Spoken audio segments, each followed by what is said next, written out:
Pew, pew, pew, pew, pew, pew. America, yeah! America, yeah! Story lore is Sunday alive. Okay, so here's what I think is gonna happen in the story, right? I think Sunday and Robin are gonna get some kind of retribution from the family, right? Sunday isn't dead. I'm telling you, because where he was killed, he was in the dream world, right? Just because you die in the dream world doesn't mean you die in real life. This is not Sword Art Online, okay? They're still alive. And boy, I bet you Sunday is mad. I bet you Sunday is so mad right now. He's gonna plot some kind of revenge plot. We're gonna get sucked into it because I guess right now we're tied with Gallagher. It's either we're gonna fight Sunday or we're gonna fight Gallagher or we're gonna fight both. I don't know which one's gonna happen, but I believe that we're gonna get some type of retribution. Also, I don't know how Boot Hill fits into this, but apparently it's called the Great Train Robbery, which I'm curious if it's like based on like old westerns with like a lot of like, I don't know, like the classic films of like someone getting tied up on the train tracks and then some cowboy has to rescue them or something like that. I feel like Boot Hill's gonna rescue us at some points. And then maybe he'll stab us in the back. I feel like Boot Hill is gonna help us at some point. But I also have the sickly feeling that he's gonna stab us in the back and I'll cry, right? So that's my thoughts. Despite Aventurine revealing the family's dark secrets in Penacony to all at the cost of his own life, the countdown to the Charmony Festival continues thanks to the operations of the family's united efforts. At the same time, the Astro Express seems to have welcomed it. What? The Astro Express seemed to have welcomed an uninvited. Ooh, it's a Kafka again. I'll be real mad if it's Kafka. Actually. 12 system hours until the Charmony Festival. Astro Express. Penacony's Charmony Festival has entered its countdown phase. Accompanied by Clocky's Boot TikToks. Hill? After 12 system hours, this grand celebration will commence with much fanfare. Okay, they did not need to put this at crotch level, but also, you're making me a little bit angry. How dare you point a gun at my little boy? How dare you point a gun at my son, my child, my baby boy? Die, fuck him up. I already told you. We can talk things out. I'm sorry, Fluffy. Fluffy? I really have something urgent to attend to, so I had no choice but to resort to asking this favor of you all. At gunpoint? Since you already know what you're doing, I'll also have to remind you of its risks. Hey, partner, what's with the hostility? You're holding a gun to his head, buddy. It was just a way of saying hello. I love that he's unimpressed, but also, don't you dare point a gun at my son. Don't you dare. For the last time, state your identity and purpose. My name's Boot Hill, and I'm a Galaxy Ranger. Okay, Mr. I blow up and then I don't act like I know nobody. A Galaxy Ranger? Okay, do we want to explain what a Galaxy Ranger is? You look like you seen a ghost. Oh. Did you think we all went extinct? Well, that's the price you pay for being off-grid for too long. Wait, has Boot Hill been hunting Dan Hong? The righteous heroes of the hunt would never hijack the Astral Express. I ain't hijacked anything. What, chatting with someone while holding the gun is considered a hijacking? Yes. What the heck are you talking about? Sir, what are you okay? Like, I just need you to think for a second. Do you not think this is hijacking? It probably is. Thank you, Pom Pom. Pardon my frankness, but there are plenty of rumors in the cosmos regarding the Galaxy Ranger's current status, and none of them are pretty stories. I have a hard time believing you. That's fair. Yeah, he's always about the facts. He's holding a gun, having a chat, 100% American. He is as American as he could be. He just needs the eagle sounds in the background. Why he JoJo posing like that? Listen, let him JoJo pose. Oh, this is hilarious. The tale that this bunch of fools spin is getting out of hand. Fools as in aha fools, or Rangers being turned into gibbons by Dr. Primitive, and they're again that person in again. Some valley screwing around on swings. Of course, I know you won't believe me, Which is also why, similarly, I have a hard time believing that you're the real Nameless. Wow. First of all, we're doubting Don Hung's legitimacy is crazy. Listen, you gotta back off, buddy. You can't treat my boy Don Hung like that. See the bullets in this gun? 9mm, an eternal classic. I may need the Astral Express's help right now, but if you're an imposter just like that one, then this bullet might just end up in my head. Like you swallowing the bullet to recharge, or is this like a different bullet in your head? Also, how dare you say Pom Pom's a fake? I can't allow myself to be exposed to danger. You're pointing the That's gun just at the us. way it Oh my goes. god. So, you all have to first prove yourselves. Huh? Where are you going? Don Hung's having none of it.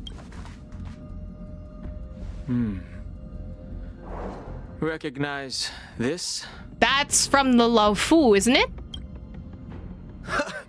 It's a model fudger. The Jade Abacus of Ally and Oath. The Cian Joe really gave this to you guys? Muddle Fudger. He can't curse. He can't curse. I forgot he can't curse. Oh, I need him to like attempt to curse more often. Please keep doing it. Model fudger? Pom Pom, don't learn from him. This is the Jade Abacus gifted to the Express by the Shenzhou Luofu's general, Jing Yuan. Yeah. Its presence on board serves as the Shenzhou Alliance's official recognition of the Express. Yeah. Tell him. Is that enough? Not bad, kiddo. And across these sprawling stars, a gentle squeeze is all it takes to rustle up a whole legion of Cloud Knights. Now, I reckon that'd be one fudging sight to behold. I'm sorry, I'm not gonna take Boot Hill seriously, especially if he keeps saying fudging. His smile is so cute. I love him. Now it's your turn. Yeah. Been ages since the Galaxy Rangers had the spotlight shown on them. And we ain't equipped with such fancy gadgets. But I've been around the block enough to know the way to handle these types of situations is easy as pie. I love that you guys are cursing on behalf of Boot Hill, and you know what? I appreciate y'all for that. All right then. Feel free to toss any questions my way. And let's see if my answers can't turn your trust. If your gut tells you otherwise, still ain't too late to show me the door. Just turn it around and you'll be fine. And why would I play along? If I truly am a real Galaxy Ranger, you stand to lose nothing. That is true. I do want to just poke his stomach a little bit. I want to just like give him I just want to give him a solid, like, at his stomach. Just as like a immediate response, you know? All right then. Tell me, what kind of organization are the Galaxy Rangers? Oh, we're getting exposition. Great. My friend, this question is a hard one. I don't think I can even consider us an organization to begin with. I don't think Boot Hill does organization. Also, I love this zipper design. Wait, this is kind of cute. I love the top design. Actually, I would wear this. Everyone's on their own fated path along the hunt. Another with their fate own resolute path sense thingy. of righteousness and not so welcome among such so-called universal values. This reply does not instill trust, and only makes your predicament more precarious. I'm guessing you're gonna ask about some form of shared faith, right? But us Galaxy Rangers don't need that sort of thing. What brings us together is a shared bottom line. Hi, IPC would like a talk with you, I guess. Never bully the weak. Never kill the innocent. These oaths aren't some lofty beliefs, but the fundamental bottom line that one must never cross as a person. Interesting. As Galaxy Rangers, we strictly adhere to the bottom line. When someone crosses them, the hunt's vengeance will surely come knocking. Oh, okay. So it's very eye for an eye. Is that what happened to your other eye, buddy? Or is it just behind your hair? And in this moment, the other crucial meaning of bottom line comes into play. As long as you don't cross it, you're free to do whatever you please. You catch my drift? I guess? Second question. Why do you seek trouble with the Astral Express? Interesting that he says, why do you seek trouble with the Astro Express? Not like, why do you trouble the Astro Express? Because those are two different meanings. I already said that I seek no trouble. I must go to Penacony for a matter. But I don't have an invite. Oh. And I can't even enter the family's hotel doors. If only I could borrow the Nameless's identity. The entire cosmos knows your guess of the family. Wait, we already had a problem at the beginning of the story where, like, they said, oh, you're not Don Hung, we can't let you in, right? And then we had to use Adventurian's help. What do you think? How do you think this is gonna go, Boot Hill? Like, obviously don't have a Nameless badge. So... Aren't the Galaxy Rangers also esteemed guests? Homie's probably banned. Oh, you've hit the nail on the head. This is why I'm here. It's fine if I tell you. The Rangers are pursuing an imposter. A son of a nice lady posing as one of us. She's on Penacony right now. Y'all don't need to slander Acheron like this. My informant is a memo keeper. Okay, Black Swan. She's the same as all mimetic organisms. Mimetic organisms? Gone the next. Ugh, she scares the fudge out of me. Still, she gave me some vital info. I'm sorry, I'm gonna be giggling every time he tries to curse. That Galaxy Ranger imposter. Who is it? You wanna... Ooh, is he actually gonna say, and then is Don Hung gonna tell us? Is that the third question? Is it a hard question? It isn't. Just that you might not believe me. That person calls herself Acheron. And according to our informant, she could be an emanator of nihility. Oh no, who could have seen this coming? That's impossible. Okay, Don Hung, we literally saw it, but you know what? We have the perspective of outside sources, I guess. That's what I said. Don't worry. When I first received the news, I had the exact same reaction as you. Yeah, we definitely didn't see this coming at all. IX never gives anyone so much as a first glance. I forget and they that's call him perfectly IX. normal. What reason would they have to bequeath strength unto mortals? Because why not? Let IX do what they want? Then you must know that emanators can also conceal their own identities, which, for many people, it's better that way. Otherwise, there'd be wanton bloodshed across the cosmos, or even, perhaps, turning their back on the path they're supposed to follow. That's what I don't get. Emanators can also conceal their own identities. Can't you just change your identity without needing to be an emanator? Like, what does it mean to conceal your own identity? That's what I'm asking. Like, you can fake a random identity and then walk into, I guess Penacony and be like, yeah, I'm this person. Like, that's identity fraud, right? I think you can do that without needing to be an emanator. I had the good fortune of running into an elation emanator. Oh. Its appearance was no different than that of those clowns. If it weren't through sheer luck that I got it drunk, I would have never known of its eminent status. There's an elation emanator? Is it Sparkle? Even in the purest hunt, you'll find the Xianzhou Alliance under the spotlight and Galaxy Rangers lurking in the shadows. Paths are inevitably concepts created by people and exist in planes beyond our understanding. You think it's Sampo? It could be Sampo. I don't think he hated the fact that he was an elation emanator, though. Well, wait, no, you could be right, because he's Nihility or something, right? I want an entire flashback quest with Budo getting an emanator revelation drunk. I want that to happen, actually. Just make it like a web event or something like that. Sparkle is Harmony, so it can't be elation. But doesn't she follow the path?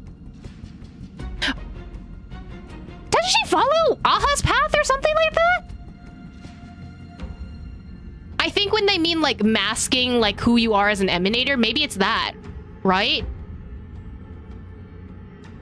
So maybe it could be either Sparkle or Sampo at the moment, since those are the only two we kind of met within that group. She does lore-wise. Okay. So I think I have a feeling it's either Sampo or Sparkle, although it's not really described at the moment. Elation isn't a combat path. Yeah, that is true. Unless I want to add Elation, that'd be funny. I think it's Giovanni. Imagine we just bring in that last dude from the Pokemon event. To reckon that nihility emanators don't exist, well, maybe we just ain't nihilistic enough. Maybe, is he saying like we're not depressed enough? We don't know. So, do you understand now? Your companions are in danger, and it's pretty harrowing. If you don't want to believe me, you'd best send a message to them, but I'd advise you to move fast. We don't know what's happening in the dreamscape or how much of what the memo keeper said is true. I'm surprised that Boot Hill just immediately sided with Black Swan. And that Acheron, who knows what she intends to do. Oh, we're back in the dreamscape, I guess. Oh, right, the giant slash in the dome. Anything. And yeah, you did. You kind of slashed an entire wall, buddy. That's not up to you. I don't like this. Why is that a child? Why does he have multiple voices? Did you know?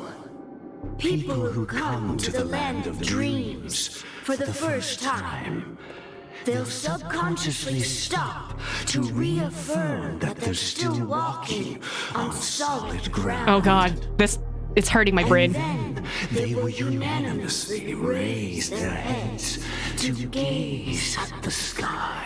Yeah, I don't like that bird's there. And also, whose voice is this? Be it reality or dream, staring at the sky is instinctual for humanity. Since the day that the golden hour was completed, it's always been there, watching over every single night of decadence. Oh my god, guys, it's the Conria star. This is it. This is the lore we've all been waiting for. Conria is actually Penacony. I'll stop now. I'll stop. But now this night sky has been mercilessly severed, dyed with the mist of nihility. Man, she cut through the screen. Happened within the course of a single slash of a blade. Listen, Acheron is one slash man, okay? A single slash of a blade. Isn't really accurate. It was actually 2 blades, just that the second one was faster. That's not the point. Okay, but like, you were kind of on about the single slash thing, so that's on you. Many guests who weren't supposed to be invited have gathered at this banquet. That's kind of what happens. Even if the harmony is all embracing, I have no choice but to show some of them the door. For the sake of Penacony and the peace. I wonder if the bird is a representation of the Watchmaker and kind of like, or whoever in the family that's supposed to be controlling everything, and that's how, like, maybe someone is possessing that person to speak the thing. I don't know. The planet of festivities has no place for you, a puppet of nihility. Those who live in the shadows do not bear the right to tread the illuminated stage. So, in like plain English talk, did you just call her too depressed to join the party? Like, that's kind of rude. That's kind of rude of you, actually. Speaking of living in the shadows, there's probably not much difference between us. That is true. It's only polite to reveal your true self, at least when speaking to others. Penacony's dream master. Yeah, I figured. Yeah, there we go.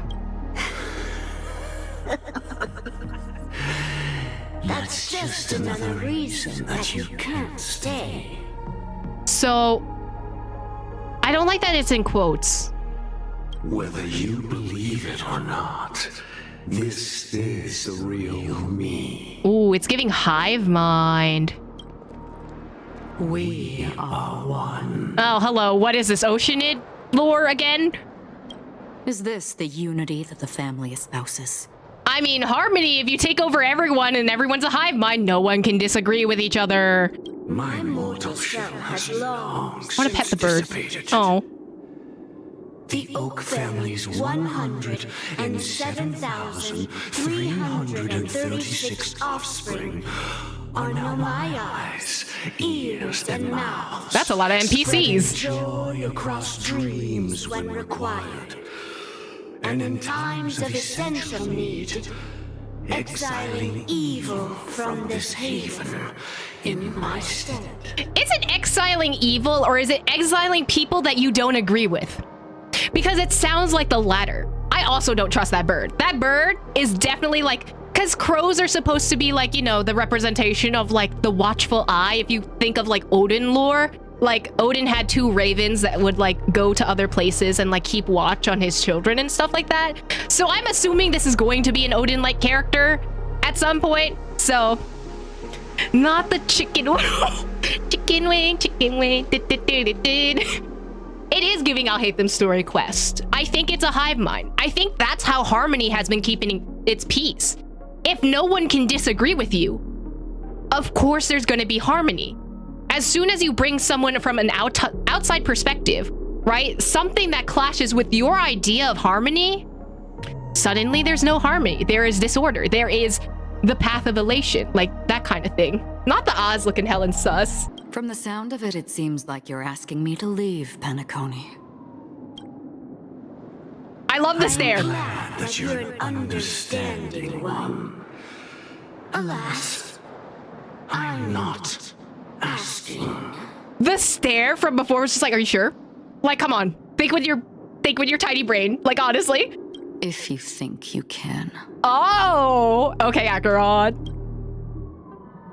Are Birdie. you threatening me? The answer is kind of a yes.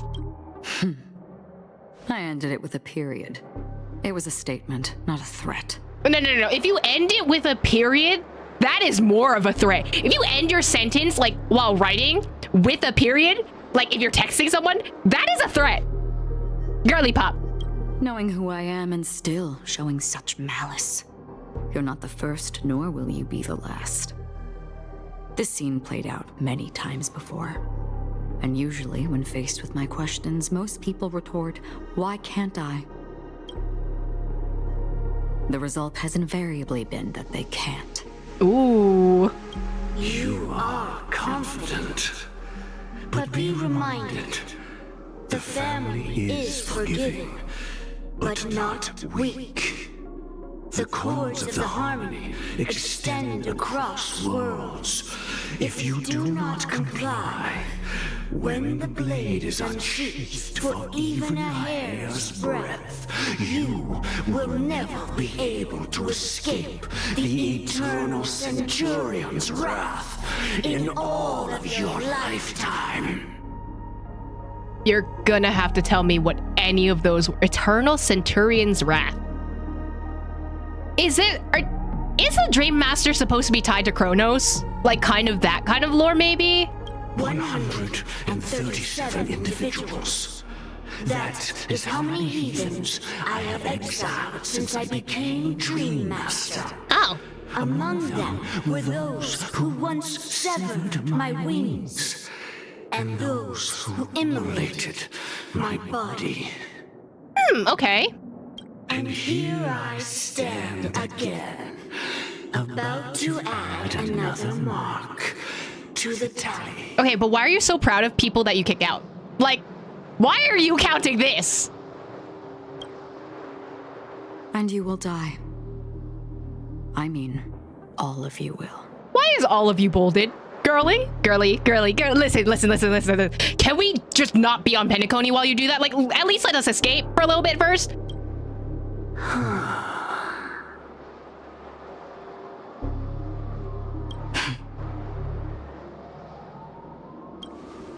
But that won't come to pass. I'll do as you ask. I'll leave. That's such a one. What? I don't think she's actually leaving. Either she's not leaving, right, and saying that she will leave, or she's leaving because she knows Boot Hill is coming. A wise choice. I wasn't aware there was a choice. There isn't. There isn't. That's the point. There isn't a choice. To you, that surely is the only option. Please bear in mind, you and Penacony are of different worlds.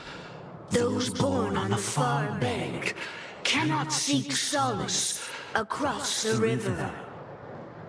I don't think they intended to write it like the way that I'm imagining, like, this is a physical, like, you cannot seek solace on the other side of the river. It's giving, like, you can't find solace in our peaceful world. Like, Leave and never return. The radiance of the planet of festivities is overwhelmingly bright, luring in tricksters, wrongdoers, Tricksters? and criminals. But even the harmony itself will never welcome the self-annihilator of nihility. Interesting. I love that Harmony is, like,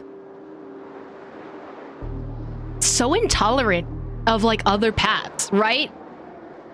I'm curious as to why. I think it's the same thread of, like, in order to keep harmony, everyone kind of has to be on the same page and have the same thoughts. It's giving, like, isolated bubbles in, like, a universal or, like, digital space. And, like, any outside forces that kind of mess with your bubble, suddenly you get kicked out, right? And even more so, when this self-annihilator heralds the destruction of everything. Your strength is obviously a gift of the sleeping and shapeless, immeasurable and fathomless, like a tributary spawned from the abyss that brings death and sin to all. You know what's gonna be funny? If the Dream Master has been, like, pursuing Acheron for so long and all these people are trying to target Acheron, and then the real villain behind the scenes comes out and says, like, surprise, I'm gonna destroy the Charmony Festival, you know? Acheron.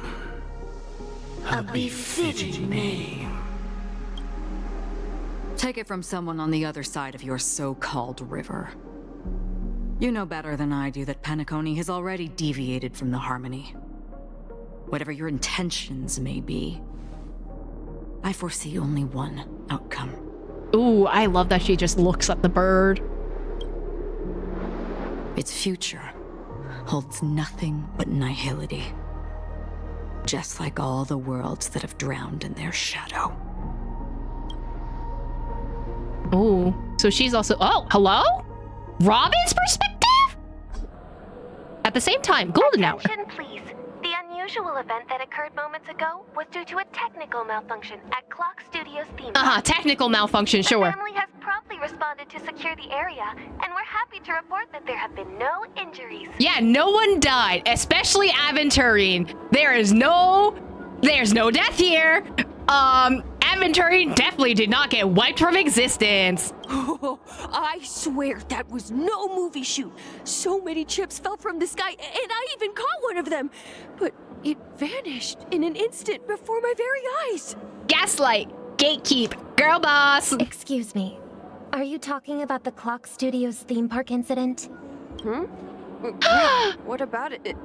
Oh, Miss Robin, am I seeing things right? No need to worry. Ooh. I apologize for any inconvenience caused to your delightful dream journey. What you just mentioned about the chips really piqued my interest. Would you mind providing more details about the incident?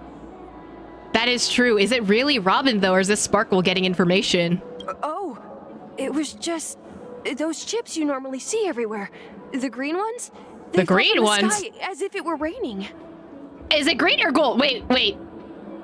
I'm pretty sure they were gold. And then those chips simply disappeared. It appears to be the dream sim tech the Iris family has been developing. Ooh, okay. Huh? Miss Robin, you mean those chips were all part of a performance? But I really... Oh, they were gold and green. Okay. Shh. This technology hasn't been made public yet. It was originally planned to debut at the Charmony Festival, but it seems it's been leaked. Can you help me keep this secret? The reigning chips were supposed to be part of my act. Oh, I see. Oh, she's making shit up. Then it all makes sense now. I'll do anything to help make the Charmony Festival a success. Thank you. As appreciation, I'd like to give you a token gift. This is Sparkle, buddy. That's a button, in fact. Oh, this button is... A destruction button, yes! Press it at just the right moment in the celebration, and there could be an unexpected treat in store for you. Uh-huh, like an explosion! All right.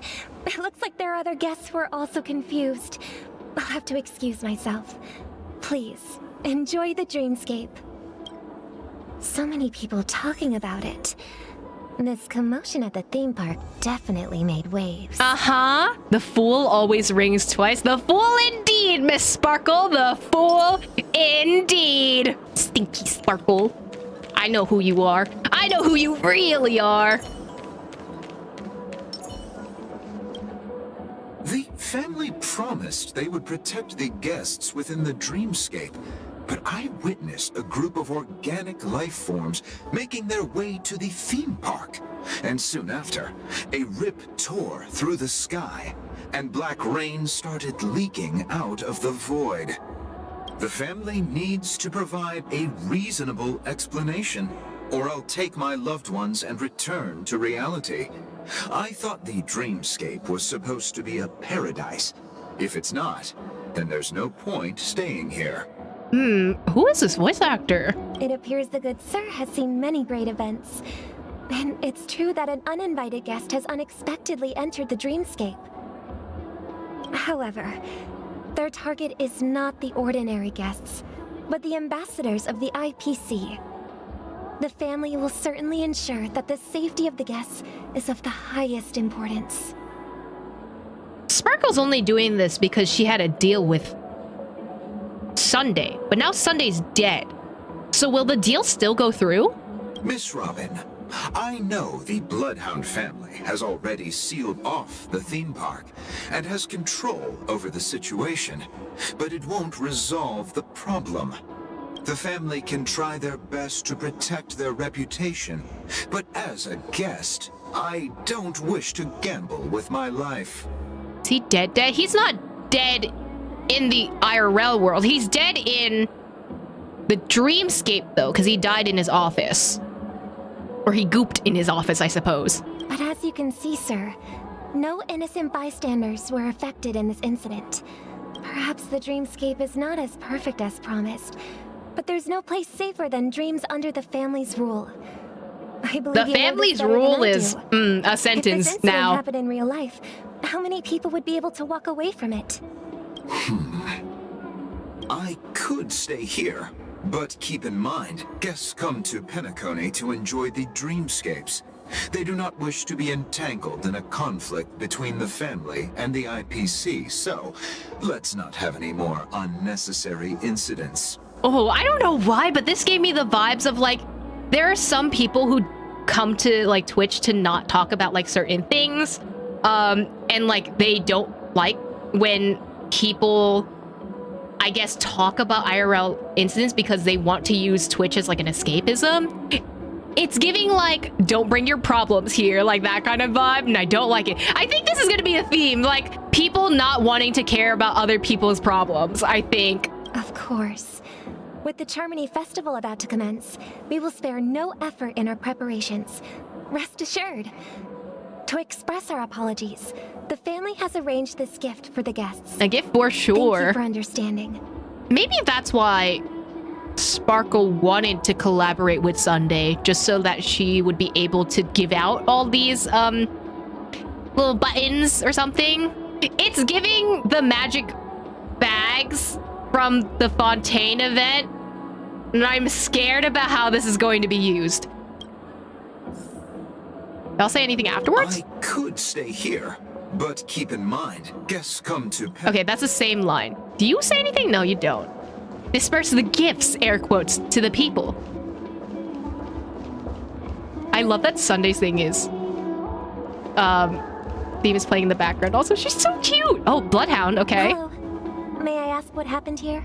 Nothing to be worried about. There's been a small rehearsal mishap at Clock Studios theme park. Please stay calm. Girly pop, you know who you're talking to, right? Hey, are you a fool? Literally. You don't even recognize Miss Robin? Who do you think you're talking to? Literally. I'm sorry. I've just been transferred to the Bloodhound family, and I'm still not too used to working on the streets. I didn't realize it was you. I'm so sorry. Yeah, you couldn't have recognized literally her entire outfit is wild.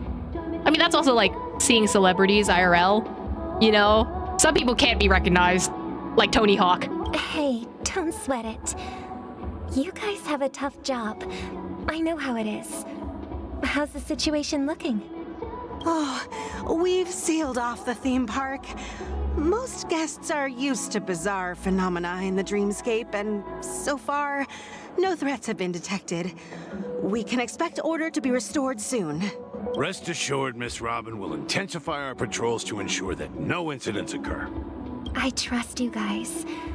But regarding what happened in the theme park, what do you hounds think about it? It's okay. Feel free to speak your mind. Well... Actually, I was there shortly after it happened. Is it true that the IPC's ambassadors came with ill intent?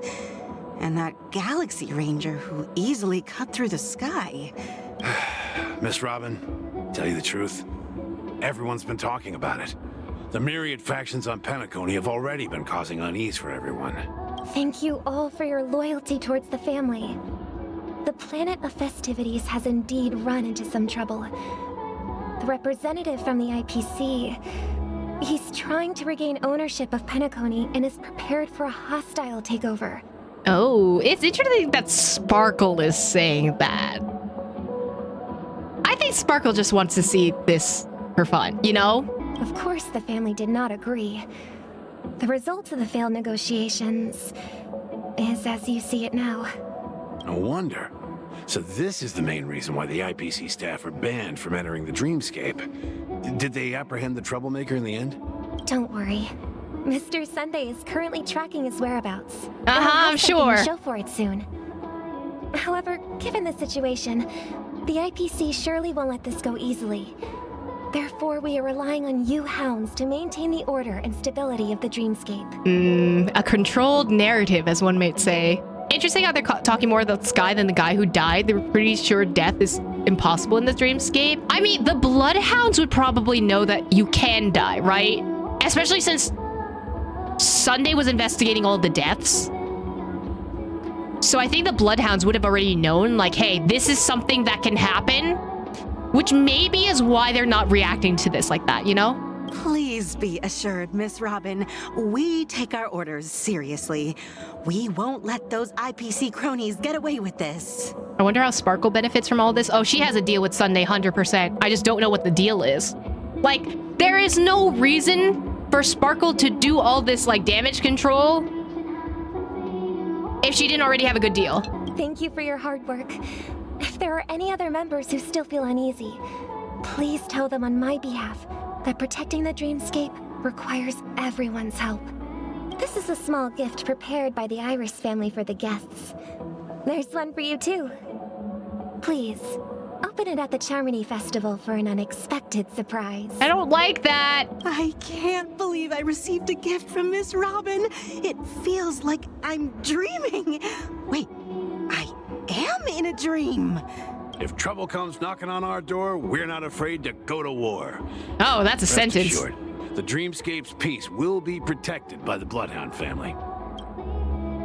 I think these are the two people that were chasing after Firefly in the other one, which is interesting. You've had quite a bit to drink. Oh, who is this guy? Hello? Guest. Miss Robin? That's the renowned cosmic superstar, Miss Robin! I didn't expect to meet a fan here. I'm honored. Welcome to Penacony, a world filled with wonderful dreams. That line was giving so Ayaka. I can't believe I'm actually meeting the real Robin. Shouldn't you be preparing for the Charmony Festival? She would be preparing if she wasn't dead or something like that, you know. Preparation is important, but the ceremony is fundamentally about sharing the Great One's harmony with everyone. If there's a chance to sing with everyone, I will not refuse. That's so cute. Regarding the recent mishap, I understand it negatively impacted some of our guests. As a member of the family, it's only right for me to come forward and offer my apologies to everyone. But, are you sure it was actually a mishap? Everyone saw those chips descending like rain and the red light tearing through the sky. Claiming it was merely special effects seems a bit far-fetched. Listen, VFX has come a long way. Plus, I met that generous gentleman. He looked really out of it and kept talking to himself. Oh, right. Is this also part of the performance? Yeah, Aventurine's a great actor. Everyone, please do not panic. Everyone being the one dude, but okay. I will give everyone a satisfactory answer in due time. Even if you say so, Miss Robin, it's hard to believe. Some people just never listen, do they? It's never ending. It just goes on and on. I'm getting really tired of this. Miss Robin? Still, I suppose I should keep on helping everyone. I am the epitome of joy, kindness, and goodness, after all. Homie is hallucinating. Huh? What was I just doing? And, who might you be, miss? Oh, Sparkle, what are you doing? Here, take this, little guest. This gift has been specially prepared for you by the family. What? Did you, like, wipe his memory? Or something? Make sure to take good care of it until the opening of the Charmony Festival. Then, when the show reaches its climax, press the button together with the others around you.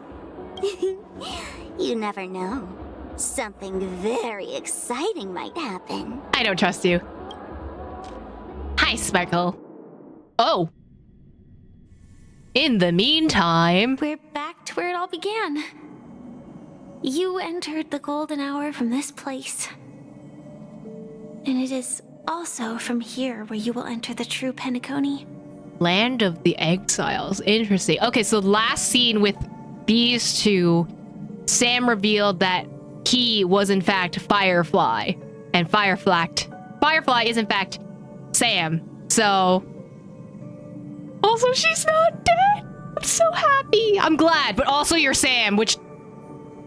Homie, could you like, at least not try to kill me for like 5 seconds? It is a pleasure to journey alongside you once more. But it's time I laid bare the entire truth before you. That was a long pause. As you might have heard, I also go by another name. Stellaron Hunter Sam. Okay, but why? Oh, are you alright? You lied to me. Are you Firefly's soul? Well, it's not her soul. Her soul... Her physical body still exists, but like she doesn't exist in the dreamscape.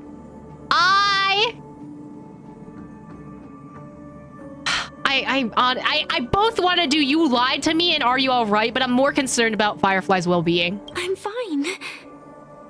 Sorry, I hope I haven't scared you. I watched you get stabbed. I'm of course going to be scared. I know you have many questions. Do you remember when we encountered death in that strange dreamscape? When I was caught by that meme? And you were stabbed! In that instant before it killed me, I saw the reflection of another dreamscape in its ghastly pupils. So, following the clues in the script, I came up with some theories about the meme. Oh, a theorist. That's why I instructed Silverwolf to issue invitations, drawing everyone to the Dreams Hotel. So you wanted other people to investigate it besides you, or at least it would give you more time to investigate it while you were running around in the background. I intended to call upon death before you arrived. To solve the riddle using more direct means. And then invite you to join. However, contrary to my wishes, I couldn't defy the script. And I didn't get a chance to explain it to you. It is how you see now. I was impaled by the bladed wings of death. The heavy pressure of concentrated memoria miasma exploded in my mind as if it was actually reality. But after the momentary numbness subsided, I found that my body was absolutely unscathed. Your physical body or the dreamscape body? I think that's what I'm confused about right now. I was still alive. And it was just as I thought. I had arrived at a place starkly different from this beautiful dream. Beneath the dreamscape of Penacony lies another, more chaotic, more primal memory zone. Its name? Land of the Exiles. So if you die in the dreamscape, you are brought into a type of purgatory where your dreamscape self exists in the Land of Exiles, is what I'm understanding. And so, then I returned to the hotel in the dreamscape, hoping to tell you of its existence. Yet I could not reveal my own identity. So, I could only divert your party's attention and lure you away from the battlefield. That's what I don't understand. Hoping to tell of your existence, but I could not reveal my own identity. Could you not reveal your identity due to the script or due to how the dreamscape works? And after all my attempts proved futile. It wasn't until not long ago when a crimson blade of light shattered the high wall of the dream, causing you all to fall far into the abyssal depths of the dreamscape, that I was able to awaken you and your companions one by one. And that's it. That is all that's happened so far. I'm completely confused. I know it's tough to believe all this without reservations. I just want to say, you are very close to the final answer. Just one more thing needs to be done. And then I can prove it to you. As long as it doesn't result in my party's death, I think I'm good. Now, let's leave this place. Please close your eyes. So is this like a respawning point? Is the Land of Exiles just like you respawn and then you're back into the dreamscape? Take a deep breath and visualize the dreamscape's outline in your heart. And remember, you must not open your eyes at all times. Wait, I want to open my eyes. Wait, what happens if I open my eyes? 3, 2, 1. Don't be afraid. The one who has come to greet us has arrived. What is that sound? After a piercing screech, a thick, ferocious surge of memoria crashes into your chest, churning and ravaging. Your consciousness becomes like scraps of paper caught in a whirlpool, breaking apart, dissolving, and dispersing within the turbulent, muddy current. Did I get stabbed?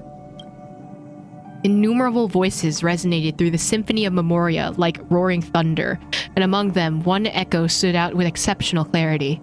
You knew it came from the girl beside you, your hearts beating to the same rhythm, peaceful, and even more peaceful.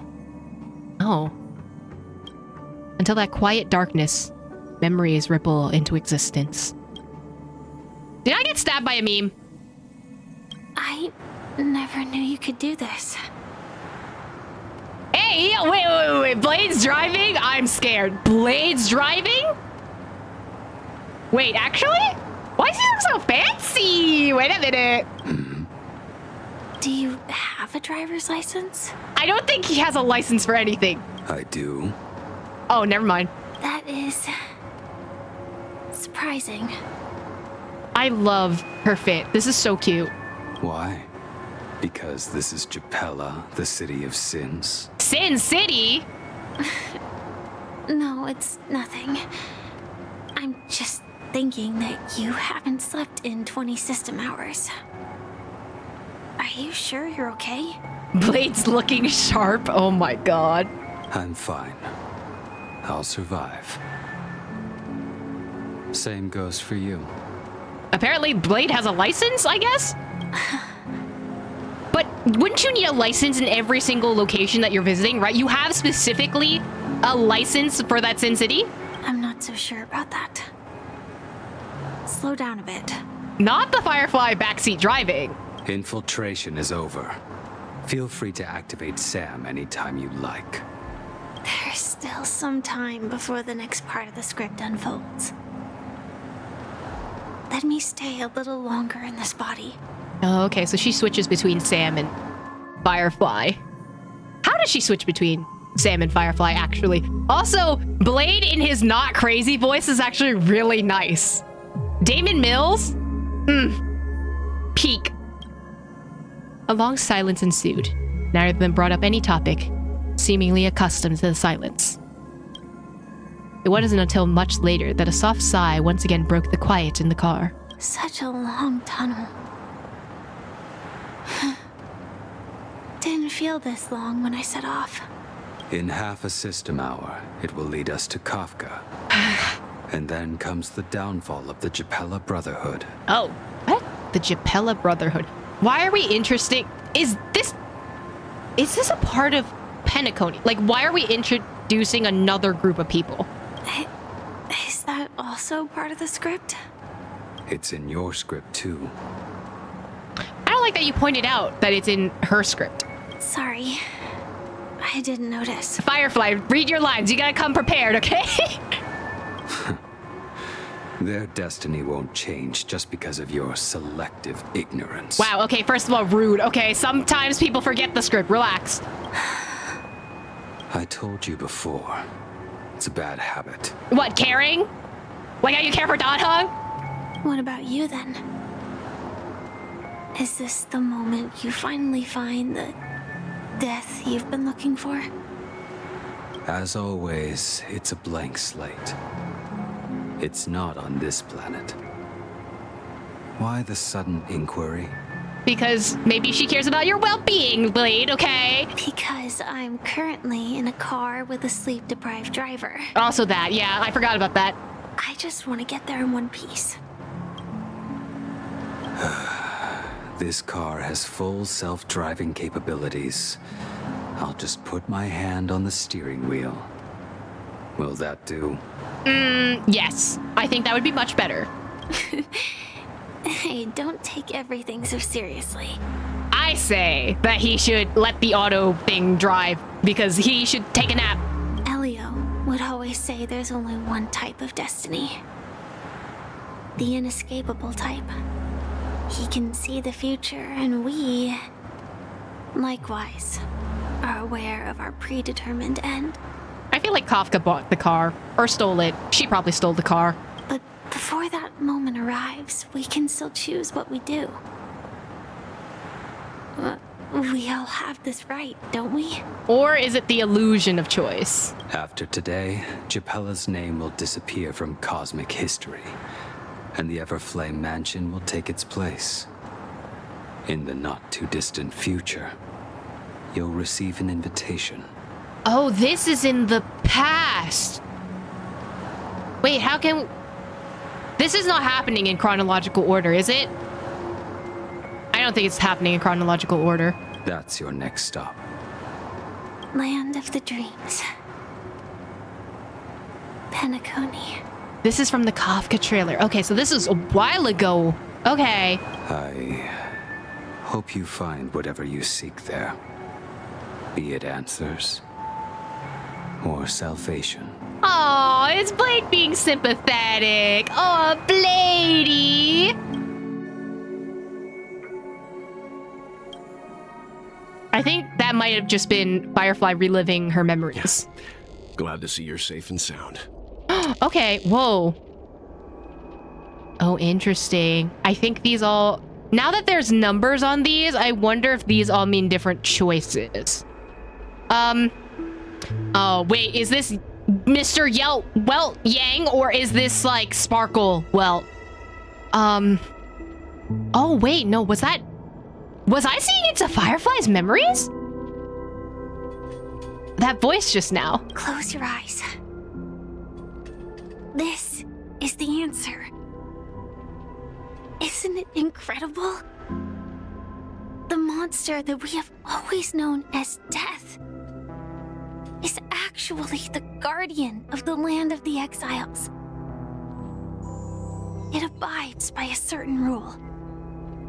Abducting people from their dreams and bringing them here. Wait. So Welt is the meme zone thingy, the guardian? This is not Welt, so this is not Welt. The question that has been perplexing us, does death really exist in the dreamscape, appears to be a cognitive trap.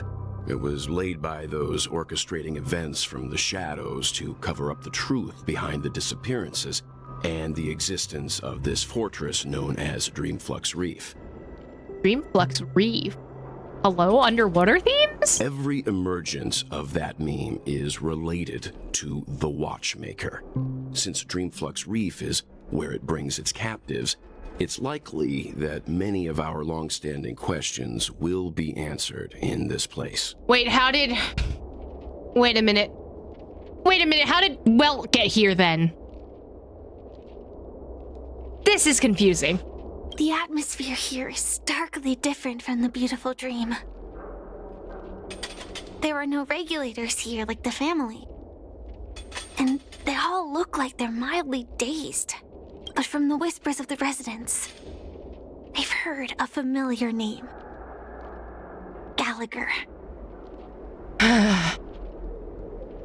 It's always him. Always comes back to him, huh? Always comes back to him, huh? It always comes back! Gallagher, when I get my hands on you, when I catch you, Gallagher, when I catch you, Gallagher! It's that man again. Always in the right place at the right time. Though that does save us the trouble of looking for him. Just to clarify, he came here the same way everyone else did, getting stabbed by me.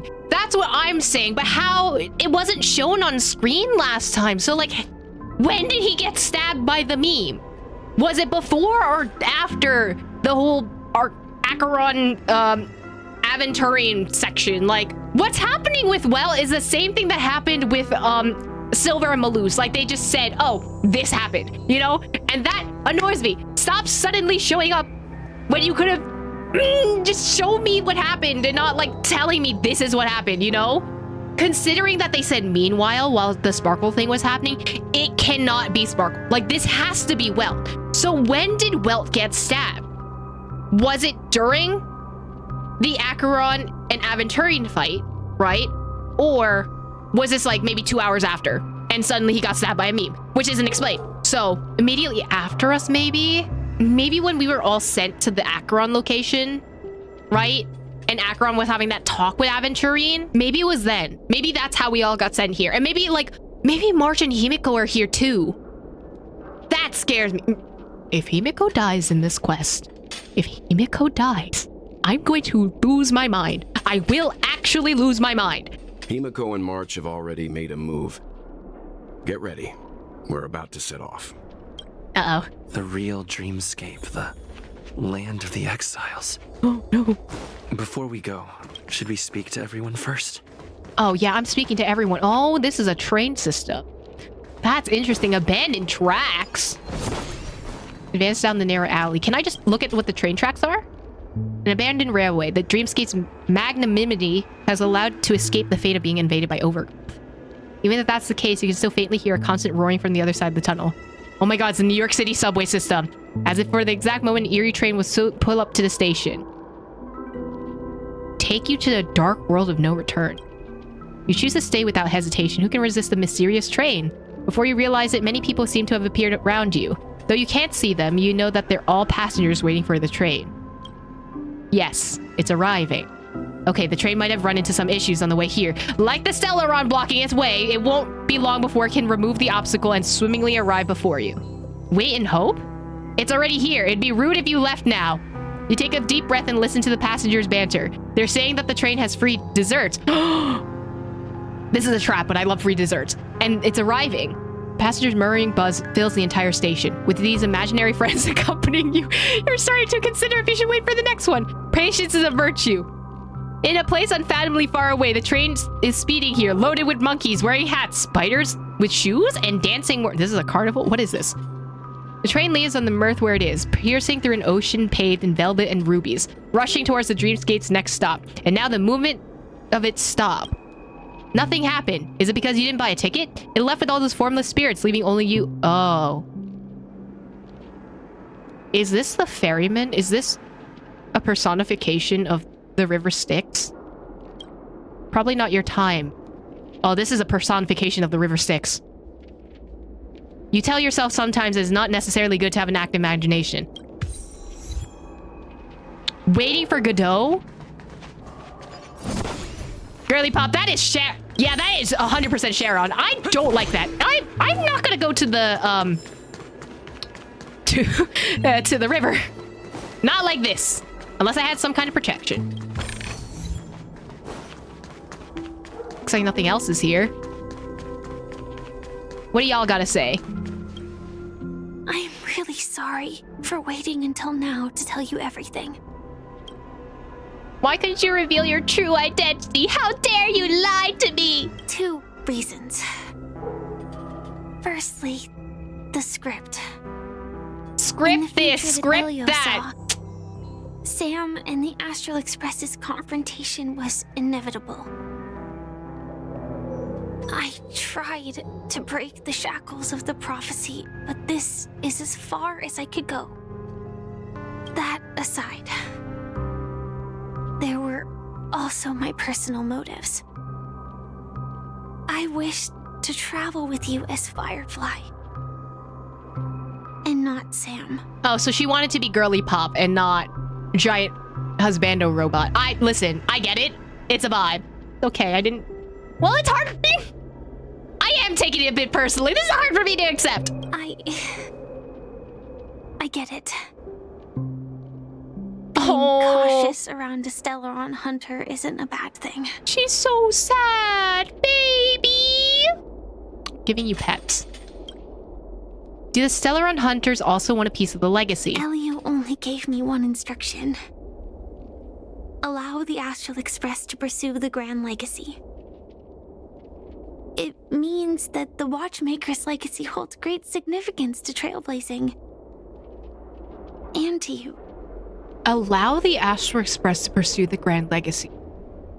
So basically, don't stop us. Whether or not we reach that conclusion is up to the script, right? Right? It doesn't mean that there's going to be a good ending, but it means that we are allowed to go into this, whatever the Grand Legacy is, right? Elio's scripts used to revolve and expand around certain specific Stellarons. But with your appearance, this condition has apparently ceased to be appropriate. Perhaps he also saw the impossible in the future. Oh, so you're saying that I messed things up with your script? You know what? Sometimes you gotta improv, okay? Who exactly is Sam? Well, Sam is Firefly. Do you still remember that medical cabin I told you about? Well, that's Sam.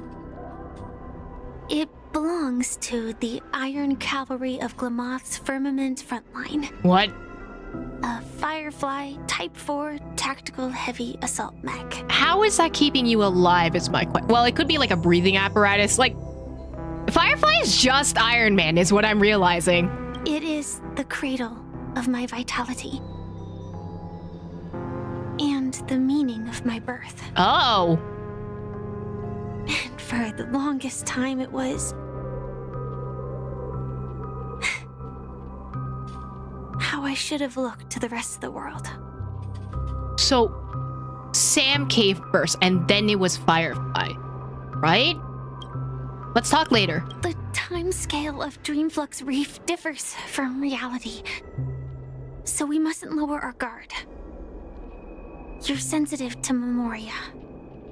A slight misstep, and you could get lost in this memory zone. All right, we get sick with Memoria, so that's not a good idea. I will hold your hand. Does it help? All right, well, can you explain how you're here? Something on your mind? Let's talk about it. Acheron's blade slash. No wonder Miss Acheron is so averse to drawing her blade. It's hard to imagine such terrifying power could reside in an ordinary sheath.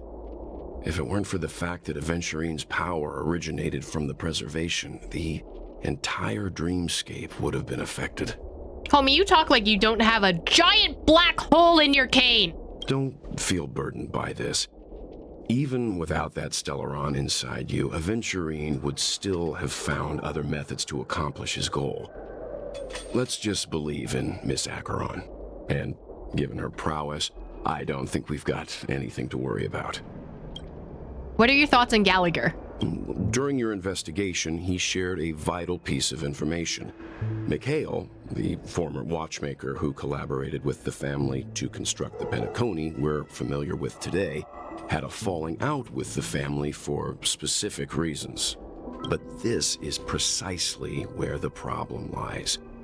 You were clearly investigating a murder, so then why, as a security officer, is he changing the subject to talk about his past with the watchmaker? And now, with Firefly mentioning his name again, it's hard not to be suspicious. Sherlock Holmes is picking up the puzzle pieces, I see. Regarding Firefly and the crew. Before we found you, she'd already revealed her Stellaron Hunter identity and shared a lot of information. Wait a minute, so you revealed the fact that you were Sam to everyone else except for me? I'm a little hurt. Who would have thought that the Molten Knight's true identity was actually a young girl? For her, this is a secret that she cannot allow others to know. That being the case, I think we can believe she's willing to cooperate. But she didn't reveal all her secrets. I just can't shake the feeling that her situation is different from that of the typical dreamer. And I hope that doesn't lead to any dangerous predicaments. Let's call it a day, I guess. I hope you've regained a little composure. We'll move out when you're ready. Where's Himiko? Is Himiko okay? I'm gonna be very mad. Oh, bird. Be very mad if Himiko's not okay. Oh. Oh. Bye, buddy. Fleeting happiness? Oh my god, bro, I need some of that. Oh, hello? Welcome to heaven. Dreams, true or false, all are ephemeral. Oh, that's me. That's so me. Might as well drink more Soul Glad instead. She sounds a little bit like Lizzie Freeman. I wonder if she voices her. Oh god. Hello? Are you guys trapped in here? Those were some good products and robbers took them all. I was too careless. I shouldn't have fallen for such an obvious trap. Fine, as long as our people are still around, we can find a way to produce another batch of dream bubbles. They're talking about drugs. One day we'll have to them pay back everything that belongs to us twofold. Oh my god, they're talking about drugs. No, not in my... Keep going straight down this alley, and it'll lead to an elevator. Right, than my own house. It'll take us to the center of the land of the exiles. Hello? You okay in there, buddy? Homie's just living in the trash. You know what? Trailblazer would do the same thing. Trailblazer would do the same thing. Oh. Life is an elevator that never goes up is crazy. Beautiful dream. I want to go back. Well, but then I don't want to go back. Okay. Tell me what I should do. I don't know what to do. Oh, you deal with that. You have fun with that. Homie is just chilling. Let's go treasure hunting. Are you okay? Hi there, friend from a distant land. Christian Banis. I hear the Watchmaker's legacy is right here. Let's say we go treasure hunting. This is Christian Banis, right? Homie's just jiving. Somehow that makes this more terrifying, actually. Bro's just living his best life there. Leave him alone. You know what? Fair enough. I'm not gonna kill his vibe. What a huge clocky. Oh god. Looks like the watchmaker also. Oh god, why is it watching me? Stop! Stop looking at me. Stop looking at me. Stop looking at me. I don't like that.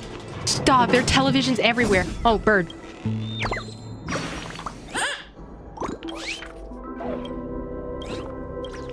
Mona Lisa? It's giving Mona Lisa. I don't like it. Stop looking at me. I'm scared. Oh, there's an elevator. I'm scared. I don't like that. What the heck? What the heck? Oh, we're going up. Trailblazer is part raccoon. You can't convince me otherwise. Listen, Trailblazer would also live in a trash dump if they could. Oh, we're going... Okay. No longer under the watchful eye, I suppose. I don't like that. Oh, God. Oh, God. This is just New York. Unbelievable. To think there's a settlement of this size within the dreamscape. And all beyond the family's reach. Is this like the part that the dreamscape people don't want you to see, you know? Is, pretty different from that in the beautiful dream. Like an exile location. It's giving Enkanomiya and I don't like it. When I first saw it, I was in awe too. The sky here, it's like a reflection of the 12 dreamscapes. What's even more bizarre is that this place is also separated into trade and residential areas. The layout may be simple, but the facilities are very comprehensive. It seems that there are quite a number of people living here. So it's kind of like there's like the high life society from the overworld, and then this is like the underbelly where like those who are deemed as like unwanted or like something that ruins the image of Penacony, they end up here, kind of. Though both dreamscapes have distinct styles, the architectural designs are quite similar. Works of the same hand, perhaps. Hard not to speculate on the connection. But there's no point in overthinking things. Let's meet up with Himiko and the others first. Well, all we do is overthink things, buddy. You're gonna tell me? You're gonna tell me not to investigate what's going on? Come on, buddy. Do better. Take a right turn at the end of this road and you'll reach the trade district. What if I turn left? There are more people there. And perhaps someone knows where she is. She as in Himiko in March, or she as in someone else? Not coming with us? Yeah, not coming with us, buddy? The Astral Express likely needs room for some internal deliberation. In the meantime, I'll try and locate Gallagher. You know what? I appreciate that. Sure. Let's reconnect later. Letting her go was the right decision. Further observations are needed before we decide whether to trust her. That's very clinical of you. There's someone I need to talk to. Who? Why is Misha in the back? Why is Clocky here? Let's go. I'm sure you've already noticed him. Don't call me out like this. A familiar face. Oh no, I wonder who it can be. Not exactly. I've only met him once. Look, over there. The Reverie Hotel's bellboy. How did he end up here? And right after Miss Acheron severed the beautiful dream. You can't see Clocky, can you? We'd better check, just to be sure. Ooh. Trash can is perfect for me. Oh my god, it's me! Perfectly legal for me to stay in. Oh my god, me! Too scared to rob them. Okay, you know what? I'm gonna step far, far away from you. Huh? You're the guest from before. We meet again! And a new friend. Forgot to introduce myself. I'm the hotel's bellboy, Misha. Hello, Misha. I'm Welt. We met in a dream. Oh. And who might this be? You can see Clocky? Tick-tock! Oh god. Old friend and new friend! Let's high five! No, let's not do that, actually. You can see him? Your, memory zone meme? Close enough.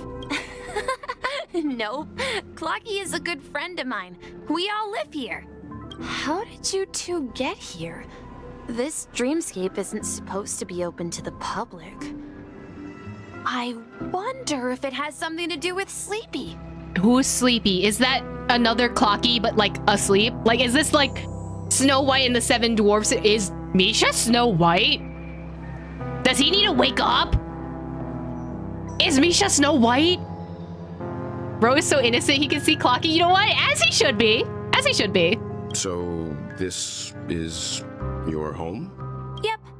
After my work in the beautiful dream ends, I'll go back home. Commuting used to be more convenient, but ever since travel became cumbersome, Sleepy started ferrying people back and forth between the two dreamscapes. Oh my god. Misha is basically everyone who works on Broadway. Like, they live in like a location that's like not usually like not super run down, but like in like a location that's like less fabulous than like Penacony. And then you go to Broadway and it's like this extravagant thing. Bro, Misha's me! This Sleepy. Can you describe what it looks like? Is it a harbinger of death? Sleepy is a memory zone meme. Oh! Looks fierce and has many eyes. But it's actually really well behaved. Gallagher's been taking care of it. I don't trust that. What do you mean Gallagher's been taking care of it? Oh, wait, is that memory zone meme the one that, you know, yoinked everyone? Is that Sleepy? Is Sleepy just like the Cerberus? And then like, I don't know, Gallagher is like the Hades in this context?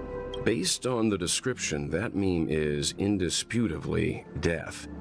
A nightmare for the family, but for the people who live here, well, that couldn't be further from the truth. Bruh, Gallagher is really that meme, you know, the like, get your dog! He don't bite. Yes, he do! Like, it's that. That's what Gallagher is! Sleepy is the one stabbing everyone to bring here and fat. I don't like that. I don't like that. Death? Not in a dream, surely. Sleepy's just a little aggressive, and sometimes messes up by fetching the wrong guess. But it would never hurt anyone. My dog don't bite. Yes, it do! I see. Has it brought back any guests recently? Say, in the last day or two? We're currently investigating a missing person case that occurred within the beautiful dream. Not y'all saying Sleepy's a cutie. Not y'all saying that. I see. Then you'll have to speak with Gallagher. But he's currently busy hosting a visitor from the Oak family and specifically asked not to be disturbed. Mr. Yang, the person you're looking for, is it Miss Robin? Just as I thought. Considering what happened with Miss Firefly, this doesn't come as a surprise. If you're looking for Miss Robin, I can lead the way. She told me that she'd be willing to meet with outside guests. Oh! If it's not too much trouble. Also, we're looking for our missing companions. A woman with red hair accompanied by a girl with pink hair. Have you seen them? Oh, I haven't. But please, rest assured. Dreamflux Reef is a small place, and it's not as bustling as the beautiful Dream, but its safety is unmatched. How about this? Since it's your first time here in Dreamflux Reef, I'll be your guide and help you find your companions. And then we can all go visit Miss Robin together. You know what, that works, but also I am incredibly scared for March and Himiko right now. I'm so scared. She's gone to Mrs. Grace's to visit the children. Who? She won't be leaving anytime soon, so there should be enough time. All right then, we'll follow your plan. What? Well, we now know the answer to both murder cases that have caused such commotion in Penacony. As for the intentions of the mastermind behind it all, we're still none the wiser. Has to be Gallagher who's behind it all. It's being very heavy-handed with the fact that, like, oh, Gallagher did this, Gallagher did that. Now I'm starting to suspect it. Maybe you're trying to lead us in red herring all of this with Gallagher. When it was maybe Sunday all along. I don't know. Maybe it was planned. Or something. Visitor from Oak family is worth learning about. Visitor from the Oak family. I think they're referring to Sunday, unless they're something. The name Sleepy. No idea. But its connection to Gallagher is worth digging into. Regardless, we have to find him. Say, you mentioned before that you saw Clocky that only you could see, right?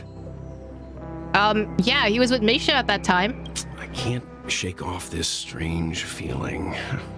Am I really still so young at heart? I mean, he's an animator. You have to have a wild imagination to be an animator, so... Forget it. It's not important. We'd better just follow Misha.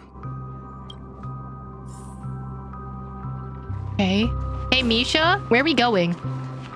Oh, that's so pretty. Wait, I know it's a black hole and this is very nihilistic, but it's very pretty. It's in pretty colors. Everyone, look! From here, you can see the most spectacular view of Dreamflux Reef. The void. A black hole? No. An accretion disk formed from consolidated memoria? Was Dreamflux Reef built on such unstable memoria? Oh, so Mr. Yang is also versed in memoria dynamics. I was just trying to figure out how to explain this huge hole to everyone. I bet you guys have a lot in common with Miss Kami. Who is that? Who is Miss Kami?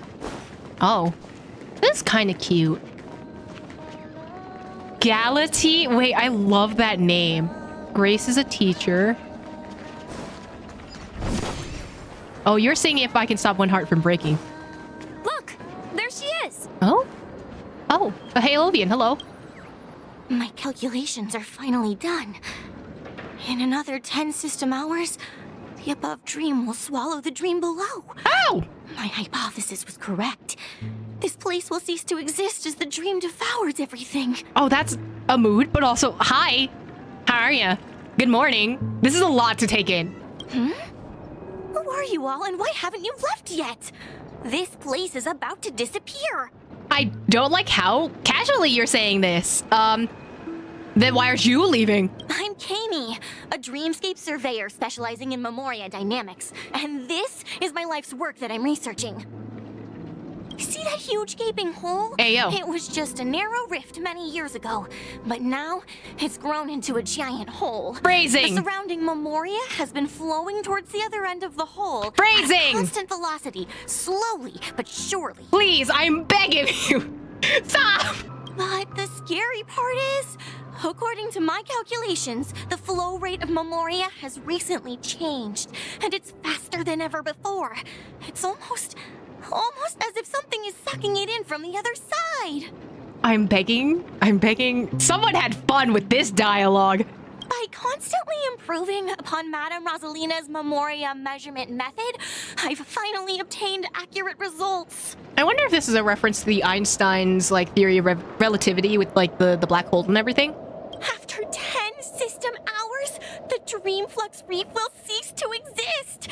Just like the melting of glaciers, everything will crumble and disintegrate. The dreams on that side of the void will fuse into one. Please don't worry. This sort of thing has happened many times before.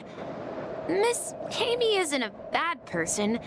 She's just a bit lost in her own world. She'll probably realize she's wrong soon enough. You don't say. There was something else that piqued my interest. Who is Madame Rosalina?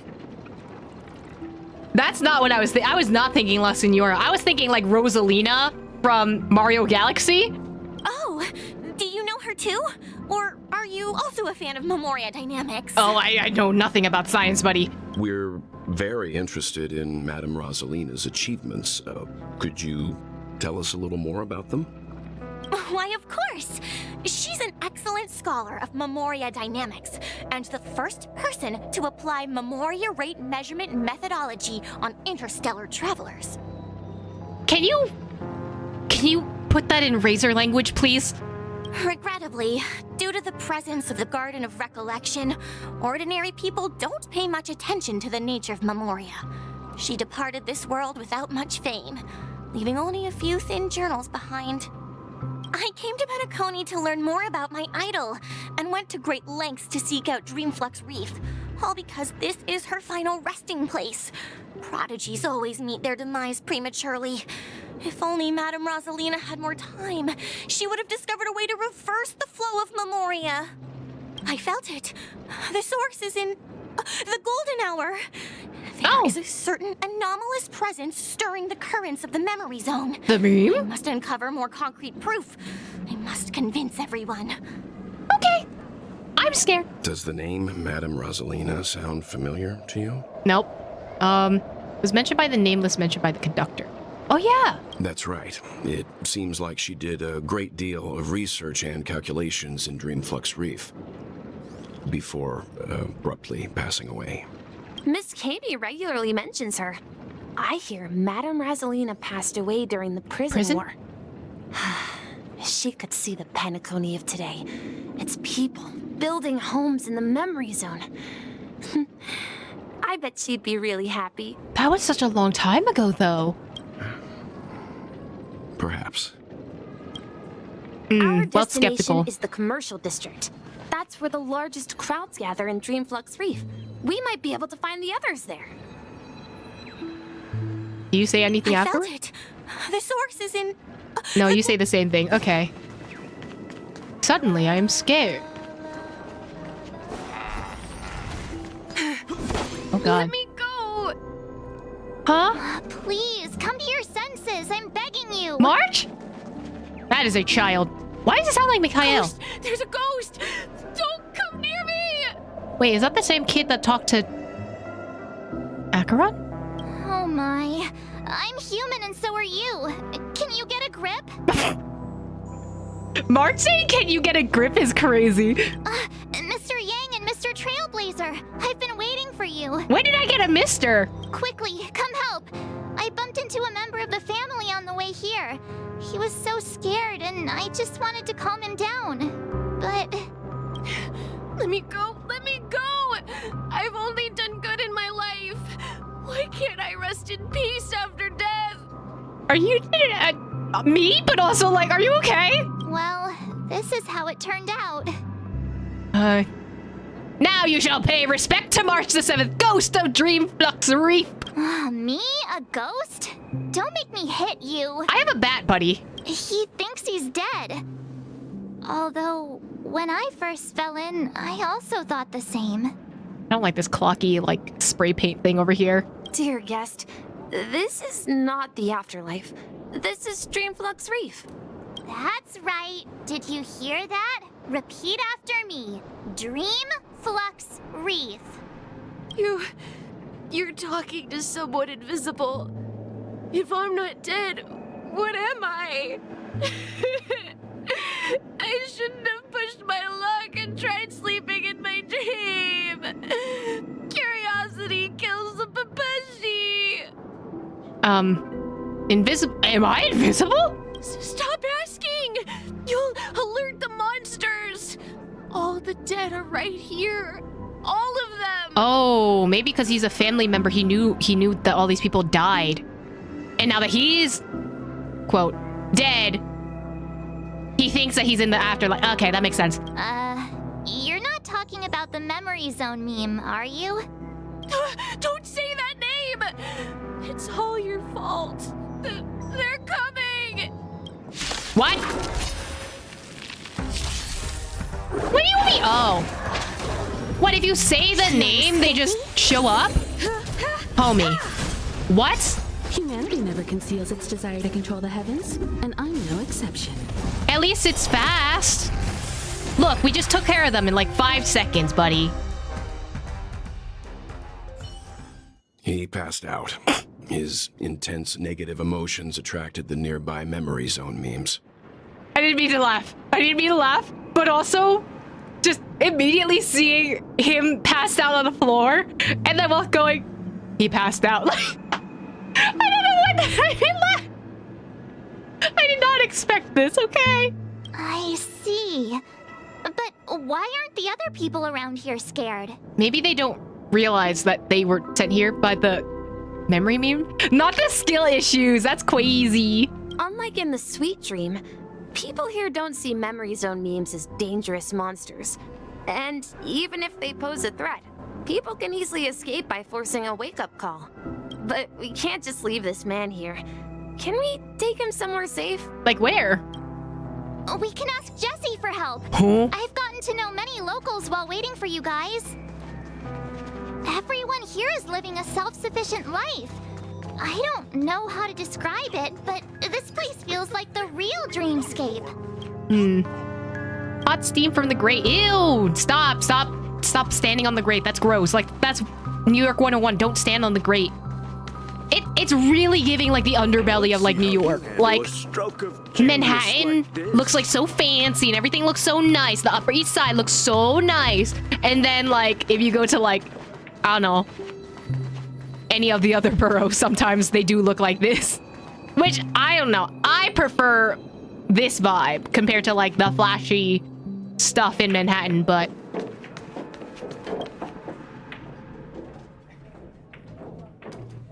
newbie? Haven't seen you on Deep Flex Brief before. I like your vibe though. It's giving Carmen Sandiego. I'm gonna leave, but I need to talk to Jesse. Evening, Jesse. Is it evening? I don't know. Welcome, Miss March. Who might these be? Not that I took you guys to real New York. Oh my god, that's quaint. These two are my friends. As for the man lying on the ground, he's a scaredy cat who fainted from fright. I see. Another poor guy who accidentally ended up here. I'll take care of him. How? Where? There have been a lot of new faces lately. Things must be tough in the beautiful dream. The few remaining havens of freedom in Asdana will soon face trouble. Do such things often happen here? Not really, but they're becoming more frequent now. Guess it's one of the signs of the Sweet Dreams collapse. This man has had quite the shock. Could you help me find a Halovian lady, March? Her songs can heal mental wounds. Robin? A Halovian lady? Robin. That must be Robin. She's also here in Dreamflux Reef. Isn't she also your idol, buddy? Huh? Robin? But I thought she... Oh, right. If Firefly is here safe and sound, then it means Robin must be okay too. But that doesn't make sense because Robin was killed not in the dreamscape. She was killed outside, wasn't she? Misha is about to take us to her to find out what happened. But before that, let's meet up with Himiko. You were with her earlier, right?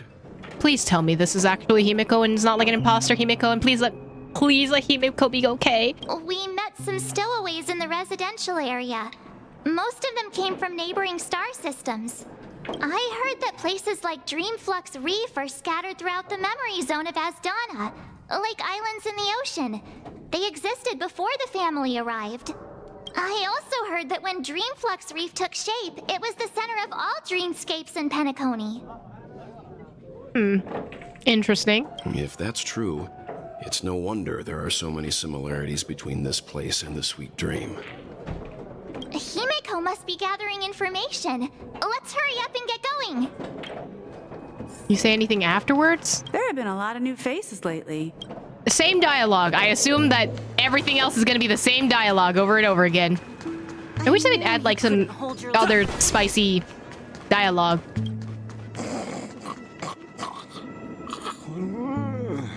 Hello? Are you okay? Hello? What the heck? Please tell me. I'm gonna assume you're asleep.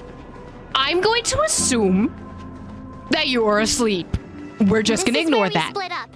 She can't be too far away. Wifey's okay. She's okay. So that's how it is. Oh, who is this? I never imagined we'd gather the remaining details here. Japard, but older? Micah. Gallagher's catchphrase, what an unpredictable twist of fate. Who's your voice actor? Himiko, here they are. Ah, perfect timing. Now that everyone's here, I'd like to introduce everyone to Micah, who's partly in charge of the Land of the Exiles. Oh. Micah, these are my companions. So this is like the, Oh my god, the guy that's in charge of the guys in the underworld in Bellabog. I forgot his name. That dude, but like this version, but Penacony. It's a pleasure to meet the Nameless. Who is this? You know us? I mean, Himiko's been talking to Micah, so... I've been keeping an eye on you since the day you arrived in Penacony. We would have met under more appropriate circumstances if Dreamflux Reef hadn't been isolated from the 12 Dreamscapes. Please, allow me to formally introduce myself. I'm Micah, the Gravekeeper of Dreamflux Reef. Gravekeeper is an interesting title. Gravekeeper? Life in Dreamflux Reef is pretty liberating. Everyone here mostly keeps to themselves, without meddling in others' affairs. My daily task involves cleaning a few tombstones. Uh-huh? Okay. You're too modest, Micah. When lost dream chasers stumble upon this place, you're the one who takes care of them, guiding them back to the sweet dream, or showing them how to survive the wild dream chaos. So you're Charon. So, guardian of sorts. Or you're Thanatos. I don't know which one this is. Well, thematically, wouldn't Sleepy be Thanatos and you're Charon or something like that? Were you talking to me, Mr. Yang? Mm-hmm. You didn't hear? Oh, interesting. Huh? On that note, that was awkward. Mika, That's going to be important later. Which tombstones are you referring to? We didn't come across any graveyard when we arrived. They're actually just symbolic stones. But since you're curious, Mr. Yang, I'll take you there. I have a feeling you might find something of interest there. Why are you saying that Welt's gonna find something interesting? But before that, you have an important guest joining you. Who? An important guest? Who could it be? Could it be? Oh god, I'm just This way, please. The roads here in Dreamflux Reef are a bit run down, so watch your step. Just like it's covered in steam and graves and all that.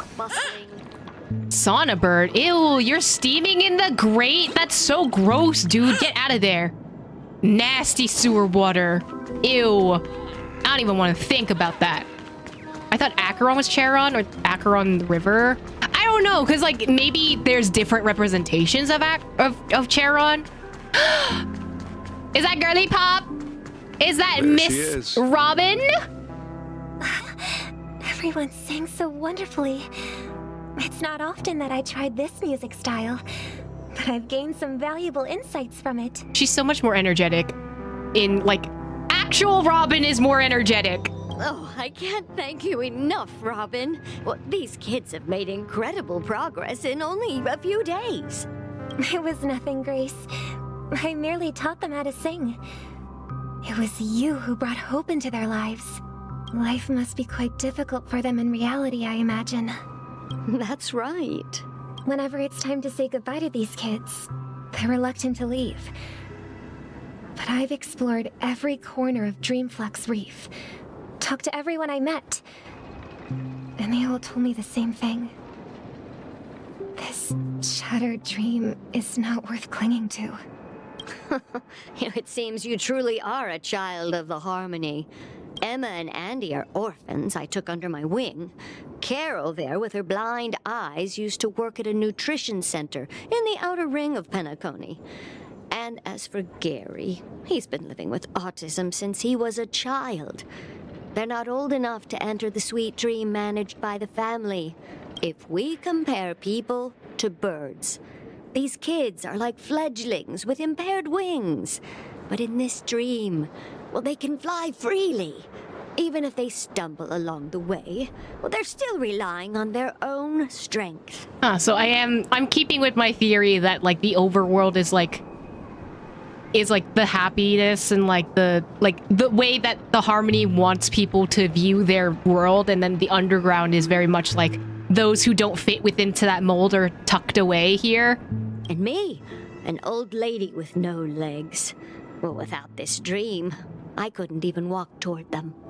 I'm glad that you found a new life here in Penacony. It's just... Don't worry, Robin. Dreams have their significance, but they aren't everything. Both the children and I understand this. No matter how long we fly through this dream, we will one day return to reality. But you know what?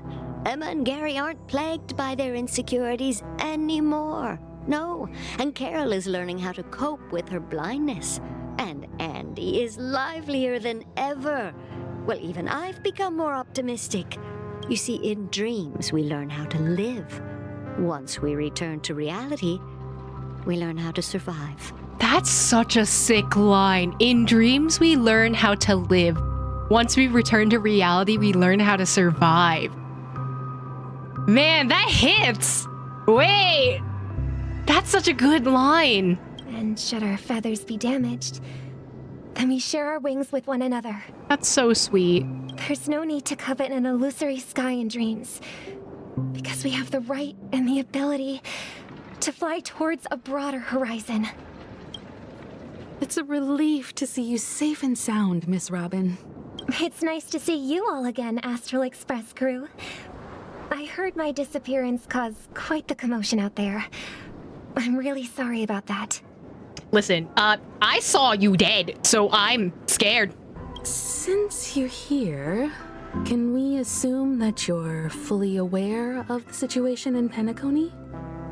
Ever since I returned to Penacony, my voice started to change, until it gradually faded away.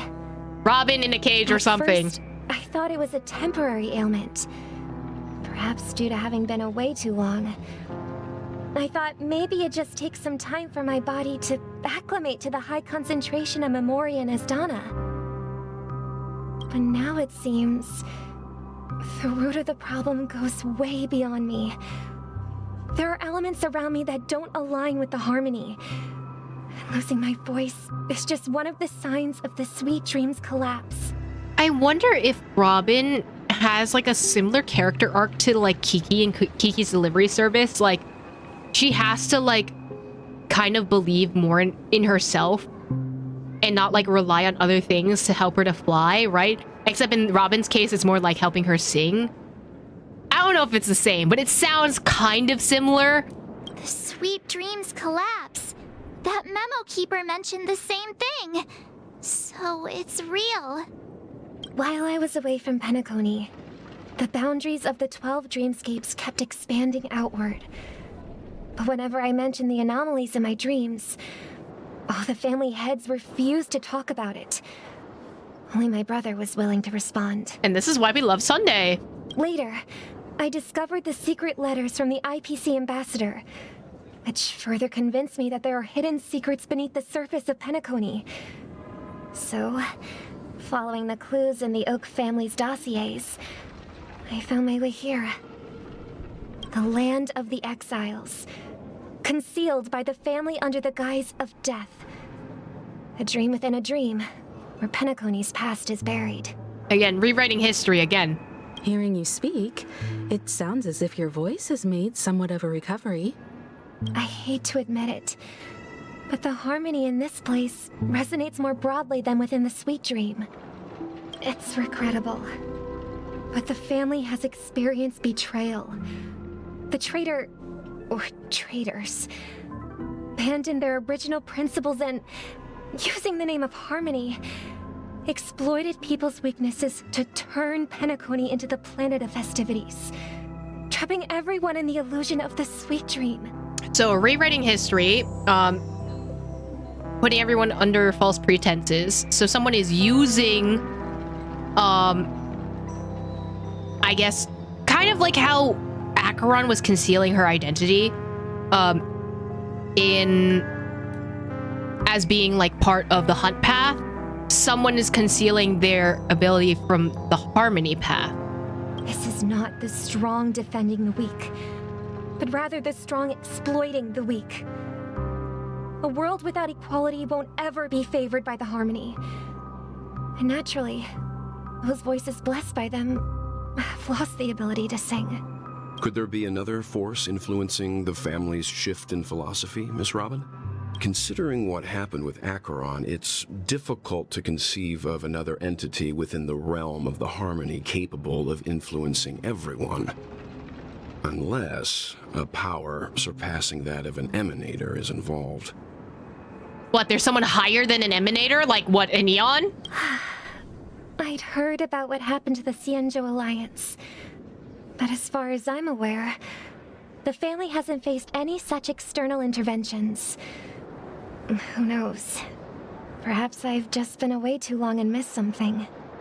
I mean, it's giving very much like Star Wars, this is how democracy dies with thunderous applause kind of vibe, so... Maybe the Eon of Harmony? We don't know. But, like, I think the Eon of Harmony... Maybe the Eon of Harmony is being absorbed by another Eon. Maybe we're gonna see an Eon get absorbed, which would be interesting, considering, like... Didn't the Eon of Order get absorbed by the Eon of Harmony? So what if the Eon of Order is lashing out? Regardless, I cannot accept my home is moving towards the very opposite of what the Harmony represents, while still claiming to uphold it. That is called propaganda, buddy. I must uncover the reason why Mikhail cut ties with the family, and who exactly it was who betrayed us all. Do you remember our arrangement, Mr. Micah? Well, here's my answer. I've decided to forgo my role and never step foot on the Charmony Festival stage again. What? Honestly, make your stance, Robin, as you should. Robin is a true ally, okay? I trust her. 11 system hours until Charmony Fest. What? It's been an hour? Look here, brother. A little bird. Stop! The birdie is so pretty! Oh my god, I'm gonna give it... Oh, you're so cute! Oh, look at you, you're a good little birdie! Looks like a fledgling Charmony dove. It's so cute! But Charmony Baby doves don't live Sunday! here. So how did this little bird get here? Maybe its parents abandoned it? It looks weak and frail. Why don't we find something soft and make a nest for it? This place is too dangerous for a fledgling. Let's take it with us. We can put it on the wooden shelf in front of your window. Okay. A bird like that must have a beautiful singing voice. But where will it live? I'll ask the family head to build a cage for it. Oh, wait, no, don't... Sunday, wait, hold on. A fledgling in a cage, something, Robin, allegory. A cage? But then it won't have the freedom to fly, right? Let's see. Who is this? What is it that has captured the attention of the two best interpreters of the Great One? To the point that they've forgotten how to enjoy their dessert. Because it's your baby! Look at your baby! Oh, poor little thing. Doesn't look like it's doing well. Do you want to rescue it? Why does that sound like it's filled with malice? If this bird gets hurt, I'm gonna be so mad. I do. But I don't want to lock it up in a cage. Why? Don't ask me why like that. Even if it's small and not fully feathered and can't sing, it didn't come into this world just to be locked up in a cage. Birds, they should be flying free in the sky. Oh, this one's folded in a different color. That's quite the romantic idea. And what about you, a young scholar? Do you agree with your sister? I mean, no, because Sunday said let's build a cage for it, so... I think she's right. But if we leave it out in the wild, it won't survive for more than a few days at best. I see why one of you is the control freak, at least. Ah, I see. It seems our little scholar is still a bit unsure. Well, let me tell you youngsters a story. Back in my day. As you probably know, Charmony doves can fly through the air. When they fly really high, the friction caused by the flapping of their feathers against the atmosphere creates amazing lights, so that they look like shooting stars. Wait, that's kind of cool. I wonder if there's an actual bird like this. We've seen this spectacle so many times that we think it's just something they can naturally do. But that's not the truth. Their radiant display is the result of countless struggles against nature over generations. I feel like, I don't know how that would work with adaptation though. Like, how would natural selection selectively breed a bird that would make you more obvious to enemies, right? Their ancestors were too weak to survive on the ground. So, to escape predators, they started seeking new opportunities in the air. After countless attempts by many generations, one of them finally figured out how to fly. It soared into the sky and never looked back at the ground again. Wonder if this is Mikhail. So, you mean birds aren't born to fly, but they find a way to do it through their determination, right? I feel like this analogy would make more sense in Chinese because right now, it's not landing. Well, that's an idealistic way of putting it. So, what are your thoughts, Sunday? Do you think it was adapted to lure and prey? Maybe. Or like to blind them? I'm not sure how that would work. I think people believe birds are meant to fly because they've never seen those birds crashing to their death. Wow, that's a little dark, Sunday. That's an interesting perspective. So, have you decided what to do with the bird now? For now, I'll keep it in a cage until it can take care of itself because I want it to live, no matter what. I wonder if this is just an analogy for Robin. Well said, kids. It seems each of you has found your own answer. Your insights are truly remarkable. And I hope they come true in their own way. We will take good care of it, won't we, brother? Yeah, but Mr. Gopherwood? Gopherwood? There's one thing I don't quite understand. Was this one of the dudes that was on the list? And what might that be, my son? Wait a minute. Your dad's name is called Gopherwood? No wonder why your child's names are called Sunday and Robin. It's just in the family or something. What if this little Charmony dove never learns to fly in the end?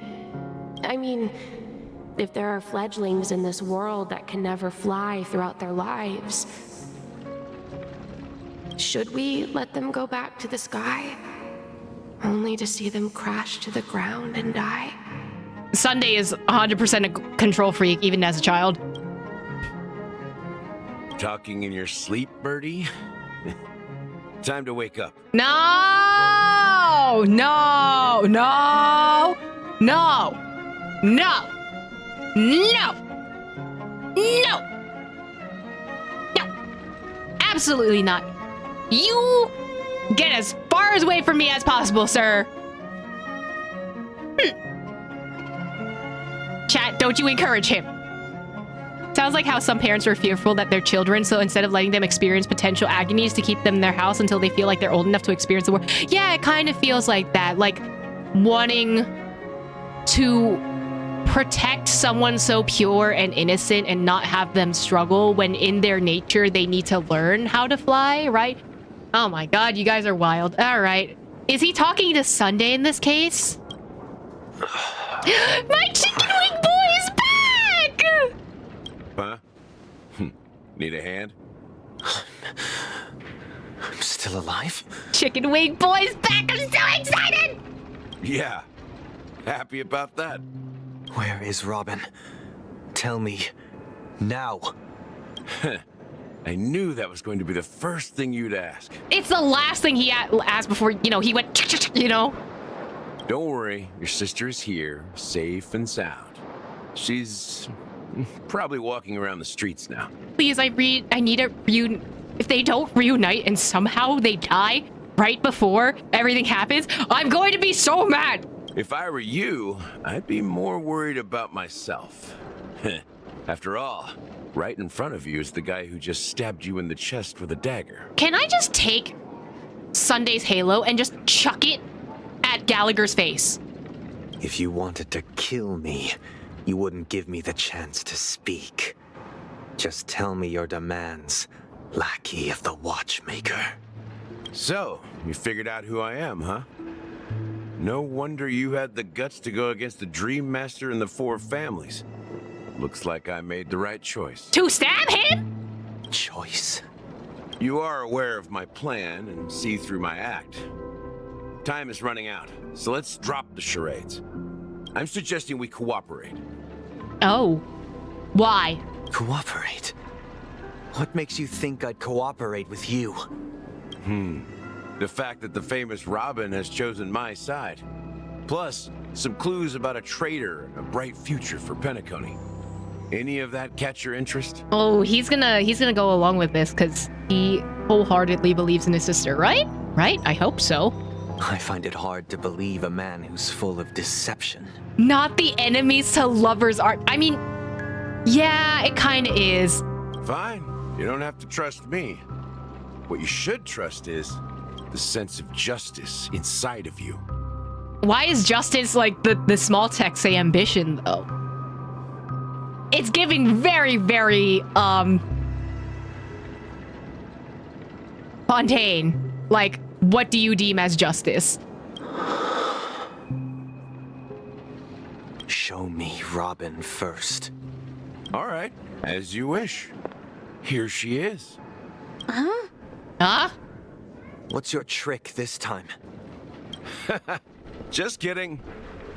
I mean, this lady will lead us to Robin, right? Not him going, this is not how this is supposed to go. It's like, this is not part of the show. What's going on? And the crew, too. There are too many people who you owe an explanation. Firefly's angry at Gallagher? Yes, thank you. That'd be great. Please follow me, Honorable Oak family head. Now, all the actors are on the stage. Okay, Shakespeare. Moments later. Oh, this is like the graves. This is the monument I mentioned earlier. The names inscribed on it should be familiar to all of you. Gee, I wish I could read. Rosalina and Tiernan. The Nameless. When Penacony was Wait, known why is as there a blank frontier one? prison, it was the Trailblazers who connected it with the stars. They were the heroes who saved Astana, and their names deserve to be immortalized, not just on this small stone tablet, but in the annals of history for all of time. Why is there one that's blank? Micah?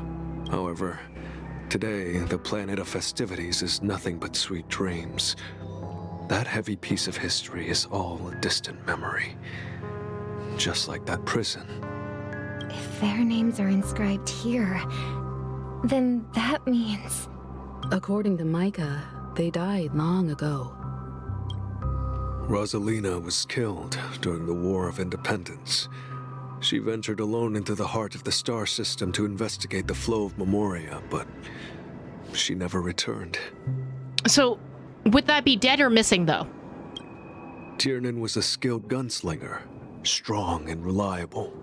He led the people through countless battles, but he didn't live long enough to witness the arrival of true peace. In the decade following the war, Penacony faced challenges internal and external.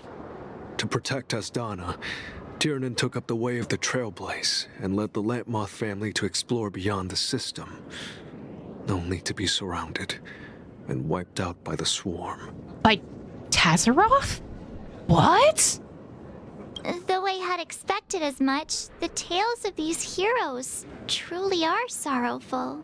Oh no, not the Swarm. I'm scared now. True to the title of Trailblazer, they spent their lives venturing into the unknown.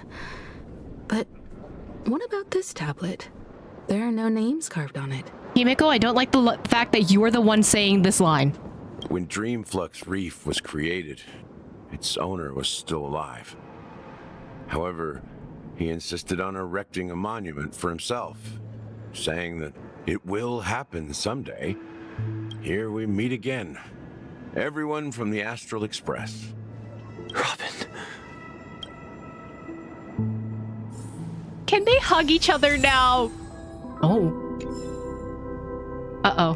I can talk to everyone, right? Oh, they're reunited! Oh! Brother. There's no need for words. You're safe, and that's all that matters. Oh, baby! I love them all. Wait, where's the Astro Express? Where's March and... Are y'all not here? Did y'all disappear? Or are we just part of the party now? What do you gotta say? Well, I did my job. I gathered everyone here. Gallagher will explain the rest to you. Take care. Damn, is this the end of Micah's, like, storyline? I hope he's in, like, an event or something. You're interesting, buddy. The atmosphere sure is livened up with all these people in here. Misha's so head empty all the time. I love him. I brought Gallagher here. It's time to face the truth. What do you mean? I promised to give the siblings some privacy, so let's talk about our business first. What do you say? That sounds sensible enough. Since you went through the trouble of gathering the family heads, the crew, and the Stellaron hunters, I'm guessing you have something important to say, Mr. Gallagher? Oh, is it that obvious? The look on your face is practically screaming, I'm the one behind all this. Is he head empty or is he playing dumb? He could be playing dumb. You're right, Mr. Yang. It is indeed time to come clean on everything. The siblings already know what they need to, and they've made their choice. But you, Nameless, arrived a bit late. So it's only fair that I answer your questions. Before we begin, let me reintroduce myself. I'm the founder of Dreamflux Reef, the deputy of the Watchmaker, and the one who sent out that invitation. Yeah, I figured you sent out the invitation, so that's your tombstone. Ah! As Gallagher, the history fictionologist, I humbly extend my greetings to you all. History fictionologist? So what? Everything you told us was made up? Altered, maybe. I don't know if it's entirely made up. Well, don't worry. Almost everything I shared was true. Well, except for the part about the family accepting me back. Yeah. I double-checked with Micah, and everything he said about the family, the Watchmaker, and Mikhail is true. Thank you for your understanding. Now let's get down to business. I'm sure you're all wondering why I went through the trouble of setting up this battle for the legacy. Inviting different factions and stirring up a ruckus all over Penacony. Are you the emanator of elation? Well, it all boils down to something very familiar to all of you. The Stellaron. It's always the Stellaron, isn't it? The Stellaron? But how is that possible? Penacony is a free-flowing interstellar hub. There are no signs of contamination whatsoever. Unless... You're totally correct. So, care to take a guess at what that means? History fictionologist following in Mata. Oh, okay, so it's a different faction. Interesting. I can't believe the English localization didn't mention Gallagher being a follower of Mythos the Enigmata during his conversation with Sunday before the goop. They didn't say that? It's supposed to be in that. Oh, okay. Huh. You're pulling our leg. No, someone's manipulating the Stellaron. How keen. Well, what should I say? I expected nothing less from the person here who is the most familiar with Stellarons. It was mentioned in the Chinese dub, but they didn't translate it into English. That's very strange why they would leave out that information. Like, why? What's the purpose of that? The sweet dream doesn't come out of thin air. If you think of the memory zone as the sea, creating the land of the dreams is like filling that wild ocean with earth to make an island. So, like, man-made stuff? To achieve this feat, without the help of an emanator of remembrance or enigmata, the only way is to use a Stellaron. Why not find another emanator, though? And that's not something you can achieve with a simple wish. It requires vast quantities of knowledge, time, and manpower. I'm sure you get what I'm hinting at. In Azdana, the planet of festivities itself is a Stellaron disaster. Oh. That's why Robin was just like, oh, the sense of harmony is much better here. The planet of festivities itself is a Stellaron disaster? It all started a long time ago, back when the Watchmaker and his crew liberated the frontier prison. They faced countless challenges as they began building Penacony from the ground up. That's when the idea of using the Stellaron came into play. The Stellaron first entered the Azdana system during the war. The Nameless warned everyone against the folly of attempting to tamper with such a power, and most heeded their words. But there are always people in the shadows with ulterior motives. Of course. The turning point came after Tiernan's death. With 2 of the Nameless gone, the Watchmaker had to go to the front lines. It was at that moment his rivals saw an opportunity. By the time a representative from the Montour Systems family arrived at the Watchmaker's call, the Stellaron had already been activated and was seeping into the primordial synesthesia dreamscape. And I suppose the family happened to possess the knowledge to seal the Stellaron? Not just that. They knew far more about the Stellaron than the average person. They helped Mikhail swiftly quell the civil unrest and played a part in building Penacony under the disguise of the Harmony. Huh.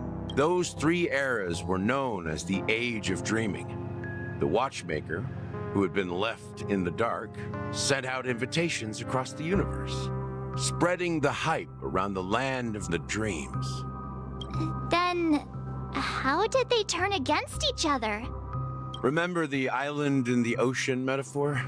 The truth is, the Stellaron was never truly sealed. It existed in a different form within the dreamscape. Think about this. What would it cost to create and maintain such a lavish dreamland? Way too much. It's people's lives. The opulent dream is built upon the decay of spirits, with a toxic elixir called pleasure flowing through the dreamscape. It tempts people to indulge in the dreamscape, and gradually their minds succumb, becoming nourishment for the sweet dream. Oh, it's giving like the Lotus Hotel from Percy Jackson, I guess? Confusion, laziness, and cowardice. Weaknesses that plague humanity were magnified and nourished by the family. Penacony became a new kind of prison, even more impenetrable than the previous one. I was saying that it was basically another form of prison. So it's also the Sumeru plotline. It is a little bit just like you want to escape into dreams kind of way, you know? Sadly, we realized this far too late. By then, the family had a firm grip on Penacony, swiftly quelling any opposition that arose. At my wit's end, I had to use the power of the Enigmata and sought refuge in this chaotic realm. Over the years, I created a meme within this dream for our use. Fictionologize is a word, I suppose. Dormancy. That's its real name. We exploited a loophole. You see, regular people can't fall asleep again while they are inside the dreamscape. So this is the true meaning of the impossible. You sent out invitations in the Watchmaker's name to find forces capable of resolving the Stellaron disaster and draw them into Penacony to uncover the truth. It's not just that. Above all, I wanted to see what happens when the major factions engage in a struggle for the legacy. Since this is the Watchmaker's first announcement in decades, the traitor within the family is bound to reveal themselves. So, the legacy is just a facade. If you want to consider the Stellaron as the legacy, I'm totally fine with that. If that's the case, where is the Stellaron now? That's a question for Mr. Wings. Mr. Wings is Still under crazy. the family's control, and as the head of the Oak family, I'm sure he holds all the answers. I feel like they didn't let him know, right? Even though he's a head of the family, it doesn't mean that they will have all the answers. Especially because people were sus of him before. All right, Chicken Wing Boy, what you gotta say? Go ahead. I'm sure Mr. Wings holds all the answers. Chicken Wing Boy, what you got for me? Are you done talking? So, will you tell us where the Stellaron is? It is the Penacony Grand Theater itself. He looks so sad. Oh, buddy. As I suspected, it's the embodiment of the family. The edifice that first materialized within the sweet dream. That's what turned Penacony into its current state. As for the person who employed its power, it is in fact Mr. Gopherwood, the current Dream Master. Your dad? Well, that was easier than I thought. Did you conduct your own investigation already? Oh my god, it was your dad? It's giving Star Wars. Correct. When I was trying to track down the person who murdered my sister, apart from you, Gopherwood was my second suspect. Confronting me first turned out to be a smart move on your part. I didn't have other options. The Dream Master has been elusive, and even the heads of the families can hardly get an audience with him. Moreover, Mr. Gopherwood has been kind to my sister and me. And I didn't want it all to end like this. What do you mean by that? To be honest, my brother and I are also victims of the cancer of all worlds. We grew up as orphans, and were adopted by the family when they came to help. Mr. Gopherwood recognized our potential and brought us to Penacony. The parallels between Linny and Lynette are not unheard of here. But I can't just stand by and watch Mr. Gopherwood become an enemy of the Harmony. I won't use my voice to support an evil cause. As you should, Robin. I won't step on that stage and sing, no matter who the traitor is, or what orders they give me. I won't let the Charmony Festival become an event that destroys Harmony itself. Bro, I love Robin the more that she talks. For the paradise in our dreams. Indeed. For the paradise in our dreams. This is giving a shot of, maybe you betray me kind of shot. I don't like that. As the head of the Oak family, I'm responsible for ensuring Penacony's promising future. Robin and I will head into the sweet dream and confront the Dream Master. And if it turns out that the family has truly strayed from the Harmony, I'll fight alongside you. Oh. We'll put the Charmony Festival on hold and make sure Mr. Gopherwood pays for his blood debt. I like Crazy Sunday. I like we take charge of these things kind of Crazy Sunday. I'm here for it. The enemies you are about to face aren't like this old dog here who can barely even bark. Since our interests are aligned, why don't we team up? Maybe, just maybe, we'll have a shot at success. It is not eluding my gaze that the text is directly over this area. We have always been following in the footsteps of our nameless predecessors, and there's no reason to stop now. Yeah, we Nameless won't back down from a challenge. Isn't that right, Mr. Trailblazer? Yeah! Ain't nothing to fear no more. We'd win. Heroes never back down. Peace was never an option. Going up against the Dream Master? Nah, I surrender. What if I say I'd surrender? Come on, don't crack jokes at such a serious moment. Listen, I am, if not, a clown. Rest assured, sitting on the sidelines isn't in our nature. Mr. Sunday, Miss Robin, I'm willing to accompany you on behalf of the Astral Express. Having a third party present should help with negotiations, and could make all the difference if things get ugly. Thank you, Mr. Yang. Thank you all very much. Sorry, March, I joked to cope. Exactly. The Charmony Festival is about to start, and time is against us. We must hasten.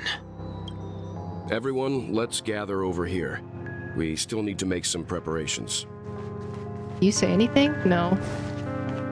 I don't like that the grave is there.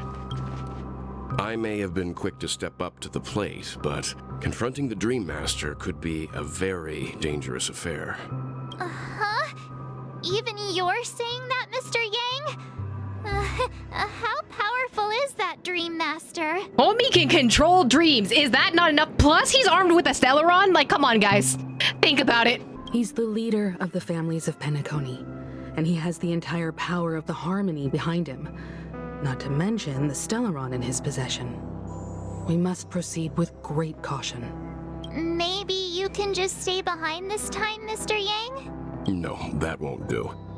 Even if we count Robin as an ally, something felt off about Mr. Sunday just now. Okay, so it's not just me. Oh, what if Sunday's being Put my controlled? finger on it. I have to make sure he won't turn against us when things start to get dicey. Imagine it's not Sunday that betrays us, but it's Robin. That'd be crazy if Robin betrayed us. I don't think she would, but imagine. You're still carrying the keepsake the IPC envoy gave you, right? May I borrow it for a moment? What, the rock? Oh! Aventurine's token. I still have that? Huh. I knew it. What do you need it for? As I suspected, this chip Aventurine gave to you is actually a miniature transmitter. How can he transmit anything from the black hole? If I'm right, he intends to use it to track your location or contact you when needed. As it so happens, this may actually be of some use in the current situation. Aventurine? Is he still alive? And what does he have to do with our mission to confront the Dream Master? Remember what I said earlier? Working with the IPC is a way to keep the family in check. If negotiations go south and the family show their true colors by going after the Stellaron, I'll use this transmitter to send a message to the IPC. It'll be just the opportunity the IPC ambassador was hoping for. Why do you... I don't like the fact that you emphasized I. Why can't I do it? The only question mark in all of this is Aventurine's current status. But the IPC is always listening, especially senior strategic investment department heads like him. Getting the message across shouldn't be a problem. Good luck to you, Welt. Well, you take care too. If anything goes wrong, don't worry about me. Just make sure to seal the Stellaron. Why are you saying... Well, don't say things like that, buddy. Spoken like a true hero. Even if the Dream Master is innocent, the family's corruption runs deep. I won't make the same mistake Mikhail did. Let's wish him the best of luck. Well, don't do anything that I wouldn't do, okay? Don't you have something else to tell us, Gallagher? Why would you say so? Before we departed, the conductor asked us to inquire about the 3 nameless in Penacony. We've already collected intel about Razelina and Tiernan, so the only one left is Legwork. If I'm not mistaken, we've already met him somewhere, haven't we? It's not enough to say meet, but the answer is pretty obvious. After all, I've hinted at it in quite an evident way. I've been watching over you ever since I received the reply from the Astral Express, and I've seen the great effort you all put into linking different realms together across the cosmos. And now, after getting this far all in one piece, you have truly proven yourselves. Miss Himiko, were you the one who repaired the Express and got it sailing through the cosmos again? Yes. And you two, young Nameless, you have very interesting life stories and extraordinary skills. Oh yeah, one of them was trapped through ice, and the other one was, born from a Stellaron, Aw, you're making me blush with these flatteries. Keep them coming. My reputation precedes me. Believe in the galactic baseballer supremacy! What? Hey, you can't just make up titles like that. Yes, I can. You're full of energy. Please send my regards to the conductor, Pom Pom. Please let them know that their friend had fond memories from his time aboard the Express, which he reminisced on every time he had a good drink. Oh. As for the last Nameless, he embarked, disembarked, and embarked again, traveling in a great circle, ending up back where he started. On his deathbed, he told me to find the Astral Express and deliver an invitation to the future Nameless. He left behind a special gift, a true legacy. Something that belongs only to the successors of the Trailblaze. Come with me. Now is the time to reveal it. Okay, my brain hurts. What is happening? Back here again. Sometimes I feel like you're still alive, old friend. Like you've still got so much to say and do. I've kept my promise and brought the future Trailblazers you've waited so long for. I don't know why you were so obsessed with that train, but I remember your last words. He's gonna reveal something. Don't let us down, old man. Old friend, just say you're gay, right? Yeah, there you go. What's happening? Oh no, a sudden reveal. Who could have thought? Oh god, everything is moving. This is how skyscrapers are born in New York. Trust. Believe me, this is how they do it. It just go whoosh. Oh god.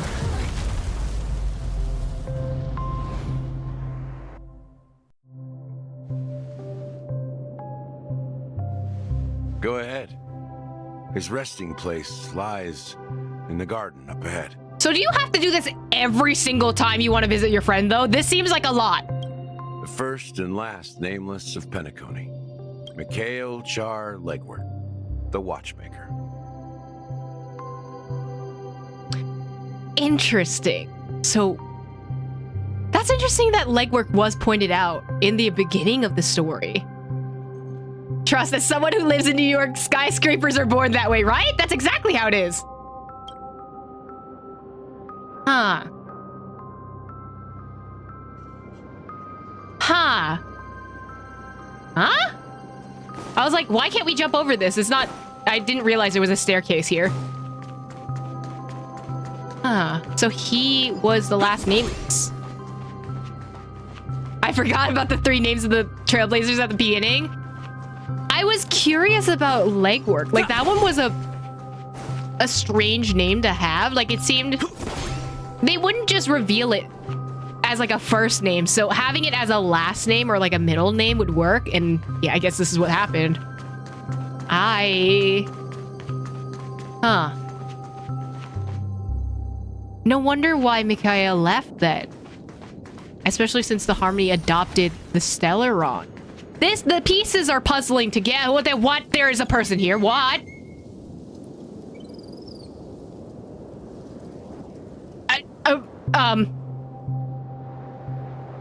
Hello? Sir, are you a ghost? Beneath the sea surface of the memory zone, in a garden closed in the full moon in the water, an elderly man rests on a recliner, enveloped in utter silence. The Watchmaker, Mikhail Char Legwork, has passed on to that endless, timeless dream, where no sound could ever awaken him. Sure enough, the Watchmaker is the 3rd Nameless. Even I could guess that one. The legacy he left behind was a dream bubble. I believe inside that bubble, there's something that holds meaning only for the Nameless. So we just leave his dead body out? We just leave the body here? Like, no burial, nothing? After all, when I checked its contents, I found nothing inside. Maybe some Trailblaze runes? Even more mysterious than me. Well, let's have a look. As the words cease, Himiko nods ever so slightly in your direction. Take a deep breath, steady your mind, then turn to gaze towards the Watchmaker. Touch the dream bubble in Mikhail's hand. You press your hands against the dream bubble, and the thick, viscous memorial converges under strain, then stretches outwards from your fingertips. As if it was weaving a delicate web, it gently cradles your palm. A chill travels from your fingertips, carrying it with a myriad of vibrant and intertwined memories, as experience would suggest. But this time, you see nothing at all. How could this be? Try to focus and capture some memories. Take a deep breath and try to read the dream bubble again. The dream bubble is clearly extraordinary. Perhaps the approach was wrong, you think. Holding your breath and closing your eyes. With one knee on the ground, you press your forehead against a thin film coated the memoria. Yet before you there remains an abyss of darkness. No crimson sun descending upon snow-capped mountains. No gentle laughter. No twinkling stars. No echoes of swords clashing. And most of all, no traces of Trailblaze. There is nothing, and nothing is there. Indubitably, this is but an empty dream bubble. Wait, what's going on? Seriously? There's nothing inside this dream bubble? I wonder if this is supposed to be like the end is just nihility or something like that. Unless it's a one-use time only and Gallagher used it already. How could a dream bubble be empty? Just as I suspected. That old man always had this strange belief in the nameless and the Trailblaze. And I never understood where he got that confidence from. Especially since he never managed to get in touch with the Express while he was alive. I could never figure out what was going on in that old man's head. But this empty dream bubble is so typical of him. He was always full of weird fantasies and incomprehensible romanticism. That mischievous old man. Well, I didn't expect him to leave anything concrete behind anyway. Don't think that's the case, Gallagher. I'm sure Mikhail has left us the most precious thing of all. What? Don't start getting all philosophical on me, all right? Just as Mikhail believes in the nameless of the future, we unconditionally believe in the nameless of the past. How could they leave with regrets for the future when they were ready to dedicate their lives to the land they loved? There must be something contained in this dream bubble. It's just we haven't figured it out yet. You also have faith in the Watchmaker, don't you, Gallagher? Well, I'm a follower of the Enigmata. My philosophy forbids me to have faith in anything. That's why I understand what faith means in the path of Trailblaze. And I also want to know what he left behind. I'll leave it to you guys then. I feel like he's trying to be philosophical, but I'm not sure. Can I borrow your pet? I need to make a trip back to Golden Hour and check something at the Dreamscape sales store. Man, sleepy. It's for Mikhail, and for the future of Penacony. Wait, Himiko's leaving up? No. We cannot let Himiko be by herself. Please, I can't handle this. Boot Hill. 10 system hours until the Charmony Festival. How may I help you? Don Hug's in this story! Greetings. We're the Nameless from the Astral Express. Oh, God. And we'd like to check in. Don Hug, you're going along with this? Please, baby boy. Please. Oh, I'm scared now. The Astral Express? But I thought... Yes, my companion's already checked in. My name is Dan Hung, and I believe my personal information is recorded in your system. I see, but your companion said you wouldn't be coming due to a change of plans. Well, we changed the plans again, I guess. Now the plans have changed again. Man, I'm Boot Hill, huh? And you are... Me?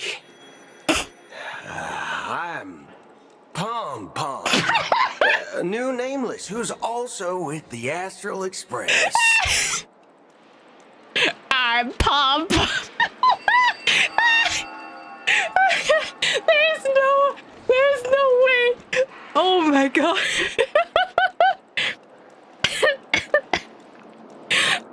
The way he said Pom Pom was so funny. Yeah, that's that. He's so Pom Pom, right? Look at the same color palette, everything. He's my fellow Trailblazer. We responded to the family's invitation before he boarded the express, so he wasn't registered in your system. Oh my god. Is it possible to accommodate him as well? Oh my god. Oh, I see. Another one of the Nameless had a similar situation. Seems like a lot of people are joining the Trailblaze these days. Yeah, that's definitely happening right now. Since there's a precedent, it shouldn't be a problem. Just give me a second to contact your companions. Man! I'm sorry, dear guests, but it seems I'm unable to reach the other members of the Astral Express. What do you mean by unable to reach them? Uh-oh, he's worried. My apologies. This is the first time I've encountered a situation like this. However, the system indicates that those guests are still in the dreamscape. How about this? Give me their room number, and we'll go check on them ourselves. Stop threatening the poor worker lady. I'm afraid that's not possible. I need to verify both of your identities before I can share any guest information. How about you just wake up someone? Let's say, Welt? I'm sorry, but there are strict rules regarding forced awakening. It cannot be done without the proper clearance. So nothing works, huh? What's your solution then? Are you saying we sleep here? At the reception? Boothill, stop being such a Karen. Relax, she's just doing her job. Please be patient. We need to contact your companions in order to confirm your identities. And now it seems you need to confirm our identities before you can contact our companions. Quid pro quo. It seems so. Oh, fudge. Look, nothing personal, but if you can't handle this, go find someone else who can, okay? Oh my god, stop being such a Karen, Boothill.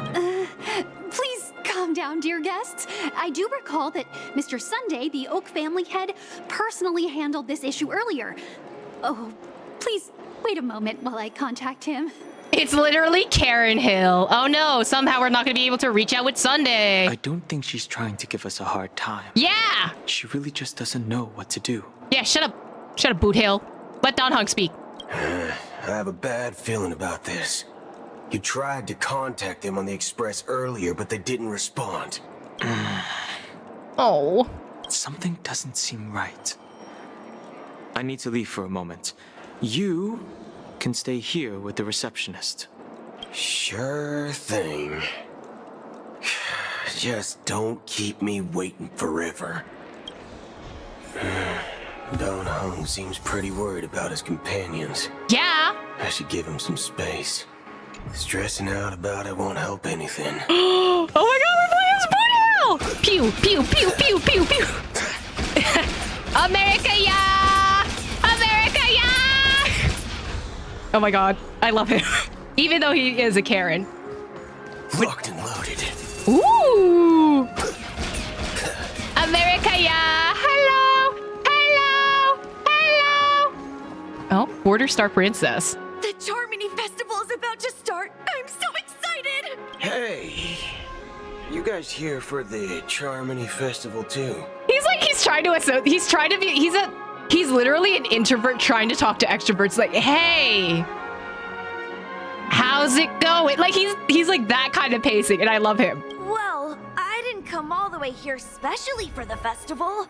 Honestly, I don't really even know what it's about. But I heard it's a lot of fun! Well, back in my home world, Anaria, we have festivals like that all the time. Okay. My dad threw me a birthday party one time that was just as extravagant as the Charmony Festival. Damn, so you got money? You want to give that to me? Oh, come on! The Charmony Festival is a once-in-an-amber era event! How can a birthday party compare? Well, you never know, right? Maybe on her world, birthdays only happen once in Amber Era. Oh my god, he's such an introvert. I love him. Anyway, let's forget about that. Have you heard about the, unsettling things happening in the dreamscape? Once again, I am going to point out the, where the text box is located and where this frame is currently shot. Unsettling things? What could possibly go wrong? It better not ruin the Charmony Festival! I've been looking forward to it! Relax. With a big event like this, there's bound to be lots of gossip and rumors. Don't worry. If anything does happen, the family will be on top of it. I really like Sabrina's voice. Oh, that's a relief. I didn't come all this way to see the festival go down the drain. Oh my god, it's like he's on programming talk. Well, looks like I won't get any fudging clues out of these two. They're clueless. I forgot he can't curse! What the fuck is a kilometer? I wanna be a cowboy, baby! What? Face... Greetings. I'm Cody of the Bloodhound family, head of security for the hotel. How may I assist you? I really like her voice too. Hello. So, there's something I wanted to ask about. I've been hearing some unsettling rumors about certain incidents that might affect the Charmony Festival. Do you think there's anything to be worried about?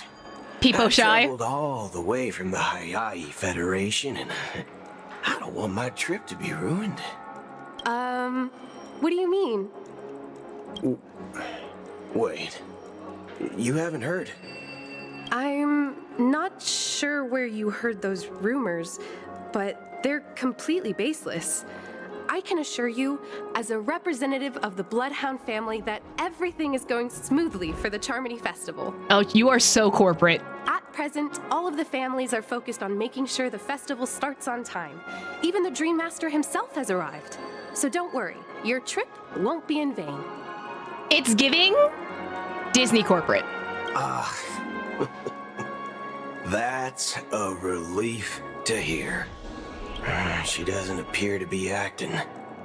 So, it seems that even the hotel staff are out of the loop. Girly Pop, I see where you're staring. Stop that. His eyes are up here, okay? Back already? Hasn't she returned yet?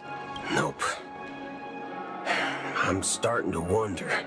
Sending her to contact Sunday was a good idea.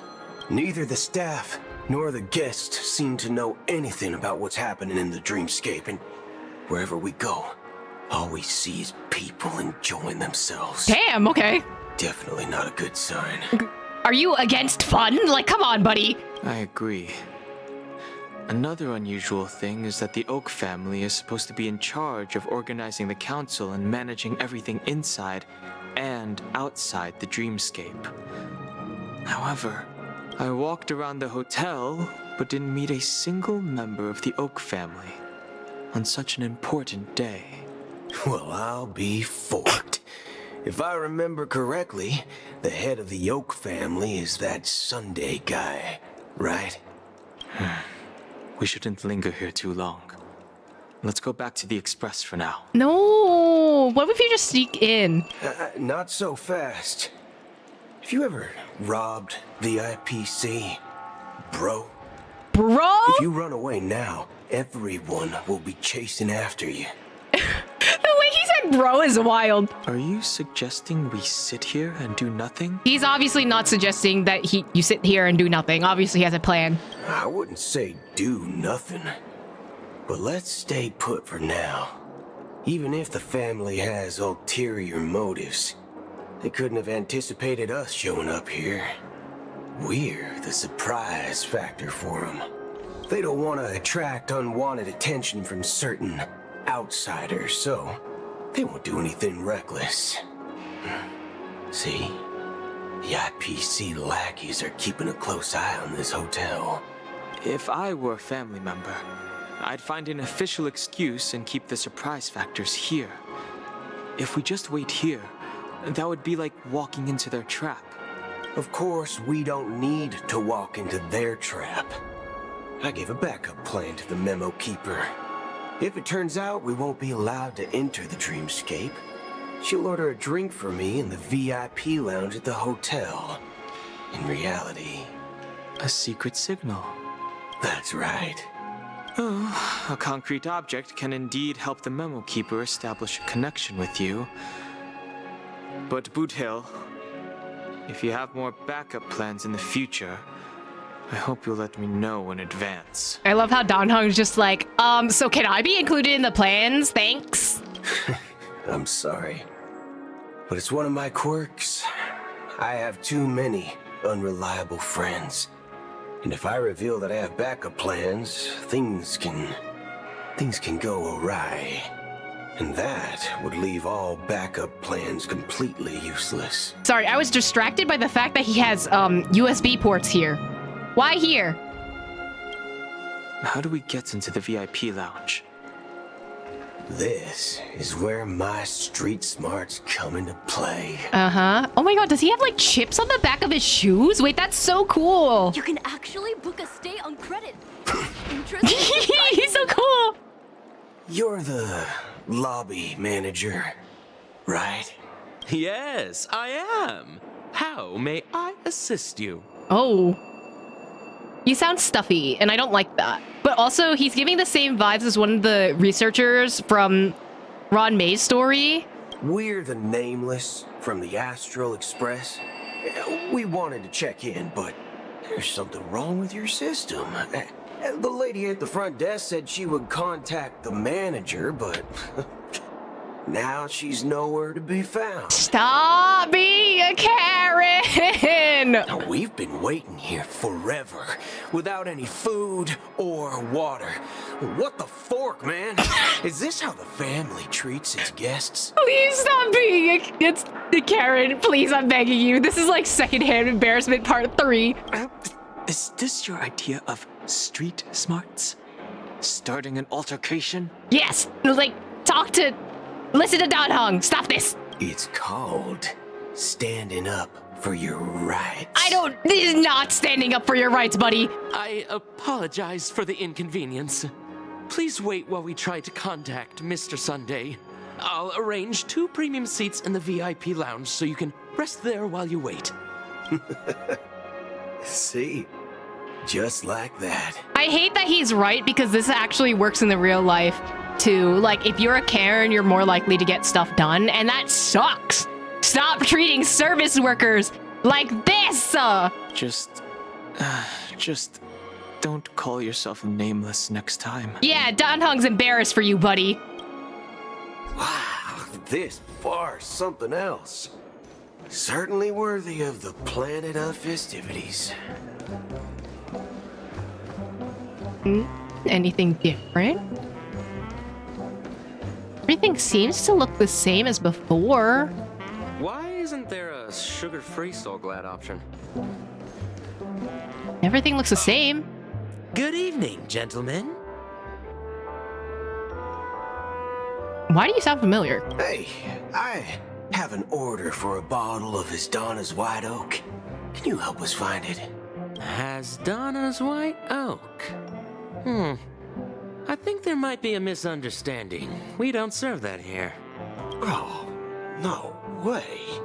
Are you sure you're not mistaken? If someone had reserved such a beverage, I would definitely remember it. It sells for hundreds of thousands of credits per bottle, after all. I couldn't afford to cover for such an item if it were broken or lost. That's strange. Well, could it be that the memo keeper couldn't afford it? Then what should we do now? Oh, no need to rush. Let's grab some drinks first. Maybe I arrived too early and she hasn't come yet. Boothill is low-key giving me head empty, no thoughts, and I don't know why. Now, let's see what kind of juice malts you all have here. You can't say alcohol either? Give me a glass of Heenum Valley, 40 years. I'll have it neat. No ice. Well, that's the most expensive one on the list. You have a taste for the finer things. I better not be paying for this. It's on the house, anyway. What can I get for you? Anything you recommend is fine. Then I would recommend today's special, Glass Village. It's classic Soul Glad mixed with Laboom juice. It's refreshing and suits your cool demeanor. Just 1 minute. Yeah, he is giving bougie Karen. Also, Glass Village is an interesting name. I wonder if that's gonna carry over to another part of the story. Ah, this flavor. Dynamite barbecue with rocket fuel. Ooh, what? It really hits the spot. Truly the finest sherry cask aged malt juice in the cosmos. Dynamite barbecue and rocket fuel. So you're telling me that you take diesel oil? Dynamite barbecue with rocket fuel. Is that really something that humans enjoy? No. Hey, this guy doesn't know anything at all. As long as you're satisfied, dear guests, please enjoy. Let's give the memo keeper another half system hour. If she doesn't show up, we'll need to come up with a new plan.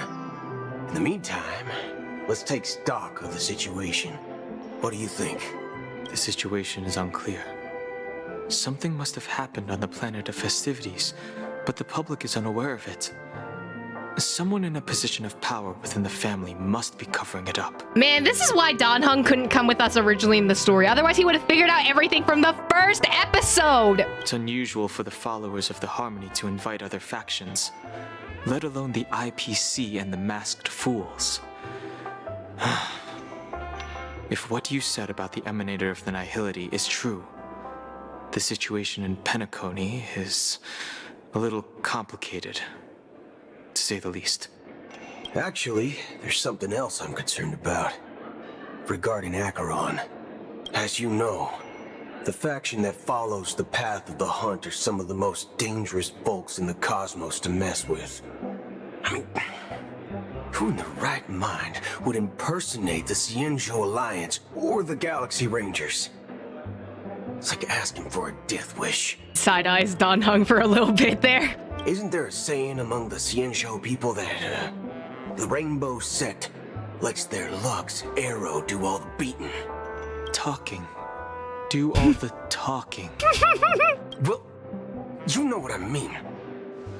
Even though the Galaxy Rangers have been out of sight for years, we've been keeping an eye on this region. Even the dumbest criminals know better than to mess with the Annihilation Gang, much less the Rangers. But that Acheron lady, she doesn't seem like a lunatic at all. On the contrary, she's highly logical and organized. She knows exactly when to hold back and when to strike without mercy. So she's calculating. And you believe that someone like her would have an ulterior motive for impersonating a Galaxy Ranger? To get into Penacony is one, but then the other reason I'm not sure. Especially because she was kicked out now, so like, where is she? She's probably in the lobby. I'm not entirely sure, but I do have my suspicions. Maybe she knows a Galaxy Ranger, or perhaps she's trying to lure us out for some reason, which I can't figure out. Anyway, what worries me more are the anomalies within the family. They've summoned followers from various paths for the festival. No matter how generous such a gesture is, this move seems highly unusual. Because it wasn't the family, and he's tying it to the wrong thing, but that is for us to know and for Dan Heng to find out. Unless the invitations weren't sent by them. If that's the case, it's even more intriguing that the family insists on organizing the Charmony Festival, despite the chaos. Once again, this is why Dan Heng couldn't come in episode 1, because we would have figured out the story in 5 seconds. Maybe it's Shipei the Harmony pulling the strings. You find it beyond human understanding because it wasn't arranged by humans at all. People do stupid things out of irrational impulses. That's true. They abandon their principles when self-interest is involved. They believe in things they know they shouldn't, and fudge. They even break their own rules. But Eons don't. They stick to their determined path and never turn back, even if they reach a dead end. Yeah, they can't change their ideals because they are the ideals. You think Shipei's will is behind all this? Maybe. It may not necessarily be Shipei. I think it's Ina. But there's definitely some higher entity involved. I know it may sound pessimistic, but if human free will were reliable, why would we even need Galaxy Rangers? I think free will... I don't know, I feel like even if there is free will, you would still need the Galaxy Rangers, right? The writers were like, okay, we gotta nerf the Astro Express party going into Penacony. Let's keep Don Hung on the train instead of Fudge. No, literally, that's what happened. It's much simpler when you boil it down to the eons and paths. Like how Lon always follows the path of the hunt, or how the Express stays true to the Trailblaze despite Akavilli's disappearance. But in my opinion, Akavilli's fall holds significance for the Nameless. Oh. So you're saying the Nameless now have to take responsibility for their own choices because their absolutely right leader is gone? Exactly. I believe the purpose of the journey isn't just about following a path that's always considered absolutely right. Ah. It's more about doing your best to choose the right path for yourself among countless possibilities, even with limited insight and judgment. I don't know what you've been through, but I agree that people must take responsibility for their choices, because no one else can do it for them. I agree with both of them, actually. That's why the Galaxy Rangers need to uncover the imposter and figure out her true intentions. Just in case. I have a backup plan if the Memo Keeper doesn't show up. This is my final backup plan. Is that why characters don't always match their path declaration? I guess so. I think because like humans can be swayed between different ideals, that their paths may not necessarily reflect that. They could say, I follow this, but like, to do it in practice is something else, right? You sure have a lot of cards up your sleeve. Well, going back to my old career would make things a lot easier. Your old career? What? Were you a magician? Like, Lenny? By the way, when you were walking around the hotel, did you happen to see any important-looking guests? What's your plan? It's simple. We just grab some hostages and use them as bargaining chips with the family. Or maybe we can even take their identities. Can we have a different plan? This is an awful plan. No need for that. We'll return to the Express now. Wait. Are you getting scared? Draw your weapon. Let's make a big scene. No! Stop! Oh, he is so America Core. Are you leaving, esteemed guests? Would you like to cancel that As Donna's White Oak you just ordered? Huh? As Donna's White Oak? But didn't you just say... Boot Hill, roll with it. Ha ha. Looks like you are a bit intoxicated, esteemed guests. You ordered a bottle of As Donna's White Oak just a moment ago. Not the gaslighting from the bartender? That's crazy. Looks like your Memo Keeper friend has finally arrived. Oh, right. Sorry, my memory's not the best. You know, too many modifications and all. Anyway, let me check. Well, fork me. It says Donna's White Oak, all right. And there's a note. I'll be waiting for you on the Astral Express. Why is everyone infiltrating the Astral Express? Could we not, though? No mistake. That's her message to you. She knew the hotel wasn't safe, so she suggested we find another place. But will the hotel staff let us leave? That is a new question. Well, looks like we took a detour, but now it's back to the Astral Express. So, what are we waiting for? Let's go. Yeehaw? Hi, Pom Pom. 2 guests just boarded saying they were looking for Boot Hill, so I told them to wait in the parlor car. Wait, 2? 2. One of them has to be Acheron, isn't it? Well, one of them's Black Swan, obviously, but... Acheron? Oh, just in time. 2 guests? Yeah. Oh, maybe I'm Don Hung. Yeah, her too. Look, we welcome all passengers on the Astral Express, but sneaking in like that, you have no regard for etiquette. Yeah! Listen to Pom Pom. My apologies, conductor. It was an oversight on my part. I assumed you were already acquainted with the garden. Given the chaotic situation in Penacony, the Nameless are the only ones we can truly trust right now. I don't like that you looked at the broken mirror that only I can see, buddy. I don't... I don't like that. You are the memo keeper. Pleased to meet you, Dan Hung. I've seen you in others' memories. And as for Boot Hill, this is our first face-to-face meeting. I hope you enjoyed that bottle of Astana's White Oak. You sure have a refined taste. Finally, memo keeper. Oh, wow, Let's okay. cut to the chase. Spill everything you know. Oh my god. It didn't... What happened to Hi? Hello?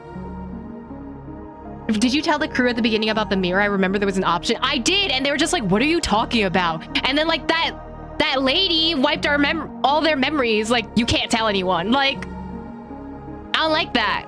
That's precisely what I intend to do. But before that, please allow me to introduce myself. My name is Black Swan, and I serve the Garden of Recollection as a memo keeper. As for Acheron's story, I'm sure she knows it better than I do. How did I predict how the story would go? Wow, who would have thought it was Acheron in this one location? Wow, please don't have a shootout in the middle of the train. Greetings. I'm Acheron. What? You Garden of Recollection shirtbag! You betrayed me! I apologize, but she did that at my request. Due to certain reasons, I have been exiled by the family. Thankfully, this memo keeper came to my aid and helped me escape their surveillance unnoticed. To be honest, it was more like stalking than helping. And the process was far from unnoticed. But we did escape. Man, Doomed Yuri is something. I asked her to guide me to a place beyond the family's reach and to contact a few trustworthy individuals. Namely, all of you. Trustworthy? Son of a nice lady. You think I'm dumb or something? How about this? Please don't have a shootout. Bullet holes in your head and see what secrets spill out. Then we can talk about trust. Can we not do this in front of Pom Pom, the poor child? Listen, y'all can have your shootout outside of the train. It doesn't have to be like that. I'm willing to answer all your questions, but not right now. If my cover hadn't been blown, we might have had more time, but at the moment, we don't have any other options. No other options? What do you mean? This is the only way I can ensure everyone's safety. What are we talking about? I kindly request an immediate warp jump out of the Astana star system. No. Not without picking up Himiko and Well and March and me specifically. Pom Pom's pretty old. I'm sure they've seen some shit, but like, I don't want Pom Pom to experience a shootout in the train, okay?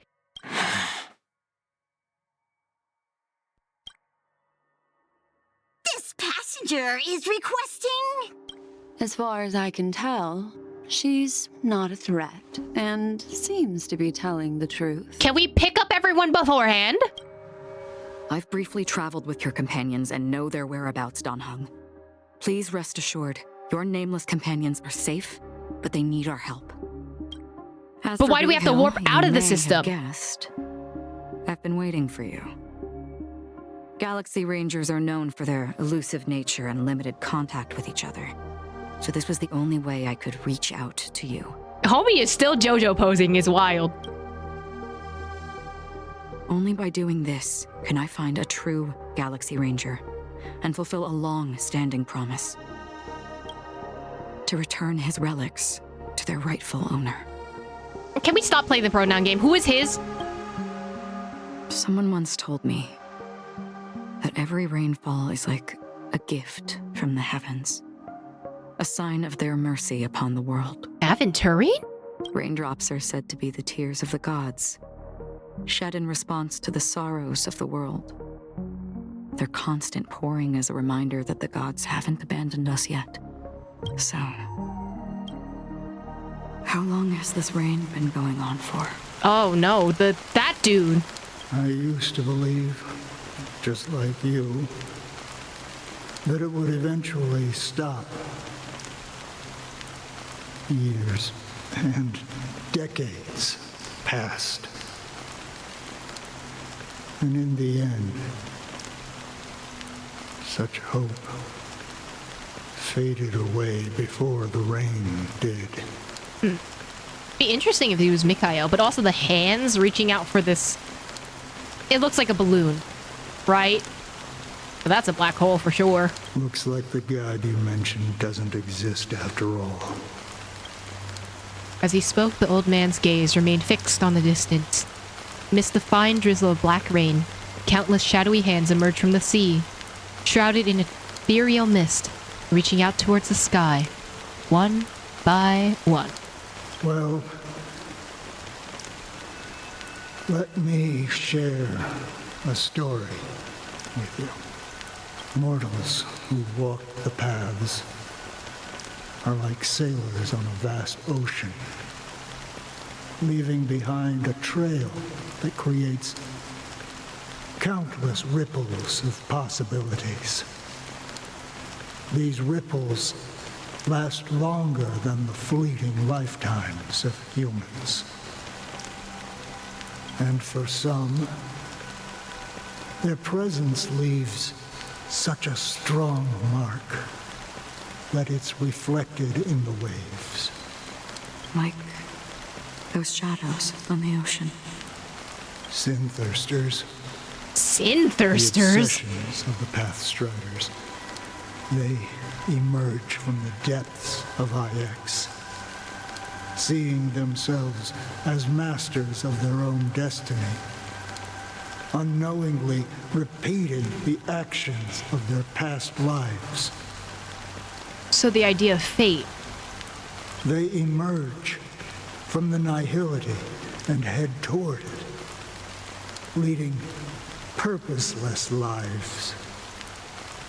However, these hollow phantoms, they were once my dear companions. A group of Galaxy Rangers. Oh, so it was the friend that was a Galaxy Ranger. Are you watching over them? Watching over them? No. I'm guiding them toward transcendence. It was a brutal war. A crusade that shook the universe. The universe witnessed the fall of Zulo, the Lord Ravager, but it came at a price. A price so hefty that only those who were there still remember. The unwavering determination of the Hunt followers persists even in death. So someone must guide these lost souls to their life beyond. They were heroes in their time, and they shouldn't be reduced to mere puppets of the nihility. Bro, I'm scared too. I don't know what's happening. As for me, I've suffered too many losses on that battlefield to advance any further. And that makes me the most fitting person to carry out this task. But you know, these sin-thirsters, they're not who they used to be. Does this seem pointless to you? Well, some tasks have to be done, even if they are pointless. I can help you. For what? For the meaning of the nihility. That's what I've been seeking. I see. After all, this realm is off limits to ordinary souls, right? Thank you, stranger. I wish that you find what you seek. Before we part ways, I have one more question. It is true that their actions and even their entire lives may seem pointless from our perspective. But if, and it's just an if. So she's nihilistic, but also, like, has a glimmer of hope, which is honestly same. If this is what the departed ones expected, should we try to change it? A good question. And a profound one. I don't know the answer. What I do know is that one day I too will pass away. And when I bid farewell to this world, someone will stand at my grave and place a bouquet of flowers on it. Like there will be someone to mourn you? 9 system hours until the Charmony Festival. When I appeared as a child, my speech, mindset, and soul reflected immaturity and innocence. As I grew into adulthood, I left behind my childlike side. I humbly request your blessings, esteemed advocate of Shipe. Interesting. This is Sunday's memories, not Robin's, I think? Also, he's so pretty. Anyway. Come to me, my kinship. I have sought their presence with us. Father, for I have sins like... As you wish. I have faithfully served the Alfalfa family for nearly a decade, promoting the path of the harmony to the best of my ability. However, I made a mistake yesterday. While I was preparing dinner for the family head, I accidentally dropped a prepared dish on the floor. Out of laziness, I lied and claimed that everything was ready. Although the head has dismissed me as punishment, it has been tough to sleep with the guilt still gnawing at me, as I worried that the seeds of evilness may have taken root in my soul. So, I confess to you now to seek atonement for my sins. Do you sincerely repent and vow to change your ways? Yes. Have you examined your soul and confessed all your sins? Yes. Are you willing to accept the process of atonement? What do you mean, the process of atonement? Yes. Very well. Show your dedication and goodwill to the family, and you shall be reinstated among them. Now, please, leave in peace. Oh, praise Shipe. And thank you, esteemed advocate. Next, please step forward. I wonder how many people he has had to do this with, like, taking in their burden of guilt. I wholeheartedly confess to you. Please, pardon my sins. And I wonder how many people have actually repented, I guess. Rest assured, I have implored their presence to be with us. As long as you are sincere, absolution will be granted. Oh, great. You know, I arrived in Penacony as a stowaway. I sold everything to get a ticket. My house, my land, and my 2 children. You sold your kids? Jail, jail, jail, jail, 100% jail. Nope, no. You sold your kids? To go to Penacony? I see. Please, go on. My children were starving, and I hoped they'd have a chance at survival if they became slaves here. If I can strike it rich here, I'll lift them out of that situation and give them the life they deserve. But the Bloodhound family got wind of it. They're on my tail, hunting me down. I thought I could bring my kids here, It was all my fault. All my fault. The family is ready to forgive all sinners. No! I'll ask the Bloodhound family to cease their pursuit.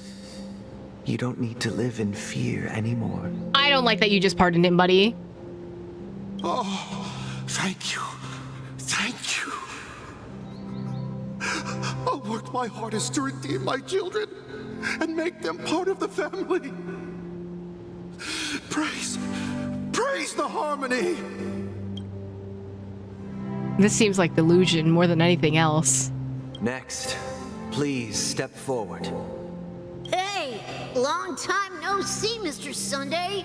The most esteemed individual in Penacony, and the next leader of the Oak family, right? I have sought their presence with us. Let us proceed. At least he's trying to get them back and give them the life they deserve. Yeah, but like he sold his kids, bro. Sure, let's just get this over with. I have sinned, please forgive me. I wasted half a pizza at breakfast, and a bottle of Soul Glad. That's it, nothing more. Can we wrap this up? I've got a robo-ball game to catch, you know? Do you seek to atone for your sins through good deeds? My sins? Well, starting to sound like a saint, huh? Well, let me tell you something. Neither the family nor you have the right to judge me. Why did you come to a confession box then? Is this like a required thing? Like, did homie have to go to church? Like, was he forced to go to church? You think nobody knows what your precious family has done? About the watchmaker? Huh? Don't kid yourself, Featherbrain. Those dream chasers might be fooled by your act, but don't fool yourself. Before you start spouting off your holy verses, answer me this. Where does the power of the Oak family come from? And your power? What makes you think you can sit there all high and mighty, looking down on everyone else? It's giving Les Miserables right now. Well, I've spent enough time in confession today to enter the Harmony's paradise, right? Then I'll take my leave. Good luck with your election, and don't make me regret my investments in you. Oh, I don't like him.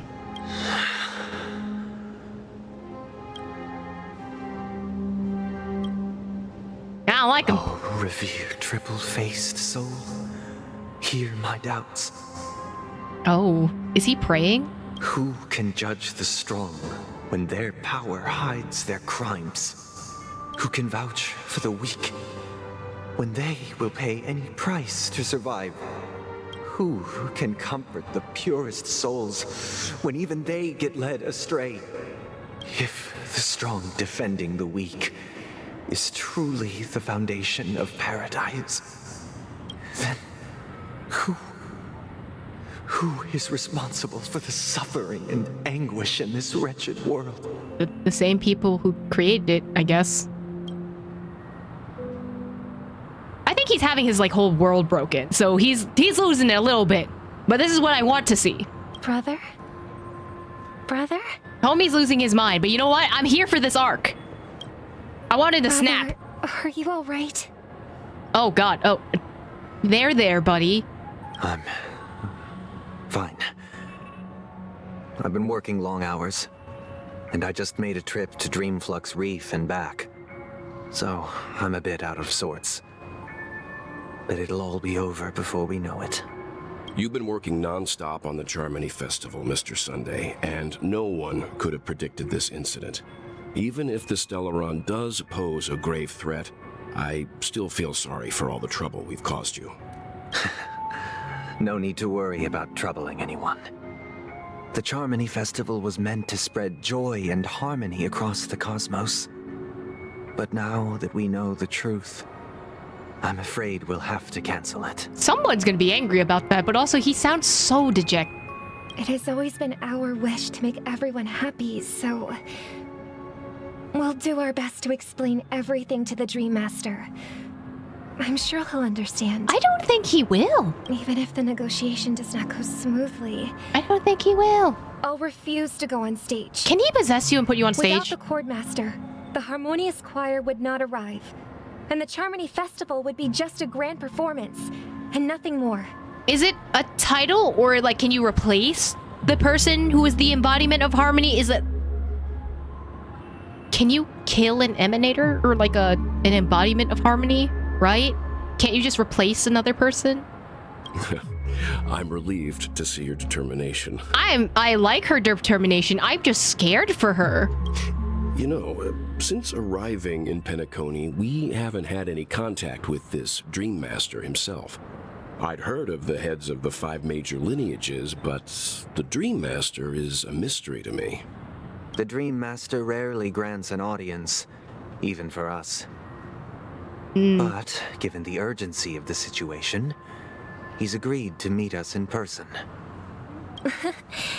Perhaps you'll be the first guest to meet the Dream Master in years, Mr. Yang. If something happens to Well, I will cry. Let's hope we can reach a consensus that satisfies everyone. I feel like Gopherwood's gonna gaslight those two, and I'm scared that they're gonna bend to his whims. Indeed. Let us hope so. It's about time. We'll have to get ready for the meeting. I apologize for any inconvenience caused by the urgency. Don't worry. I'll be waiting here. Something's gonna happen to those two. It's Mr. Sunday! Hey, come over here!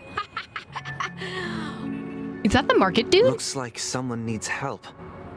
Let's go check it out. Thank you for everything you've done. I'll be waiting here. I'm scared, Well. I'm scared. Too bad we can't play a Sunday, imagine. Maybe you're the Pepeshi dude, the market thing dude. Mr. Sunday. Hey there! Okay, see the moon in the sky? It's about the size of the cap on my Soul Glad bottle. If I just reached out my hand, I could grab the moon, couldn't I? The moon? You mean the Grand Theater? Yeah. Look at me. I've been away from home for too long. I must be missing that moon. But it's no big deal. The Grand Theater here looks much better than the moon back home. It's just magnificent. They told me not to sell everything I had just to come to Penacony. How short-sighted. Selling everything you had? Why would you go to such lengths? Why? Can't you see? Life back home is miserable. It's not really living at all. Oh, so it's the thing that Acheron told us. Like, is it worth living in a dream if you know, even though you know it's a dream, right? It's better to be here at Penacony. No pain, no worries about tomorrow, just sweet dreams. You can do whatever you want. That's what I call living. Yeah, now this is the life. Is this truly living? Depends on how you interpret it, buddy. Huh? What did you say, young lady? I didn't quite catch that. Oh, it's nothing, sir. You see, the traffic on Glock's Avenue can be dangerous. How about I ask a Bloodhound family member to escort you to Ideen Park over there, so you can continue enjoying your sweet dream? Oh, yeah, that's a great idea. Wow, no wonder you were the leader of this sweet dream. You're totally a lifesaver. I really like whoever voices this character. It's really fun. See you around, Mr. Sunday. And it was nice chatting with you. Oh, Robin. What's up, sister? This is the land of the dreams. But why do they live like this? To escape reality? The man we ran into, he doesn't seem happy at all. Even though sweet dreams are nice, they're just illusions. But for him, they're the only way to survive, even if it means giving up on reality. That's That's not really living at all. I suppose you have a point. But, in my opinion, that's how most people live their lives. Why do you say that? You think that man is not actually living, but that's not quite accurate. Even without Penacony, people create their own illusions called self-value. People believe they have a predetermined value to fulfill.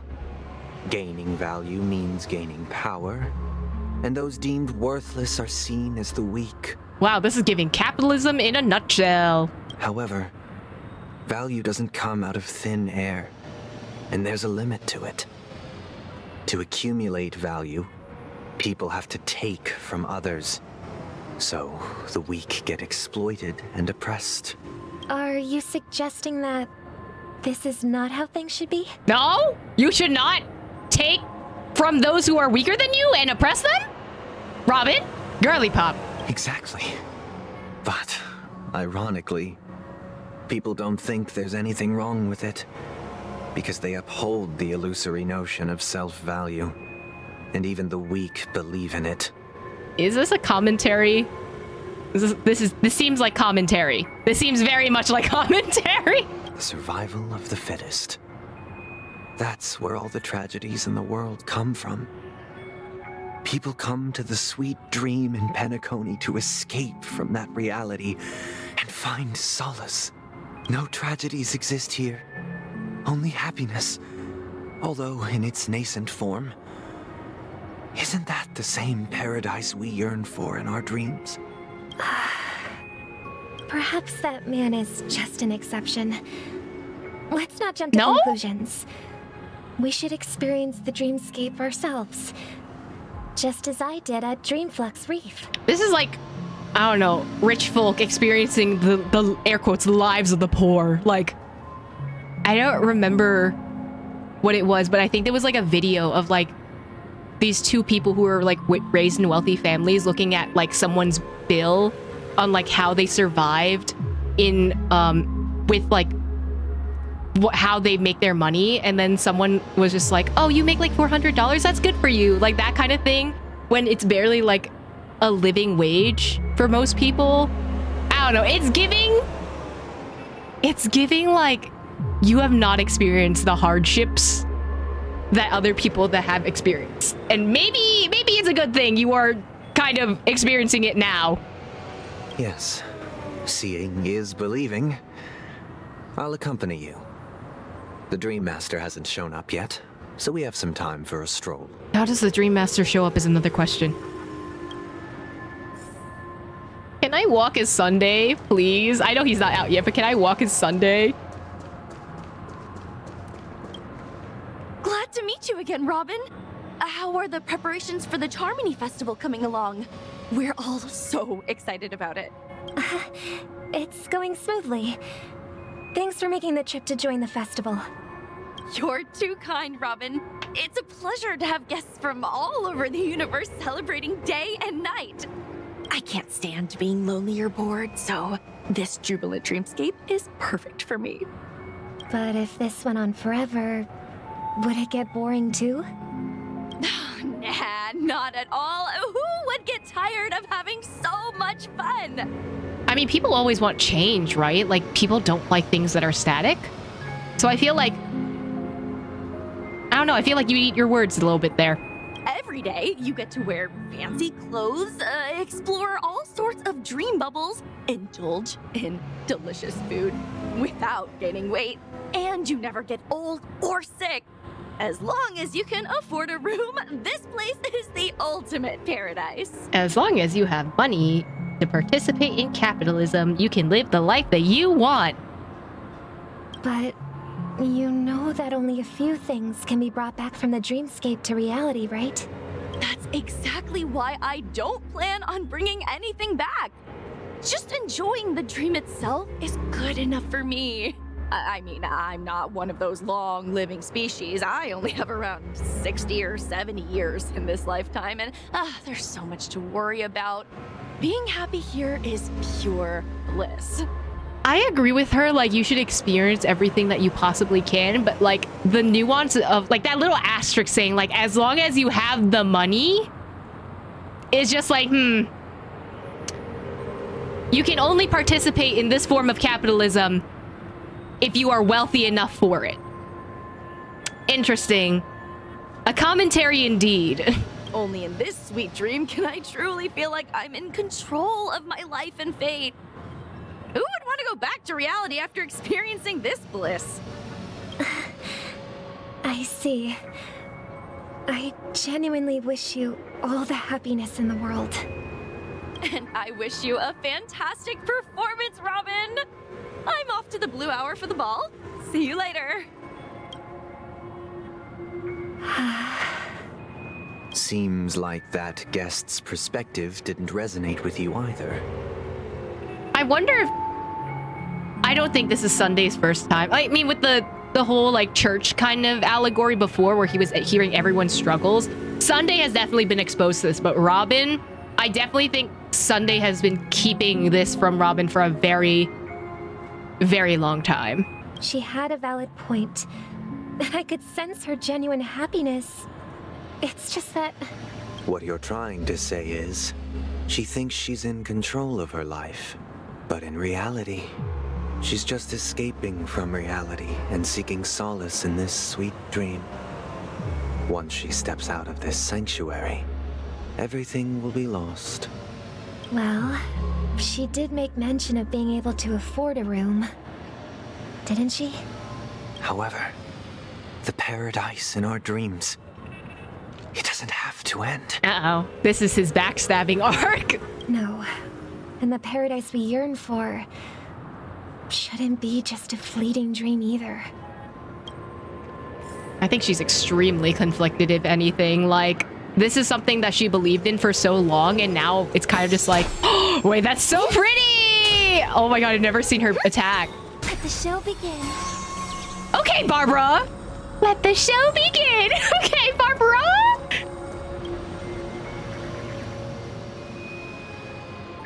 The scenery in this dreamscape is truly breathtaking, isn't it? Not a sneaking up behind some old dude. Like, that's terrifying, actually. Oh, Robin. Can't believe I'm meeting you in person here. What an honor. Your voice sounds familiar. Why? You're right. Even though time stands still in this dreamscape, it always feels fresh. I find something new every time. A philosophical mind. I hope I'm not intruding. Oh, not at all. No. With little time left, I yearn for meaningful conversations, especially with someone as esteemed as you. Do you mind if we chat? It's my pleasure.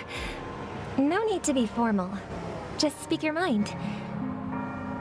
You said, with little time left. Please, forgive me for being blunt, but is that why you came to Penacony?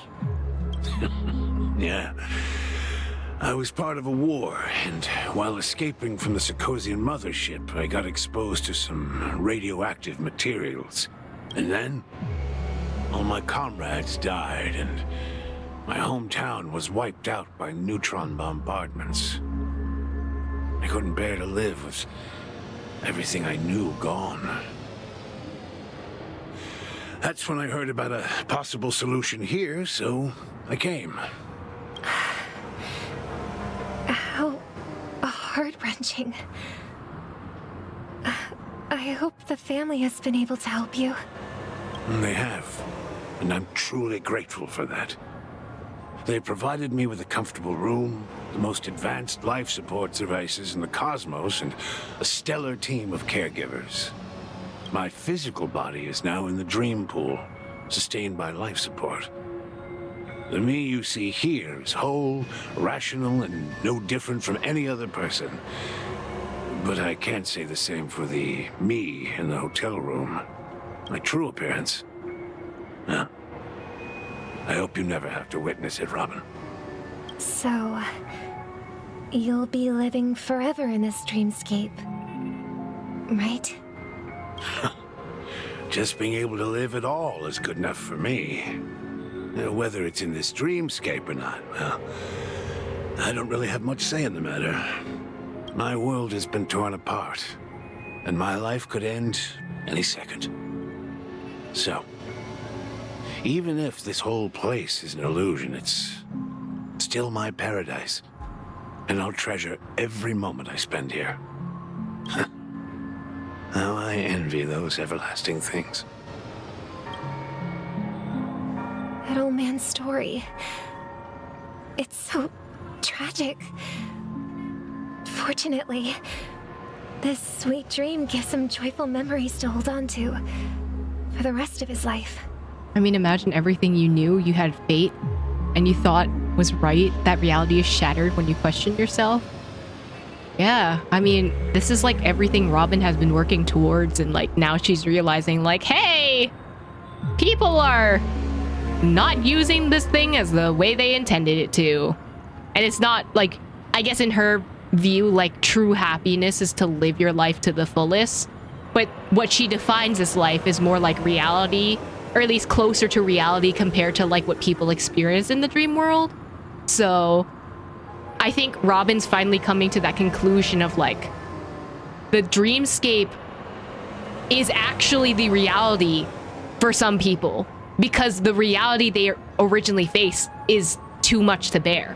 And I think Sunday has known this from like, because he has been the head of the Oak family for so long, that he had to experience it first. And he didn't want his sister to experience any of this. That's precisely why this sweet dream in Penacony exists. However, even the sweet dream has its limitations. While it provides solace to the disillusioned, it can't completely eliminate pain in reality. There will be a way out. Penacony is already on the right track. You stop doing your little like :3 smiley face. You have a plot.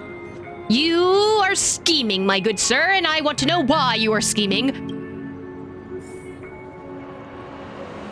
Meet the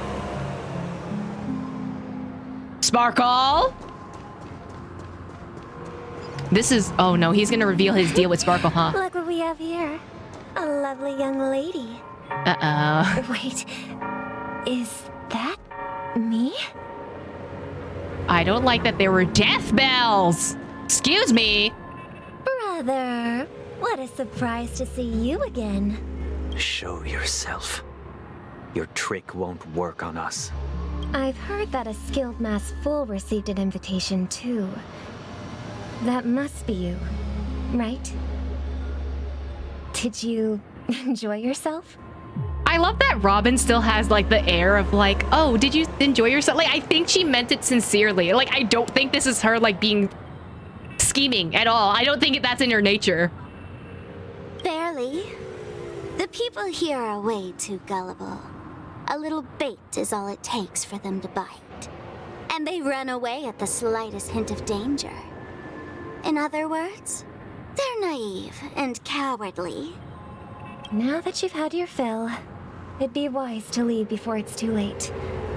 The music of the harmony doesn't tolerate discord. What? Now that you have the real Robin, I'm useless? Oh, how disheartening. I've done so much for the family. Bro, I love Sparkle for this one reason. Homie's crazy. You should be thanking me, because if it weren't for me cleaning up this mess, Penacony would still be in shambles. Don't you think? That was a personal request from the head of the Iris family, and it has nothing to do with us. Step aside and stop causing trouble for the Charmony Festival. Who asked the Iris family to employ Sparkle? The Charmony Festival? You think you can scare me? You think I've no idea what you're planning? I don't care what you're thinking, chicken wing boy. But I'm pretty sure our lovely Robin won't be appearing on stage.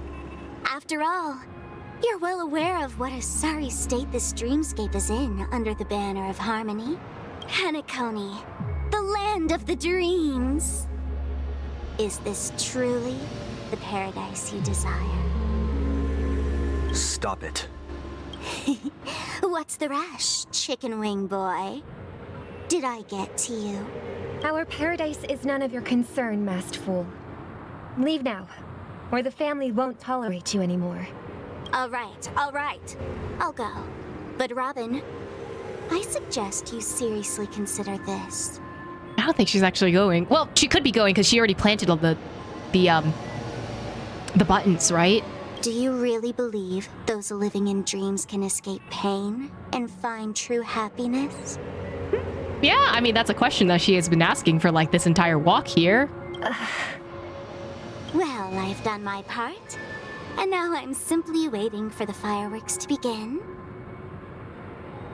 Here, the last 2 gifts for both of you. And don't lose them.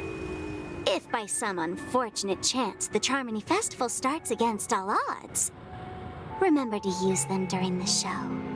And it'll be thrilling. Bang! It would be funny if they don't work, and she wants them to continue. That'd be interesting.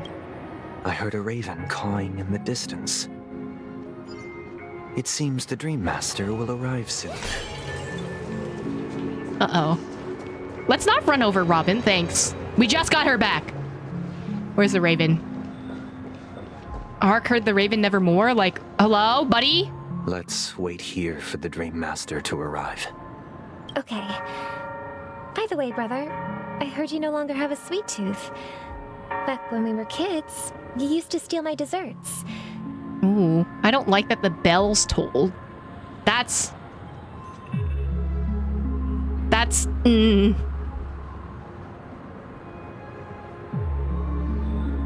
I don't like that. It could be like the amount of time, like they're marking time, but also it could mean death bells, right? Fireworks, knowing sparkle, and I don't know about what type of fireworks, buddy. Seems like a lot has changed during my absence. What exactly happened? Well, someone has to stay awake even in this sweet dream. But that someone doesn't have to be you, or anyone in particular. You're carrying too much on your shoulders, brother. The paradise in our dreams. It shouldn't be like this. Penacony is nothing more than a dream. It can't erase the worries and pain of reality, or bring true happiness. It only offers an escape from reality. Nothing more. Interesting that it told on it can't erase the worries and pain of reality or bring true happiness. Remember the old man we met earlier? Without this dream, he might have completely lost himself. That might be true, but even without Penacony, he could have chosen another path. As far as I know, the Intelligentsia Guild has been promoting their rehabilitation techniques for a long time now. That path may have been more ordinary and challenging, but now he's receiving hospice care in a comatose state, and his fate is sealed. Interesting that hospice care is sweet dream in the italics. Is Penacony granting these people a future? Or is it taking it away from them? Well, don't forget this. Not everyone really has a future. I wonder if Sunday is part of Nihility, or at least like disguising himself as Harmony, but is like slowly inching towards the idealism of Nihility. Like, he has given up from so long ago. Like, and Robin still holds on to this hope, right? And now they're clashing because of that idea. Like, they both rely on this dreamscape for very different things. And I don't think Sunday can cope with the dreamscape being gone. But Robin is willing to give that chance to, like, let it disappear. The future for humanity is like the sky for birds. People mistakenly believe that flight is inherent to birds because they've never witnessed those birds crashing to their death. Do you remember how we took in that little Charmony dove when we were young? Yeah. We took care of it. Provided food and water, groomed its feathers. And later, when I decided to leave Penacony, I opened the cage and set it free. Well, I didn't mention what happened to it in my letters because I didn't want to upset you. That bird got eaten, didn't it? Shortly after you left, it crashed to its death right in front of your window. I had surmised as much. I knew you wouldn't have avoided mentioning the bird for no reason. Despite that unfortunate outcome, I still believe it was the right decision. Birds aren't meant to spend their lives in cages. They belong in the sky, even if they can't fly. But here's the thing. If there are birds in this world that can never fly, can we really assert that they belong in the sky? Oh, Sunday's idealism is he doesn't want to take that chance if he knows that it's going to be an unhappy ending. But Robin wants to take that chance. That cute dove ended up dying shortly after in the end, right? Like, and that's like a common thing. Like, a lot of birds run into windows because they mistake it. Like, they can't tell it's a window. Like, what if the people he's been listening to were the voices from the Path of Order and not the Path of Harmony? That'd be interesting if that was the case. Like, Ina is like slowly rising out and like saying like, hey, like, I guess like possibly like the idea of a false idol, which is like a big thing in like biblical senses, like do not preach to false idols or something like that. So what if Sunday, thinking that he's been like following the Path of Harmony, has only been following the Path of Order? And Harmony, yes, absorbed the Path of Order. So of course Order's gonna be mad. So it wouldn't be a hot take to say that possibly the Order has been like working behind the scenes to try and like manipulate someone, in this case Sunday maybe, to like make sure that everything stays the same. Everything is peaceful. Exactly, it would explain the control freak behavior. He's not following the Path of Harmony, he's following the Path of Order. Are you implying that the same goes for humans too?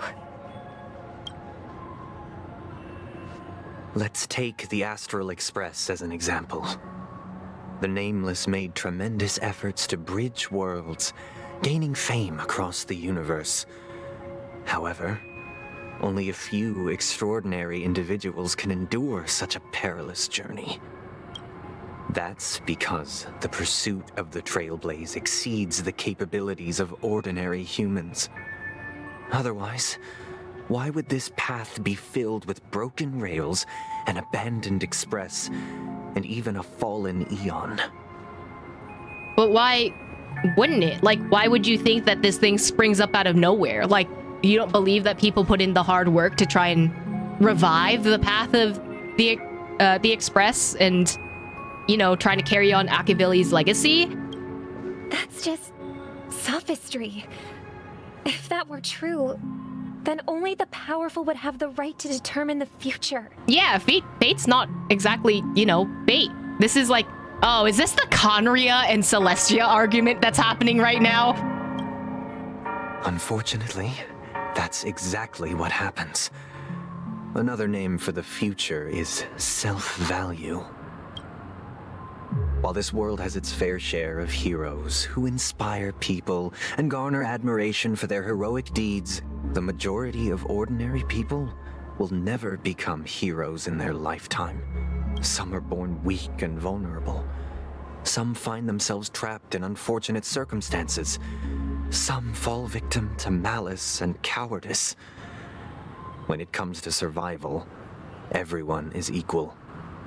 And the weak can only watch as their value gets constantly diminished by external forces. That's why we should care for the weak and support them as if their suffering were our own. That's what the Odes of Harmony have always taught us. While the Harmony holds noble aspirations, the strong will always be strong, and the weak will always be weak. Even in this carefree dream. Human nature contains greatness, but it also harbors inherent weaknesses that can't be eradicated. You're getting more and more nihilistic by the second, buddy. Are you okay? In the end, If people can't even secure their own survival, they won't care about the illusory future of equality. As long as the law of survival of the fittest prevails, there will always be fledglings crashing to their death. But if people don't live for the future, do they merely exist for survival? If even you, my brother, don't believe that the harmony will save the weak, then which Eon can make our dreams come true? I feel like you're gonna get the answer in the next slide.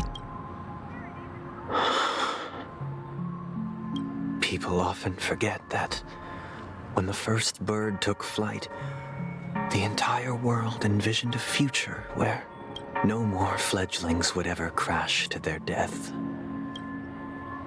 Are you reading, sister? What are you reading? And then we suddenly go into a backstory thing? Yeah, Sunday does not think very highly of himself. I think this has been a question that Sunday's been pondering for a very long time, and now that Robin is now experiencing this, he wants to have the answer for Robin, but he just doesn't. Because it's something that you can't really answer, right? The idea of, is fate predetermined or not? Like, that's a question that's been asked for like eons. And he's upset that he doesn't have the answer. So I think he kind of lost his faith in the harmony, I guess.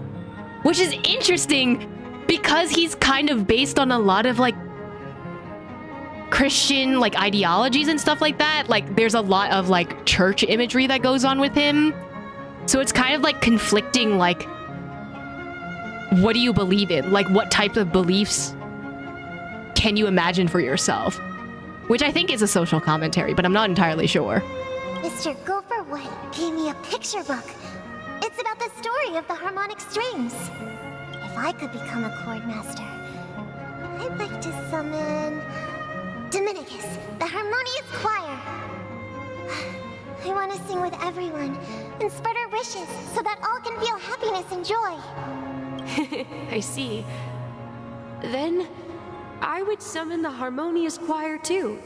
Don't you have a wish of your own, brother? Of course I do. It's just that it includes your wish and everyone else's. I long for a true paradise where everyone can find peace. Maybe that's why he did choose the path of the order, if we're going down the path that like Sunday left the order of harmony. Like the path of harmony to like believe in Ina, the path of order. That could be a reason. Then let's build a stage there and invite everyone to our performance so that both our wishes come true through the power of the harmonious choir. It's a deal then. Yeah, it's a deal. But how can I become a chord master?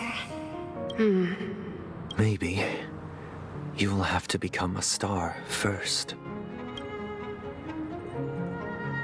I think that's supposed to relate to like the first concert that Robin Than I gave. thought. Any results? 8 hours left. Bro, it's ticking down. I'm scared. Yes. And now, it's up to us to forge ahead.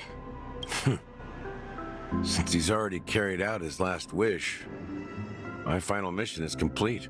Yeah, and we don't even get to see what happens with the Raven, so I don't know. But pardon me if I sound curt. It's good to have determination. The path Mikhail left for you is not an easy one to tread. Why else would he have chosen to sleep in solitude, staking everything on some nameless in the future? Because I guess those in the future generations will be able to carry on the burden that the past has given them. But you have the numbers. And in numbers comes strength. So that might just delay your inevitable a little more. Got any more encouraging words? As I see it, relying on Welt's negotiations alone is far from enough. Regardless of whether the other party will be compliant, negotiating simply allows us to meet them as equals and won't grant us an upper hand. So you want you want better odds is what I'm hearing from this, right? Penacony is our rival's home turf, and we already have very few chips left to play with. Rather than idly sit around while the family's got us blocked off, an offensive approach might be a wiser course of action. I'm scared? What are we gonna do? We're more familiar with the Stellaron's properties than most. And since it's the key to stabilizing the sweet dream, it's vital to the family's interests. By attacking their core interests, they're bound to retaliate hastily. And as the saying goes, haste makes waste. That's right. As long as we pose a threat to the Stellaron, either with words or otherwise, we have a chance at gaining the upper hand. But the problem is, on the eve of the Charmony Festival opening, how exactly are we going to get close to the theater? Family security will be airtight, and if we brute force it, even if we succeed, it's too risky. Are we gonna have to sneak in? We're gonna have to sneak in, huh? So, no one's gonna say anything? Then I'll raise my hand. I know the answer to this question. Okay, this is not a test. Not that you of all people is wild. Of course you do. I never doubted you for a sec. Looks like we have one more ace up our sleeves. Time for the master stroke. Why are you speaking like the general of the law, Fu? I love that we continuously use this one line. So, I heard that before the Charmony Festival begins, there'll be a pageant to kick off the festival. It's called the Soul Glad TM Festivity Auditions, or something. And it's going to be held in the moment of scorched sand. Not her saying the TM is wild. As long as we clinch the top spot, we'll be able to attain the title of Festive Superstar and be able to personally bask in the graces of Miss Robin. Not that that's important.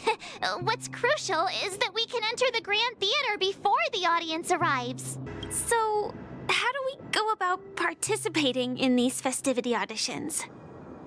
I've already procured special invite tickets from Miss Robin's fan club. Wow. Of course she did. To tell you the truth, I had been preparing to join the auditions all along. But now it looks like even if I scrape through, I probably still won't have the chance to shake Miss Robin's hand. Robin was like just here, bro. So they're still running this thing, huh? It was originally just a publicity stunt, set up by Mikhail to drum up attention. But it looks like it might be worth a shot. We'll follow Marge's plan. Mr. Gallagher, will you be joining us? I'm afraid I won't have the time. As a virtual character, I've already completed my final mission. Whether Penacony can awaken from this dream is all down to you.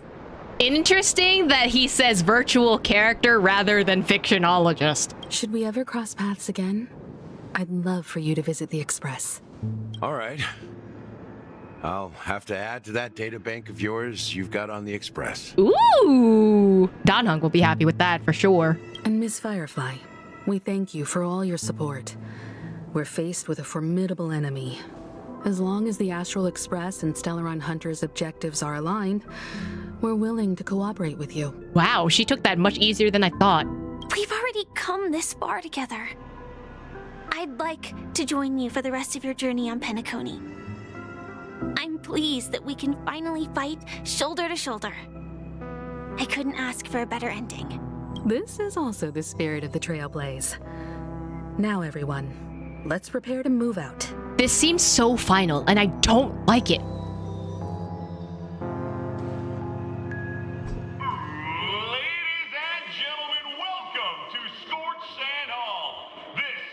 Challengers thrive and dream chasers shine, all under the watchful eye of the entire universe. If you have ambition, dreams, and the drive, dear friend, the next superstar of Penacony's Charmony Festival could be you. I don't like the way that the TVs are pulsing, but also this is giving like Big Brother kind of like energy. I love this ring though, that is beating to the music is nice. They've really outdone themselves. Oh, I'm starting to get excited.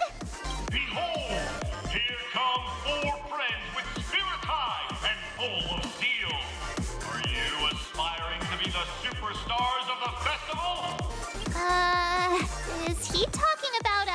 Girly Pop, there's no one else here. Yes, you! There's no doubt about it. I see you have all the potential of a superstar in you. Excuse me, you four. What are you hoping to get out of all this? Oh no, the paparazzi. As the last group of contestants, how confident are you in overcoming all of the challenges? Last group? Would you be open to a brief exclusive interview with us? It'll be quick. Your journey is long and fraught with peril, yet under a sky blanketed by banners, you vie for the crown. The sword and rose! Protect the beauty! The beauty! The beauty! Magnificent and majestic! Wasn't this the drunk guy we saw before? A knight's head is hard as steel.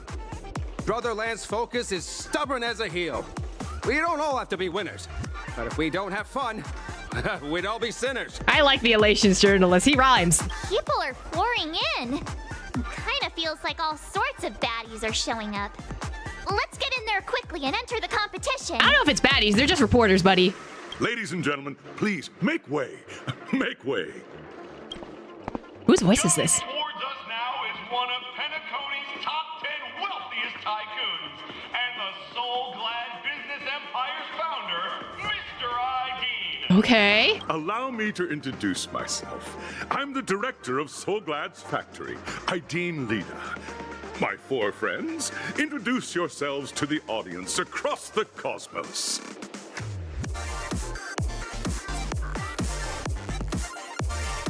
Hello, everybody. I'm Himiko, a nameless from the Astral Express, and these are my companions. Don't you guys need to hide your identities? I guess not. Can't hide it anyways. Penacony is plastered with our posters.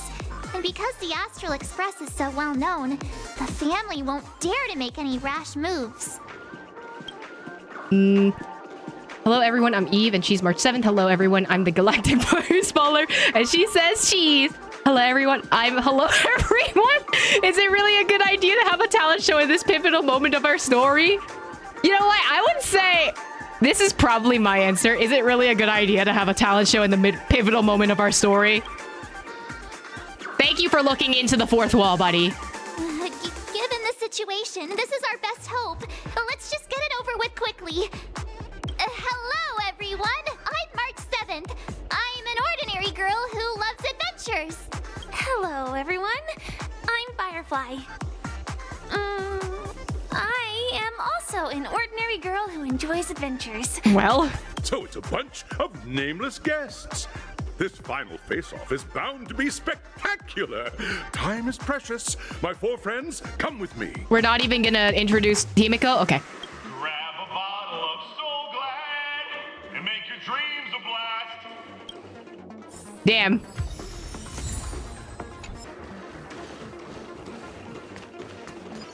I'm gonna yoink this book that's in the middle of the plaza. Can we talk to any of these guys, actually? We can. Super hacker. I don't trust you. This place is buzzing. That's right. This venue is a miniature representation of that time known as the era filled with boundless possibilities. So like a golden hour of sorts of media or something like that? Ooh. Don't mind if I do. Wait, March is more efficient on this? I don't need to move. Man, that was noisy and then suddenly it's real quiet. This is an atmosphere though, wow. This is very Soul-Glad branded. Grab a bottle of Soul-Glad and make your dreams a blast. This is very Coca-Cola. Nameless, your arrival reminds me of the grand occasion when Penacony was first established. I was still a young, bright-eyed lad back then, lured here by the watchmaker's ads, full of zeal and ready to make my first fortune in life. Who is this voice actor? Wait, why is your voice familiar, though? Once, during a particularly grueling day, I passed out and was resuscitated by a drink from Mr. Sousa. That sweet taste has since been etched in my mind, and that was what drove me to create the Soul-Glad that we all know and love today. Huh. Okay. how did... Wait, so Sousa's still alive? I thought he was dead. Wait a minute. Maybe I forgot the lore already. The dream-chasing era was truly a wondrous time. Oh, I miss those days. And the Watchmaker. Scorched Sand Hall is my homage to that time of boundless possibilities. He sounds like Junyun, but I'm not sure. I could be so wrong, though. I don't think anything official has come up, but like, homie, he sounds like Junyun. Bro, I hope he got a role here. This would be great if he did. I wholeheartedly hope you make it to the finish and emerge as the next superstars of Penacony. Now then, is there anything you'd like to say before the competition officially begins? Nah, we win! Wait, I love them. Can we get the ball rolling already? I got all day. Capiche? Rest assured we're gonna take an L in this. I can feel it. Nah, I'd win. That's the trailblazing spirit. How about you, Miss March? Hello, everyone! Next up, get ready for the Mega March 7th Adventure, where I'm going to break the speed run world record! I love March, but also this is so high energy. Trailblazing into the uncharted and challenging the limits. That's Miss March 7th for you. How about Miss Firefly? I hope that by the end of this journey, everyone will have achieved the outcome that they hoped for. Bro, I love the writing in this story so much, but also like these guys are kind of like a girl group. Trailblazers, listen, if this was Stell, this would be a girl group, but it counts. Kalis counts. Kalis is one of the girlies. A wonderful wish! Miss Himiko, what are you expecting from your team? Safety first, everyone. I love her, but also don't say that when you're gonna risk something. I feel like you would be the person that would risk something the most. Simple words, but full of warmth. Waiting for you are 3 stages, each connected to that era. The first 2 stages offer 2 distinct paths to choose from, with unique challenges on each route. Is this fighting? And in the last stage, you will face off against a champion who has defended the title to this very day. A beloved contender whose noble virtues are unrivaled. I like that Robin's eyes here are unshaded, but Sunday's is like he's concealing something. I don't know if that's a kind of like how they interact with each other in general, but I love that his eyes aren't revealed, because eyes are the window to the soul, and having your eyes concealed, I guess, conceals your soul to the outside world, which fits with his story quest and like everything that he's said so far.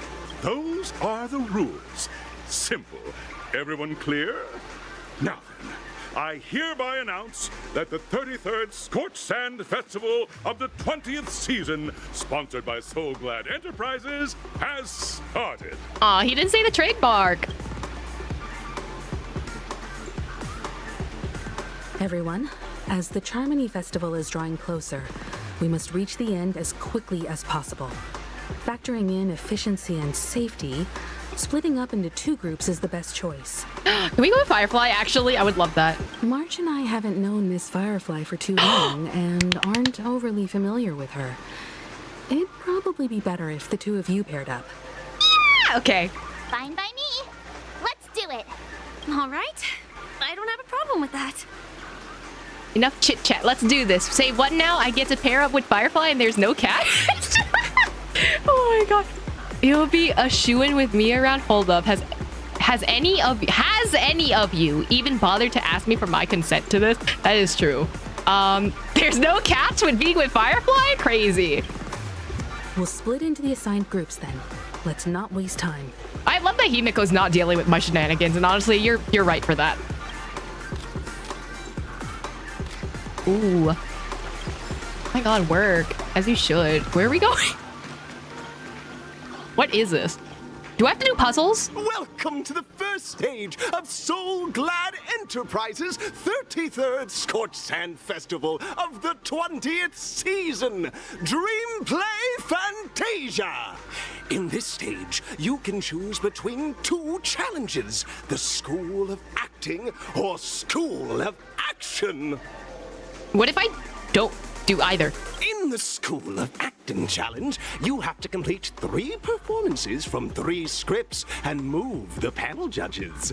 In the School of Action challenge, you have to defeat 3 groups of enemies convincingly and reach the end. Oh, so it's either you fight people or you do some puzzles or something? Now, make your choice.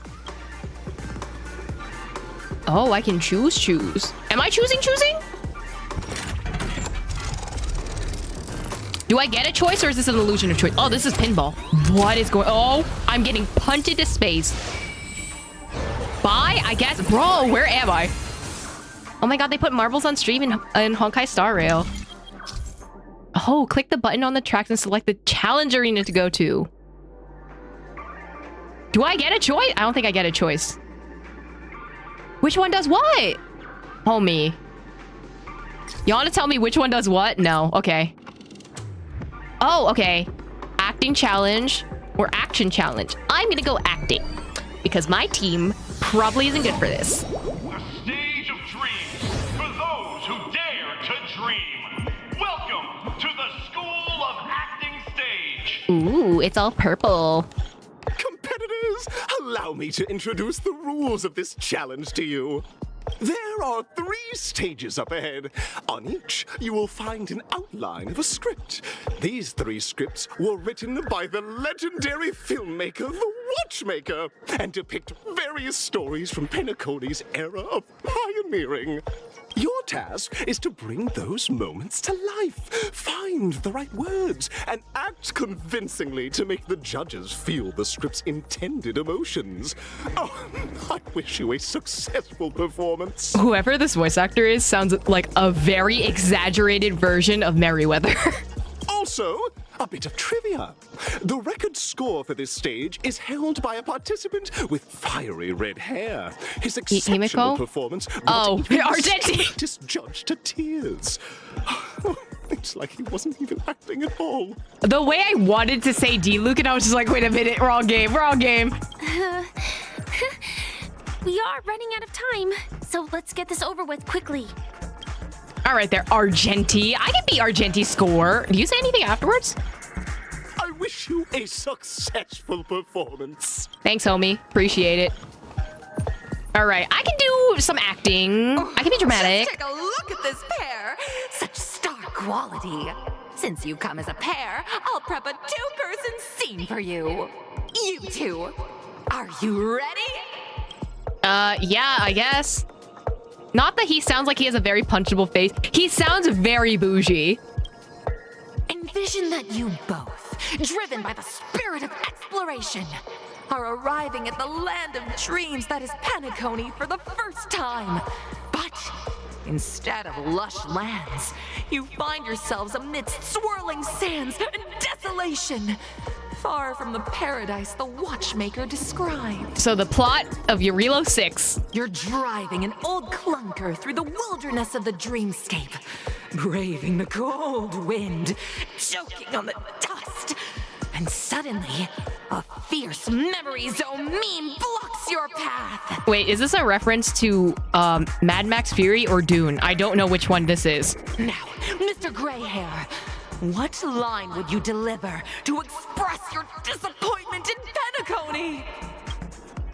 Great, I love living the wild side. A brutish creature. Quick, let's run it over. What in tarnation in this hellhole? The Watchmaker is a big fat liar. What gives me the most points? I guess, run it over? Do you usually express disappointment this way? No! Oh, that was wrong. I love living on the wild side. No, that's not right. You're trying to express disappointment. Why do you sound so chipper? They sound disappointing, Firefly. Okay, fine, I'll go yeehaw. What in tarnation is this hellhole? This Watchmaker is a big fat liar. Very good. Now, though you're disappointed, your screen partner is conversely very enthusiastic. Now, young lady, you will say... This is great! I love living on the wild side! I love her, she's so cute! Very good, very intense! And then we cut to the story's next scene. You find a job mending the rails, but the days are long and your endurance can't keep up, and you finally collapse in the endless expanse of desert. They can say hellhole but uses fudge. I mean, okay, but hell is a location, I guess. Suddenly, sweet rain falls from the sky, wetting your lips and rousing your spirits. Okay, I was thinking, when they said sweet rain, I thought they meant like chocolate rain, like that meme from like so long ago. That's not what I thought. Now, Mr. Greyhair, what line will best express your surprise at this moment? Surprise? Wowee, Penacony, my Penacony, you truly abound with opportunities. Just let me die of thirst instead is me. Perhaps we were never meant to succeed. Damn, so nihilistic. Wowee, Penacony, my Penacony, you truly abound with opportunities. Yeehaw. But at this moment, your partner yet gazes into the sky, both her eyes closed. The raindrops fall, blurring her vision, and she tragically says, Perhaps we were never meant to succeed. Right? Fantastic! Both of you have an incredibly solid foundation in dialogue delivery. However, lines aren't everything in a performance. Please continue this story on the second stage. There's more stages? All right, they said 3. Next, you'll be challenged with a body language test. What now? I hope these tests won't take too long. I don't know, Firefly.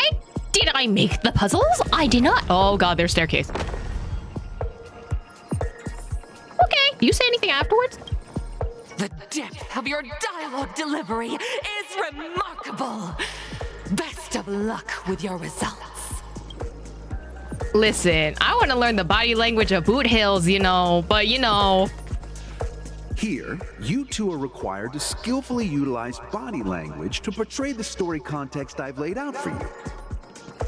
Picking up from where we left off, a heavy downpour saves you both stranded in the desert. This rain quenches the anger in your heart. You look to your companion, now completely devoid of fighting spirit, wanting to comfort her. At this moment, what should you do to make her laugh? pat her head, tell her a dad joke, stand up and prepare to move out, roll about in the sand. What if I told a dad joke? That'd be my first response. The test now is about body language. I don't think dialogue is allowed here. No, listen, let me tell my... Roll around in the sand, does that work? What?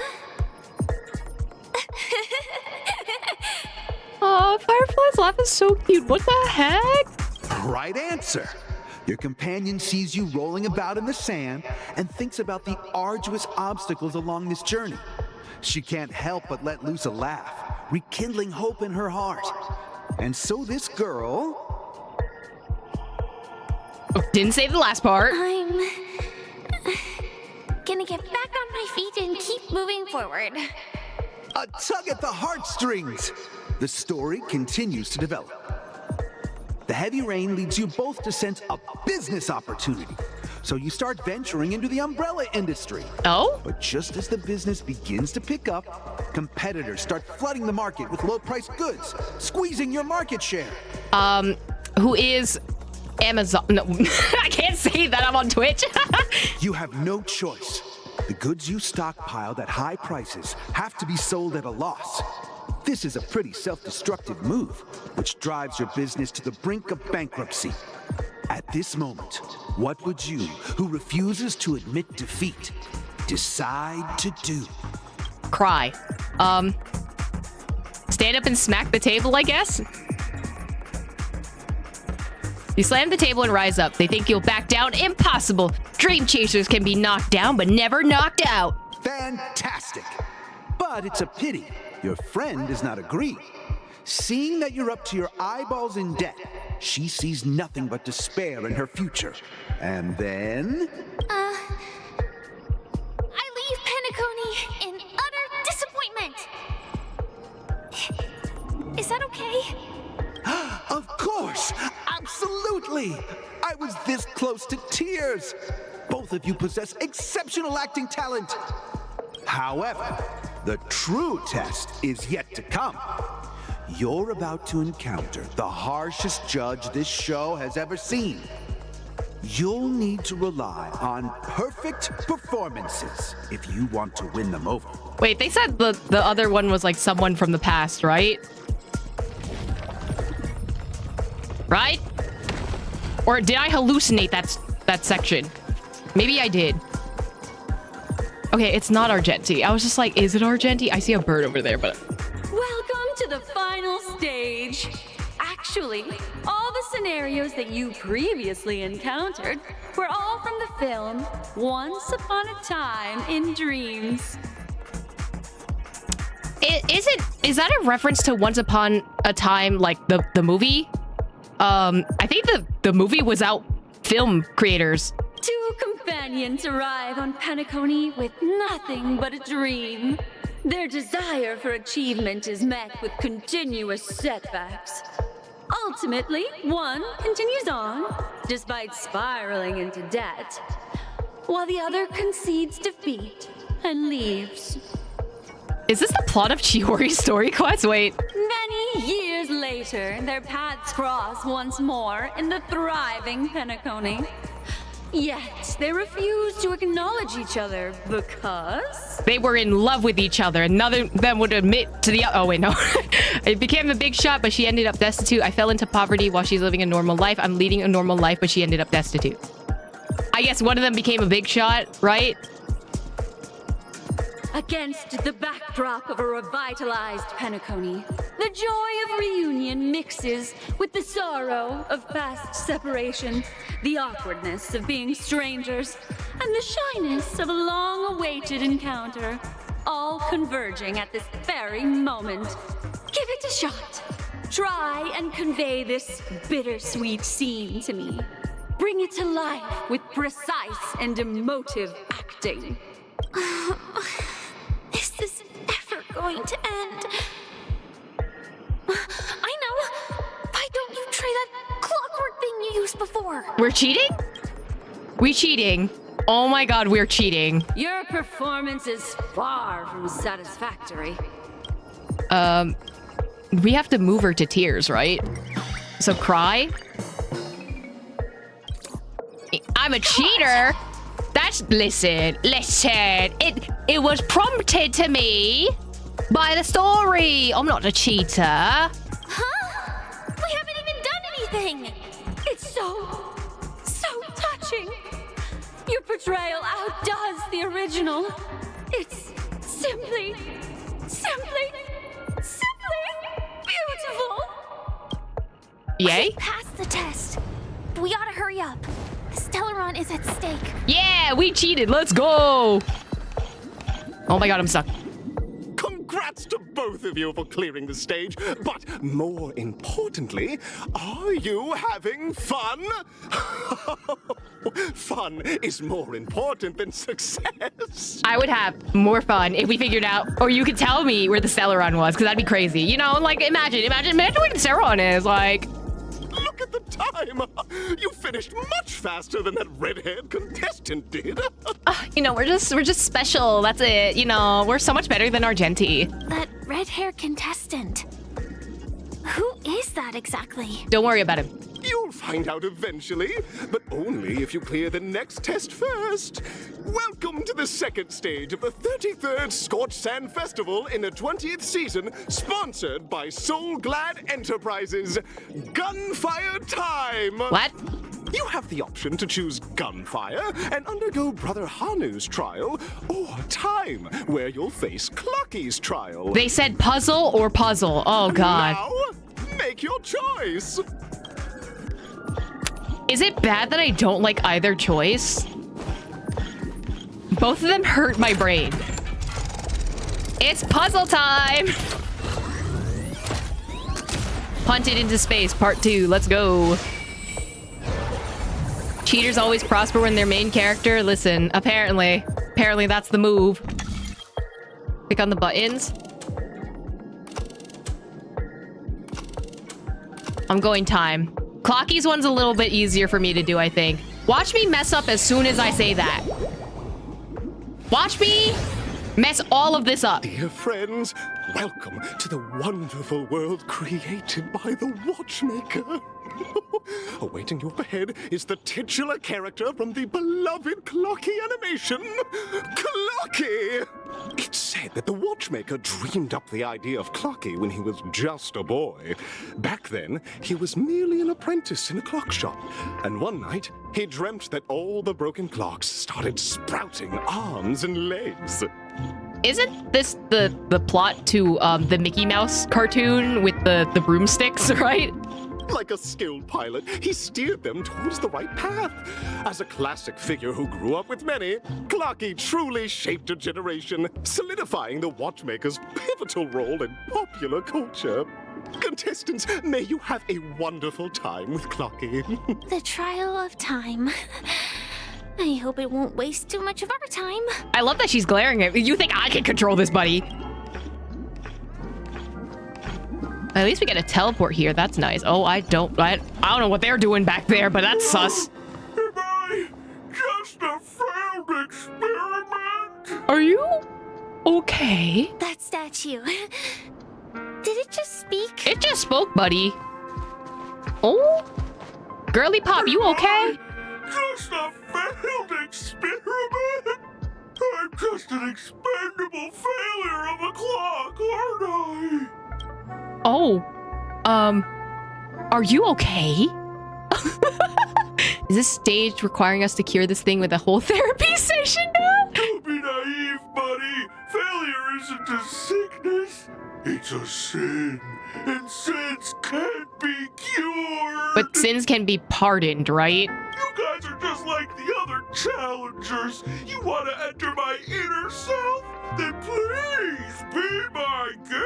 Okay, damn. But you won't find anything worthwhile. I'm just a failed piece. Homie, just relax. Let me go inside. Hey, yo, go. let me enter. I'm just gonna shut up. See? I'm just empty inside. Tick-tock! It's time for me to make an appearance! Deus Ex Machina? Where'd you come from? Clocky? I can also see him. Is this character part of the show? I don't know, but how can you see him now? In Dreamville, Clocky is everywhere and can do anything! Like, right now! I could solve this problem with your big ticker pal, Tick-tock! Please, can you just solve the puzzle for me? Like, that'd be great. I can't believe it's actually Clocky! Why would you come and visit a failure of a clock like me for no reason? Okay, Big Ticker sounds like Hootie from Owl House and is crazy. Find a licensed therapist is crazy. You see, we're all clocks. We're family. Oh, God. Okay. I want to help you be happy. Tell your pal Clocky what's troubling you. I'm sorry. Clocky is giving me, like, you know, the parent that says, oh, let me know. You know, like, I want to know how you feel about things and then dismiss your feelings. And then they ask you why. You don't tell them your feelings anymore. Anyway, that sounds like trauma. I came across a startling revelation yesterday. Apparently, Dreamscape Ticker isn't the same as Clocky at all. It's just a discarded prototype from Clocky's early development. Okay, so you were in the progress, but that's progress to become Clocky, huh? Please, just leave me be, Clocky. I just don't know how to face you because I'm just a failure. Once again, I would like to reiterate that don't rely on your friends as your therapist. There are licensed therapists that can help you actually do therapy. Oh dear. Seeing it like this is utterly heart-wrenching. But fear not. We're here to help it rediscover the missing parts of its inner self and guide it out of despair. Okay, can you stop yapping so that we can do a puzzle? Clocky? Clocky, buddy. I thought I was the yapper, but here we are.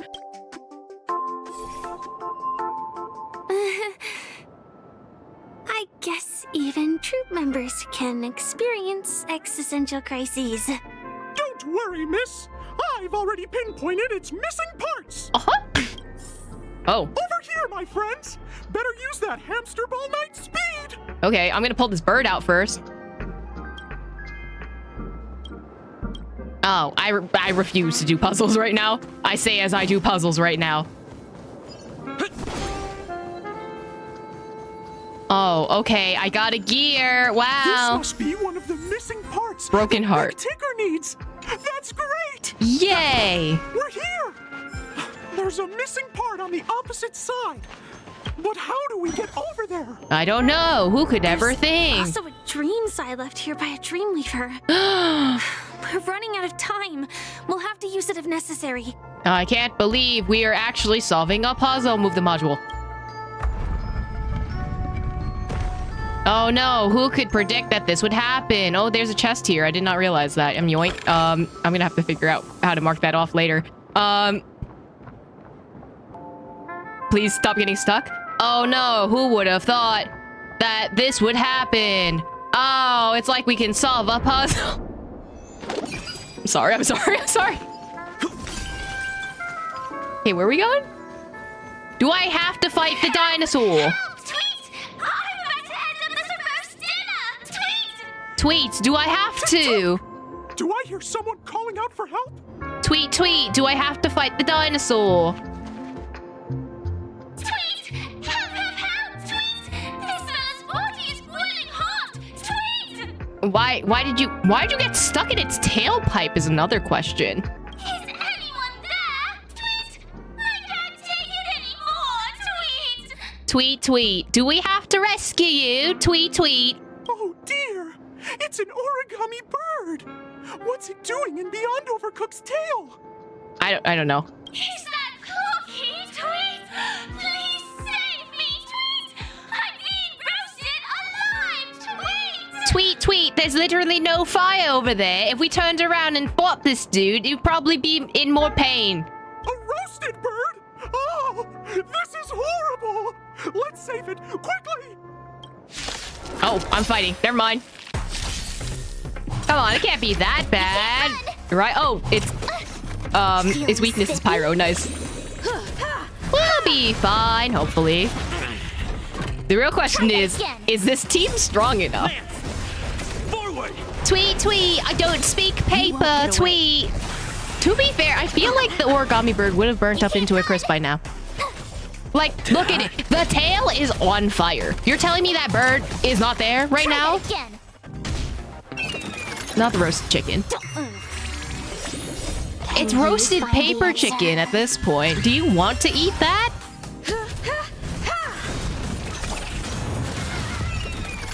Oh. Humanity never conceals its Interesting. I like the gumball idea. I'm no exception. This is going slower than I expected.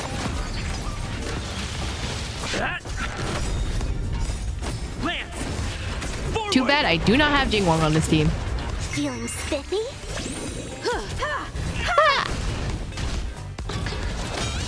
Oh. Well, that worked.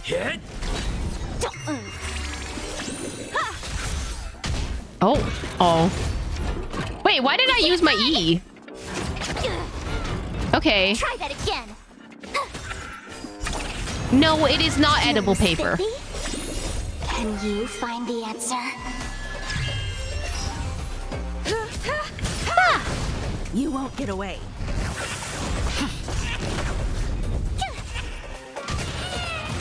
You know what? That worked. Let's go, Himiko. We love that. Reach the end of the story in your own way. Oh, that's just his Trailblazer line, not what was happening in the story. Thank you, guys. Tweet. I feel I'm about 70% cooked. Tweet. Were you supposed to be blue and then you turned red? Thank goodness you're okay. But why did you burrow yourself into that fella's tail? Because that fella stole one of Mr. Big Ticker's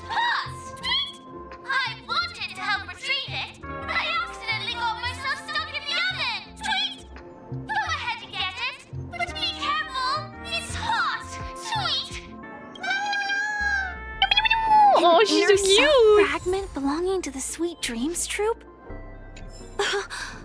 This is just too surreal. Oh, I'm gonna have to move some parts, huh?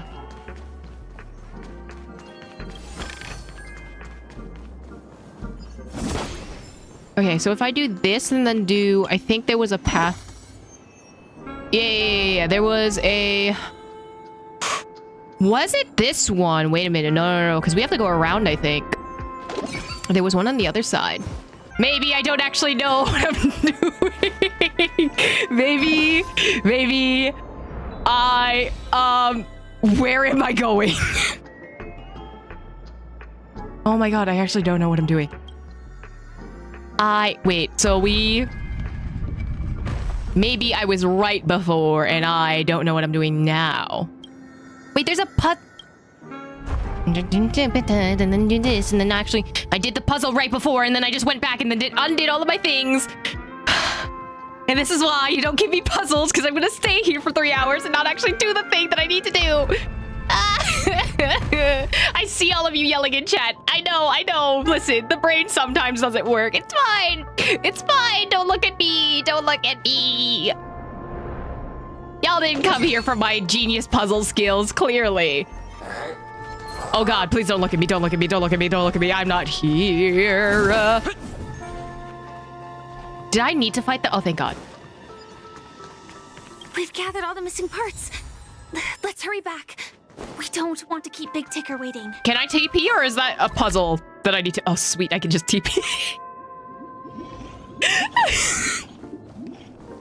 Make a puzzle domain when the Genshin event comes back. I will literally cry. As long as you have these, you'll be able to find closure. Tick-tock. Not the closure. Here's your clockwork things. This sudden surge of joy. Oh, we gave him drugs. It's working! Tick-tock! Next, we just need to enter its emoscape, help connect its pathways, and we're done! So it's like medication to like help with your like emotional balancing?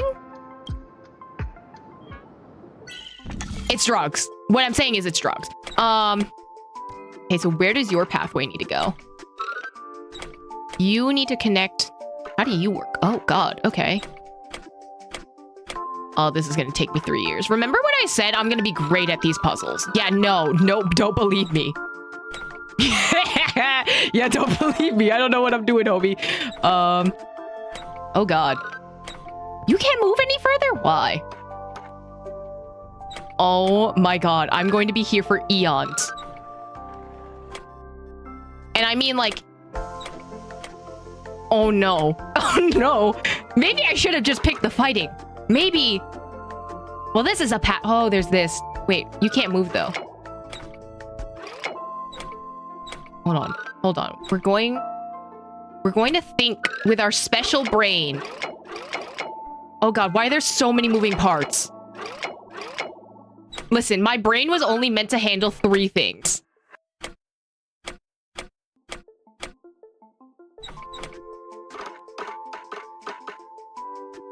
Bro, am I just moving things too much? You need to connect to here, but then how do you... I'm gonna cry. I'm going to cry. Okay, so you need to come over here, which is fine. I'm going to cry. This game made for physical and literal children. I will sob.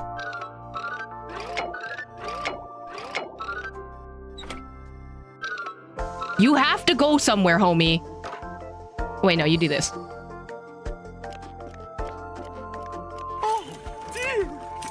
Oh god, what is happening? Your inner self is a mess! And this is why you don't rely on your friends to be your therapist. And this is why you get a licensed therapist to help you deal with your emotional situations. This is your PSA. I'm not qualified to be the real Clocky. Just give up, Clocky. No! This is unacceptable. You have to face your fears.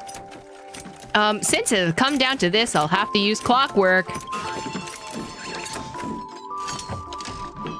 Ta-da! Success!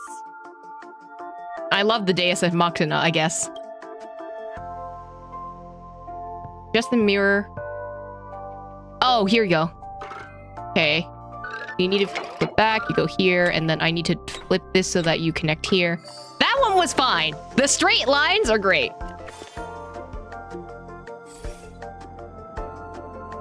Oh, thank you, Clocky. If not for you, I'd never be able to connect with people like this. You helped me find myself again. No problem at all. As the guardian of Dreamville, it's what I'm here for. Tick-tock! Oh, my friends, you still have other important things to do, right? Oh, I just realized this owl's me. Go forth, my friends! When the moment comes, all the Dream Tickers and I will cheer for you! It's all done! Victory's in sight! Let's head to the final stage. Okay, so what's the final stage? I'm scared?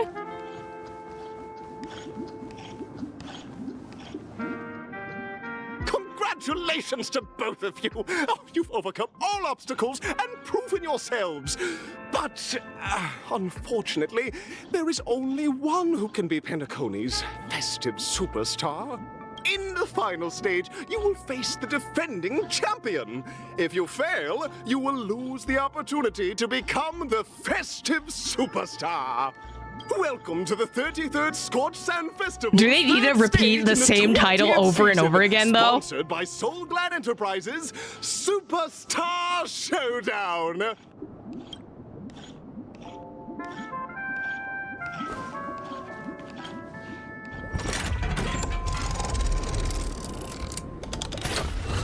Wait, I don't get a choice, don't I? Oh. Oh, there's only 3 left? Oh, I don't get a choice.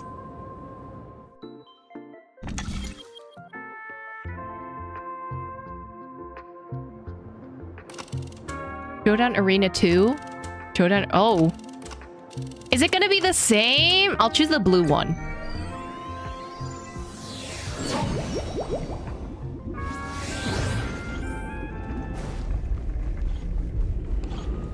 Hi, Argenti.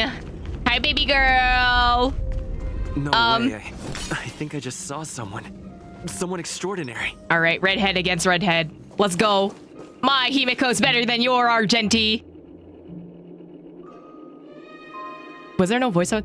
Ah, please wait, handsome gentleman, beautiful miss. Why is there no voice? By the glorious light of beauty, I never thought I would see you again. In such turbulent times, your kind are as spring as gentle breeze, bringing solace into my scorched heart. Are you a knight of beauty? So the redhead contestant was you all along. Why do you not have voice lines? You've already heard of my humble title elsewhere. I'm deeply... Oh, you're fake, huh? You're not the real Argenti, huh? Upon hearing of the impending festivities, I commanded the one and only to bring me to Penacony with full haste. Alas, in a cosmos unguarded by beauty, disorder prevails, and thus my passage was delayed by attending to sick and injured. Fortunately, the mini rabbit mech pilot, stray cat duelist, galactic ninja, and quad driver, along with 32 other souls in distress, all emerged from their predicament safe and sound. How? Then I hid them all here to revel in the harmony with the countless other splendid beings?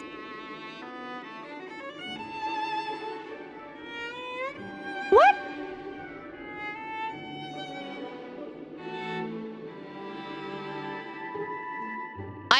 I'm busy saving the world. Could you please make way? Saving the world? What righteous act of beauty, if that's the case. No, that won't do. The rules of the contest are sacred and inviolable, just like beauty. What would be the noblest choice? I'm begging you, and this is, I speak the truth. Please let us go.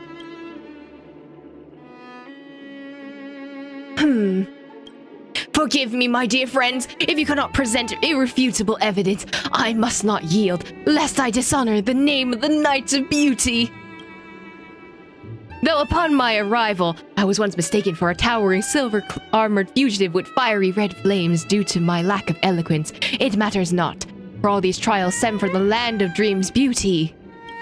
What matters is, now I stand before you, our paths have crossed. Argenti, the Knights of Beauty, I humbling request for a battle in the name of Code of Chivalry for you both. If I am fortunate enough to emerge victorious, kindly grant me passage to the crown of victory and recognize that Idrilla, the beauty, is the most peerless beauty of them all. Behold, this symbol of pure...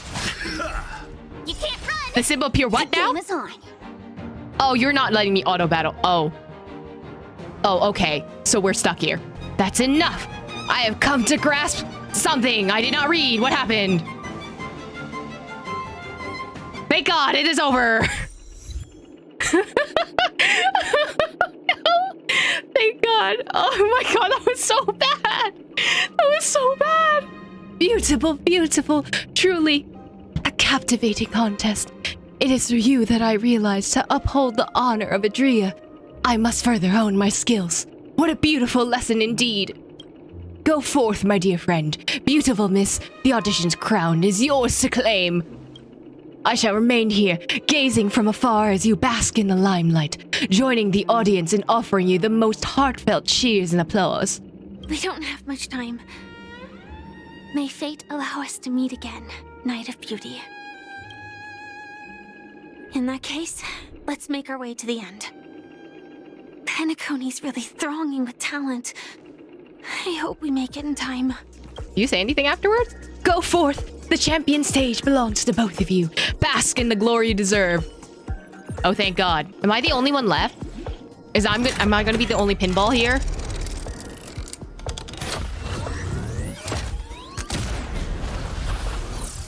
Yep, I'm the only pinball. I am the true champion.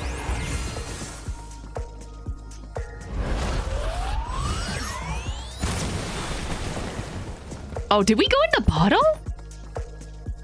Oh. We're back. Passing the path of the superstars to reach the Penacony Grand Theater. To the Galactic Baseballer and Firefly on becoming this Scorched Sand Festival champions! We look forward to their amazing entrance in the Charmony Festival! Wait, why is it just me on the screen? Where's Firefly? A round of applause to our... Oh God, it's an interview seat. Congratulations to the both of you on becoming the festive superstars of this year's Charmony Festival. Before entering the Grand Theater, I, on behalf of the organizers, extend my sincere congratulations to you, wishing you joy under their radiance.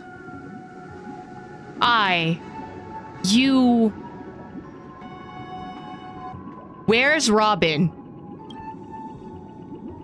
What are you doing here? While I get our sincere congratulations, where are my stellar jades?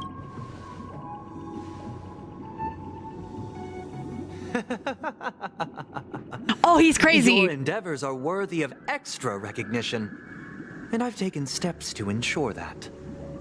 However, this reward is not a material one, but rather the opportunity for an open and honest communication between us. Oh, he's crazy. Oh, he went on his crazy arc. This is what I wanted to see. This is what I want, okay? As previously promised, my sister, Mr. Yang, and I have met with the Dream Master. We delved into the truth about Penacony and its Stellaron, and have come to a consensus. Both I and the Oak family cannot acquiesce to your request. Where? Okay, so you came up with the decision, but where? Where is Welt and where is Robin?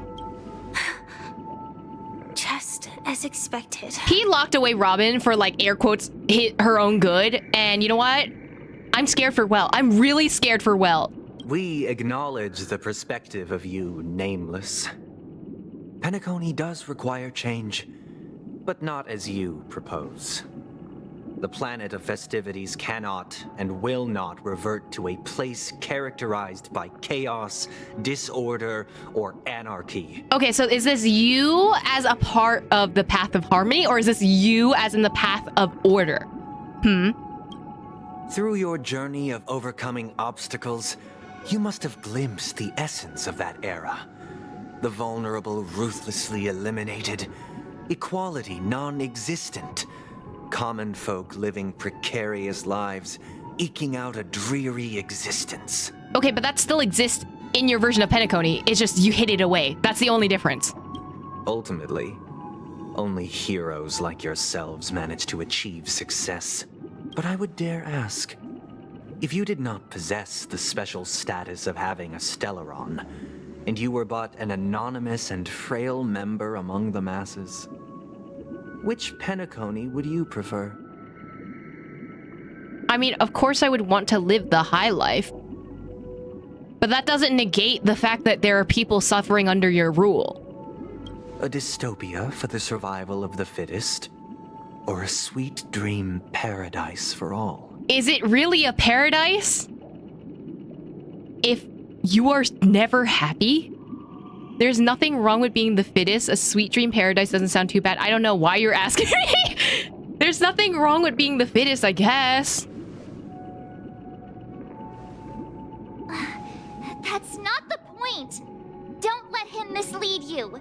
Mr. Sunday, even if the members of the Oak family can't fully agree on what to do about the Stellaron, now's not exactly the time to be holding an extensive discourse about Penacony's past and future, is it?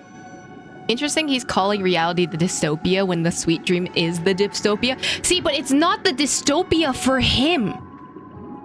He doesn't see it as a dystopia.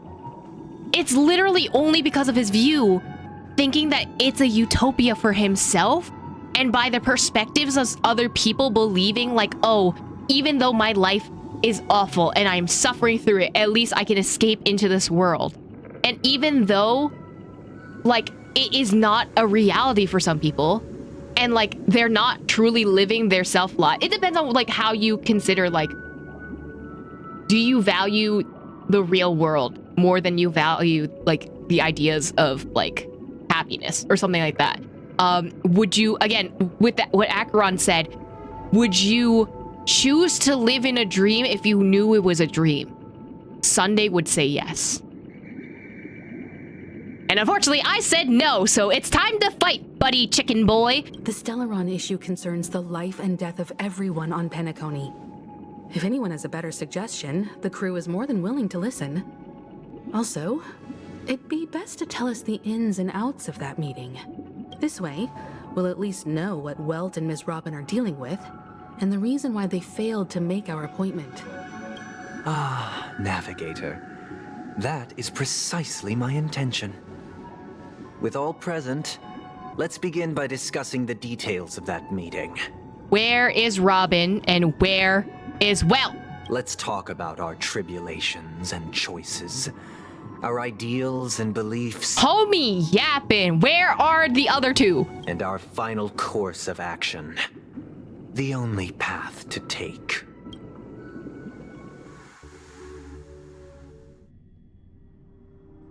A while ago. You mean to say that for the longest time, there have been scoundrels who would use the Charmony Festival that I have bequeathed to the masses as a tool to realize their ambition? Indeed, Dream Master. Once the Charmony Festival begins, the Stellaron's powers, along with the song, will be broadcast across the entire planet of Penacony. And then everyone in their dreams will be unable to awaken. This is indeed surprising to me. The dreamscape is maintained by the collective effort of the 5 families. If someone were to use the Charmony Festival to recklessly disseminate the power of the Stellaron, this individual must hold a position of great authority. Do you have any suspects? I'd like to ask, did you really not know of the Stellaron's existence?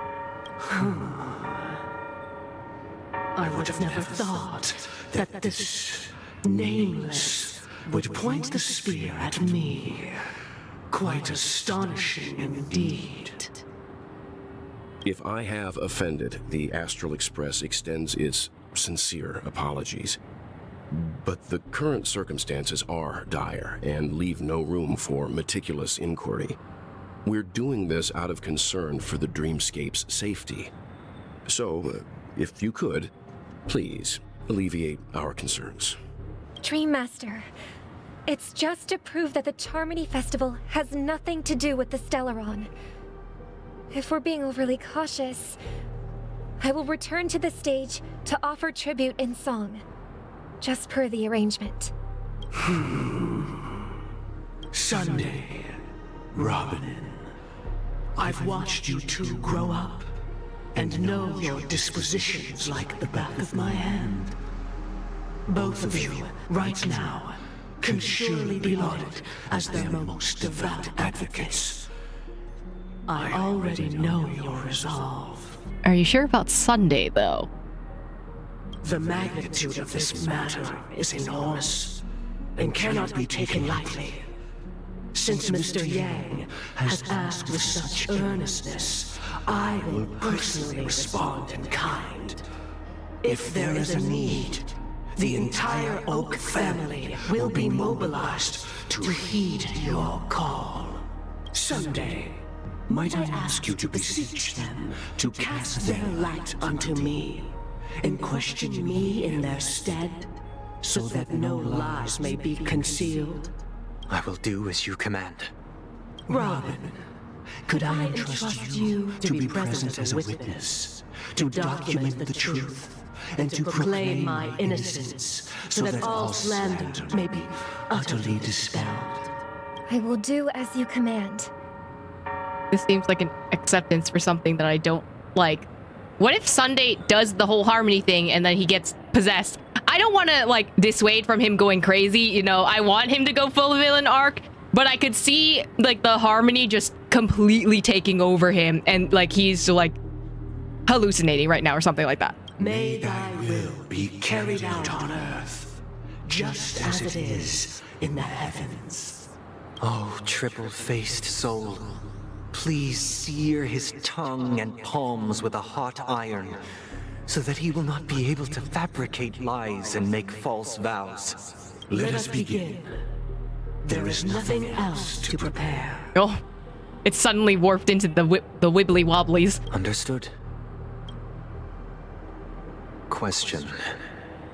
Have you devoted your life to your god, never worshipping other gods? This is the first question you're asking? It's giving cult church leader. Naturally. Do you love your god as you do yourself? Always heeding their admonishments? Naturally. Have you strayed from the path expected by your god, betraying their name? Never. Have you ever been inordinate with your asks of your god, coveting more than the foundation of the creation itself? I just realized, isn't this a different color than last time's warp one? Maybe I'm hallucinating, but the colors look different. Never. Then, a final question. Do you swear to fulfill all vows, past, present, and future? With the Eon as my witness, if I do not deliver on my words, or if I renege on my vows, may I be cursed in accordance with divine law. They have seen your faith, and have endorsed your faith. With this, it can be evidenced... Just a moment. Oh? What is it, Mr. Yang? He's playing out a perfect play between those two, and I think Welt just saw through it. I have another question I hope to have answered. To my understanding, the family's harmony and prosperity have never relied on so-called divine laws. The god you both mentioned, are they truly Shipe? Mr. Yang should know that those belonging to the family toil together as if they were kin, embracing solidarity and unity under their light. All duplicity is laid bare before the harmony. Such a delicate and complex symphony. Which other god could perfectly harmonize this if not for the Great One? Sheepei. Ine got to order. Ine got to order. Perfectly harmonize. Therein lies the problem. It isn't an outsider lurking in the shadows who changed the harmony, but a dissonance that has surreptitiously emerged from within this very symphony itself. In the distant past, there existed an Eon. With one flick of the wrist, they crafted the laws of the cosmos. Their followers formed the Beyond the Sky Choir, spreading solemn and reverent hymns throughout the universe. Later, they fell. The route traversed by this Eon clashed with the harmony, ultimately being absorbed and fused into it. The chorus that once reverberated across worlds fell silent, and when it echoed anew, it was transformed into the hymn of harmony. Please tell me I'm right. Though an Eon may perish, paths with no masters still linger. In the all-forgiving harmony, echoes of bygone dissonance may subtly arise. Mr. Yang, being overly astute can be a detriment. He figured it out. Especially when you find yourself alone and without allies. Is that a threat? So this is how it is. For the sake of our grand cause, Sunday, please afford these two an opportunity to rest. What?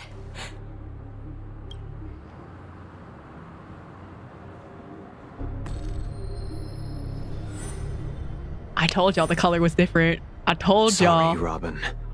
It's just you.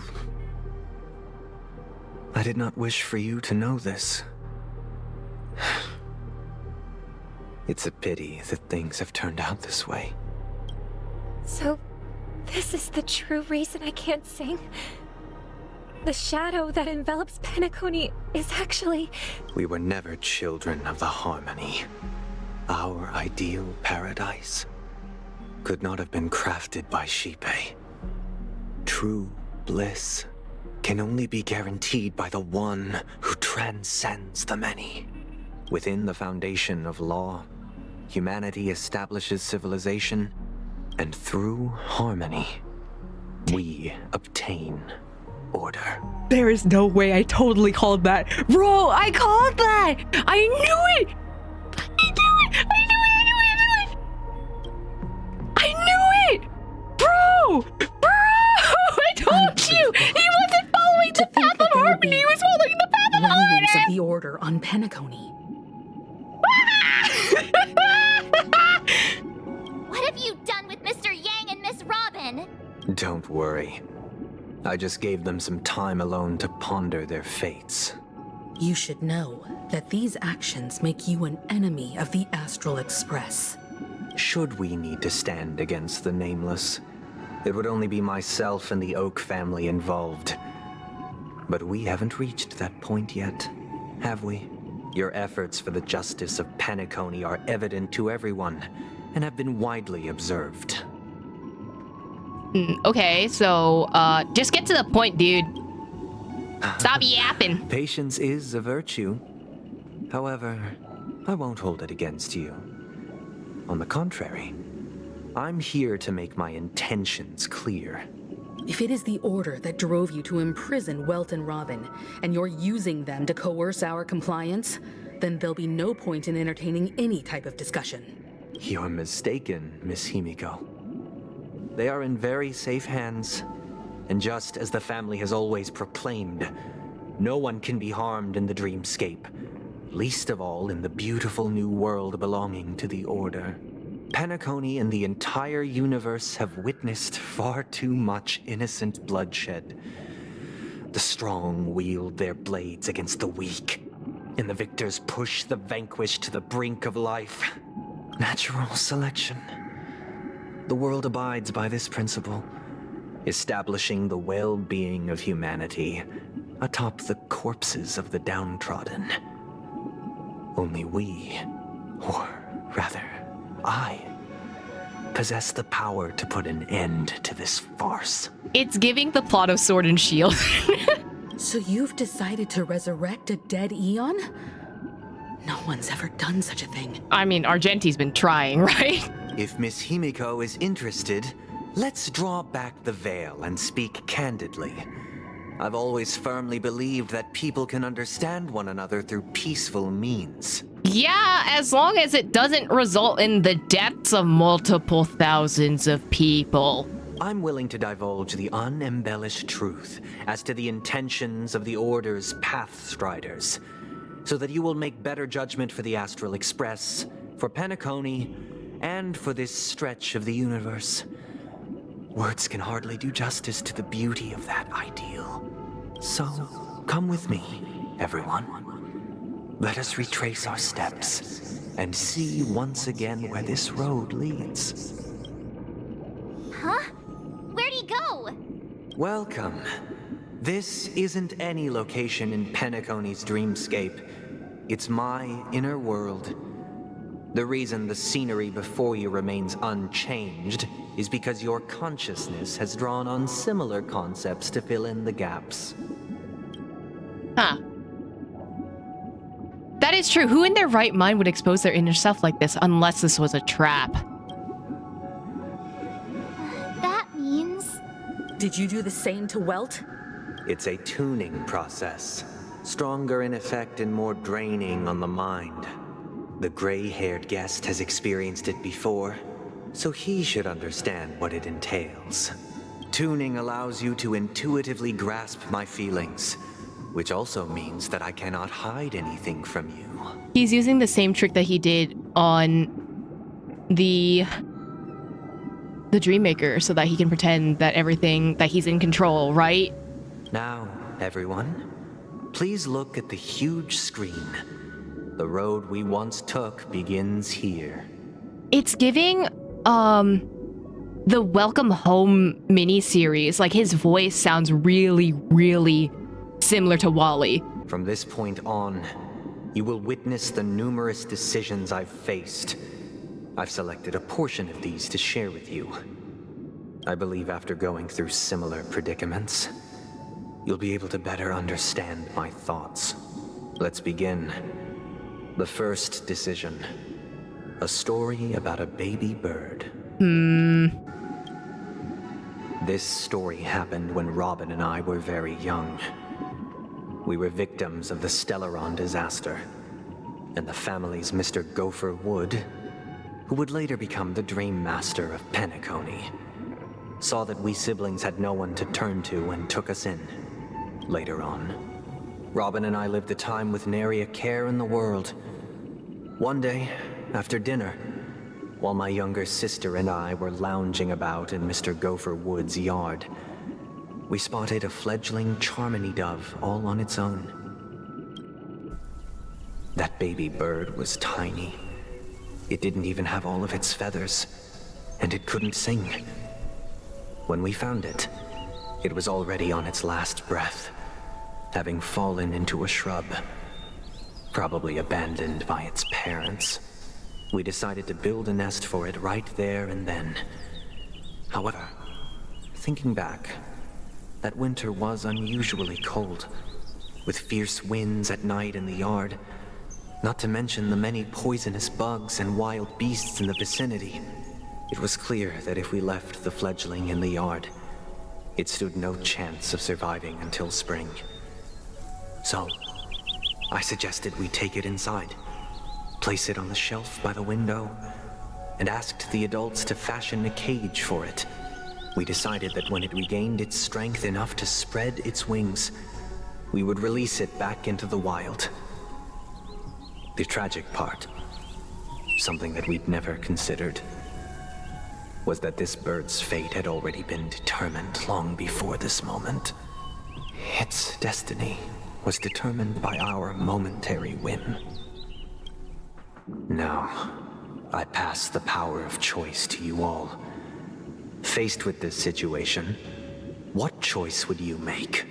Stick to the original plan and build a nest with soft net where the Charmony dove fell, or build a cage for it and feed it, giving it the utmost care from within the warmth of a home. I eagerly await your answer. But you're not telling the full story. You're not telling the full story, though.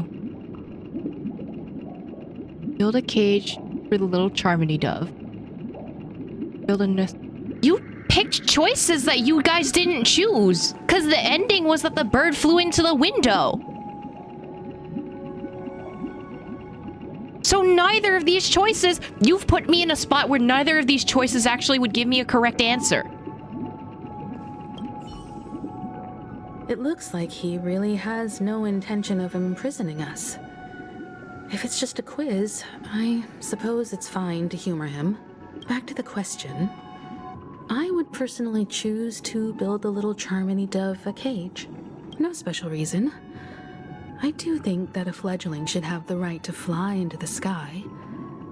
But if it can't even live to that point, then there's nothing to talk about to begin with.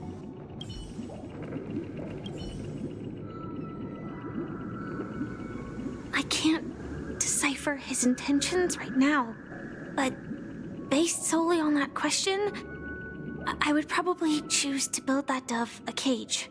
Even if I was gonna release it back into the sky, it'd have to be strong enough to fly first. If I left it where I found it, I fear it'd never get the chance to fly ever again. But notice how, in this story, we have the colors of, I guess, harmony, kind of. But these aren't the colors of the order. This is the color of elation.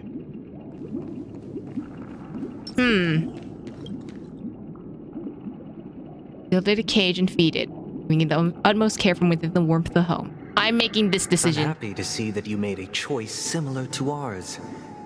If your mind is made up, let me reveal the outcome of this choice.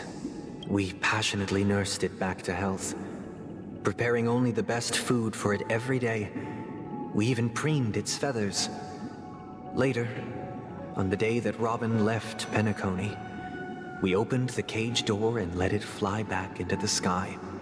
I watched it for a long while by the window, probably about 3 or so days.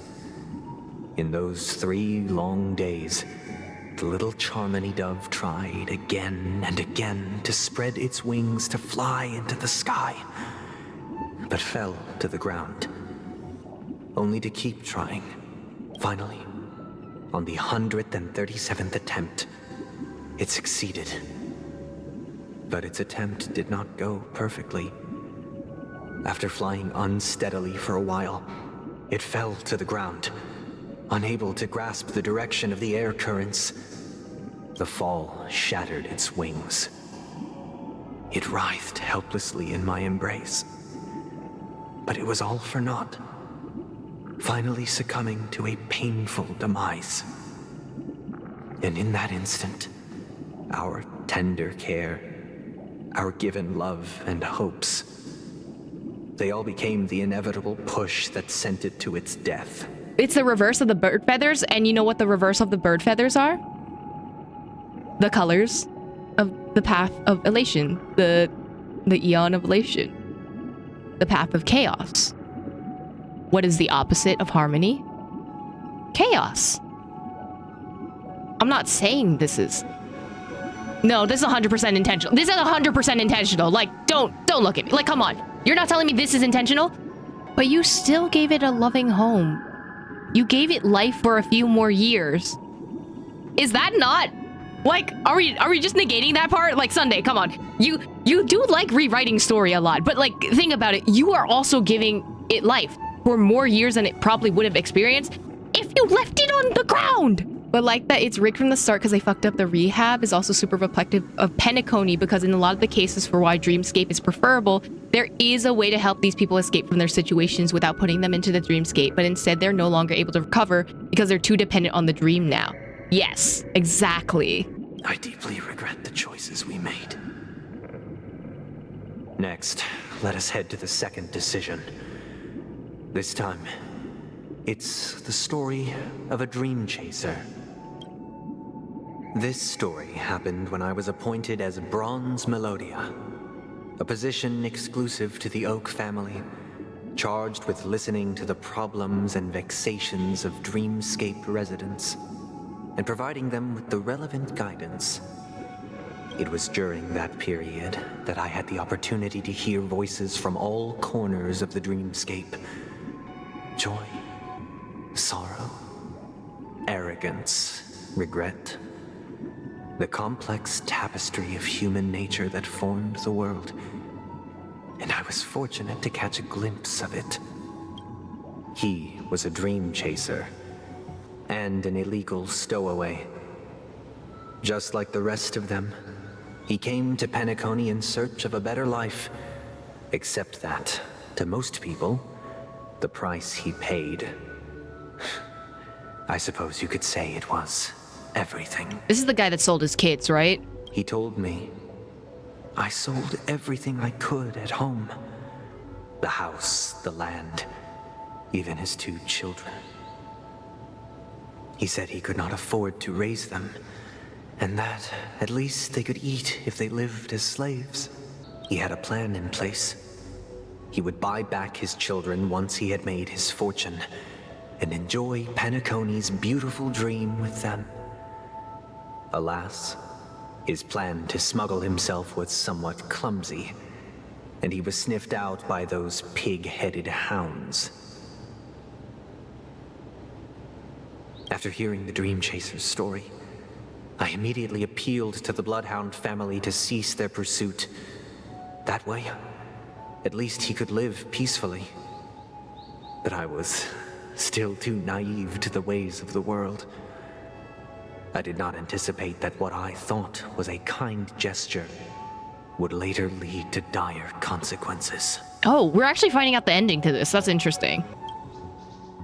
I'll tell you the outcome soon. Bro! For now, I'd like you all to make a choice. Okay, so the last one we knew the answer to everything, but this one we don't. Will you do as I did and try to convince the Bloodhound family to stop their pursuit so that the Dream Chaser may live peacefully and realize his wishes? Or will you remain silent, leaving him to languish while the hounds are hot on his heels until his inevitable judgment arrives? I look forward to everyone's decisions. Who knows? Perhaps they might even alter the outcome of this tragedy.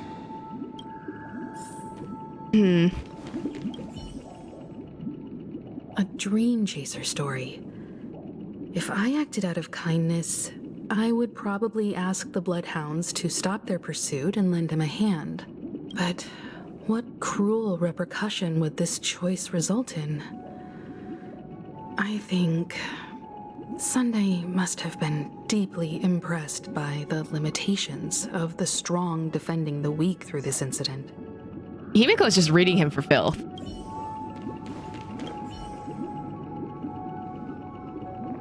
This question... Surely it has some connection to the baby bird story. And this connection is precisely the breakthrough Sunday aims to use to persuade us. I'd probably choose to ask the Bloodhounds to cease their pursuit.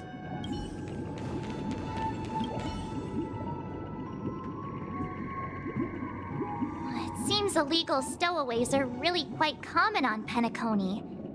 But that guy in the story, I don't think he deserves any sympathy at all.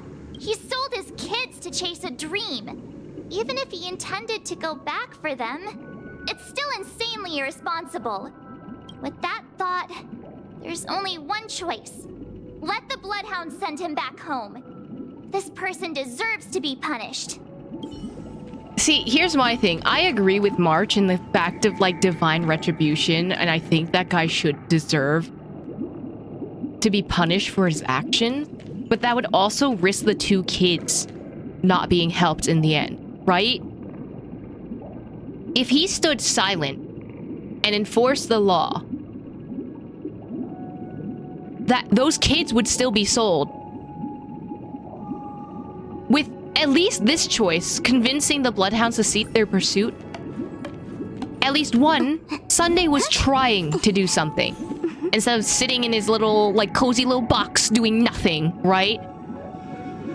But also there's a chance that those kids could be saved. I'm gonna choose this one.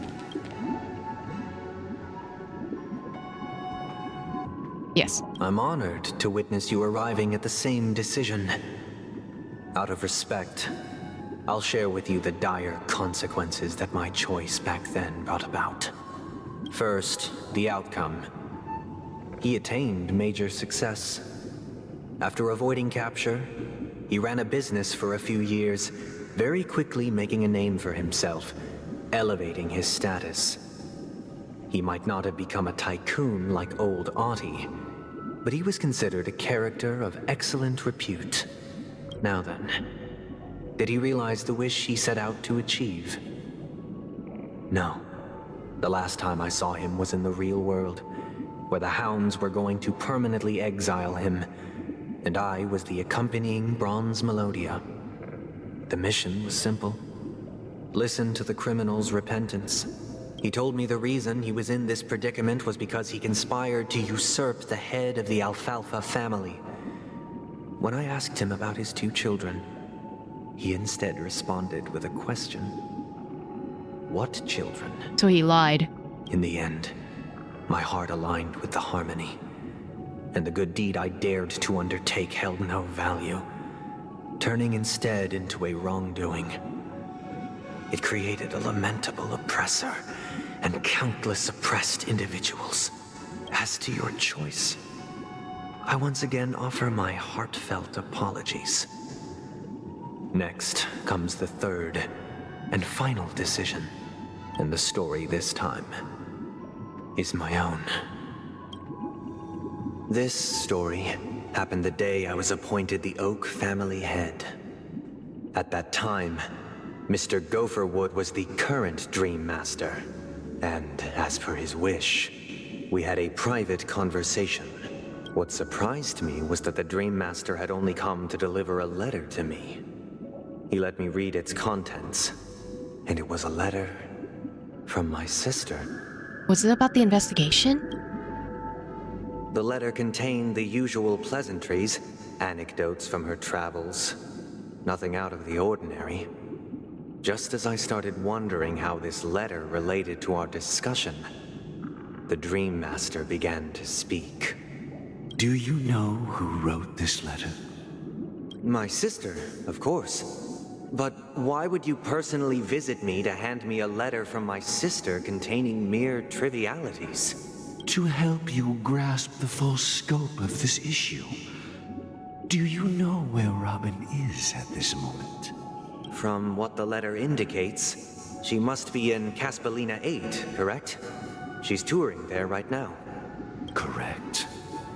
Has she mentioned anything about a stray bullet? A what? A stray bullet? What?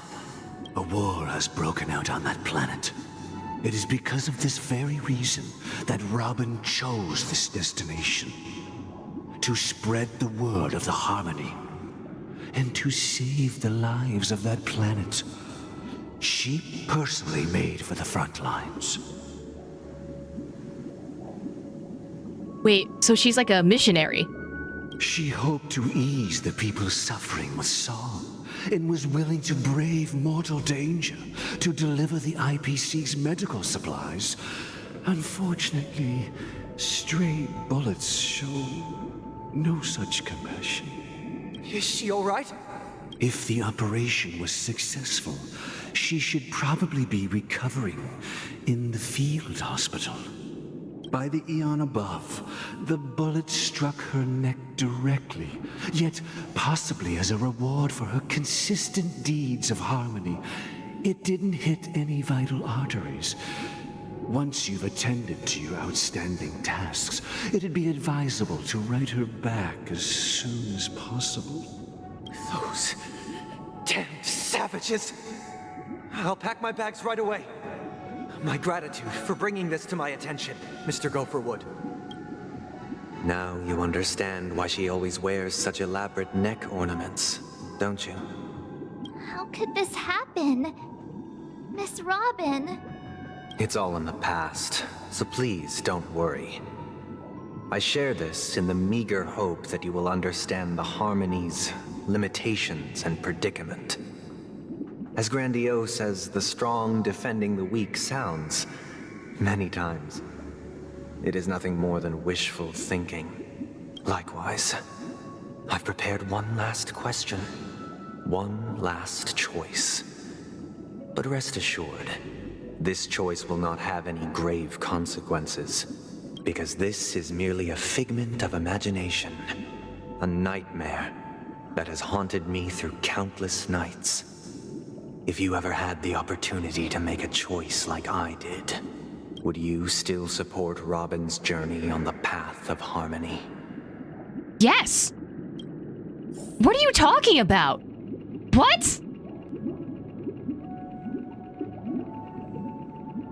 Homie, you're dumb. Homie, you're so dumb. Dude, of course I would support Robin. Miss Robin's courage is admirable. And here I was thinking she was just another superstar celebrity. But the fact that she's also Mr. Sunday's younger sister? No, I doubt he'd wish harm on his own flesh and blood, no matter how grand the ambition.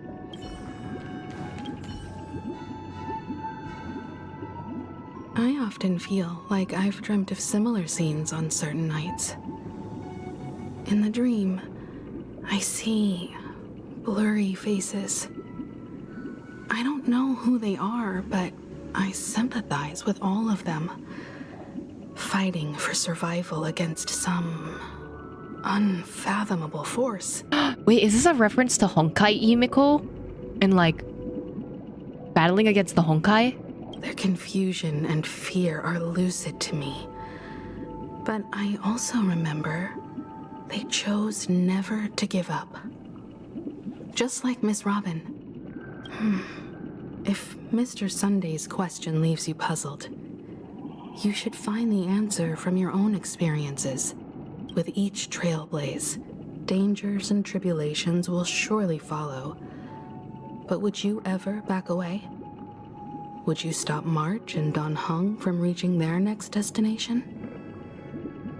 I believe you have an answer of your own in your heart.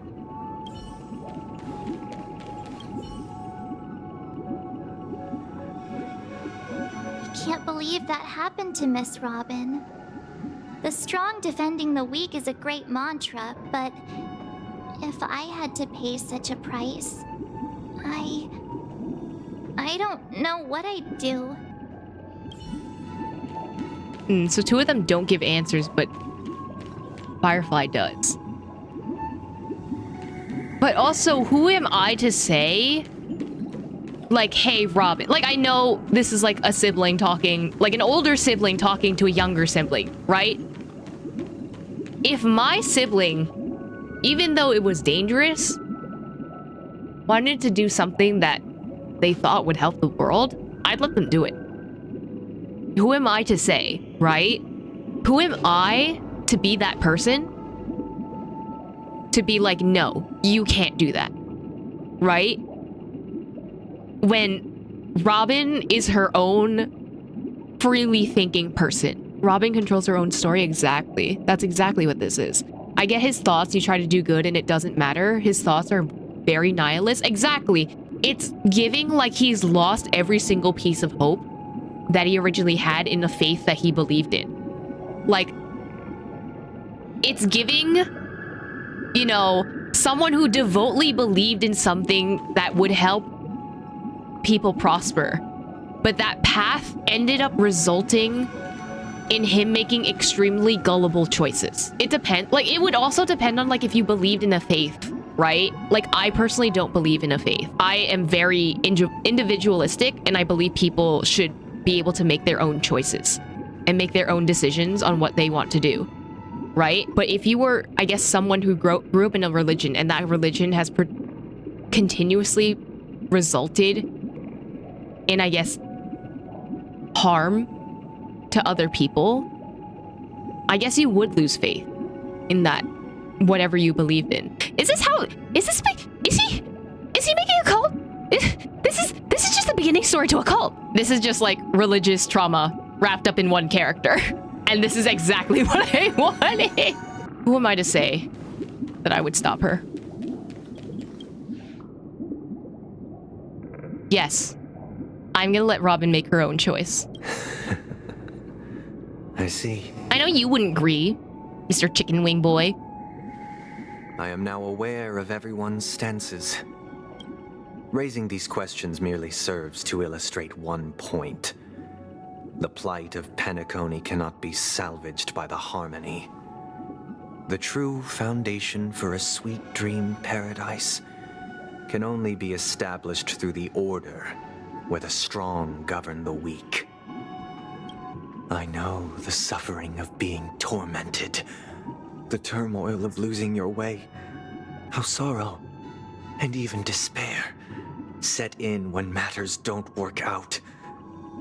All of this causes me unending pain, because this is not what happiness is at all.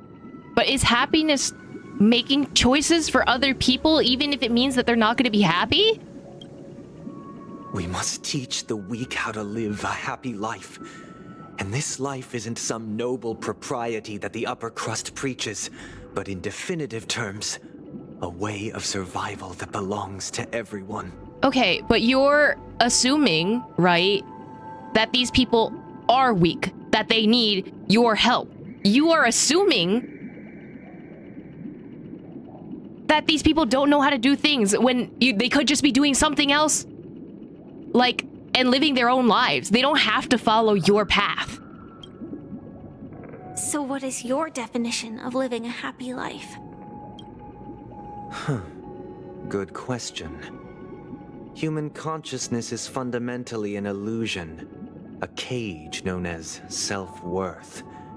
People lured in by this illusion make mistakes, yet still ask that external influences bear the burden.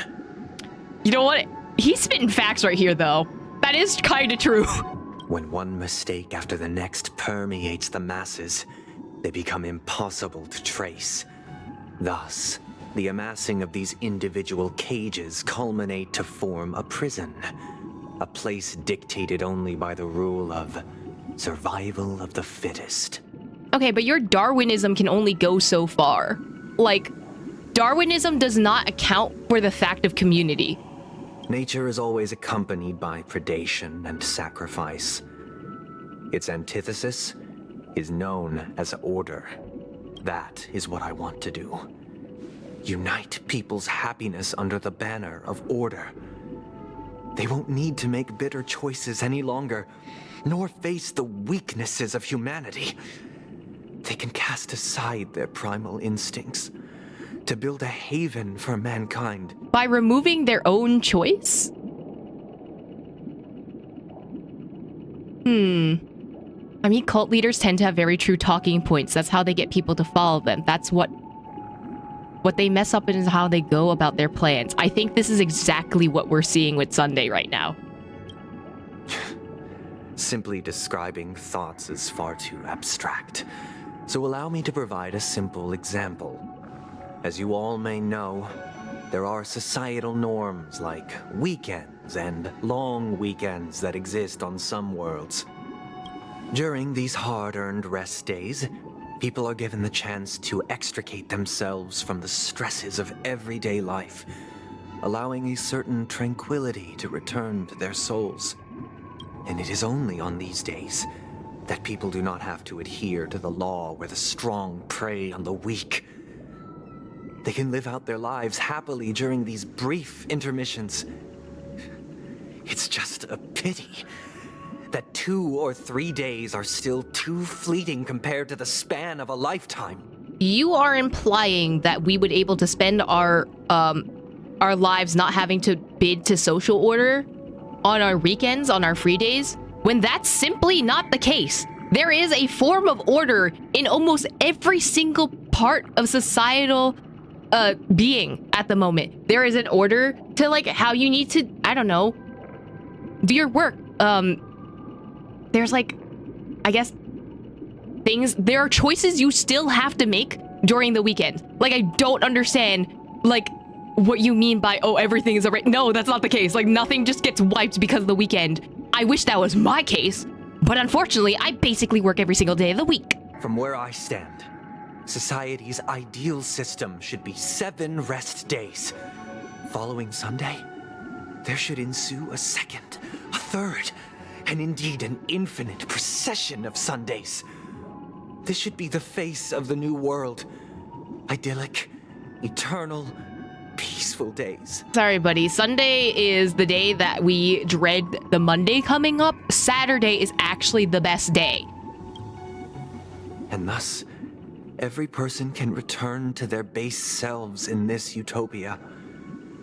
Some gaze in reverence at the stars, pouring their whole beings into calculating the distance between us and the isolated world of Pagana. Meanwhile, some seek refuge in quiet corners, holding one another, unencumbered by the chains of unwelcome obligations. What the heck is Silver Rail's starting point? There would be no need to bear the hardships of reality. Only in this way can humanity face the inevitable end with the purest of spirit, living a life of dignity. This is what it is to live in bliss. Miss Firefly, you who are stricken with entropy loss syndrome, you of all would surely understand this.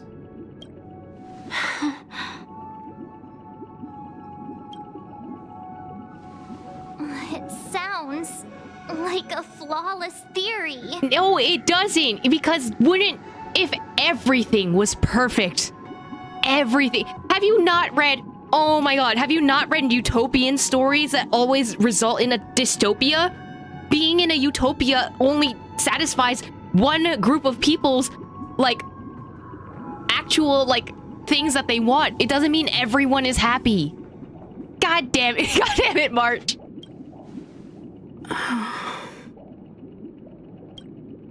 But what is the price to attain all this? The sacrifice of millions of people. The cost is minute, merely a personal and eternal sacrifice. If this paradise is to be maintained for everyone, someone must remain trapped in solitary awakening until the end of the cosmos. So you would trap yourself.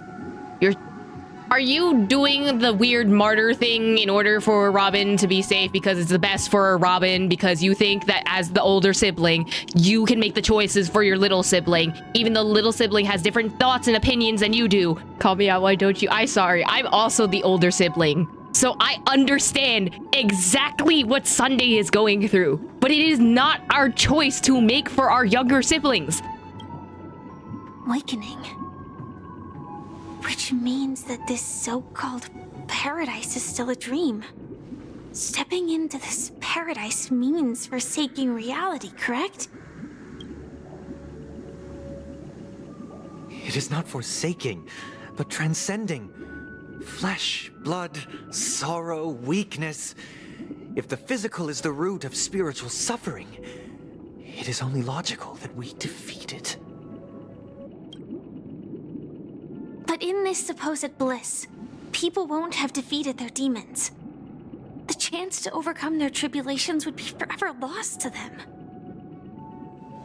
In other words, it is an escape. That's another way of understanding it. But there is no shame in escape. On the contrary, the seeds of escape exist in everyone's hearts. Wanting to escape is not the problem. The problem is you want to have an eternal escape. I don't think as an older sibling should make the choices for a sibling. Our siblings will go down their own path. They are their own people. And you can be a part of their life. Yeah, exactly. They are their own person with their own autonomy. It's not up to you to make the choice for them, no matter how much you think you're right. And you may not be right, which is the funny part. You may not even be right. They could actually just find a way where things work out. You preventing them from discovering that thing would have been worse than if you just let them do their thing. But Sunday, Mr. Control Freak over here, wants to make the decision for everyone. And you don't have that right to make that decision for everyone, okay? Mr. Sunday, Chicken Wing. Don't you agree, Miss Firefly? And as to why we sleep, it is because we are afraid to awaken from our dreams. Wait, this is Hamlet, is it not? It's part of the to be or not to be sonnet. Devoutly to be wished, to die, to sleep perchance to dream. But this is not in conflict with the grand plan.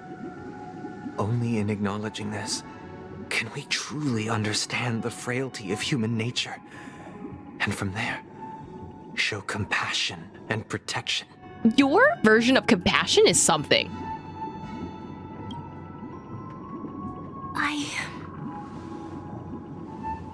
I admit that you are a born leader. Your perspective on humanity brims with pessimism.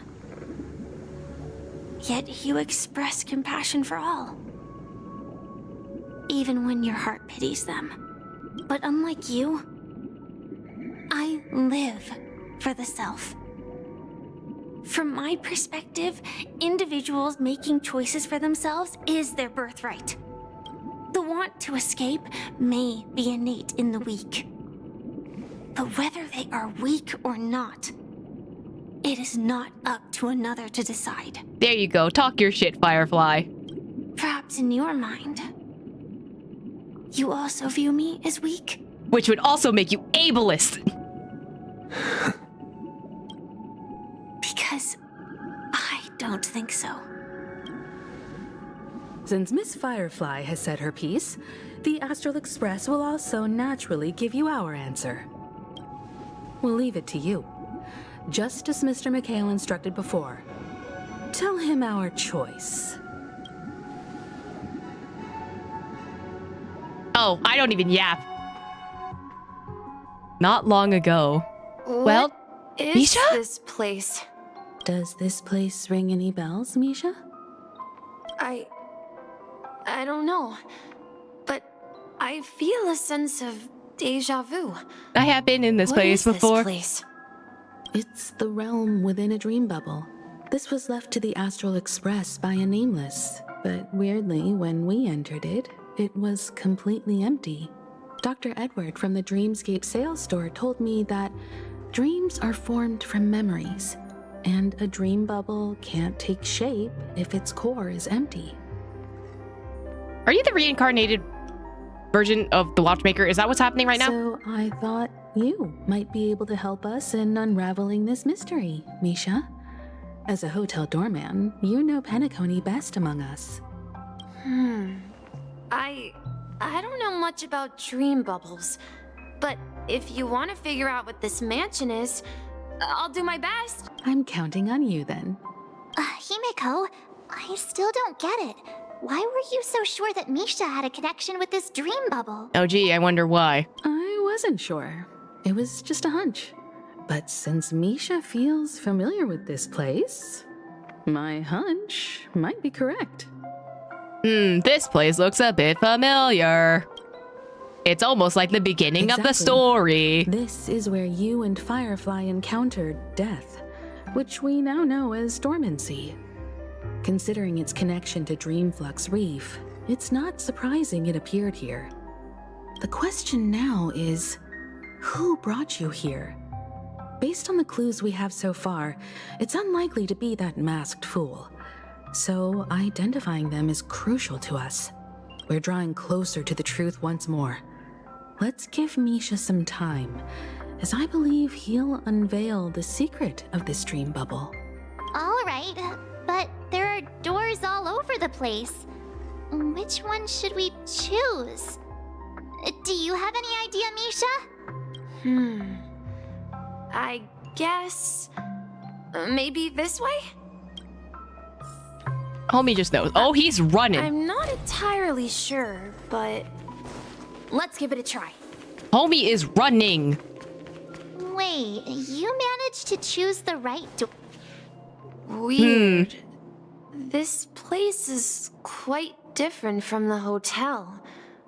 But I feel like I've been here before, and even lived here for a while. If I remember correctly, there should be a fireplace down that hallway. Clocky and I used to sit by the fire, listening to the crackling of firewood. And the room on the other side was the toy room. I loved spreading out all the toys from the box on the floor and making up stories for each of them. Hold on. This doesn't make sense. Didn't I grow up in Dreamflux Reef? So, what is this place? You were the one calling out to Mikhail, and Mikhail's the watchmaker, so... This could be a case of amnesia. Don't worry, Misha. It's common for everyone to forget certain aspects of the past. Those memories haven't vanished. They're just lying in the depths of your mind. We can surely get them back. Since this place seems familiar to you, why don't we explore a few more rooms and see if you can recall anything more? Yeah, then let's check out the rooms I just mentioned. This was the toy room. I heard some noises from the room. Origami Bird? That's a friend of mine. You and Origami Bird are friends? It looks more like a parrot, but, you know, don't look at me. Yeah. It's a member of the Compass crew, just like Clocky and Miss Mirror. And there's more than just one Origami Bird. They are a big family with lots of brothers and sisters who look the same. They follow Miss Mirror's orders and handle all sorts of jobs on the ship. They're the best sailors. Sailors? Can origami birds be sailors? Could you tell us more about the Compass, Misha? The Compass is a ship bound for the New World. Clocky and his partners travel through layers of fog to the depths of the sea. Whenever there is danger, Clocky will use a compass and guide the ship in the right direction. That's a great story. But in the Penacony cartoon, Clocky and his partners have always lived in Dreamville and never... Huh? Oops. Oh, that does seem to be the case. Weird. I clearly remember... Clocky arrived in the New World in the end. Perhaps Clocky has a hidden past. Or homie has amnesia. So, where has Clocky gone? Did he leave to protect Dreamville? I mean, if the text kind of is on the wall for this one. Just like they did with Clocky. I mean, yeah, he was calling out to Mikhail this entire time. It was Misha's voice. Mikhail, that's the name. Now we all know him as the Watchmaker. He is sus. What I think happened, if Mikhail is actually the Watchmaker and if he was the one, he was legwork. He was legwork, that random person. I think it was a gift from the Watchmaker to Misha, like the Trailblaze pin. I don't know, it's a possibility. Because I don't think we saw the pin on Mikhail. But we do see it on Misha, and they've been hanging out for a hot minute. Even though, you know, Misha has amnesia. So, who is he talking to? Do you know anything about it, Misha? I'm sorry. I don't know much about the Watchmaker. But, Mikhail... You do know that name. Anything special about that name? Mikhail is Grandpa's name. So that was your grandfather, who is the same person as the Watchmaker, who was legwork. The Trailblazer who left the Astral Express, who passed on the little Trailblaze badge to you. can you be a child of Trailblaze? I mean, technically, aren't we? Right? Grandpa? Do you mean you're the Watchmaker's grandson? But we haven't heard anything about the Watchmaker having descendants. And the name Mikhail is not rare. Perhaps it's merely a coincidence. Could you tell us more about your grandpa, Mikhail? Yeah, sure. He was a seafarer who fearlessly ventured into mysterious seas and storms. He was always on the sea and had lots of friends who accompanied him on his travels. He didn't want me to call him Grandpa because that would make him sound old. He believed he was still young. The name Mikhail was given to him by his parents, Mihaly and Elise, both renowned seafarers. Every time he came back, he'd share his logbook with me and tell me about his adventures at sea. I want to become a great adventurer, just like him. Yes, because coincidences happen in proximity to Trailblazer. When does that ever happen? It appears that the seafarer has nothing to do with the Watchmaker. So, perhaps it's just a coincidence? Unless the seafarer is an analogy. So, where is your grandpa now? He went off on a new journey, and it's been quite a while since I last saw him. I think I hear the sound of water. You once mentioned there's a magnificent fountain up ahead. Okay, Mikhail? I promise you. I don't think he returned back from that journey, buddy. I think we saw his dead body upstairs. Look, there it is!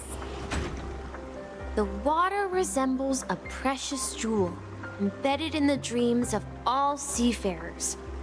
Every time I gaze at the shimmering lights beneath the waves, it feels as though I'm back in this place, standing by your side.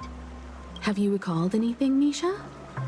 Yeah, I saw these sentences in Grandpa's logbook.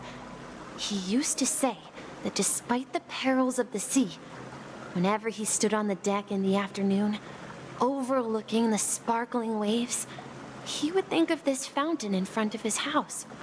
He often said that those moments felt like returning to his family's side, and the difficulties at sea didn't seem quite as challenging. You know, I quite understand such sentiments. Don't Syra start getting gray hair? You're talking like an elder? That's a first. I'm not an elder. I was just being a bit sentimental. Perhaps every adventurer far from home carries a fountain within their soul. Even though the other side of the sea remains shrouded in the unknown, the fountain in front of his house serves as a compass, leading him back to his cherished ones. Yeah, while Grandpa was at home, we would stand by the fountain and place the compass, a toy boat that I made, into the pool. And didn't you say that the Watchmaker also has a lot of analogies to Clocky, and then maybe that's why you remember Clocky going on a seafaring adventure? Back then, I would ask him when I could go on adventures like him, and he would always laugh and say I was still too young. It seems this Mikhail is truly a seafarer and has nothing to do with the Watchmaker. Unless the sea is the sea of time, which that is an analogy. There's a lot of whales happening. I'm so distracted. Yeah. Based on Misha's recollections, the scenes in the dream bubble appear to be his childhood memories. But this raises more questions. According to Misha, he was clearly born on an oceanic planet and led an ordinary life, with no connection to Penacony at all. Could this be some sort of metaphor? Perhaps the sea refers to the memory zone. Maybe I am just March. I'm sorry. I don't know, but my memories keep pouring out uncontrollably, like water flowing from a fountain. Perhaps I'll remember more things if we go further. I wish to share your burden. What? Misha? Buddy? We're going to the opposite side, right? No, we should turn left here. I wish to share your burden. Oh, that's kind of similar to how Robin was treating different Sunday. about this place. Yeah, this was not here before. This is it. I remember this corridor. Can you take me with you? I wonder if Mikhail was following a similar path to Up ahead is Sunday? Grandpa's study. It was in that room that I saw him the last time. We've overcome so many challenges to stop us. Lucky, stop. Oh god, they're so... In the when we've arrived in New World Order, we lost our way so many times. We've overcome so many challenges. Let's continue sailing. Not even the sea can stop us. I didn't finish reading. The atmosphere in this room feels totally different. Bro! Misha! You finally come! Clocky, you're here! Huh. Yeah. This is the room where we first met each other. Are those books on the bookshelf logbooks left behind by that seafarer? Clocky, you're so sus right now. Yeah. Whenever he came back, he placed a logbook on the bookshelf in his room. They contain records of his expeditions to every corner of the world. It's almost like your grandpa was part of the Trailblaze, and it wouldn't help that you have the little Trailblaze pin or something, right? He described our world as a fountain. At some point, the sea started to gradually swallow up the land where people lived. Is this an analogy for Penacony? To ensure that everyone had land to settle on, he had to continue exploring the sea and search for the source of the rising seawater. On that day, he called me to his study, telling me that he was embarking on another journey. However, I could sense the gravity in his expression. It was the same look I had seen on my father's face before his final voyage. So, I wonder if the voyage is the voyage of trailblazing and that he was trying to figure out what was happening in the Stellaron. Like the Stellaron was the cause of the rising water and everything happening. You know, that kind of thing. It could also be a Fontaine parallel, but I don't think this is a Fontaine parallel. I don't think this is physical water. I think this is an analogy. There are a lot of allusions to the underworld in almost every single Genshin or Honkai storyline. Mostly because, I guess, Genshin really likes their mythology, right? We have the ideas of the ravens, which could be tied to Apollo or to Odin in Norse mythology. Take one, pick one. There is Charon in the underworld, if you want to assume Mikhail as being Charon, or you can interpret that Acheron is possibly Charon. There's the river Styx being the train underneath the ground in HSR. There are of ideas of burying souls into the underworld. You know, there's a lot. There's a lot of just mythos that gets sprinkled here and there within the storyline. And it's like, it's all there. We just have to dig it up, you know? I asked him if I could go with him, but he said that my adventure lay elsewhere and told me to stay home and patiently await a certain sound at the door. That's very specific. I wonder if Mikhail ever followed the Elio script, right? That'd be interesting if it did. Like, he was part of the Stellaron Hunters, and then, like, he got Elios' script, and then he found out, oh, you have this script to play. I don't think it's actually that, but, like, the wording seems interesting. What sound? He told me about a vast ocean in the sky. An ocean of stars. He spoke of a train that transports children with a desire to venture far away, traversing the sea of stars without ever stopping. He said that he knew the crew on the train, and that he had asked them to take me along. He said the journey I had always dreamed of would start there. But we never picked him up. We never picked him up. This had to have been the time before Himiko fixed the train, right? So Misha was just stuck waiting here for years. A train? Could it be? It's the Astral Express. I remember now. Grandpa's friends are a group of nameless who came to this world to resolve a disaster caused by a star. Then, he gave his pocket watch to me. It was his cherished treasure, appearing in every one of his adventure tales.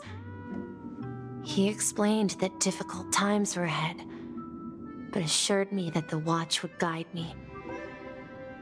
He said, as long as I kept moving forward, I'd eventually reach my desired destination. And then, it was as if I heard the distant sound of a train whistle echoing throughout the room. Exactly, Misha! And then we followed that whistle, didn't we? Yeah. I think I can still find the way we took back then. Interesting that his eyes are once again hidden. Heading the right direction. Finally, we come out of fog across the ocean. It's our destination. There's a lot of ticking. I wonder if this is the ticking of time or death. Oh wait, hello? I'm supposed to be through this door. This is the dream missed the jigsaw, puzzle. right? So we're supposed to find the exit. But where can we find the last piece? Do you remember? You said you obtained a mysterious shard when you stumbled into this place. I did? Oh. Hey, the shape seems to match. So this shard is also connected to Misha? Oh. Looks like we're just one step from revealing the truth. Let's get to the other side and investigate. Wait a minute. When did I get this puzzle piece? I forgot. I literally forgot. Imagine. Puzzle. Okay. Oh my god, I was not solving that for a hot minute. It's fine. A mirror? It's another teleport mirror.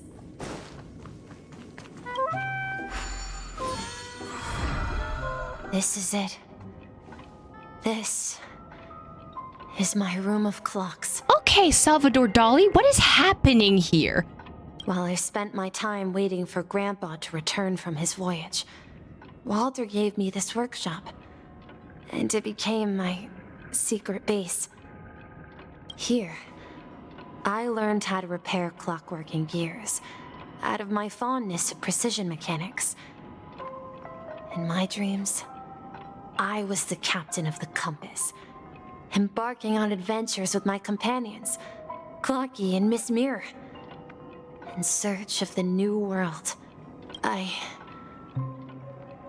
was born and raised here. So, this building in the dream bubble is your childhood home? Yes, but not exactly. To be more precise, this dream bubble itself is my home. Where does the dream bubble reside exactly? Like, what part of space does this form itself in? This is a lot of astrophysics that I do not have the answers to. Looks like you've remembered everything now. Wait. Why does it feel like everyone else knows something I don't? It's okay, buddy. We are also empty-headed. It's fine. Yeah, you're the only one still in the dark. Marge, do you remember when he mentioned a clocky that only he could see? Yeah, the little guy here, right? But we all saw him in Dreamflux Reef, right? And Mr. Yang even greeted him. Looks like everyone on the Astral Express has a childlike spirit. The answer lies in the Astral Express. His experience shows that neither Firefly nor Acheron can see this clocky. And when we were in Dreamflux Reef, you may have noticed that for some reason, nobody outside of the crew had ever talked with Clocky. Yeah. A mimetic life that can only be seen by a select few? It's just like a hidden message left by someone for the nameless. Because we're all children at heart. I like that. I like that better than, oh, only the Astro Express members can see him. But Misha can see Clocky too, right? They even grew up together. But Misha hasn't started the way of the Trailblaze yet. Points badge. That's the key to the mystery, March. Now take a moment to recall. It's almost like he did it in his dreams. Have you ever seen anyone outside of the crew interact with Misha? Oh my god, wait. This is not what I was expecting. Has anyone outside the crew interacted with Misha? Wait. No way! That's the answer, March 7th. This dream bubble is the place where I was born. And I'm a dweller in this dream. Just like a memory zone meme. I should have stayed here and waited for you. But when reality and memories merged, I unconsciously pushed open that door and left the bubble with Clocky. So it's not that the Watchmaker's dream bubble is empty, but rather the stuff inside ran away? And the whistle you heard was the sound of the Express arriving at Penacony? That's one way to see it, but I believe there's a longer story behind all this. It's best for Misha himself to explain all the details. How about we start with your name? Now, should we call you Misha, or... Thank you all for helping me rediscover my true self. Now, please allow me to reintroduce myself. I was born on Lushaka, in the Presmere system. That just made it more confusing. Adopted by seafarers Mikhail and Char. They gave me a treasure. A name that carried their hopes. Mikhail Char Legwork. Or simply, Misha. So we all knew. So we all knew? So we all kind of knew. We all kind of knew. Why name? It's a little strange that... Why is his dad name? Well, no, grandfather. Well, it's less strange that his grandfather's name is Mikhail and then he was also named Mikhail. But I guess... Huh, so he took on this exact same name. That's interesting. I take on the exact same name. So the other Mikhail was a red herring. If you prefer, you can call me by a more familiar name. The Watchmaker. Yeah, okay. This we knew. This part we knew. So, you're the Watchmaker himself? Unfortunately, that legendary figure is no more. I am only a reflection of his life. As for the child who has been with you, he's the innocent protagonist of Misha's childhood dream. A friend of Clocky, a young apprentice, and a future mechanic on the Express. And this also marks the beginning of his journey, devoted to the Trailblaze. At the end of the journey, I left this little flame, which I so cherished, in my deepest dreams, hoping to pass it on to the nameless of future generations. Okay, the second voice scared me. However, he somehow left the dream bubble and forgot all about his task. I apologize for all the confusion this caused. Because he was born with a desire to trailblaze, wasn't he? I don't think Misha has forgotten his role as a guide. He remembered it, and that's why he mistakenly appeared as a hotel doorman in his dream from the very beginning. The one who brought our unconscious friend here must have been Misha. If that's the case, we encountered the Watchmaker's legacy from the beginning, didn't we? I mean, Chekhov's gun, right? Well, I have a sarcastic friend who says I always take big detours and end up back where I started. Perhaps that's what every nameless has to go through. But in the end, you found me. I'm sure you're all wondering what my legacy is. I believe my hound has mentioned the Stellaron and my wealth. If I may apologize, the Stellaron part is real. As for my wealth, however, it's nothing more than a baseless rumor. I left my homeland as a child and embarked on the journey of Trailblaze. I traveled to various planets until finally reaching Esdana, where my friends and I built the original Penacony and fought for its future ever since. I've been moving forward all my life, doing what I could to overcome the obstacles in my path. But ultimately, my journey reached its end, and I left behind no possessions worth entrusting.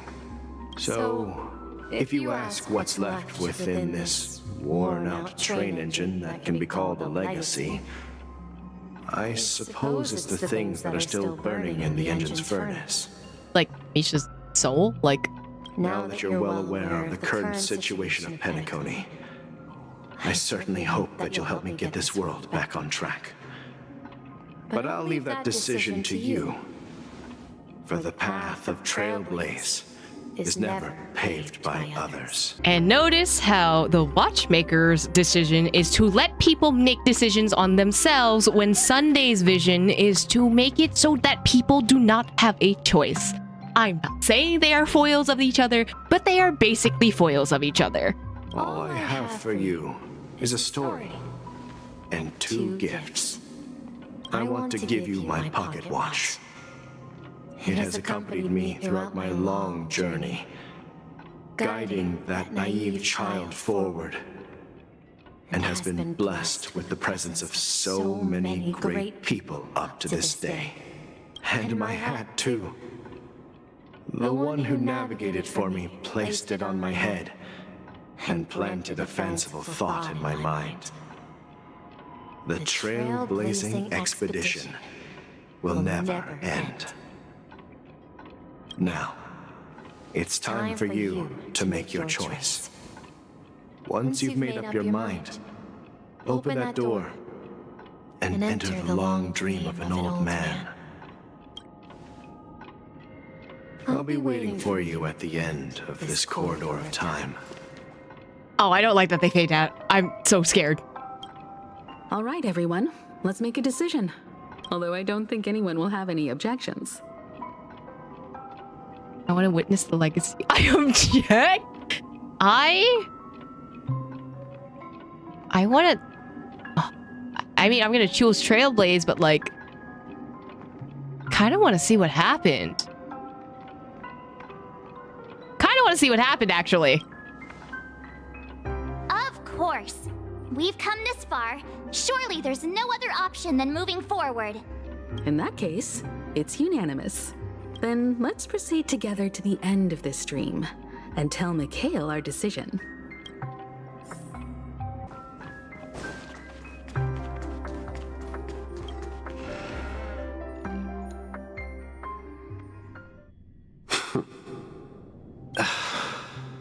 Mikhail, where are you going? Someone has to step up and save Lushaka. So why can't it be me, Misha? Please don't go. And if you must, please take me with you. Don't leave me alone. It's giving Newsies right now, and I don't know why. I think it's the art style. Even without me, you know how to proceed forward, brave Captain Misha. The compass is waiting for you. Haven't you always wanted to be a better adventurer than me? Now go, board that train and start your journey. This is like the protagonist's beginning story. Mikhail? I'm going to clean the floor in the parlor car. I've promised the conductor. Wait, first tell me, did you fix this watch? Yeah. I know what it looked like before. Its chain was broken, the back case torn, and the marks on the dial all worn out. How did you manage to fix it? Well, It's hard to explain, but I knew it could be fixed. It's interesting because he was referenced before in one of the web events, I think. It's the hands, Mr. Amundsen. Its hands were intact and pointing in the right direction, so I knew there would be a way to fix the rest. I see. You'll work with me from now on. Haven't you always wanted to tinker with this train? You're its mechanic now. As for the conductor, I'll do the talking. But I only know how to fix watches. Believe in yourself, buddy. Don't worry. You've got what it takes. I'll teach you what you need to know. Where are you going, legwork? It's time to head to our next stop. I'm staying in Astana with Rosalina and Tiernan. I see. This place reminds you of home. The people of Astana have only achieved a tiny victory and still have a long way to go towards true freedom. Hanunu needs us. Don't worry, not all journeys lead to the stars. Even if I leave the Express, our path of Trailblaze will continue. Yeah. I knew you wouldn't stay on the Express forever. Leave in peace, my friend. And, take this with you. Interesting that they switched navigators already. Like, that was fast. What happened to the last one? But also, like, the stars in the sky, and then the candles reflecting that in, like, his own life, you know? This is Mr. Amundsen's hat.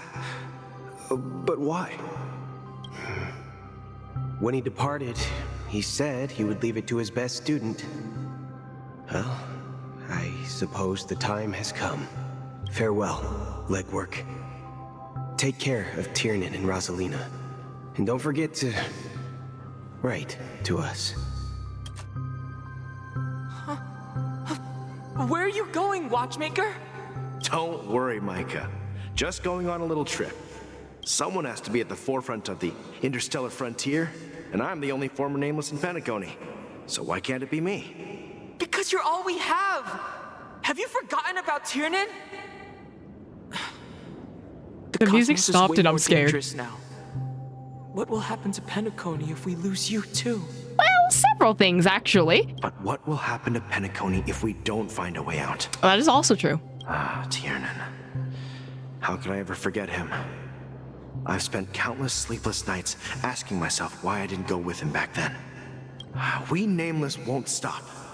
Don't worry, Micah. It's just a matter of getting back to my old profession. Just wait for me to come back. But if, and it's a big if I don't come back in one piece, then you'll become the next Watchmaker. Where are you going, old man? Gallagher. Oh, I didn't even notice it was his voice. Oh, you're here. Answer my question. What are you up to? Relax, Gallagher. I just came up with a great idea. Wanna hear it? Anytime you say, I just came up with a great idea, wanna hear it, it's always something bad. Oh, come on. Aren't all your ideas just ways to get yourself killed? I may be blunt here, but you're the last remaining hero in Penacony. If you die too, the secret of the Stellaron will go to the grave with you. Yes. I'm afraid there's no way out in Penacony, so I'll have to consider alternatives beyond Astana. We'll organize a festival using the Watchmaker's legacy as a facade, and send invitations to the entire cosmos to gather people here. So, a desperate struggle against the family? Desperate? Don't we have you here, my friend? This task is challenging, but what hasn't been challenging for us along the way? Well, whatever you do, remember, make sure to send an invitation to the Astral Express. I love that. We were pointed out because we're the main characters in the story. Misha! Where are you going? Oh, it's you, Clocky.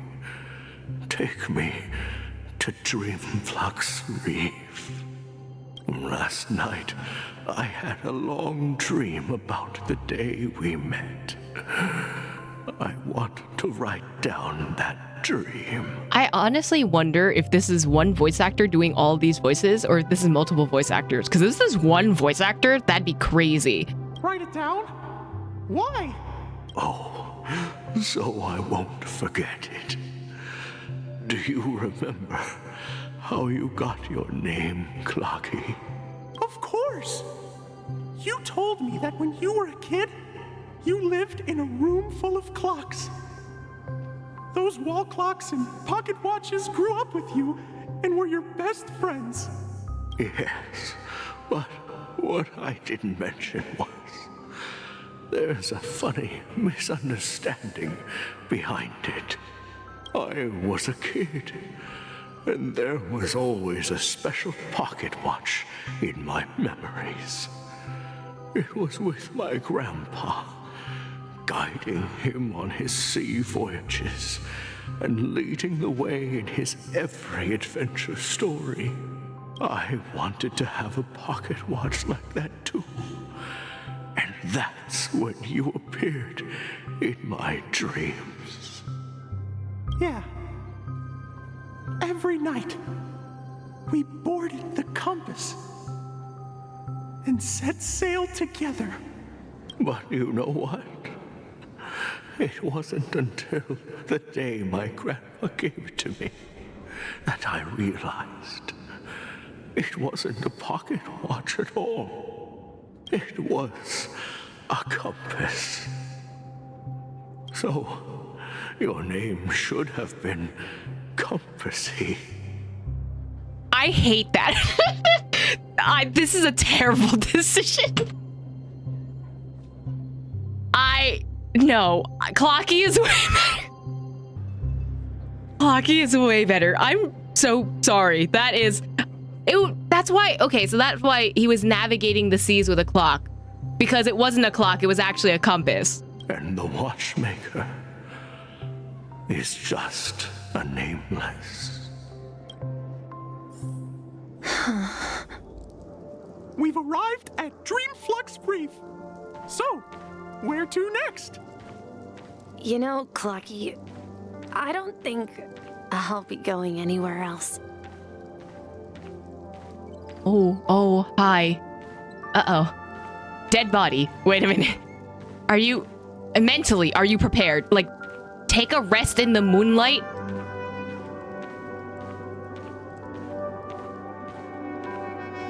Oh my god, this is my seat. Right, because this is... God, the timey-wimey stuff is hurting my brain. I've traveled far enough, and it's time for a little break. Oh. So, we'll set out again. When you're rested? No, I'll stay here. And then, this is where it ends. This is... where it ends? You told me that the Trailblazing expedition would never end. Yeah, that's what I said. So now, it's up to you to decide your next destination. I didn't think I would feel feelings for a Mickey Mouse look-alike character, but I am feeling some feelings. My next destination? What's that supposed to be? I've been following you. Misha? You're acting weird today. If you're feeling down, we can just do what we usually do. With the clockwork. Clocky, you will now be introduced to the concept of death. No, I'm not feeling down. As for clockwork, yeah, it resolves all problems in this dream. In this dream? So, do you know what clockwork actually is? I'm not quite sure. Well, everyone gets lost at times. They may hesitate and doubt which way to go. That happens in this dreamscape and beyond. But don't worry, Everyone goes through moments of uncertainty and hesitation. Eventually, they gather the courage to make bold decisions. Whether it's calming, joyful, angry, or sad. All they need is a little nudge to take that step toward where they truly belong. I'm leaving that little nudge with you, and I hope you'll share it with others. Such is the essence of clockwork, the will of the Trailblaze. Oh no, cutscene! Clocky's hands spin around non-stop, indicating confusion, frustration, and weakness. But ultimately, people still need to move forward. Just like your hands, always pointing ahead. This is where my journey ends. From now on. What? It is your path to walk. What? Trailblazing means taking paths your predecessors forswore. Oh my god, Caitlin said lines. Even further. The Penacony in Mikhail's dreams does not belong to Order. Let's go!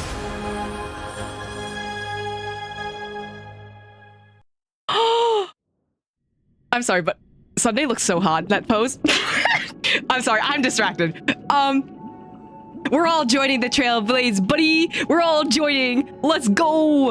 I can't believe that Eon would cast a glance at Penacony at a time like this. Is it because of the resonance from the legacy of the Trailblaze? Or perhaps the bond between you is so strong that it even impresses an Eon. Well, there might be another possibility. Perhaps they want to witness, on behalf of the fallen Eons, who will hold the future of Penacony. If that's the case, on behalf of the Dream Master of Penacony and the 107,336 members of the Oak family... Why are there so many of you? I'm extending a formal invitation to all of you. He's gonna say a villain line, like to die or something like that. I'm cordially inviting you all to the Penacony Grand Theater. Maybe I should shut up. In the upcoming Charmony Festival. Never mind. And, of course, you won't be in the audience, but on center stage. I'm scared, Since suddenly. the future of the Stellaron, Penacony, and even the entire cosmos is at stake, let's draw a conclusion there. In all fairness, if you truly believe in Akavili's path, then show me their courage and determination. That's interesting that he didn't say it spitefully. He said it like, oh, prove me wrong, you know? Ah! Oh my god, it's imaginary? It's imaginary harmony? Wait, shut up. Imaginary harmony? No way! Oh, look how cool we look! Oh my god, look how cool we look! Look at his little bow! Look at his little bow, that's so cute. We have a little birdie right here. Oh my god, I'm starting the trial right now. Oh my god, we're imaginary, right? The pose is, actually chef's kiss. Increases break effect. Causes additional break damage when okay, so he's like a break. You need to build him on break shit. Okay. Oh my god, the hat! Stop. Why is this Mario Odyssey? Stop. This is just Mario Odyssey. Y'all, they took this. Oh my god, that's so cool. Oh my god. We need a strategy. We're just Mario Odyssey. Aventuring clearly left an impression on us, like a very strong impression. I love this. Wait. Swing dance etiquette. That's interesting. So like 1920s swing. Halftime, make it rain. Minor imaginary damage to single target. All out foot like parade. Aerial dance. Now I'm in the band. So it's like dance and like band stuff. I love this. Time to test our rapport. Let's improvise. Oh my god, we clearly took something from Aventuring. Do you admit this crime? In the mood for another beating?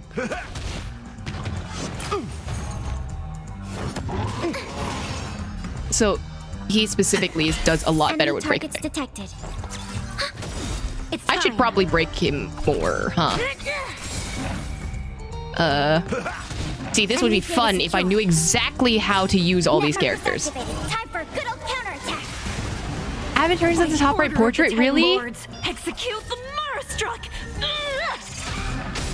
No amnesty for the Marastruck. Life's like a good brew, my friends.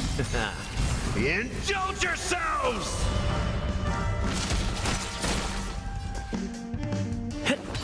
Commencing support. Step up, let's see ya. Time to mix things up. Oh, I didn't mean to use the E. Is it just, maybe I'm just doing this wrong. Maybe. Wait, what does this do? Set just right. Oh my god, look how cool we are! The ult. Wait, we gotta use the ult. Show begin. Oh my god! Look at that face! It's so cute! I love them. I love them. Another beating? I love them so much. Oh my god, damn. Gallagher. What the heck? Dreams do come true. Oh my god, I love him. What the heck? Oh. Oh my god, I love Trailblazer. Look at him. Oh my god. I wonder who all these characters are. Well, this is obviously Sparkle. Nice. Wait, who are all these characters? Well, this has to be Sparkle. There's so many Sparkle images. I'm guessing this is Aventurian. Is Quiploff or something? So Clocky's on. I think Clocky's on the team. I think he's coming with us. Does that mean he wants to fight us during the Charmony Festival? I'm afraid so. This is weird. Aren't Arc villains usually plotting some dirty conspiracy in the end? But he actually said something like, "In all fairness." Could it be that he's underestimating us? I don't think he's underestimating you, but also I feel like he's kind of wanting us to prove him wrong. I think he wants to believe in harmony again. And he's kind of just like, well, right now I'm on this path, but if you can prove me wrong, right? He had that tone last time, so... Well, in my opinion, Sunday is deeply committed to his own philosophy and genuinely wants to prove that the Order is right. I sensed a strong conviction and a desire for dominance in him. A desire for dominance? He won't accept the outcome unless he wins fair and square. Himiko? Phrasing. That's why he'll give it his all in the upcoming battle. But we won't back down either, but he's such a gentleman. If Evil Y's so nice, if Evil Y hot. I flexed on him too hard with my peak swag. Guess I messed around and found out, huh? Exactly. Fuck around and find out, Sunday. You. Every time an important moment arrives, you hesitate. I didn't even hesitate. I'm just saying he fucked around and found out. Like, we've even dealt with a Lord Ravager of the Destruction, so a follower of the Order won't be a big deal. Anyway, we can't leave the Stellaron unchecked. This is about trailblazing a bright future for Penacony and fulfilling Mikhail's and his predecessors' long-cherished wishes. Now that we've taken up the mantle, we can't afford to fail them. However, the same applies to the Order. Their plan didn't materialize overnight, and they have the profound collective consciousness of the planet of festivities behind them. so what we should do is make so much chaos that there is no order, huh? A desire to dream, to slumber and escape reality. All those hidden emotions have given birth to the sweet dream of the Order. She really said a follower of the Order shouldn't have nothing as she's fought someone like that before? That is true. That is true. We have no idea what the Order has for us. They've harnessed the will of an entire planet to create an Eon. And? This confrontation is far more complicated than a simple power struggle. To secure Penacony's future, fighting on the stage alone is not enough. I'm pretty sure I can do it. If I have the power of another Stellaron, we can defeat another Stellaron, right? What do you mean? Are you not coming with us? Something script, probably. I believe Firefly is trying to say that she's heading off to another battle.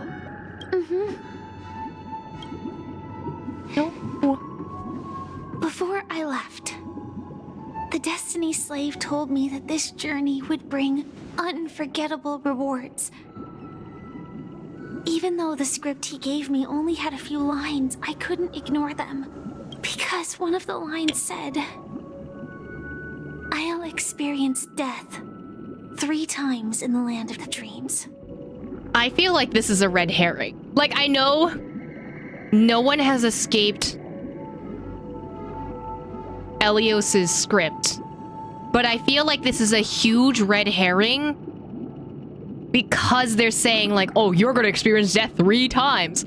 We don't know which, like, what types of death that they'll be experiencing. So, and also, does that mean death as Sam or as death as Firefly? 3 times? This can't be serious, right? The first time was a painful death when I was stabbed by the Blade of Dormancy, which led to all subsequent events. The script will always come true, but in a way that will only be revealed when that page is turned. So now I've understood the meaning of my second death. And I am prepared to face it. If all goes well, my efforts will provide crucial support for you. Only by achieving victory in this battle can we secure a future for Penacony. And only then, my third and final death won't come true in the most terrible form.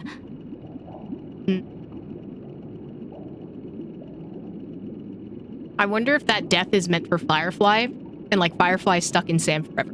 It can't be Firefly. I wonder if that's the version of death and not like actual dying. The most terrible form? Does that mean...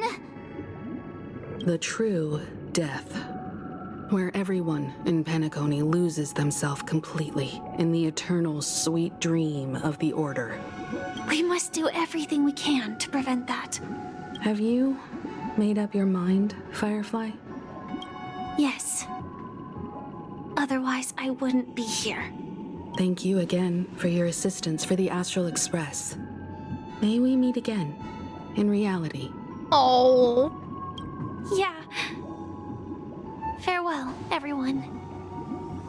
May your trailblazing expedition never end. This sounds too bittersweet. She's actually gonna die, bro.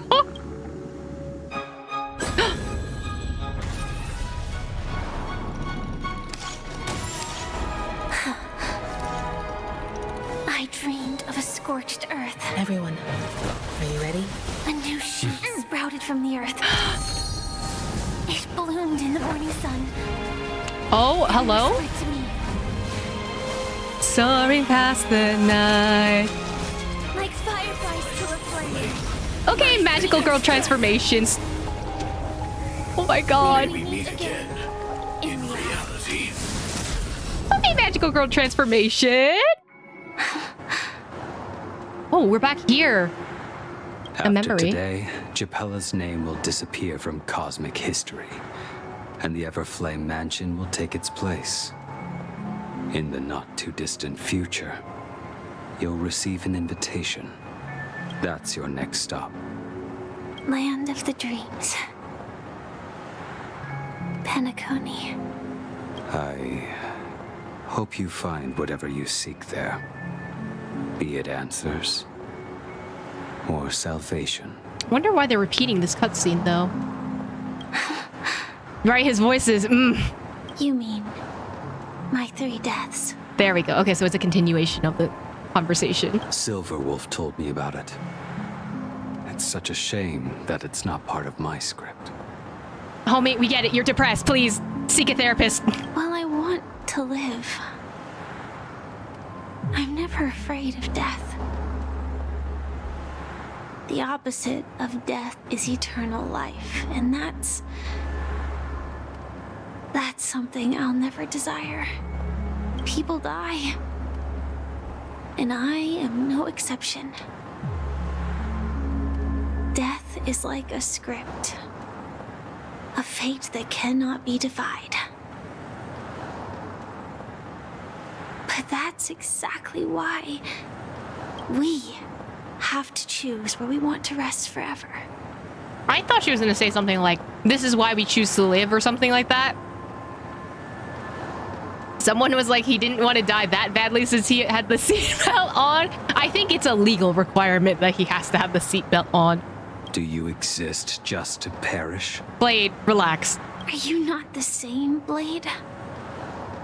The end you desire is not one dictated by others. In the end, we all live to suffer. If I were to die now, I would only be a weapon. I believe I should die as a human. I think having a choice to die and being like, hey, I want to die in this way, which is like how assisted death is handled usually. Like, I choose to die in this way so that I don't become like other things. I think that's the argument she's making for herself, I think. He's breaking universal laws by being a Celeron hunter, so I don't think he cares too much about the rules. Listen, let Bladey have the seatbelt on, okay? He's setting a good example for Firefly. How about that? Though its definition escapes me, isn't this the answer that ordinary people look for their whole lives? A name that can be carved onto their tombstone. The tombstone that belongs to me once bore the inscription, Glamoth's Iron Cavalry. Then it changed to Stellaron Hunter. But one day, it will bear the name Firefly. And all the brilliance she showed at the end of her life. Oh, Firefly. She's so well written. I love her. That's quite unexpected, old man. Who would have thought your crazy plan would actually work? Do all you nameless fools just act on a whim? I can sense that this false sweet dream is coming to an end. The nameless may be young, but they had the ability to achieve this goal. Just like you did in your time. Gallagher, buddy, are you waxing a soliloquy right now in front of a corpse? You want to pop off? It's a shame you won't be able to see it firsthand. Maybe I won't either. Once something fictional is seen through, it ceases to exist. I still don't understand fictionologists' idealism. Like, maybe I should read on that more, because I don't really know how their path works. Yeah, not just those nameless. Even Mr. Wings is just like you. Mr. Wings is crazy. Won't listen or give up, no matter what. Well, fate is unpredictable, I guess. If we weren't bound by those cursed paths, maybe we could have had some good talks. Is this a Sunday Gallagher ship thingy, or is this a Mikhail Gallagher ship thingy? It could be read as both. I think it could be read as both. Anyway, have your food. But in the end, we managed to do it. And now we can find solace. Remember how those idiots cursed us? They said, "Go to hell, you worthless traitors." Well, I don't know if they really meant it, but if longing for freedom means going to hell, then I'll be joining you soon, you fool. Oh, you can hear the sadness in his voice. And have supper again in hell. Why'd they need to black out? Oh, I almost forgot. There's one more thing. Oh. Here's to you. A glass of hello and goodbye, Trailblazer. What? That's a... I don't know if they're referencing the Beatles, but like... I don't know why he said that. That's a very specific line. To the imperfect tomorrow. That's really ominous. It's warm here, isn't it? You're lucky to have found shelter from the rain. Let alone fresh berries in this desolate place. That's a berry? That's a huge berry!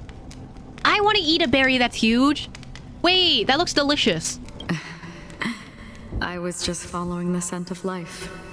It's particularly strong in a place like this. It's a shame these berries don't have much flavor. Listen, food is food, okay? Seriously? In case you didn't know, this fruit is pretty juicy. The only downside is that when you chew it, it becomes extremely spicy. Spicy berry? Have you lost your sense of taste? I can still taste certain things, like a faint sweetness. Before coming here, I stopped by a place called Orkron. It had barren cliffs and nights lit by bonfires. Burgundy snow would fall from the sky, and when it landed on my tongue, it tasted like raspberries. The flavor wasn't exactly sweet, but it left a lasting impression. When I think back on my past, I realize that what's tying everything together isn't the big events, but rather these small yet unforgettable moments. Don't worry about it. Losing oneself is a reality that every self-annihilator must face. At least I haven't completely lost my senses and memories yet. Well, congratulations on adding another footnote to your journey. By the way, are you always alone? I know I don't think this dude made it to sound creepy, but it sounds creepy coming from him. No, I had a companion in Orkron. She's a short, nameless girl who aspired to explore IX. What? She always said she'd walk a path deeper and farther than Akavili's. Short name?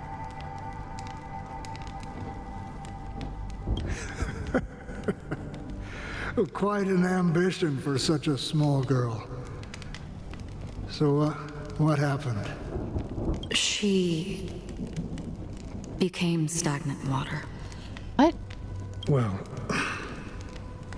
my condolences. Condolences?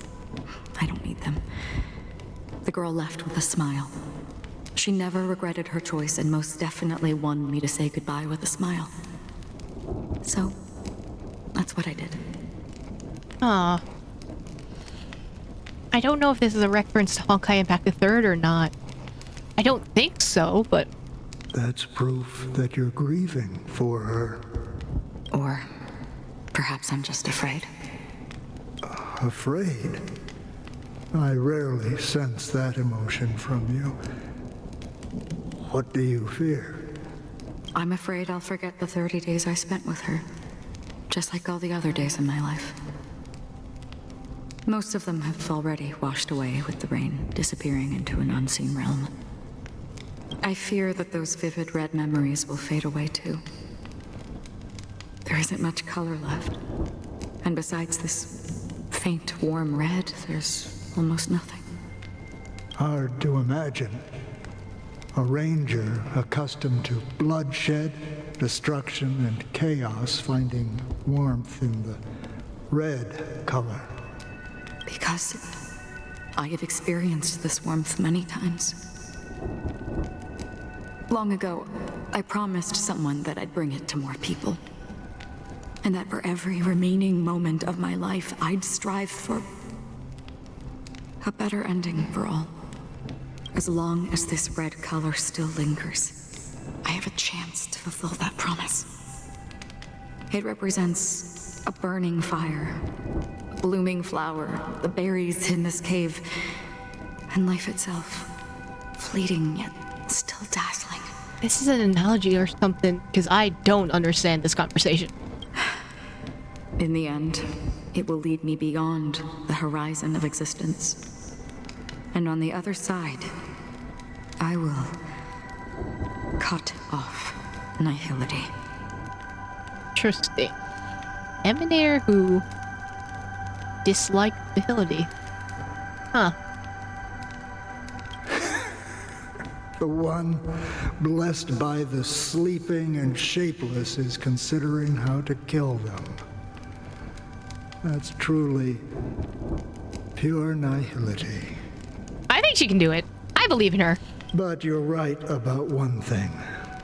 After spending so much time near this stagnant water, only when I look at this vibrant red fire do I realize that I'm still alive. When will this rain ever stop? Never, probably. Perhaps when the sorrows of the departed have finally quieted down, the sky will clear up. 4 system hours. Oh, we jumped. I forgot this group were together. Oops. Have you heard of a planet named Biari Scamandros, Don Hung? It's one of the Paradise Kingdoms under the influence of the Harmony.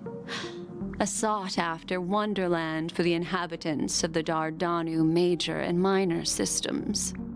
Homie said words in a sentence. Half an amber era ago, the family held an unprecedented festival there. And after that, everyone on the planet became part of the family. This is a cult. Do you think the same thing will happen on Penacony? I wouldn't be surprised. Yes. Or how else can we explain it? The family deliberately used the Watchmaker's invitation to keep all the Pathstriders here, but banished the Emanator of the Nihility. Because of the Nihility, I'm rarely affected by the power of other paths, but somehow I can unconsciously infiltrate them. Maybe that's the risk they're trying to avoid. I would disagree. Biari Scamandros is not part of the credit system or connected to the Silver Rail. It's nothing more than a remote civilization sheltered by the Harmony. But Penacony is different. Who's to say that the Harmony, in air quotes, the Order, wouldn't colonize Penacony? Like, this seems like a takeover. But, like, this has happened in, like, history, right? Where cults, there's, like, one person who, doesn't like the way a cult runs, so they make another cult inside the cult, and then they create their own cult and destroy the first cult by indoctrinating other members into the new cult to destroy it from the inside. If the family messes with Penacony, that would be like declaring war on almost half of the factions in the cosmos. They have no reason to do that. Unless... No, they don't. If they truly serve the Harmony, that is. What do you mean? Don Hung, get with the program. We've been here like 5 minutes ago. The path in Penacony is impure. The Harmony here has impurities. Do you remember the Ancient Swarm disaster? Tazeront, the propagation, brought endless havoc to the universe, and it eventually evolved into a fierce battle among all eons. 2 paths lost their eons in that war, the propagation and the Order. Coincidentally, their downfall is related to a certain eon. Shipe, the Harmony. Legend has it that they participated in the crusade against the Imperator Insectorum and devoured Anna the Order for unknown reasons. You know, like Pac-Man style, like op, op, op, op, op. Holy forgaroni. So you're saying that the 2 leaderless paths are working behind the scenes? Yes, and I also forgot that he can't curse too. Porcaroni. Say what? I want to believe that he's saying pepperoni, but we all know that it's not pepperoni. Every time he curses, it's great. This implies the existence of fuckaroni. I want to use fuckaroni and find out. I love that phrase. But I don't see any descendants of the propagation in Penacony. Could it be that the remnants of Beyond the Sky Choir are hiding within the family, trying to resurrect a fallen eon? You're getting there, buddy. Keep going, keep going. I can't say for sure, but they're definitely planning something for the Charmony Festival. Boo, this is getting way too complicated. Is this why you want us to leave Astana right away? Are you giving up? Holy wubbaboo is a sentence. The Charmony Festival will start soon. There's one thing that I need to confirm no matter what. A warp jump is the best way to do so. Can we maybe not abandon us? Because I feel like if you guys leave, something's gonna happen. And, I'll cry if someone, dies. Time is running out. I have another plan. Oh. Homie has a plan, okay. Hold on. Are you thinking of using the Jade Abacus of Allying Oath?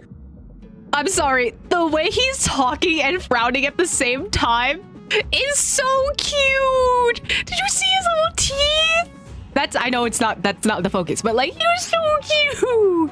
Exactly. The assistance from the Lawfu Cloud Knights would be enough. No, do we want to subject the Lawfu to this? Think it over carefully. You can only use that once in your lifetime. I have considered it thoroughly. My companions they're also once-in-a-lifetime treasures. Oh, we're once-in-a-lifetime treasures?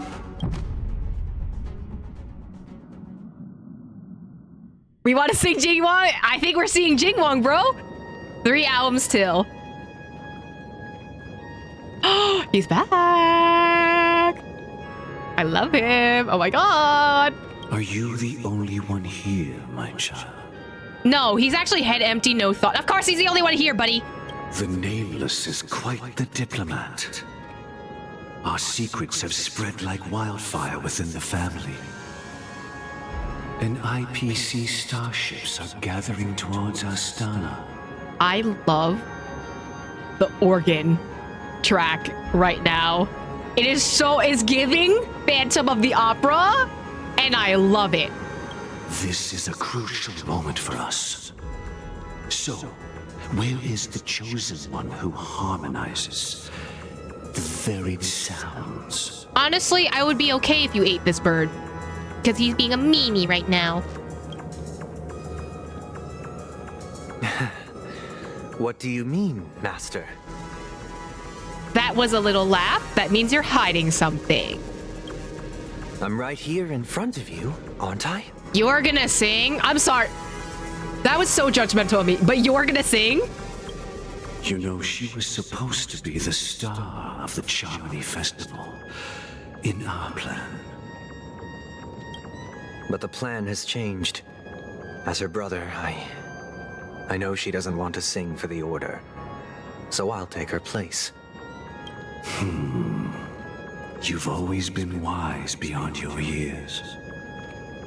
I'm sure you understand the consequences of your choice. Something, he's gonna be a martyr for his sister because he doesn't think that Robin can make her own choice like a grown human being. Chicken wing. If you consider this a betrayal, well, there can't be 2 suns in the sky. I'll step up and take down the other sun if necessary. Do you believe in karma? I would say yes. If karma exists, then everyone has their own karma. You have yours, and I have mine.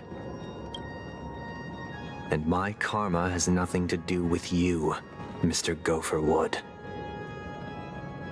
The tone here is very interesting. Someone called for divine retribution. All right. Since you're willing to sacrifice yourself for her, I'll grant your wish. Well, the compromise came sooner than expected. Why? Don't look a gift horse in the mouth, buddy. You and your sister were born as twins of the Order. And one of you is destined to follow this path to the end. Is this part of your plan? Of course. You're still as clever as you were when you were a child. The opening is near. Go, my child. Seize the power of the harmony and reveal your karma. I have one final question, Master. Why did you choose to bring the Order to Penacony? Wouldn't it have been better to choose a desperate world instead of a city filled with hope and dreams? Why? Oh my god, I just realized there's cubes floating around everywhere. Sunday is the unknown god? No. It's for justice, my child. Justice for what? What is your form of justice? Is it divine retribution? Is it karma? Like, explain your form of justice. If we lose justice in our hearts, we'll make the same mistake as the harmony did. So, it's not you who manipulates the dreamscape with the Stellaron, but... Well, that's where our conversation ends. Go ahead. The 107,336 souls of the Oak family have dreamed of this moment. Oh, I don't like that they panned to the shot of the cubes. Are this all of them? Are the cubes the souls of the Oak family? I don't like that.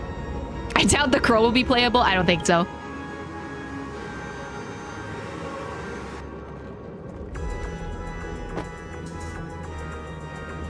Oh, what?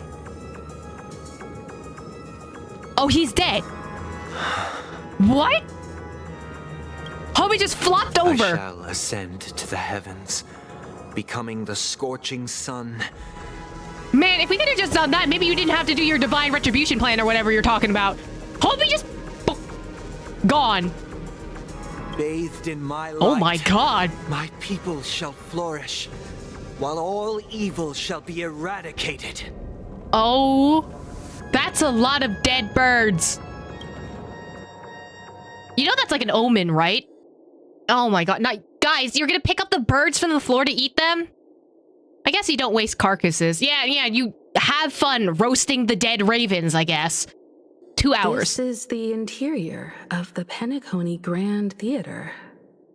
It's quite exhilarating to be flushed into the air by Soulglad. But why is the venue still closed when the Charmony Festival is about to start? The tech people need to do their work, March. And not only that, the entire theater is eerily quiet. No audience, no staff, no one around. I wonder why. It's almost like this is a final boss room. Who knows why this would happen? Too late. Looks like the Charmony Festival was a flop at the box office. Yeah, I wonder how many tickets... Hey, that's not what we should be concerned about. Let's explore around. Be careful, everyone. Be Freeman as our fathers were. The watchmaker hat. Oh, I'm sad now. Search the Grand Theater. This looks boss-like. I'm going to switch my party. I don't trust it. I don't trust any of these motherforkers. I'm gonna switch you to Preservation before we die. This seems like a boss area, so as much as I want to use my lore team, I don't trust it at all. Especially because I'm scared now and I don't want to walk around. Gosh, the atmosphere here is so creepy and unsettling. Even if there's no audience yet, there should be some staff around. Why is it so silent? Hey, yo, she got hips. Wait a minute. Why are you in the... Okay. Okay, I'm scared. Yikes! They scared the life out of me! Why are there so many puppets at the ticket office? Why are they all on point, though? They won't suddenly start. Stop. Don't do that. So many mannequins. Is this a fashion store or something? March, behind you. What? You're so annoying. Aw. Stop scaring me. Why not? Are these puppets part of the stage setup? Even so, it's so eerie that the entire front hall is empty. I mean, Ina did have like puppet strings in her artwork, or is that Jipe? I don't remember. I think it was Ina. This is terrifying. Ooh, wish I could read this. Wait, look at Sunday. He's so pretty. Knock, knock, front desk. What receptionist? Girly Pop, what receptionist are you talking about? That's a puzzle. Yeah, you know what? We're just gonna ignore all this. I'm scared. Ina does have puppet strings. There we go. So it's just that. Something feels off. We're in the right place, right? But you just gotta fight the right theater. That's what happens, okay? No, it's literally Doctor Who Weeping Angels, and I don't like them. There's no other grand theater in the dreamscape. Yeah, but that's not the main stage, buddy. That's the box office. You gotta go to the stage. So Sunday's messing with us? He said we'd have a final showdown on the stage, but why is there no one here? Because everyone's dead. Also, don't look at me into the camera like that. That's fourth wall breaking, and I don't like it. My apologies for the delay, March 7th. You scared me. Where are you now? Speakerphone system, buddy. I'm waiting for you behind the curtain. Following the Asdana tradition, I invite you to enjoy a stage play in 3 acts before the festival begins. Ooh, I know this is like a trap, but I want to see a theater show. History is a mirror reflecting the universe's true essence. Let's use this opportunity to delve into the rich history of Penacony and the eons. Within it, naturally, the future takes shape. Was Let March us 7th the commence Sunday? with the dawning of the world. I mean, March 7th was a Sunday at one point, but depends on the year, right? After the Dusk Wars, darkness veiled the sky, and chaos consumed the earth. Okay, so is this like in the beginning? Emerged, destined to restore all existence. Okay. That marked the first day. Oh, on the first day, something, something. This is a Bible verse, isn't it? It's like the beginning, the order, and oh god, there are so many cubes. Hi. This is terrifying. Oh, this is really pretty though. Wow, you outdid yourself. And forged them into picks, thus creating a grand lyre with black and white keys. So a piano is what I'm hearing.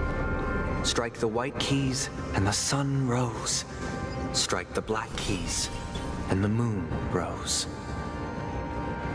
We're just gonna ignore that. The cycle of day and night arose. That marked the second day. I think this is almost 1-to-1 for like... Puppets are gathering around the frame. Are they expecting us to enter it? This seems like a trap, but this almost seems like the first few verses for like on the first day, God, something, something, something. Ooh, that effect was cool. Stage play Act 1, Ode to Prisoner. Ode? Where are we now? Oh my god, where are we? The atmosphere here looks similar to Sunday's inner world. Perhaps this so-called stage play is created with his abilities. Oh, we're still in the dreamscape. Right, okay. This act is named Ode to Prisoner. Given the atmosphere here, I believe it's about Penacony's past. I thought things were finally looking up as I managed to dodge prison during my recent trailblazing expeditions.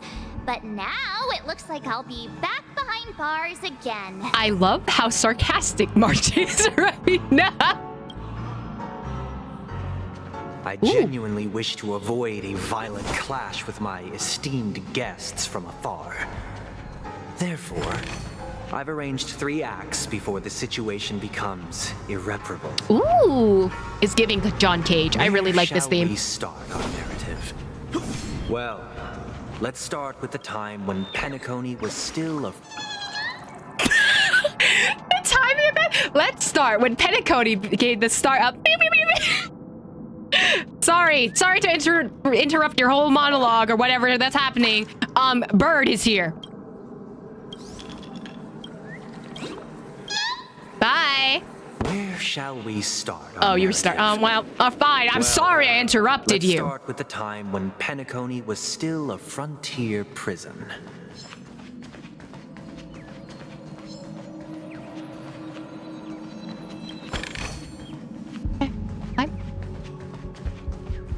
We're not gonna look at you. It's fine. There's a lot of puppets still. I don't like the way that they're shaped, honestly. You'll occasionally discover some scattered dream bubbles in this map. Due to them being unconnected to passable platforms, these dream bubbles cannot form bubble bridges. Well, why give them to me then? After interacting with the control panel, the corresponding dream modules and their trajectory will be highlighted. By interacting with the control panels, the dream module can be moved along the designated trajectory. When moving the dream module, the scattered dream bubbles on its surface will also move with it. When the placement of the scattered dream bubbles meets requirements to form a bubble bridge, these dream bubbles will congeal. When this happens, approach with the dream charge to manifest a bubble bridge. There are so many times we say bubble. Okay, so I have to use this. How nice of you to not solve this puzzle by itself. Sunday, you could have made this a little bit easier and not put a puzzle. Oh, below. 7 AE. A prisoner named Hanunu ignited a struggle for liberty and emerged triumphant. IPC referred to it as the War of the Frontier, while the Asdanians dubbed it the War of Independence. Uh-huh.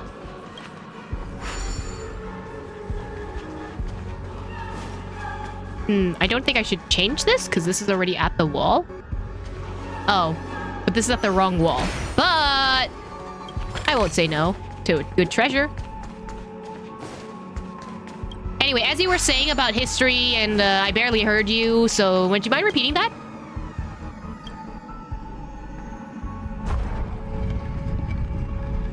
Okay, so that's the right path. Where is that? Oh, it's over there. Y'all really like this one? We've shattered the cages and expelled the It's true that Hanunu was a legendary hero, but it must be acknowledged that while he bestowed freedom upon the prisoners, he didn't grant them true liberation. Oh. Are you rewriting history, buddy, again? Also, this sounded like Clothar. I wonder if Andrew Russell voiced them.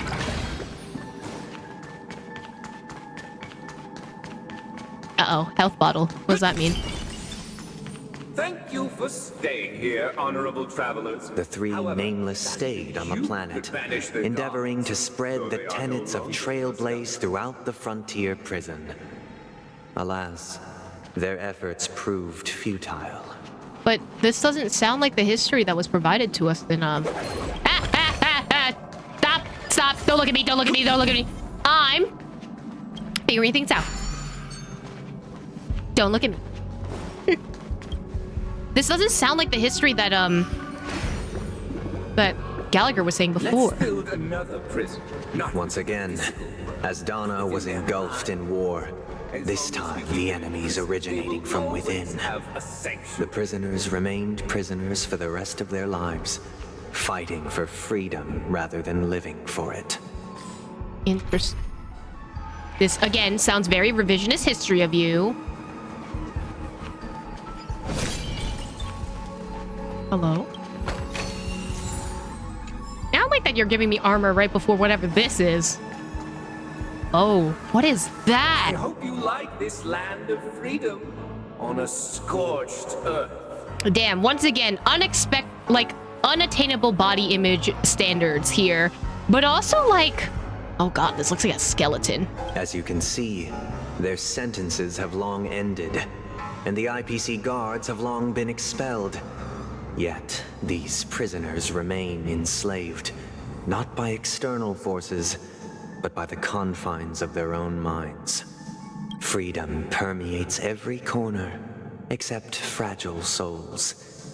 It gives solace only to those who believe in its existence. Prisoners, this is my order. Learn the essence of freedom and teach your fellow prisoners to fight for their lives. So infighting. Oh, I'm forced into... Okay. Hey, why do we have to fight while enjoying the show? Yeah, March, you tell him. I desire not only your enjoyment, but also your assistance in its completion. Hey, yo, what do you mean assistance in its completion? At least take me out to dinner first. Like, come on, you're a gentleman. At least dinner, come on. Can you find the answer?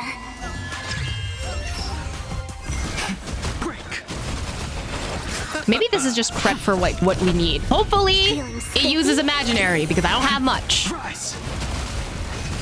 Interactive theater. Man, what is this, Sleep No More? Actually, Sleep No More would work pretty well with this. Receive divinity.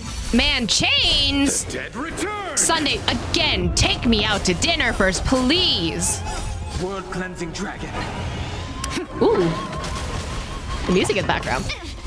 Bloom. Feeling spiffy? Can you Find the answer?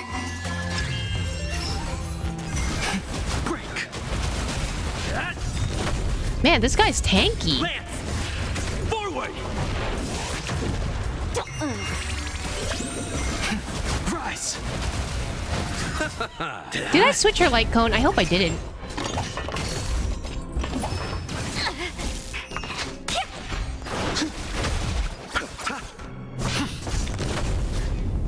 Are we done? Oh. No. Okay. Feeling spiffy? Can you find the answer? If Sunday takes you out to dinner, then Crow is on the menu. You know what? I'll take it. No one can restrain you anymore. You are free.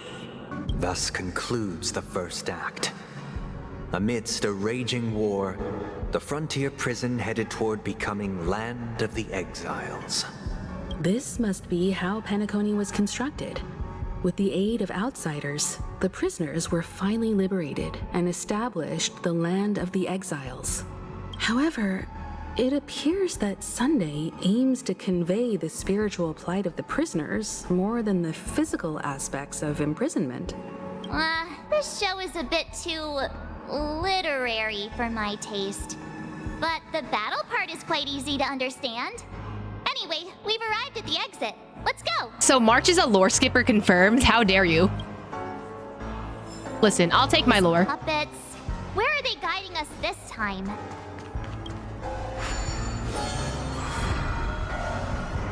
They transmuted streams of stars into inked nibs, creating symbols to be pronounced and counted.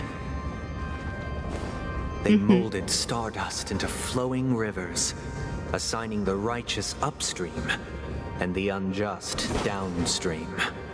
So there was segregation, is what I'm hearing. All things were marked, and the world learned to discern between good and evil. That marked the third and fourth days. Thank you, ushers. I appreciate you. Look! Beyond the windows, the theater's gaze. Some distinguished guests will linger there and use binoculars to watch the show or observe other guests. Oh, this is like a box seat. Oh. What? Glocks. Collectible cards? What? Wait, when's Act 2 gonna start? Oh, I have to go in here?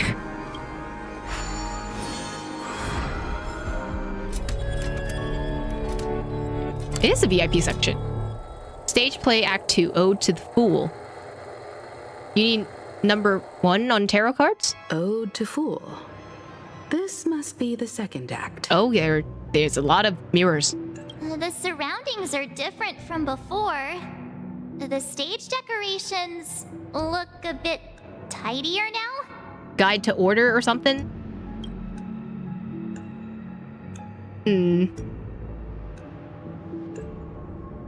This is terrifying. Behold anyway. The ensuing tale, a struggle for power. Penacony witnessed the ascent of the 7 major lineages: tree, grass, flower, bird, beast, fruit, and insect. Peace never truly graced Land of the Exiles. Nice. The history in this era is rich and intricate, so please allow me to present it in allegorical form. Okay, so allegory via puzzle.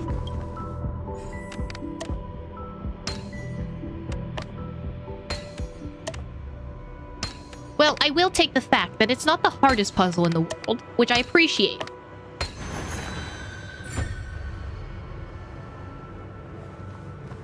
However, if I do have to fight something, I will cry. Oh god, more boots. Can you give me something other than boots? Land of the Exiles was in disarray, besieged by both internal and external perils. Though the 7 major lineages appeared united on the surface, each harbored their own ambitions, leading to ceaseless conflict. So, internal fighting is what I'm hearing.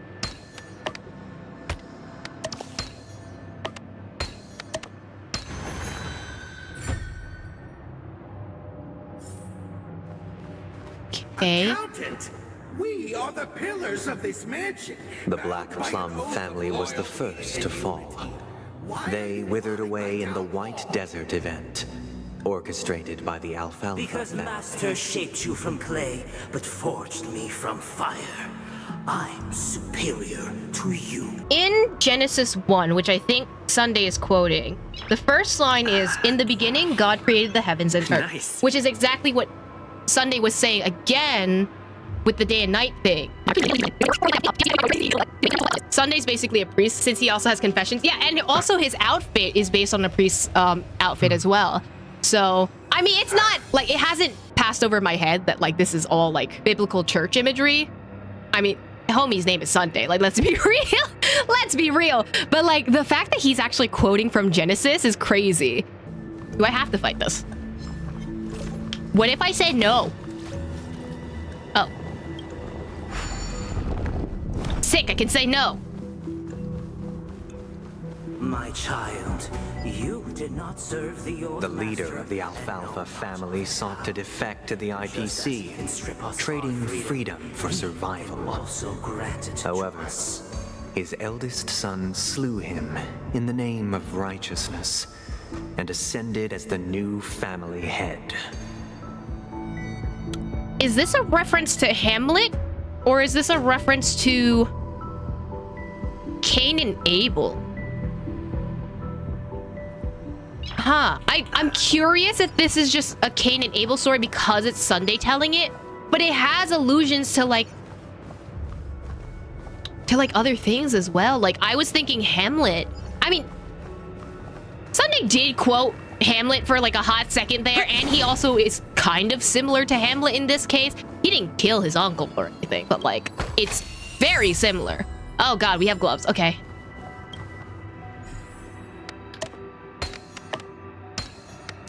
Well, at least these puzzles are not the worst. Oh, this is upside down. At least the puzzles aren't too bad. I can solve it with my stinky smooth brain. Oh man, I have to go back? Dude. Hey, Sunday, I know it's an interactive thing. Could you at least make it, like, less walky, you know? The Lampmoth family endeavored to extend the silver rail left by the Express, only to be eradicated by the remnants of the swarm, leaving nothing in the unforgiving cosmos. I do kind of wish that they wouldn't talk over each other, because my brain hurts, honestly. Ew, do I have to fight you? Oh, don't touch me. Stop.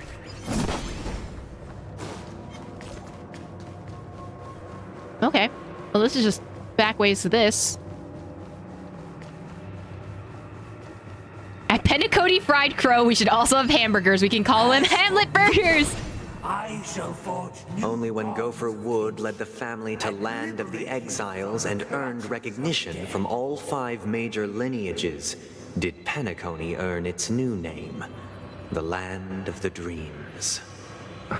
You know what's interesting? This also reflects like Chinese history with the warring countries and everything like that. Interesting.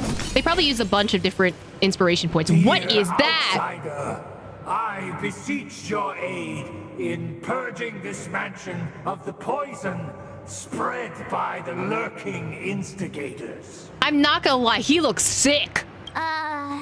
You want us to help you?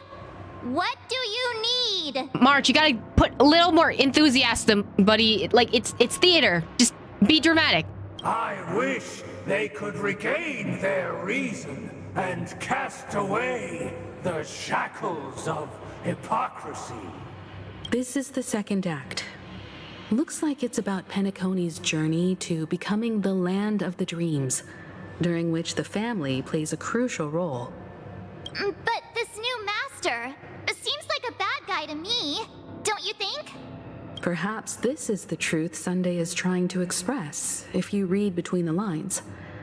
The Harmony changed Penacony just as the guards once did. I love that Himiko is just like, maybe read better. Why do I hear an Abyss Lecter? You're not wrong? Looks like we've gotta help those guys kneeling down over there calm down a bit, right? Oh, we're gonna use the clocky thing? Like all of them? Either I shall be my own master, or I shall return to my former master. I shall not submit to a new master under any circumstances. I wish they could regain their reason and cast away the shackles of hypocrisy, proclaim the new master. I don't want to do that. This seems bad. Without a master, who can grant me true freedom? I don't like that. You don't need to have a master to Master have is no freedom. longer here.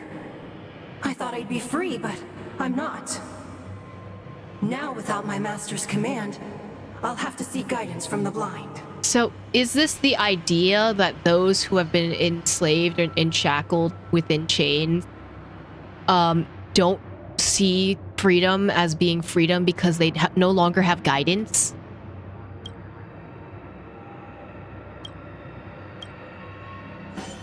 You are happy. Okay. Master is no longer here. I must seek a new master and serve them faithfully. Is this the idea of like being in an abused relationship and going back to abused relationships because you don't know how a normal relationship is supposed to be like that kind of way? Once, I stood as the most loyal guard among all the servants. Now, with my master banished, it's my right to assume control of his dominion.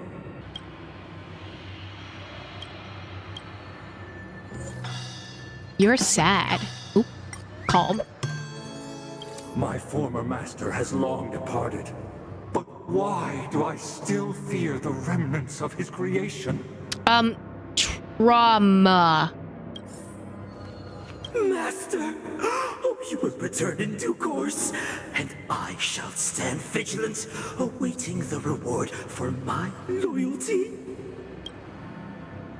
Any reason can shield people from the lingering poison of the past. I don't like this. Okay, you're so far the only one that's been angry. Master, now that you have gone, I shall wait no longer for my reward.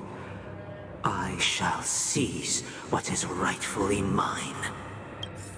Okay. In the absence of my master, I am free. But without their guidance, for whom shall I sing? Yourself. Decaying human heart finds rebirth only within the calmness. I really don't like this. I shall sing for my new master. just as their noble voice once resonated throughout the cosmos. Okay. Thank you, dear outsiders. My servants have regained their sanity. He looks like the guy from... Oh my god. The Guardians of the Galaxy movie. Heed me, one and all. Your former master shall not return. It is through righteousness and unwavering support for one another that we shall attain true perfection.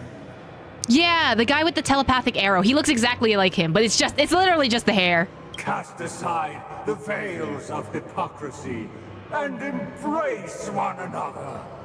Get ready. Looks like another fight is about to begin. Fine. Is this what they call immersive theater? Listen, the snow rains all of us on world cleansing collapse. At the edge of the silver universe, the first buds sprout under the rising sun. Is the goblet supposed to be the representation of turning water into wine? Is that what it is? The dead return! The music's sick, though. Lance! Forward! Oh, literary fragment. Okay. Homie's pouring wine on me. Dude, that's just a waste of wine.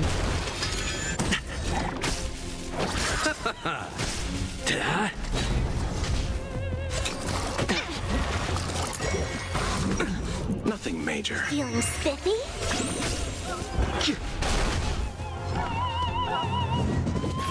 Okay, pop off background music. Bloom. Out of my way, you motherfuckers. No, literally, it's just like, do you mind not doing this? Can you find the answer? Yes, the Yondu. I completely forgot his name, but that's what he looks like. World cleansing dragon. Not a scratch. But do you mind, dude? Bloom. The dead Returned. Hey, at least we got him. Get some crit damage on that boy. Man, he is not doing enough, huh? Whoever designed these leads and music cooked. No, literally, someone was in the kitchen and they cooked here. How do you only have two? Not a scratch. Hit.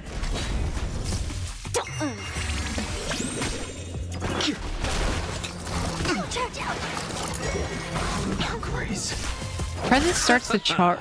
I should probably be reading what this homie does, huh? Feeling spiffy? Can you find the answer? Break. World cleansing dragon. Present stop chart. Oh, well, doesn't matter. Oh, he just Thanos snapped. Alas, they remain but slaves till the very end, with the illusion of freedom. You don't think that Penacony is an illusion of freedom, buddy? Thus concludes the second act. Amidst an illusory harmony, Land of the Exiles charted its course toward becoming the planet of festivities. This is how Penacony fell under the family's control. Since the arrival of the Harmony, the Land of the Exiles has undergone dramatic changes, not all of which have proven beneficial. This guy really loves dramatic scenes. Bet he comes from a whole lineage of stage performers. I mean, look at Sunday. Literally look at Sunday. Buddy, pal, we been new. You guys say anything afterwards? You just bow. Okay, y'all are terrifying. Goodbye.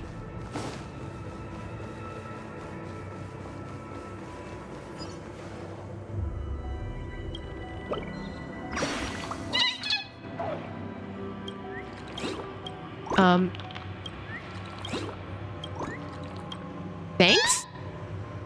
Bye. Okay. Well, fair enough.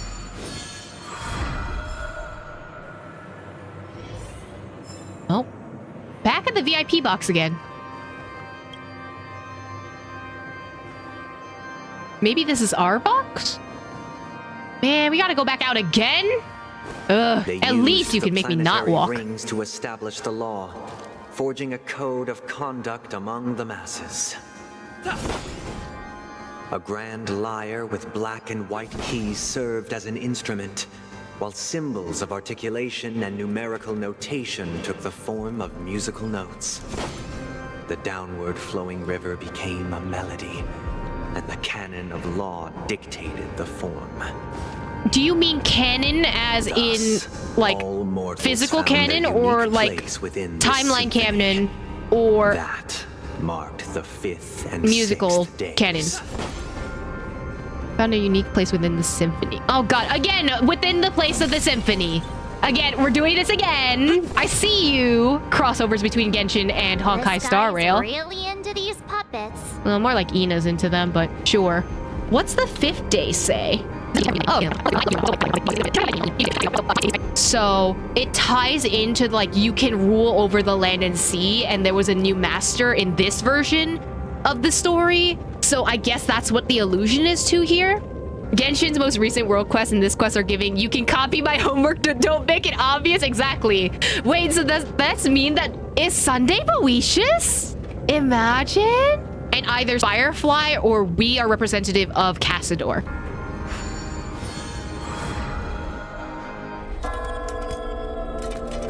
Stage play Act 3, Ode to Order. Order! Order, I say! So this is the current day, or the future, or whatever. Now, the last scene is all about singing the praises of the Order. And the atmosphere here is completely different from the previous 2 scenes. It is very angelic. This is the concluding act of this play.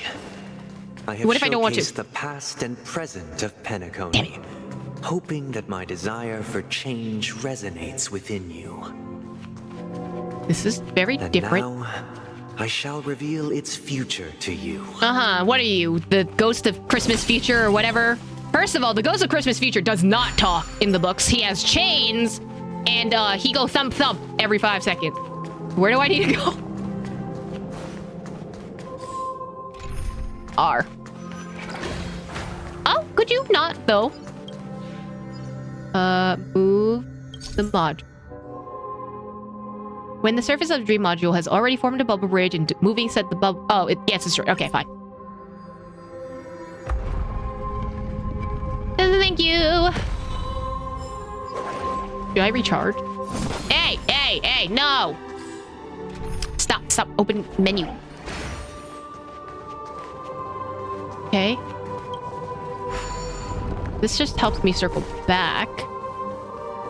Where am I going? Homie, by the way, are you compensating for something? I should ask before, you know. Without a king, who shall bear responsibility for the people? The people, I guess? That If the people lack foresight, we will make choices on their behalf and bear the responsibility. Uh-huh. You know what this could also allude to? The air quotes, the creation of America. Without a king, who shall protect the weak and stand against the mighty? We shall support one another, protecting the weak and standing against the mighty. It's giving how a lot of American history is taught in public school. That's what it's giving to me right now.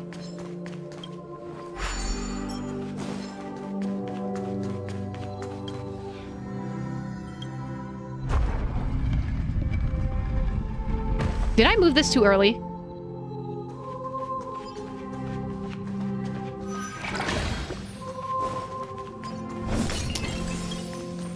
Without a king, who shall govern the movement of stars? Before the arrival of a king, The ebb and flow of everything time. followed its natural course. And so it shall continue even after the king's departure. Okay. Y'all yapping, and I will just keep going. But after the king's departure, We no longer have room for a king. for we have become kings of all things. This is giving very much American history, or at least American history that is kind of taught to Americans in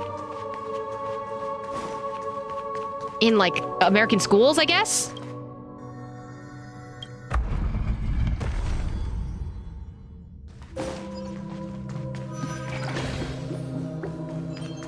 At least he gives me treasure. Oh god. He's giving me a full set, but also at least he's giving me money. What the heck is that? Hey, aren't we supposed to kick off a short story and have a fight here just like we did in the previous acts? Why aren't any of these puppets saying anything? I love that Marchus is like, where are we going with this? Right? He does look so cool. Perhaps we'll need to complete the story ourselves, just like we did before. Don't humor him, Himiko. So, do you think their mind needs tinkering or something? Do I have to? Oh my god, he looks so cool. Oh, it's made out of violin strings. Wait, that's so cool, actually. Wait, I love this design. Oh, wait, what do I have to do? Oh! What the heck? Clucky. Buddy, pal, something's up with your eye. You look a bit different. Did you get a haircut? Something like that? You okay? Can I change the dials on anything? Former king. Oh. We no longer have need for a king, for we have become kings of all things. Oh. Farewell, former king. We no longer have that's the same. need for a king, for we have become kings of all. I don't think he's doing good. I don't think he's doing too good. Farewell, former king. I don't like that. How did it go? Bad. I can't change the emotions. You can't change them? What does that mean? My apologies for my negligence. I forgot to inform you that the final part was scripted long ago. Who are you, Elios? Come on, buddy. Let our previous king recount it to you. Now it is time for the final rite. Prepare for battle. Looks like we'll have to fight again. Man! Descending from the infinite spiral staircase, I traverse towards the future with measured steps. No need to remember me or seek my assistance. For the contours of my mind shall intersect with Wait, that's so cool. Oh god, my Trailblazer. Wait, but that's so cool, though. Feeling spiffy? Oh, but you do not have a weakness to any of my party. Wait, no, Trailblazer is it. But that's not my damager. Repay.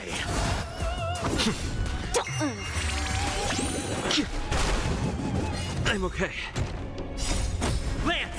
You don't like that debuff? I mean, it seems incredibly annoying. But look how cool it looks. Oh my god, not again. Scratch. Feeling spiffy? Can you find the answer? It's like, unless I hit you, lose 2 turns. Oh. That's really annoying.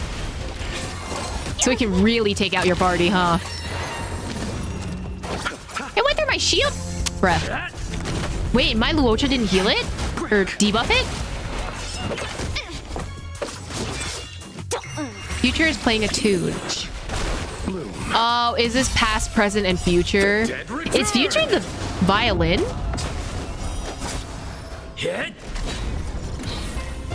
Sleep in heavenly peace. Oh, they're all church hymns. Okay. Interesting. Okay, listen, that was my healer. You did it to my Akron, it was so annoying. Yeah, I don't like that. Oh, holy night. Okay, they're all like Christmas songs. They're all church songs. Wow, okay. I wish I saw the other ones. World cleansing dragon. Interesting. I love Right. That was my DPS.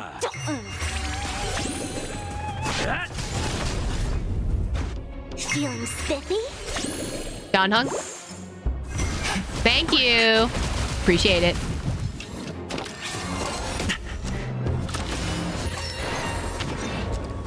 Okay. Sparkle. Dead return.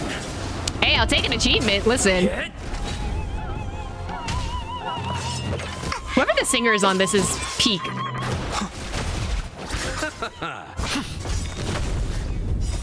Let's forward. Can you find the answer? Please, I need this battle to be over. Stop! You got 2? Okay, no, it's 1. Oh, that one worked. Okay, so Luocha can fix it. I don't like that they just Thanos snapped. A nocturnal reverie, I leave faint traces behind. No need to remember me or to recall the essence of dreams. Homie is JoJo posing. What is mine shall wane, while you shall transcend its delicate nature. Okay. This is the final scene. It's much more straightforward. He wants to expel the Harmony and establish an empire based on the Order. Let's go. Once this stage play concludes, it'll be time for the main event, the Charmony Festival. It's interesting that Himiko just repeats things that are like, you know, things that you would do to read between the lines. Like, you can kind of imply all of this is happening without Himiko saying it, but I guess this is for like the lore skippers, and Himiko is just like, well, this does this, so that you get the straight answer. Oh god, the cubes.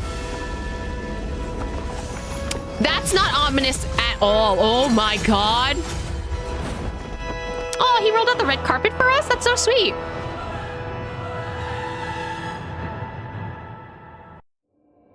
One system hour until the Charmony Festival. Imbued the world with meaning, perfecting all things in the heavens and on earth. Then, they rested from the labors of creation.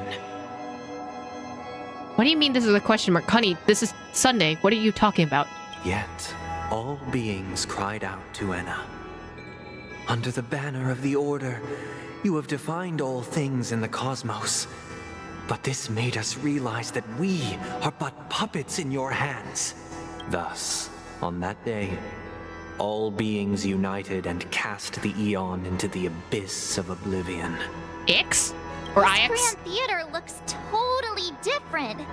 Is this the power of the Order? I think this is the power of disillusionment. Or like maybe... Remember, this is Sunday's dream world, right? So Sunday is controlling how everything looks. Maybe we're just in a room that's like all like broken down and battered, but like through Sunday is like putting a projection, kind of making this look extremely pretty. It's literally what happens if Five Nights at Freddy's security breach. This is just FNAF. Everyone, get ready. This could be a tough battle. So would you like to tell me what his weaknesses are, and then I can figure it out from there? The music is sick, though.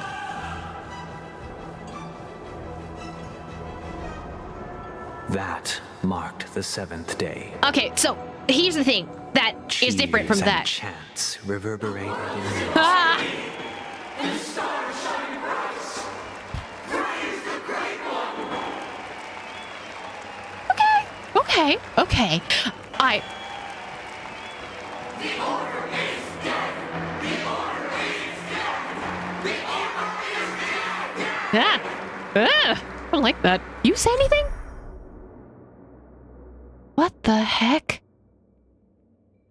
Everything that rises must converge. 2-1, they gave meaning to all the existence, and all in heaven and earth and were made perfect. Hence they rested from their work of creation. However, the masses cried out once more to Ina that the blood of the great Eon must be split. You use the Order to define all of creation, yet make us aware that we are not more than your puppets. It was on this day that all creation united as one, and cast the divine into the pit of destruction. This is how it came to pass. This was the 7th day. All of existence exclaimed out in joy, and their voices of celebration shook the very earth. In that moment, the stars sang in great unison. The world is at harmony. The stars shine together. Praise be to the Great One. The Order is dead. The Order is dead. The Order is dead. I'm terrified. What's happening? Please, I'm scared. I'm very scared, actually. Hey, buddy. Hey, so you don't mind if I just do, Watch this. this? I'm just gonna, just in case. Look, there he is. That concludes everything related to the Order. What are your reflections on this, my dear guests? You are delusional, and you have rewritten history how many times? Like, buddy. You think everyone's gonna agree with you? Nevertheless, this is but a trivial blip in the annals of galactic history. What truly matters is the course this river shall take in the days to come. You've arrived at the perfect moment. The Charmony Festival is about to commence, and it would be a shame if you were absent for the Harmony's prologue. Allow me to extend my warmest welcome once more. Welcome to Penacony Theater, the very core of the Sweet Dream, the abode of the Stellaron, the grand stage of the Charmony Festival. Okay, so now can we drop a chandelier on you, Phantom of the Opera style, just dun dun dun dun dun dun, you know that, maybe? And the very place where the future of Penacony shall be determined through conflict. And the very place where your schemes get smashed to smithereens. See, I didn't read the schemes part, and I only saw the very place where you get smashed to smithereens. And I was about to say phrasing, but that's on me. Why'd you invite us to this duel? Where's the Celeron? Why am I not seeing it? Actually, where is the Celeron? It hides behind the curtain. Or rather, it is the theater itself. Wait, so you can go inside the stellar... Phrasing. I should not say that when Trailblazer is right here. However, if you want to see it, you must display faith equal to its immense power. I have a Stellaron. It's a Stellaron. We're basically the same. True goodness can only be achieved through faith. No, not necessarily. Allow me to point out that falling into a permanent slumber is not happiness, especially when those people are driven by someone else's will in their sleep. Yeah, exactly. To die is to sleep is to dream, blah, blah, blah, blah, blah, blah, blah, blah. Sunday, stop. Do you still believe that the Order only seeks to control the universe as their puppet, Himiko? No matter how perfect your vision of paradise may be, a cage remains a cage. Yeah, Himiko, you tell him. People will never achieve true happiness in a world like that. They would just be toys for the Eon. Can I bonk him on the head just a little bit? It seems you have misunderstood my intentions. Allow me to clarify. My desire is not to resurrect a fallen Eon or become one myself. My sole objective is to create a paradise free from eons, where the Order ensures the dignity and happiness of all humanity. A paradise exclusive to us human beings. Okay, but that would still be... You would still have the control of the Order, and, is this what Conria did to Celestia, and kind of look at how that happens? And also, isn't it ironic that someone who is based on biblical verses wants to create a universe without gods? The irony here is not eluding me. That's not the case. If people are to live with dignity, there must be nothing and no one above them. In your so-called paradise, you would be the one reigning supreme. Literally free from eons, where the Order, and who is an eon, controls everything. Literally, he is gaslighting himself. Looks like we won't be able to convince each other. Now that our conflict has been destined, let's unveil our paths and reveal to the universe the true path. And you know how paths are given through the eons, but you want an eonless universe. Homie, your own logic doesn't make sense while you're talking. Like, it's crazy. However, before the prelude to the future begins, please take a moment to ponder the questions I've posed. What, the questions are your etude or something like that? Is darkness equal to daylight? No. Are sinners equal to the righteous? Oh! If you are born weak, which god should you turn to for solace? Oh, he's hot.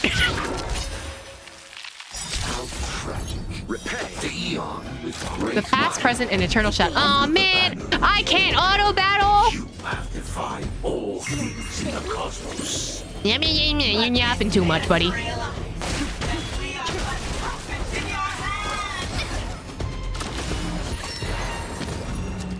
Okay, first of all, I need to get rid of you.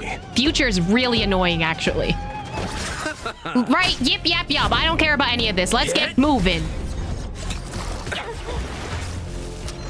Sunday be yapping a lot, but not actually doing anything. Come on, buddy. Can I charge any of this? No. If I do my burst, I should have enough scales, right? Yeah, I should have enough scales. Heaven surge. Rise. Let's settle this. Oh, I attacked the wrong guy, but it's fine. Shield? Nothing major. Hey! Wait, this is kind of sick.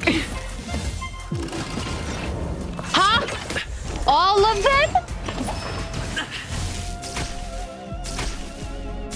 That's so annoying, bro. Do that, do this. Can you find the answer? Bro, that's so annoying. He knocked out everyone. You wanted me to do what with that? Like... Forward!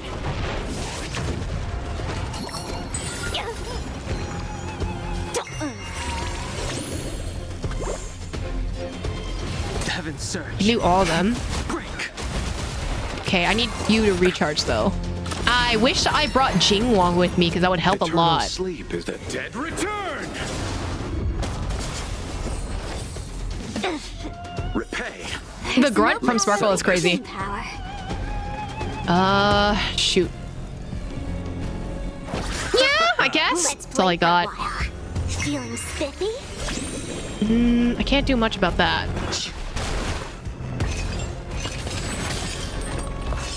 Not a scratch. Do not. Okay.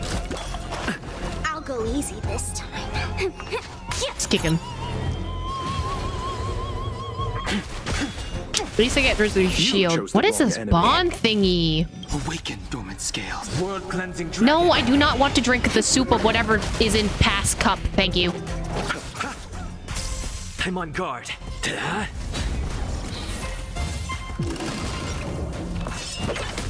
Oh, sick, that worked. Okay, I need shield. Can you find the answer? The cup that he has. Or is that... No, wait, no, this is past. This is present. This is... I don't like present. I also don't like future. Future is annoying. I sense a storm. Heaven surge. Rise. Take out you. It's eternal. The dead return. I can break shield a bit. There we go. And break your shield. I hit the wrong dude. Stop. Oh. Did that hurt? I think you're going towards the last person. The strength. Unless I'm hallucinating that. Surge. Break. Please stop pouring stuff out of your cup on me, please. Not a scratch. You like the past? Bloom. Do not fret. Repay. Honestly, out of all the designs, I like future the most. I only have one. I need to charge things. I sense a storm. Awaken the world-cleansing dragon. They are kind of annoying, I'm not gonna lie. All three of them teaming up together is really annoying. And this is why past, present, and future should not exist at the exact same time. Not only would that cause like a collapse in time, but also, hey, that's my Dan Hung! Can you find the answer? That's so rude of you. You can get all three like this. Rise. Let's settle this. Anyone need healing? Not necessarily. Let's get you. I don't like the cup. The cup is bothering me. We get a 1 debuff off, we are good. Let's do you. Get all 3 of them. Break. Not a scratch. Okay. Stop. Major. I'll go easy this time. First of all, stop the grape juice. Lance ablaze. Lance! There's a reason why they took turns haunting Scrooge. Exactly. Putting on them all together is too overpowered. The strength. Scrooge would have died of a heart attack. Awaken the world-cleansing dragon. Second phase. Puppets of Order about to dance. Stop! The stars. Receive divinity. Repay. There's no Can you find the answer? You chose the wrong enemy. Let's do that. Stop! Dude, the one person that can actually stop pouring juice on me! That's a waste of juice. I sense a storm. The heavens surge. Rise! Oh my god, why do you have 2 targets on you? Buddy. Tune charging. I don't like that. Get rid of your shield. Bloom. Nice teamwork. Thanks, buddy. Eternal sleep. The dead return! Literally all the juice. If we can get your thing down. There we go. Breaking it's good. Did that hurt? Feeling spiffy? Then get that. Break. Again. Let's settle. Poor Trailblazer suffering. The strength. Ew. Okay, I only have 1, which sucks. If I can do 3, get 2 scales, and that should be fine. I can get Sparkle's burst up soon. That helps your shield thingy. Stop! My Sparkle! Forward! At least you got her burst up, though. Can you find the answer? That's not great. That's fine. Not a scratch. Stop pouring the juice. I'll see you off. What'd be best? This one. Get this up. Use up all your scales. I'm on guard. If I can get your shield down, that would help a lot. Ouch, ouch, ouch. If I can get Trailblazer's next turn, as long as he doesn't go down, which he could go down, then we should be fine. Okay, delayed. Great. Love that. Feeling spiffy? I sense a storm. Do that. Heavens surge. Get a lot of the shield down if possible. We'll go for you. Okay, Trailblazer wasn't affected, which is good for me, because then I can do this. Perfect. That's what I wanted. The times are changed. I have 3. Let's go! Rise! Then do 3. The world-cleansing dragon. Perfect. That is a wave. Stop. All is right. Again? Dude, you're on 1%. Lance ablaze. Relax. Forward.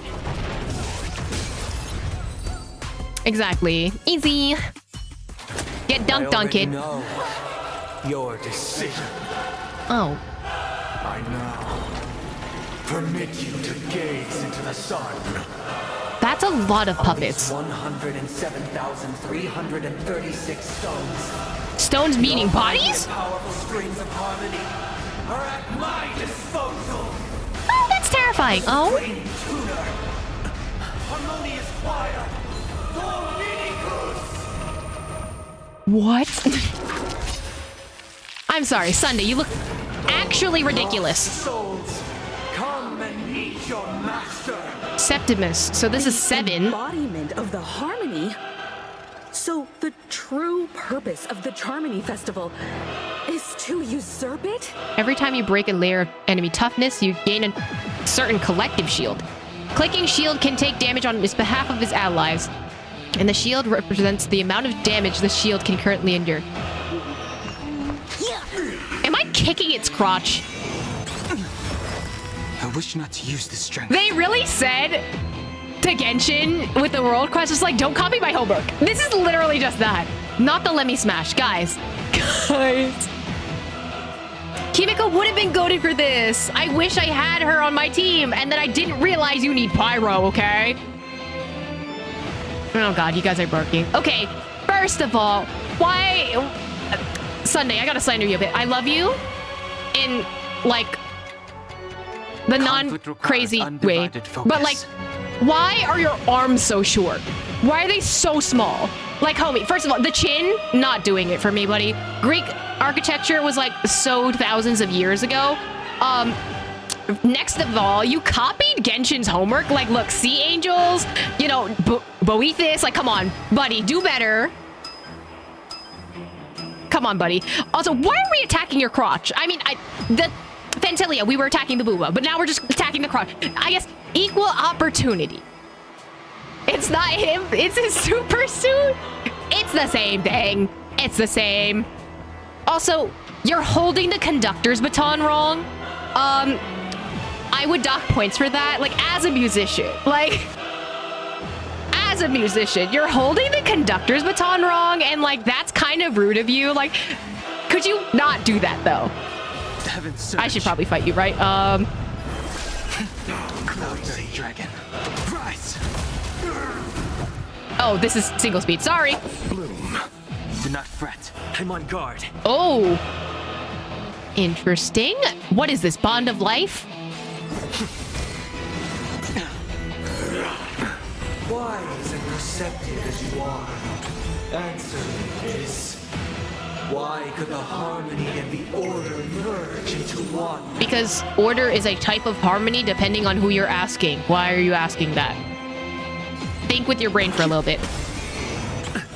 Because neither side could tolerate discord. The messaging app? Y'all couldn't deal with the messaging app? Oh. Eternals, the dead. I'll stop joking. Let's play hide and seek. Can you find the answer?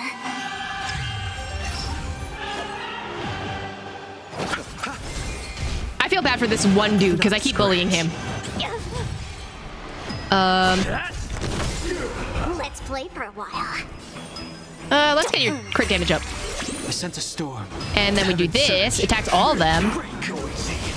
What do you mean noisy? Come on, you can't have a little discord, a little chaos, buddy. Sink into a dream.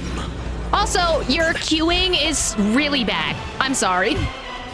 What are you queuing? Who are you queuing? Because clearly we're not on tempo. Sing together. It's giving sing for me. Sing! Okay, Phantom of the Opera, relax. Feeling spiffy? Heaven's Surge. Rise. I'm feeling like there's another world in front of my eyes. We're hallucinating. It's the power of tuning. Don't let the song distract you. Oops. You chose the wrong enemy. I didn't mean that. Let's do this. The strength. Heaven's Surge. It's giving Sephiroth, though. The music is heavy Sephiroth vibes. Okay, first of all, stop. This is why you can't watch the boss fight with music nerds. I'm just saying he's not conducting properly. Like, he's holding the baton wrong. Forward. Can you find the answer? Right, I'd hate you as my conductor. Like, what are you queuing? Where's the tempo? Come on, buddy. Receive divinity. Nice teamwork. Eternals. The dead return! Lands at the ready. I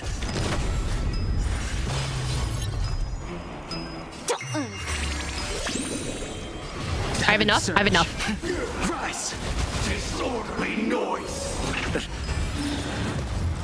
To be fair, the theme does work. Hey, what'd you do to my healer? Buddy, stop.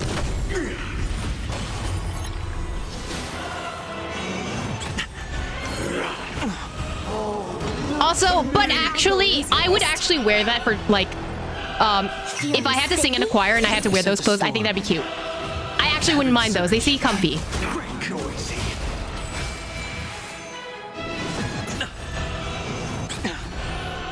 He should lose his job, right? Quit your day job, Sunday. Like, conducting isn't for you, buddy. Noisy. Awaken, world-cleansing dragon.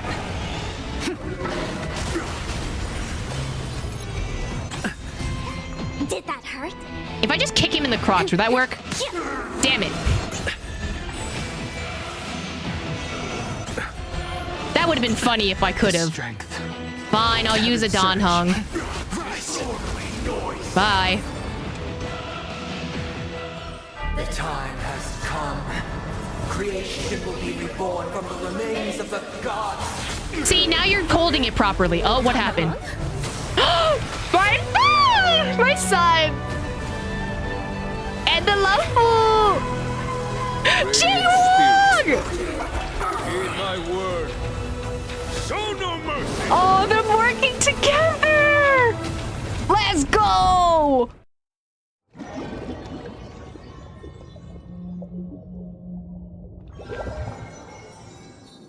Wake up! Wake up! I want to wake up. Hey, wake up! The sun's frying your butt! That is a wild sentence to say after this entire fight. It's crazy. Are you alright? Can you hear me? Do you remember your name? I don't remember anything. Why does that line sound so familiar? Didn't I shoot the sun out of the sky? Kind of.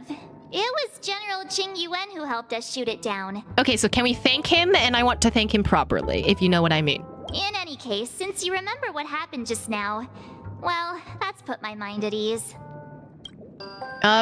What happened while I was out? It's a long story. Simply put, Don Hung used the Jade Abacus of Allying Oath when we were in the middle of a fierce battle, and summoned the General to help us just in time. And then we returned to reality. Look, this is your room. Is it really, or are we in a dream within a dream? Everyone else has also returned from the dreamscape. Himeko and the rest are at the lobby discussing matters with the General. And now that you're awake, we should tell the crew that you're all right. Come with me. Wait, what happened to Will and Robin? Are they okay? Not going to come chat with me, sleepyhead. Can you not be in my head? Is that Black Swan? Can you not be in my head, dude? Dude, buddy. What do you... What do you want? Hey, where are you going? What do you want?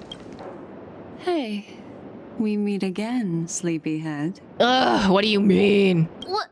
What's Miss Black Swan doing here? Shenanigans, probably. Nothing, Miss March. I noticed he was awake and wanted to check to see how he was doing. Uh-huh, sure. Though the strike from the General was timely, its destruction was also immense. When emanators collide, ordinary people inevitably suffer. Wait a minute. Is Jingwang the emanator of the hunt? Is that what's going on? But, luckily for them, the dreamscape is my home turf. Thankfully, I managed to get everyone out before the harmonious choir collapsed. Did you, by any chance, get Sunday out so I can kick him in the shins? Oh, so that's what happened. Thank you, Miss Black Swan. Don't mention it. After all, I wouldn't want to see such precious memories vanish. You're heading to see your friends, aren't you? Would it bother you if I walked with you for a short while? Okay, Jingwang isn't the Emanator. I know, but like, okay. Because I think the way she phrased it was a little bit confusing for me. That's all. Of course not. But you're not planning on doing something like last time, are you? Why would you think that? I've never harbored any ill intentions. Well, not when you were around, anyway. Dude, you betrayed us last time. I don't believe you at all. Himeko and Mr. Yang are probably still busy. Let's go look for Don Hung first. Okay, at least he's okay. Where's my boy, Don Hung? Where'd he go? Can I look? Okay, no. Fine. Don Hung! My boy! Boot Hill! Look, he's still talking to that cowboy. Yeehaw! You're awake. How do you feel? Well, fork me. You must be that Stellaron they were talking about. Okay, listen, my eyes are up here. Relax. Don Hung, why'd you have to blab about everything? Fork! I prefer spooning! Allow me to introduce him to you. Ah! This is Boot Hill, a Galaxy Ranger. Bro, did you have to appear like that? You could have walked with us. During our pursuit of a certain person. Okay. We crossed paths and just so happened to uncover a shocking plot being concocted by Mr. Sunday. Which is why we sought you out. To help the Astral Express save the world together. Okay. No need for thanks. The Galaxy Ranger's principle is correct every injustice one sees. That's how you lot in the Cienjo put it, right, Don Hung? More or less. He's so annoyed. Wait, hold on a sec. This is the first time I'm hearing about this certain person. Who are you chasing? And why would that lead you to the Express? Good question. It's, who was it again? Don Hung. Do you remember? I don't know, man. You're looking kinda sus. No, that ain't it.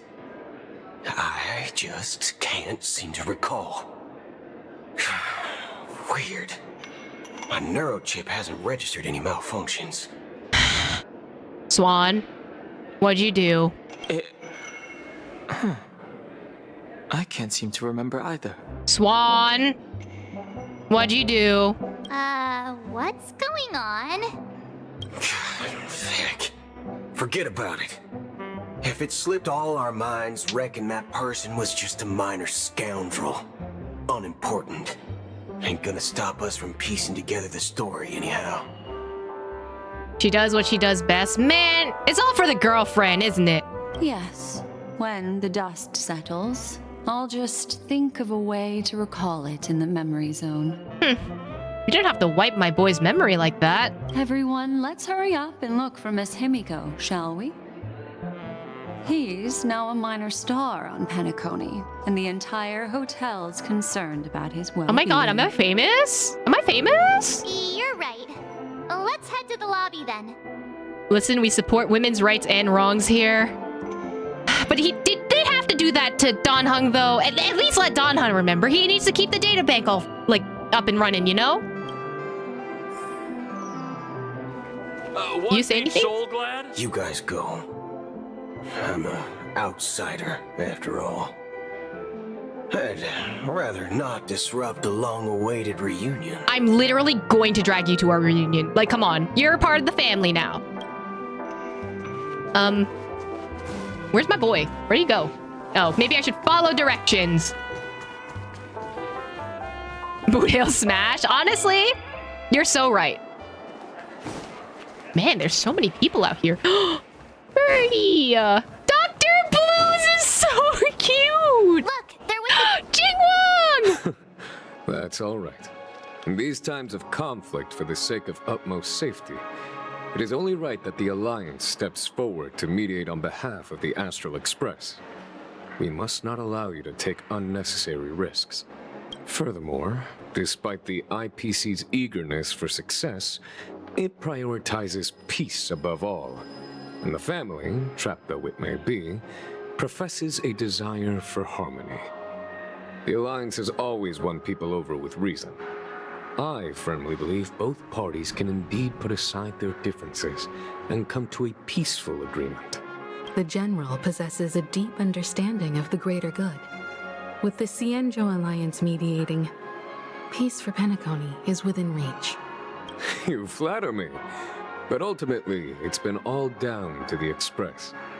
Without your efforts, this sweet dream paradise would have been claimed by the last remnants of order before there was even a shot at peace. Well, would you look at that? Here comes the big hero. Aww, Jingwang! And Wilt's okay! Oh, let me guess, you were thinking about me again? I live rent-free in your head? If it isn't the galactic baseballer. I love that. This is my nickname now. Unparalleled insight. Are you okay? I heard you couldn't wake up. Are you feeling unwell? Where were you? I was worried for you, Welt. Don't worry, Mr. Yang. There is nothing wrong with him. Wow. We practically burned through a lifetime's worth of jokes on the way here. Hey, I can't make jokes. What about you, Mr. Yang? I heard that even Miss Robin wasn't spared. And that guy locked you both up. Robin? Oh yeah, no. Being locked up. Yeah. I forgot. It's a long story. But at least Mr. Sunday took it easy on us. You want to explain? He used an ability called tuning to connect our consciousnesses with his. In other words, he imprisoned us within his consciousness. Oh. Thanks to General Jing Yuan's destruction of the Harmonious Choir, we were able to escape. Okay, so Robin's okay too. He used that tuning on us too. Does that mean that we were almost imprisoned as well? I can confidently say now, he was truly after a fair fight with us. Had he wanted, he could have easily taken us down, without so much as lifting a finger. Speaking of the Oak family head, where is he now? It's complicated, but in a nutshell, he's now the former Oak family head.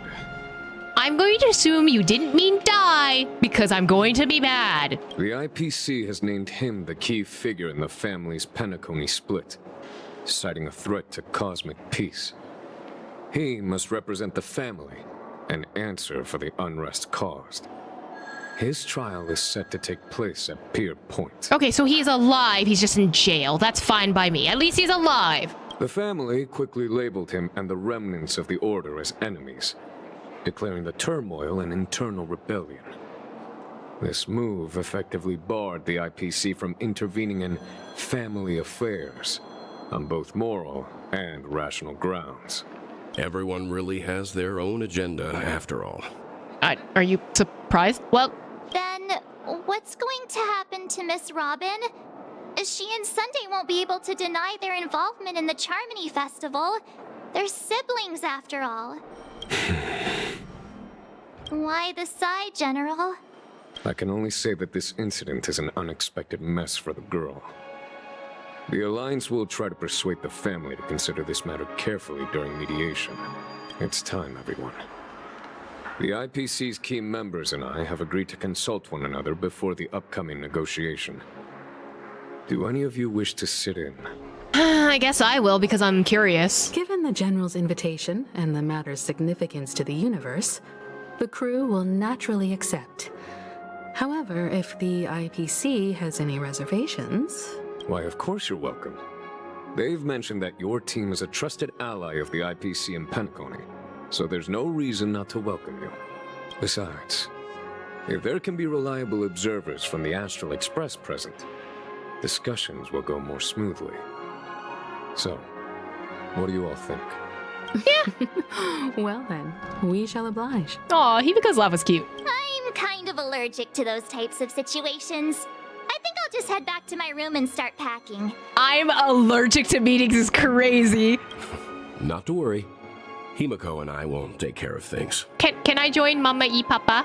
I'm afraid I'll also have to return to the express first. Oh, come on! The conductor is worried about us.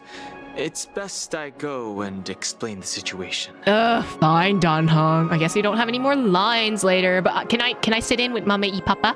Thank you. What about you, Will you join Welt and me? Or have you got other plans? Oh!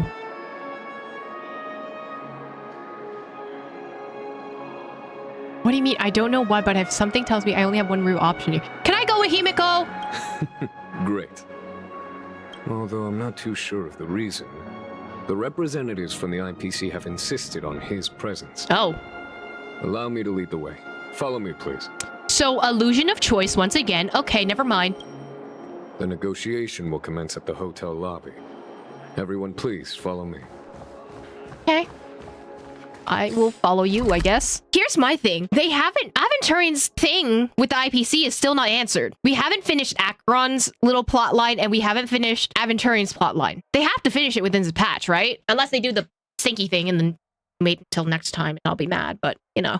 Mr. Aventurine and Miss Topaz are here too. Oh, and who is that over there? What? The Intelligentsia Guild's Dr. Ratio. This assembly is quite something. Did you escape the void death? Sir! What the heck?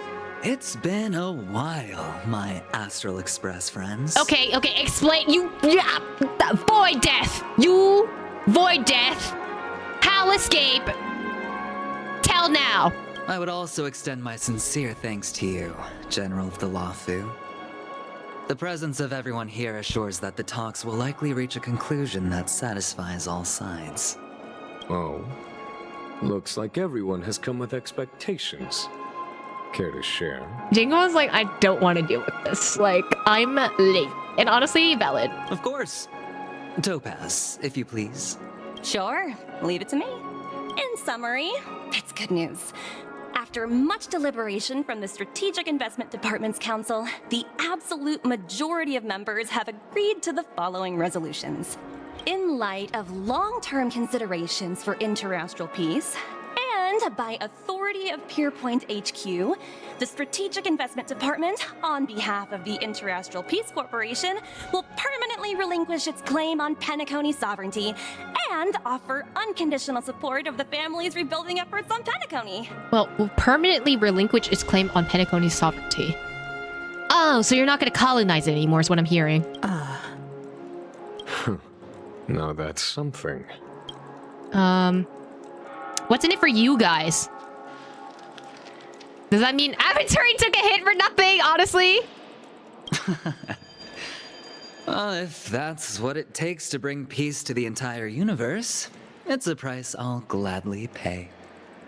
Yep. I don't believe y'all. Y'all are capitalists. And y'all see profit over people. So what's happening now? This is the first time that you're just like, you know, the people are important. Okay.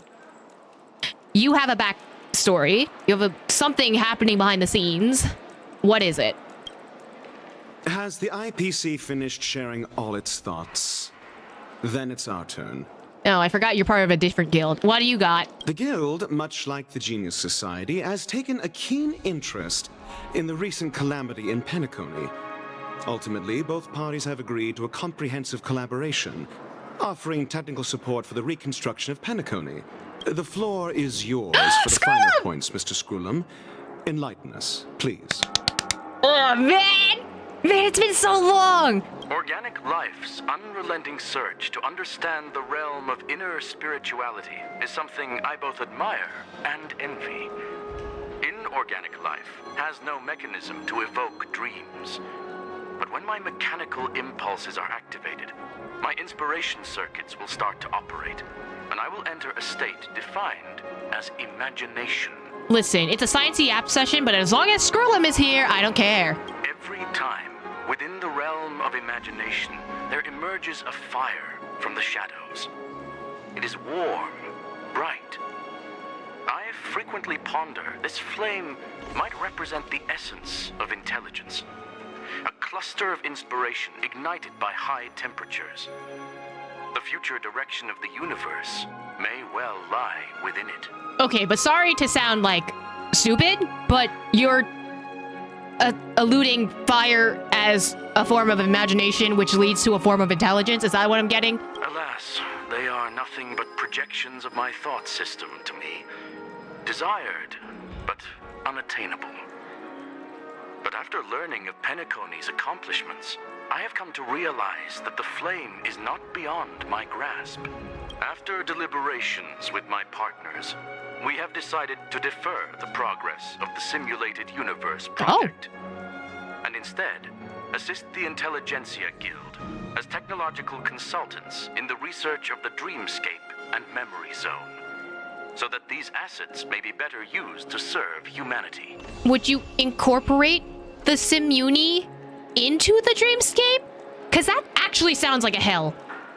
Not only that, we've also established contact with the Garden of Recollection through the IPC, and they've pledged their support for our research endeavors. I'm truly happy for the Dream Chasers on Penacony. The cosmos' brightest and, let's admit, dimmer intellects are now at their service. Okay, relax. Yay, it's a big W for everyone. I keep getting this feeling that this is all too good to be true. Right? I don't think this is all that there is. Y'all have motives, and I don't trust it. Agreed. It's hard to imagine members of the Genius Society taking an interest in such mundane research. Never mind. At the end of the day, this is a positive outcome. No wonder everyone insisted that he be there. It heartens me to learn that everyone is willing to put aside their differences for Penacony's plight. I trust that everyone will surely reach consensus in the upcoming negotiations. Looks like Penacony's future is decided. I'm wondering, is there anything else the crew is concerned about? Yeah, actually, so how did Aventurian manage to get out of the void hell that is Ix? Where is Acheron currently, and why did Black Swan erase Boot Hill's memories about, Acheron? What is Boot Hill going to do? Like, where's he gonna go? Where is Sunday? In jail. I would like to see him. Is Robin okay? That just, a few questions. Peace is our greatest wish. Beyond that, we desire nothing else. Well, that's good. Now that everyone's minds are at ease, I shall take my leave. You may now depart with peace of mind. The Alliance will deal with all subsequent procedures. Can we keep the Jade Atticus? No, because remember, Boot Hill said we can only use it once. Sometime later. If that's the case, it appears that we have nothing else to worry about on Penacony. Looks like it's time for us to embark on a new voyage. Sounds good to me. It seems too good to be true. Something is up. You two head back to the Express first. I'll pick up March and deal with the checkout procedure. Oh, also, Miss Black Swan, you have a matter to discuss with me, yes? Nothing escapes your attention, Miss Navigator. I don't like that they're going to be together. Can I come along just in case? I don't trust Himiko alone. I'm scared for her. You've been with us this whole time, huh? In any case, he and I will be waiting for you and March on the Express. Man, are you surprised, Welt, though? Let's go. Our time on Penacony has come to a fruitful end. Are you sure? Penacony's journey ends here. Are you sure? I guess it was pretty fruitful. Are you sure? Dude, there's so many unanswered questions. Ratio, what do you guys say? I'm truly happy for the Dream Chasers on Penacony. The cosmos' brightest and, let's admit, dimmer intellects are now at their service. Okay, same line. Well, seems the dust is finally settled now. Well done, friend. You're not saying friend in the other voice. This is all due to your heroic deeds in Penacony. Everyone's been moved by your integrity and selflessness. Well, at least Pom Pom will be happy to see us. It's about to start. We're all waiting for you. Oh, hi. When did the Express become so lively? Where's Is Acro not here? It's just these guys? Ahem. Looks like everyone's present. Let the navigation meeting commence then. This a meeting to decide our next stop? How we doing this?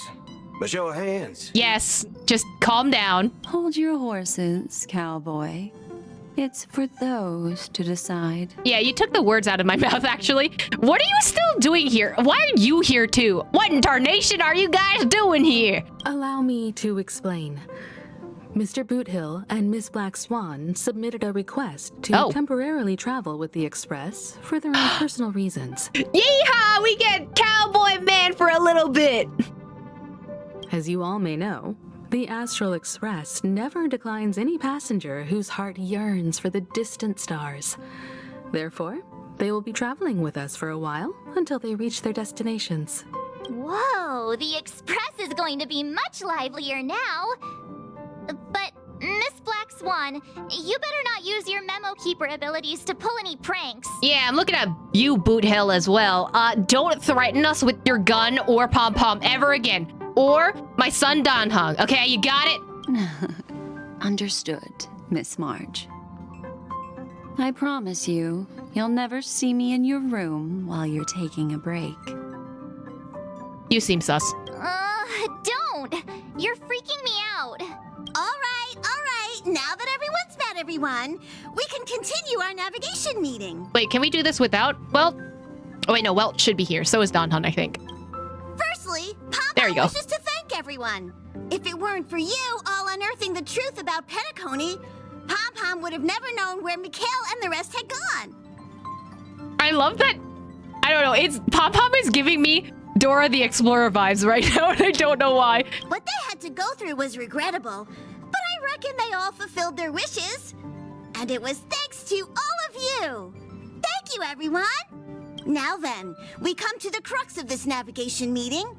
We must decide on the Express's next stop. Let me introduce our current options. The first choice is from Himiko, the oceanic planet of Lushaka, a planet composed entirely of water. Fontaine? Many aquatic races reside there. Of course, it's also the home planet of the venerable, nameless Mikhail. Okay, so water world. Will we see hot sea dragons? The second choice is the agate world Melustanen, suggested Melusine? by Welt. It's famed as one of the initial sites of the Stellaron disaster, and the place where the beauty Idrilla ascended. Today, it's celebrated as a planet of undying allure. Ooh, wait, but Argenti Black Story? The third choice is Edostar, a planet nestled within a vast ion storm region, currently under assault by the Antimatter Legion.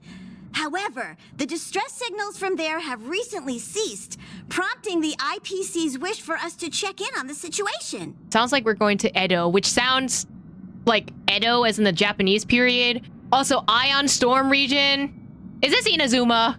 The last choice, courtesy of Black Swan, is the glass belt Petravia, a massive belt of asteroids that was turned to glass by the Lord Ravager Zephyro. These days, it's apparently known to house one of the branches of the Morning Actors Troupe. You had me at theater, actually. Ooh, so many options. I'm seeing stars already. Next up, everyone will select the destination that they wish to visit. And then we'll put it to a vote. Wait, is this actually like an actual vote, or is this the illusion of choice? Okay, so it's... We could possibly visit hot sea monsters, something that sounds like Melusine, and also we get Argenti lore. Basically what is Inazuma, or the IPC wants us to investigate this thing. I think I would pick Petriva, because I would like some theater. Black Swan has arranged to meet a morning actor there. I've heard they're preparing a special performance. I wouldn't mind going to enjoy the show. That type of performance isn't really my cup of tea, but I'll let you all decide. Wow, well, it's not a theater person? Crazy. I'm really interested to check out this troupe's performance, but it really sounds like the Edo Star is in a lot of trouble. As nameless, should we not extend a helping hand? March is right. Though the fact that the distress signals have ceased means we're probably too late. But I still think we should investigate the situation there. 3 votes for the glass belt, 2 for Edostar. Looks like we have a winner. Next up, the glass belt, Petravia. Then this navigation meeting is adjourned. I'll go check the warp jump coordinates. Everyone can catch up on some rest in the meantime. I think it was 2 notes. I think Pom Pom counted Welt's vote as a yes, even though he said, I'm not a big fan, but whatever, you know?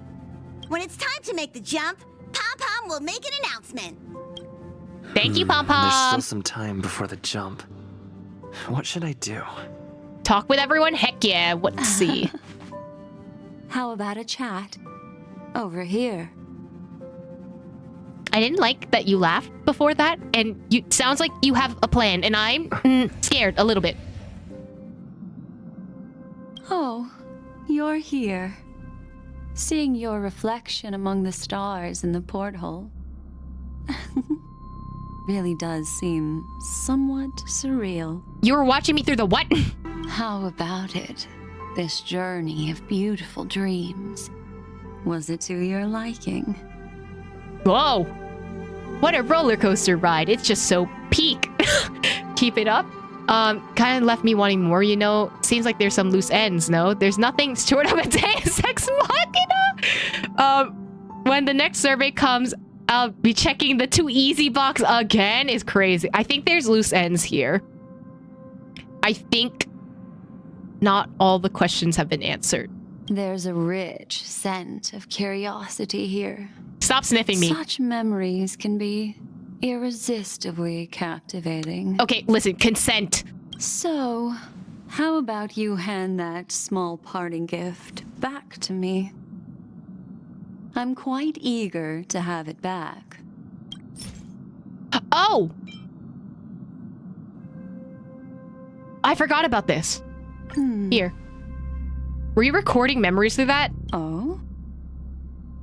What? I didn't break it. Never mind. You can't just say, oh, and then Jay, never mind. Come on, buddy. I just stumbled upon a particularly fascinating spot in your memory. Stop going through my head.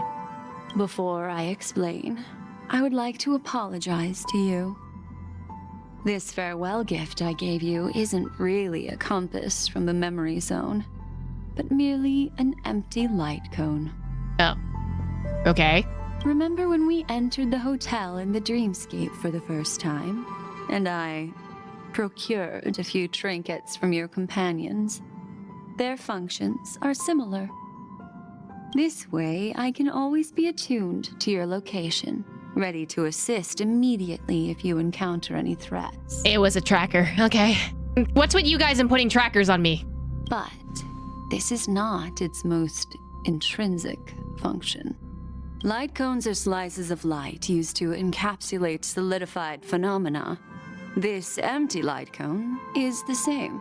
It can etch your memories in their most vivid form, and then allow me to admire and manipulate them, turning them into unique mementos. So can you craft me a good light cone for my Jingliu? Because I don't have Jingliu's light cone, actually. Or Acheron, actually. Can you craft your girlfriend a light cone for me, please? All the world is born from the power of mind and soul, and that power is memory. To prevent ourselves from being forgotten by the world, we must make the world remember us. Or use our memories to recreate it. Life, seemingly vast, offers but a scant collection of impactful memories. Some joyful, some sorrowful, some light, some heavy. But you are different. Oh, because I'm special, or main character, or I don't know what else. Can you help March with her True, she could help her with her memory. Memory is a reflection of the future. Within that reflection, I see your unparalleled worth. You have the power to craft memories that can captivate the world. Your memory can illuminate the universe's future path. And that memory will be as scintillating as the star clusters you see in this porthole. Can you help me to see if I'm about to ascend? The memories I have of you are not enough for me to predict a future that lies too far ahead. But I can tell you one thing. My favor towards you stems from a more profound reason. Because I'm interesting. The reason is simple. In this grandiose and ostentatious dream of the families, only you personally experienced the entire course. What does that mean? Stop speaking in riddles. Patience, my friend. I will reveal the answer to you, but that time is not now. Stinky. Turn around and take a look at your friends. Every one of them is reveling at the arrival of their next destination, all filled with hopes and expectations of their own present and future. Revealing everything at this moment would be a bit of a buzzkill, wouldn't it? I'm looking for an opportune time, a time when you're totally at ease. Perhaps when the night grows hazy and you're about to drift off would be the most opportune. You don't need to Nahida us, buddy. You could just tell us. I think that would be better. How about one fine night? I will prepare the candles, aromatics, and even a cushy couch to create a cozy dreamland for you. And then I will tell you the answer in the form of a little bedtime story to lull you to sleep. Did she say she's gonna take us on a date? That sounds like a date. I'm on my way. She can tuck us in to give us a little kiss tonight. Just a little kiss? Just a little kiss? Not the I'm ready, take me y'all down bad, damn. Hi. Hello. Attention all passengers. The express is about to make the jump. Please be seated and hold on. It looks like we're finally about to set off. There are countless gleaming memories out there waiting for us. Why don't we just leave it at that for now? You're so sus, buddy. That's right. As a small token of compensation for playing that little trick on you with the empty light cone, I will gift you with some words. They hold great significance to me. Life is akin to a winding labyrinth where memories serve as our sole companions. Could you stop speaking in riddles? I'm confused. You'll remember these words dearly, won't you? You don't have to whisper in my ear, but thank you. In the year 2158 of the Amber Era, the first year of the new epoch, the universe resumed its intended trajectory. The kindling of conspiracy smoldered in Penacony, the land of the dreams. Failing to erupt into a blaze, it instead flickered briefly on Klapoth's anvil, before vanishing in the blink of an eye. The dead and those fated to die remain in their eternal slumber, while the living find solace in deep sleep. All clamored in a cacophony of silence, and then went about their own ways. The cosmos emanated a vitality characteristic of a new era, all for the modest price of a brother and sister's mild grief. Babies are born as stars extinguish. The silver rail unfolds. The story of the Astral Express comes to a close, yet it also embarks anew. Time marches forward, heralding the arrival of a new chapter in the history of trailblazing expeditions. Penacony, the land of dreams. The end. That's it? Oh, so you're not leaving anything to chance. You're not going to tell us. Wait, where's Sparkle? Lead actors, Eve. Starring Don Hung as Don Hung. Huh? Question mark as March 7th. Himiko as Himiko. Welcome. Oh, what? As well? Firefly as Sam. Acheron? What? Black Swan. Kakavasha. Mikhail Lakor. Please stop going so fast. Then Robin. Sunday. Go for Winter Sun. Silverwolf Sampo. Topaz. Argenti. Jing Wong. Shanto Elijah. Elio. Loving Memory. Rosalina Terden and Mikhail. What? May this journey lead us starward. Countless shooting stars streak the sky tonight. If you can pick the right one, it will carry your wish to thousands of distant worlds. You're feeling very relaxed now. No. Aren't you? No, I'm scared. So, then, it's time to tell you a little bedtime story. I'm kind of sad because I did want to talk to March and Don Hung, but I guess I don't get to their dialogue. Well, let's start with a conclusion. The crew was defeated in the battle against Sunday. What? Everyone in Penacony failed, and no one survived. That's not what happened. But don't panic. The truth, as horrifying as it may be, is not yet irreversible. There's still a glimmer of hope, and that's why I'm here. Next, I'll use this empty light cone that carries all your memories to relive everything that happened before. And when this story reaches its end, I'm sure someone as clever as you will notice that. There's a major flaw in the story you have experienced. Yet, within that flaw lies a glimmer of hope.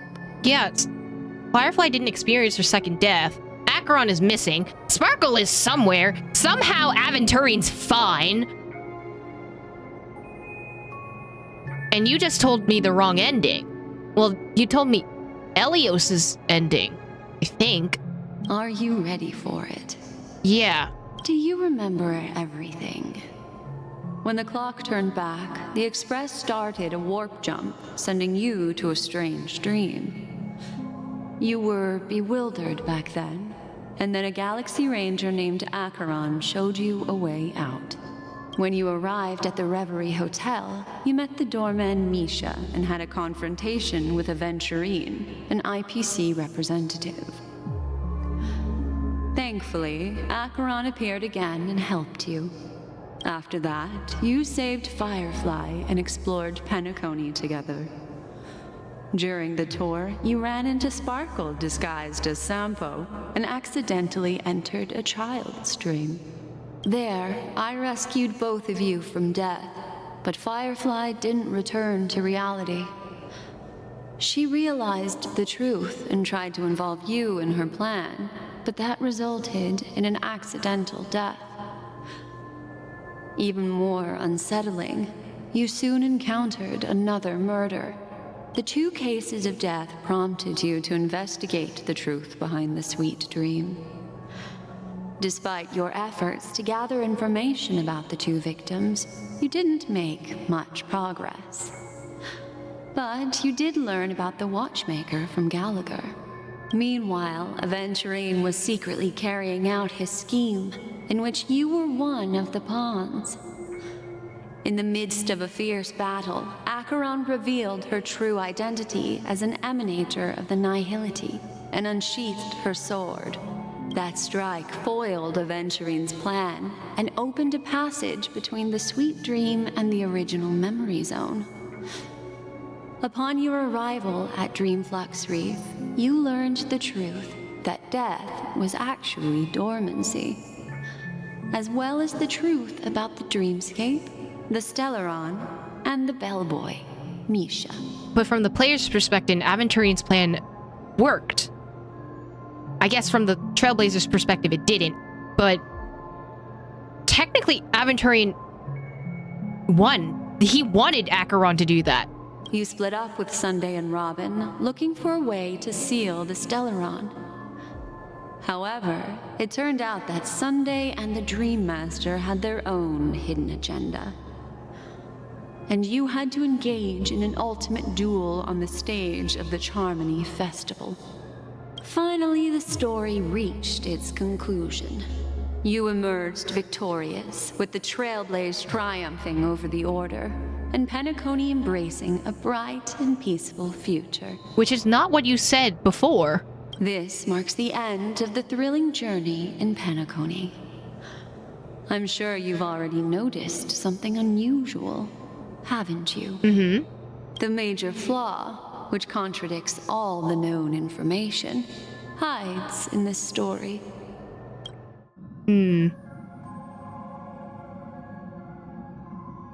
My first encounter with Misha at the hotel, I was attacked by Sparkle disguised as Sampo, the fake deaths of Firefly and Robin.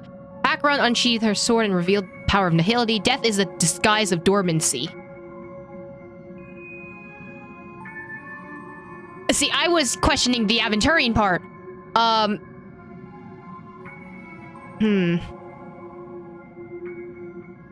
Yeah, the fake deaths still don't... It still doesn't make any sense with that. Well, although the fake deaths of those two ladies don't align with our initial assumptions, this fact itself doesn't contradict the information we have so far. I'll go ahead and eliminate that incorrect answer for you. So, what is the fatal variable? It's either... I think it's going to be Acheron, so I want to see what this is. It is true that Gallagher is a history fictionologist, but he didn't lie in this matter. In addition, death and dormancy do arise from the same concept, don't they? They're similar with different results. This is not the fatal variable in your adventure. Take your time and think it through. I hope they'll let me click through all of these. Misha? Little Misha. Or should I call him the Watchmaker? He's only a segment of memory in a dream bubble, but his ambition for the Trailblaze led him to leave the bubble and embark on a grand adventure in Penacony.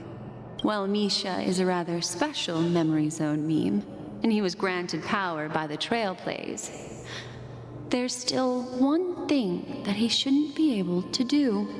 A life born in the memory zone could never manifest in reality. So, why did he appear in the Reverie Hotel in reality? Was that the right answer? Because I genuinely thought it was going to be Acheron. The answer is simple. He is the one fatal variable that contradicts all our known information.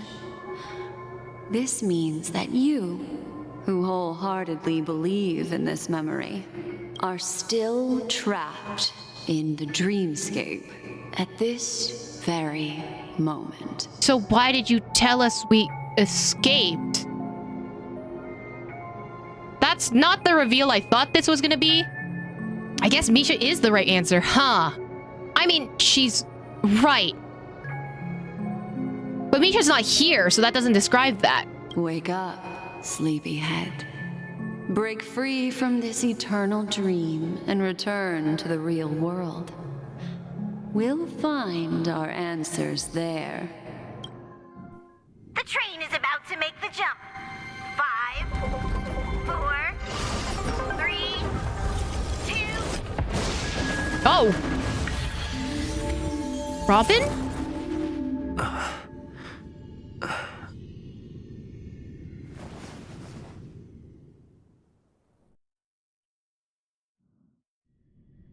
Okay.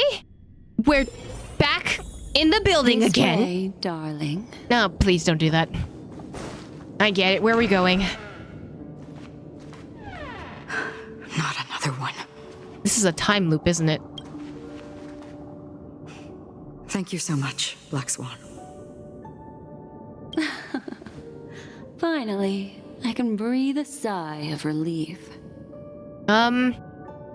The deja vu is strong in this scene. I understand you must be confused, and will do our best to shed light on the situation.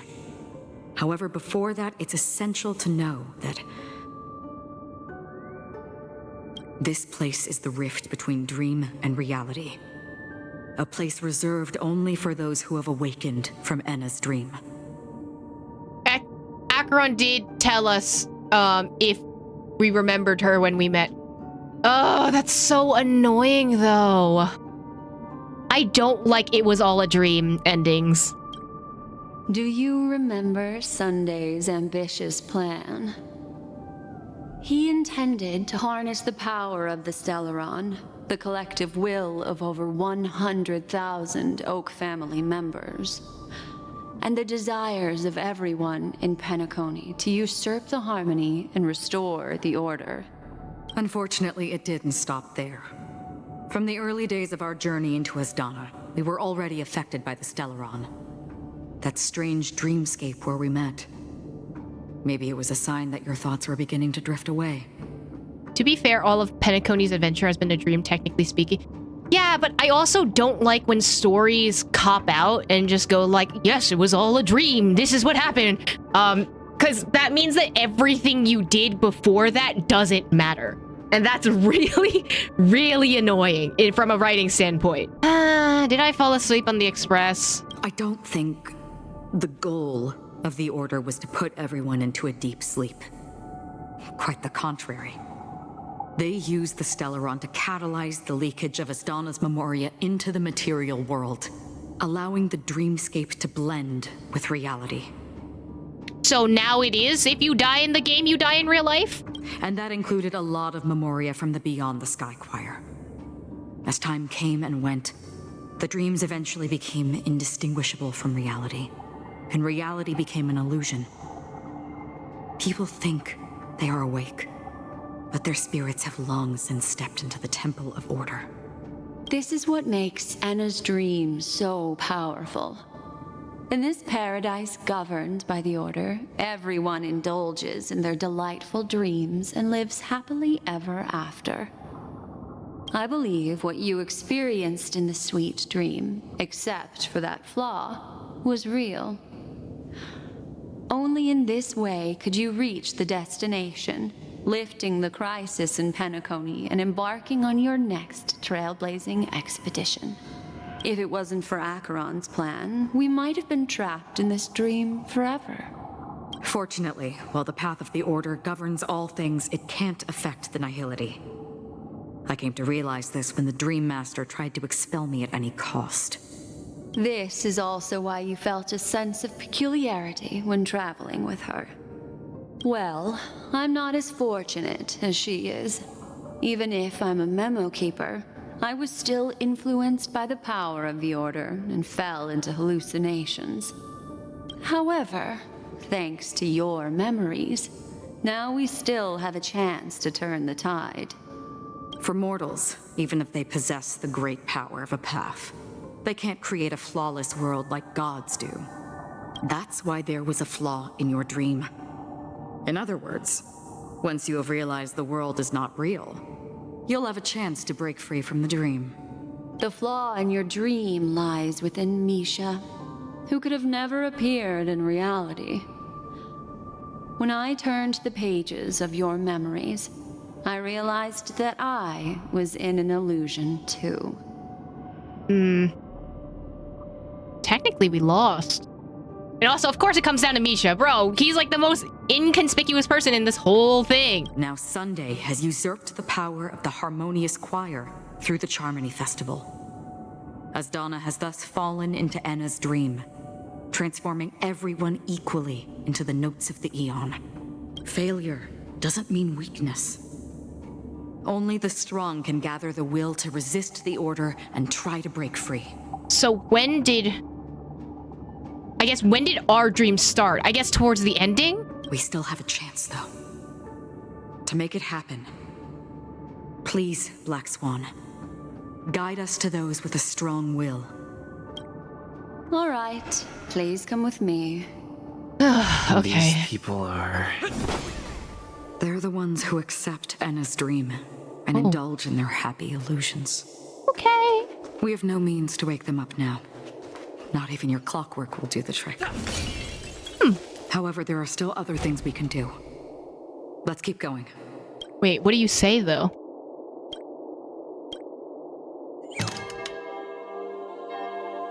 Oh! That's fun! Welcome to the paradise? Again, to die is to dream. To die is to sleep, and to sleep is to dream. So I don't... This is literally a death. This is... Once... Oh. Stop. No. You don't see me. I don't exist. I'm just a dream. I don't think Clocky's okay. This is where we met Misha last time. And on the 8th day... Oh, that's interesting. Interesting. On the 8th day...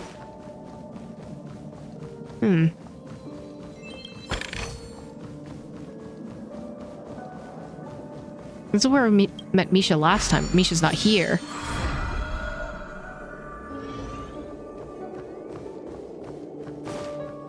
This is just a long and winding road, huh? Hanu? Oh no, I'm in the wrong place, aren't I? Oh my god. Oh, I should be here. This is the true reality? Yeah, I think... Oh, God. Thou and we are united in paradise.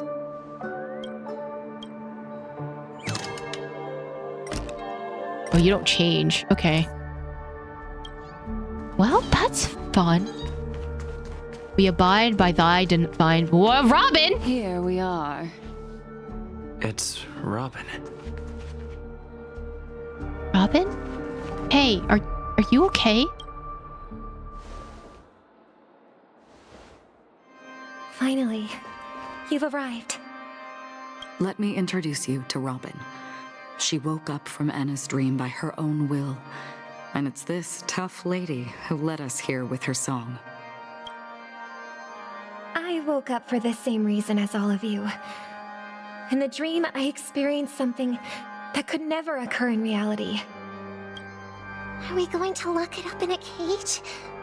I want to see it fly freely in the sky. Without us, this bird would be too fragile to survive on its own. Do you want it to die? No, but...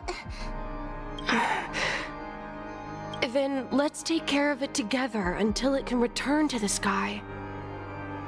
Huh? That's the inconsistency? Birds have wings because they're meant to fly. Even if they may crash on the ground one day, they shouldn't be trapped in a cage. That's the inconsistency, isn't it? Because this is not how it played out before. Birds belong to the sky, so we should help them return there, right? The inconsistency was that Robin thought that Sunday was being too hopeful? That breaks my heart. Like, the fact that Robin doubts her brother so much? That hurts, bro. Like, the thing that tipped her off was the fact that Sunday just wanted everything to be okay. I feel kind of bad for Sunday. He's seen so much suffering. He snapped to the point where he wanted to control everything so he can force a happy ending. Yeah. And, well, here's the thing. It's a happy ending for him, right? Because he thinks that everything is fine and that everyone will be fine at the end of this story if he sacrifices himself as a martyr to become like an amalgamation of like the path of order. But is that really happiness for everyone? And I think that's why Robin was so upset with him at that point. The illusion was so impossibly blissful that I realized it was just a dream. And this is our final hope. Anna's dream is founded upon the harmonious choir, namely everyone's shared wishes. It will only materialize once the aspirations of all beings in Penacony merge as one. At present, it has become impervious due to people's desire to remain slumbering within the dream. And in order to destroy it, We must make everyone in Penacony want to wake up. Now comes the tricky part. How do we do it? Go back? You want to go back? Unfortunately, human consciousness always gravitates toward reality. Now that you've seen the flaw in the dream, there is no turning back. Man, okay. Humans yearning for sweet illusions borders on obsession, leading them to subconsciously resist the harsh reality. Therefore, I carefully selected a moment where he was completely unguarded, guiding him to uncover the truth himself to make him regain his consciousness. However, to wake up everyone in Penacony and get them to share the same determination, that would be nearly impossible. But not improbable. Indeed. I'm afraid it's almost as difficult as resurrecting an Eon. But we can't just stay here and do nothing. Oh! Don Hung's awake, and so is Boot Hill. This is a critical moment for the whole universe. Who cares about some dumb number? Do Robot Cowboy dream? Do you dream? Well, someone enjoys making a dramatic entrance, Mr. Don Hung and Boot Hill. Thanks to Black Swan. You're welcome. And thanks to the memo keepers in Penacony, too. I believe your partners have also awakened from their dreams. This is the first step of our plan. With the assistance from the Garden of Recollection, those who possess a strong will, like you, will gradually awaken from the dream. These free wills are the discord that will sway Anna's dream. However, awakening a mere handful of individuals is insignificant compared to the vast number of people immersed in the dream. We must find other ways to awaken the free will of millions of people within a short period of time. If breaking through from the inside proves challenging, we can seek assistance from the outside. We've long been aware of a potential solution. So literally the ones with strong will are those who can wake up from their dreams, have non-beat NPC energy? I guess so. Asdana is a galaxy known for its abundant memoria and the remarkable phenomenon known as synesthesia dreamscape. When people first enter this place, they often find themselves and others sharing a collective dream. At this very moment, there is only one dream encompassing the entire Asdana system. So, you mean, if we can attract a large number of outsiders to this system, their free will would intertwine with this dream and shake it to its core? Do we have the Jade Abacus, like, right now? However, those outsiders might also succumb to the dream and become the foundation of the Order instead. The real challenge is, how can we gather a huge number of people as determined as you within a short period of time? Right, so Jingwang here, now. Right here, right now, emerge! Looks like the Jade Abacus of Allying Oath will be the only solution. No need for that. What? Keep your once-in-a-lifetime treasure. We don't need to bother the Cienjo Alliance for such a tiny request. You want thousands of people with unwavering free will? That's easy. Just leave it to us Galaxy Rangers. So you're gonna go, America, yeah, and then everything's gonna work? You know what? I believe in Boot Hill. I think it might actually work. You can gather Galaxy Rangers? Outsiders may see Galaxy Rangers as elusive and disconnected individuals, and actually, they're right. And that's why we have a tacit understanding among us. But Jingwang, true, Jingwang, but listen, Boot Hill is so America core that I think this would actually work. Do you know what it is, Acheron? What the heck is that? It's the relic I returned to you. Exactly. Its owner must have told you that it's meaningless to anyone other than a Galaxy Ranger, and that it can only fulfill its purpose when returned to its rightful owner. Because It's a burial artifact, worthy only of a hero who has served the Galaxy Rangers with honor. When its light illuminates the universe, it means the fall of a hero.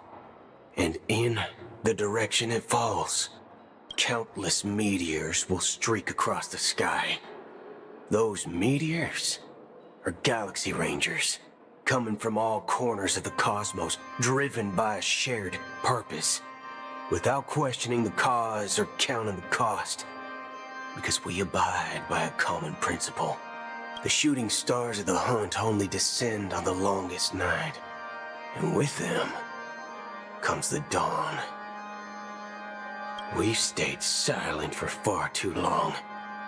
Now, it's time to remind all the cowards, oppressors, and villains of the universe of our presence.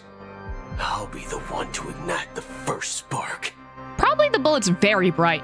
Also, go, go, Galaxy Rangers! Once the dreamscape is swayed, I'll complete the second step. I'll fine-tune the slumbering souls with the Song of the Harmony, interrupting them with the discord of Trailblaze, and guiding them towards reality. It's true that some people are born strong, and others are born weak. If the Trailblaze is the target of heroes, then the Harmony will guarantee that the strong help the weak. Only the people of Penacony themselves can be the saviors of their homeland. Their path of happiness should be forged by themselves. While I may not be a nameless, I'm willing to instill courage in all those who need it. This includes my brother as well. Anna's dream is too cruel for him and everyone else. Oh, Robin. Your plan sounds well conceived, but still, it appears somewhat idealistic and romantic. The flaws rooted in human nature can't be eradicated overnight. Do you believe these efforts alone are enough to convince everyone to choose the right path? I agree with you, Black Swan. That's why the most critical aspect of this plan is not to convince everyone to choose the right path, but to inspire them to save themselves. So them choosing their own paths. I could see that. So, you're the key in the end, I assume? The Harmonious Choir possesses the power of an emanator. To overcome it, you'll need the same level of power. The final step in destroying the sweet dream will be my responsibility. That's a relief to hear. Now that our roles are assigned, let's get to our battlefields and pose a grand finale. May I have a moment alone with you? There's one more thing I need to explain to you. Okay. This grand festival is drawing to its close. This is the starting point for the ultimate stage of our journey. Just as it marked the beginning of all the stories in Penacony.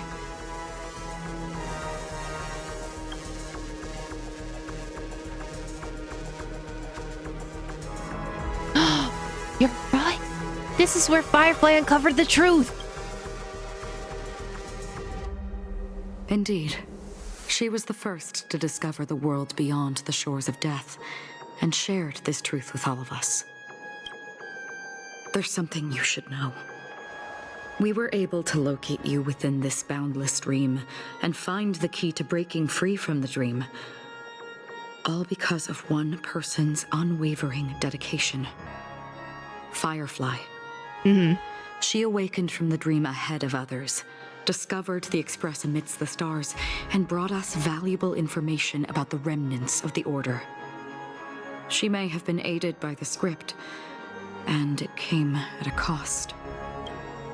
As you know, Firefly is a stowaway who entered the dreamscape in a different way from ours.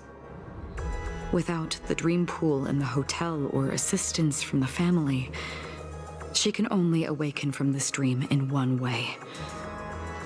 A real death. So if we escape, then she will physically die, is what I'm hearing. There's no other version of death or anything like that? We mustn't fail her determination. I'm not implying that we must win this fight no matter what, but our resolve should match that of that courageous lady. Are you ready? Let's go. Very well. Now, please close your eyes.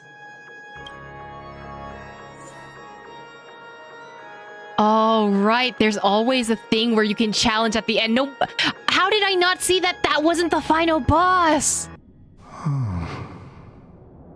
How long has this reign been ongoing? Oh, the hands are all in one place now.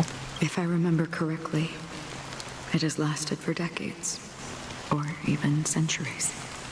The unwavering determination of the Hunt followers persists even in death. But thankfully, we've guided those lost souls to their lives beyond. They were heroes in their time. And they won't be reduced to puppets of the Nihility in their death. You see, the shadows on the sea have vanished. Do you remember? You once said that the sky would clear when the regrets of the departed had faded away. The Black Swan. Oh, is Black Swan just the giant Nihility bubble?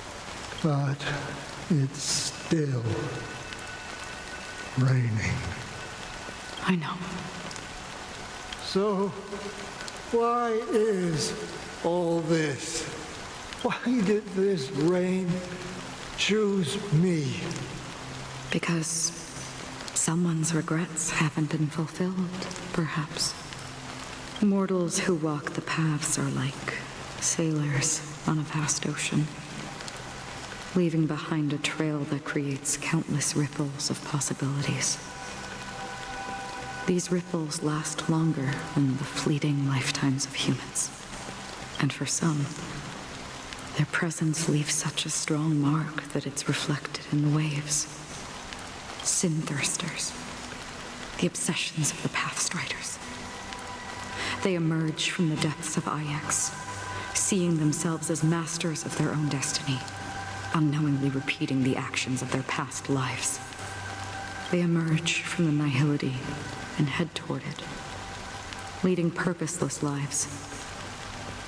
However, these hollow phantoms, they have journeyed with me for such a long time. Oh. So this is how it is.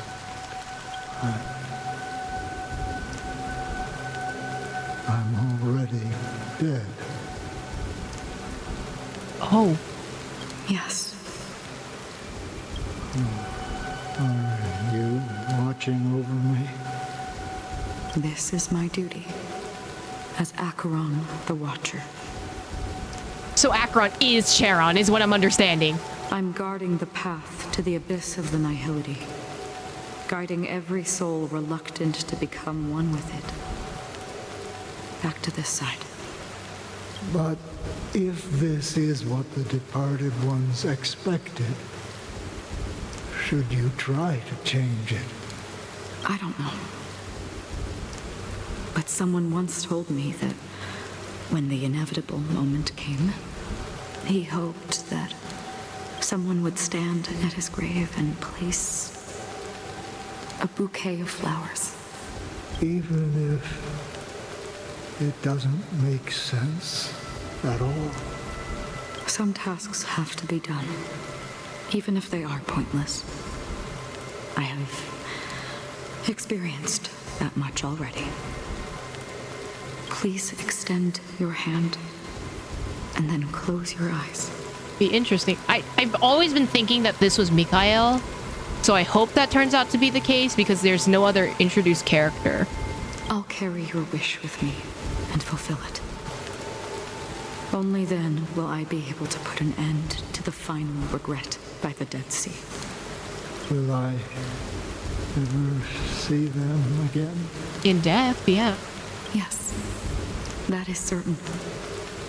Because it was you who told me about the Express. your 2 former companions. Yeah. The expedition cut short by the swarm. Your narrow escape from death. And your encounter with the Galaxy Rangers. And Penacony. The hometown to which you could never return. Yeah. For countless times, I got rejected by the family and had to pass it by. But I knew that my companion was still there. Alone. Mikhail, are you still there? That's Tiernan? Huh.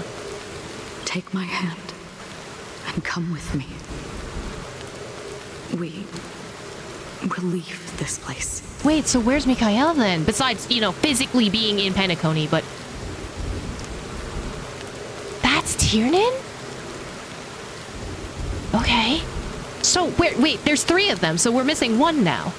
You'll embark on a long, long journey, shrouded in darkness. But fear not, as a touch of red will be awaiting you at the end of the path. That's the color of existence. Follow it, and it'll guide you and illuminate the way out. By doing so, you'll eventually reunite in the warmth of the sunlight. Thank you. Okay, so we know where Mikhail and now Tiernan are. Rosalina, I think, is the only one missing. May death be the end of your boundless dream.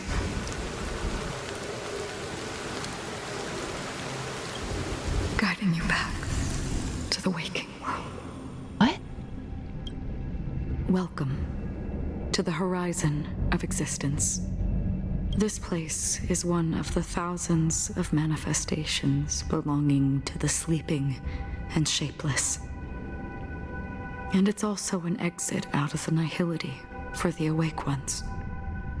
Just Tiernan, Mikhail's the guy in the chair. Yeah, he's in the chair. Rosalina went to the black hole, yes. So I wonder if the black hole that the people were observing in the seascape is just Nihility's black hole. Let's bid our final farewells here. But wait, hold on. So that means Aventurian's okay, right? He already exited the dreamscape in that case. If this is the exit... Always distinguish between reality and imagination. All right, Gray? Okay. Life is akin to a winding labyrinth where memories serve. May your schemes be forever concealed. Anna's dream is too cruel for him and everyone else. To the imperfect tomorrow. I still remember the question on the invitation letter. Why does life slumber?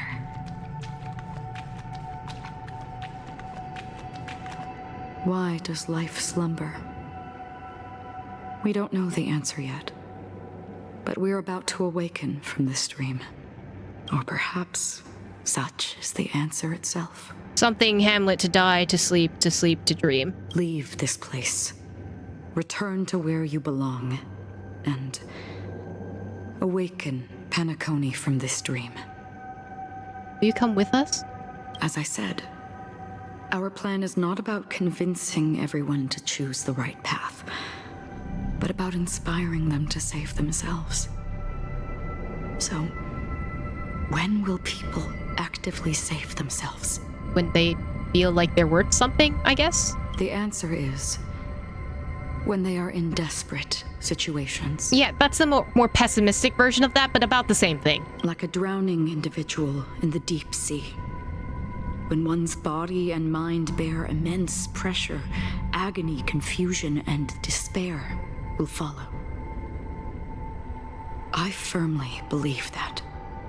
So pretty much the plan was to make everyone depressed enough to want to save themselves. I mean, yes, because if you are stuck in a dream that seems so perfect, The only other answer is to crank that dial completely in the opposite direction, which makes everyone sad. The fragility of humankind often freezes them in their tracks. But in truly desperate situations, they will strive to save themselves. And now, Penacony has enough heroes to lead them forward. Yeah, I guess if you make the dream a nightmare, you're gonna wake up, or at least you're gonna want to wake up. Trailblaze or Nihility, when? Just have Acheron slash the sword. Maybe Nihility will shine upon us or something. It's through this inherent, self-centered instinct that people exert their utmost effort, even when they know their struggle is fruitless. As absurd as it may seem, it's their resistance. As for now, it is time to guide them, not as a savior, but as a nameless among those mortals. In this way, you will reunite in the warmth of the sunlight. The rain is intensifying. Before we part ways, please allow me to ask a few final questions. How am I gonna answer?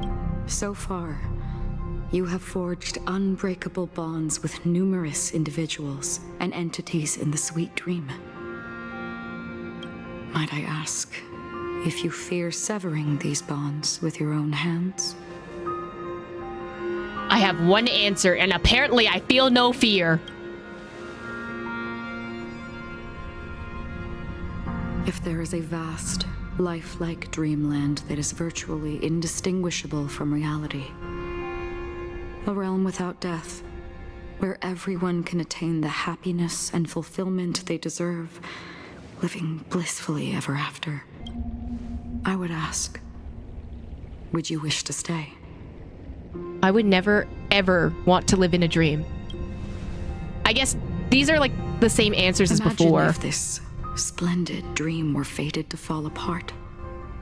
Friends, family, strangers, followed by the gentle breeze, soaring birds, the stars, and ultimately yourself. Yeah, it's the answers to the beginning, but without choices. You are forced on this path.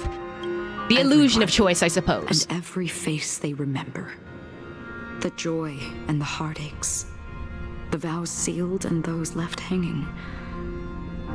All will inevitably march towards a predetermined ending.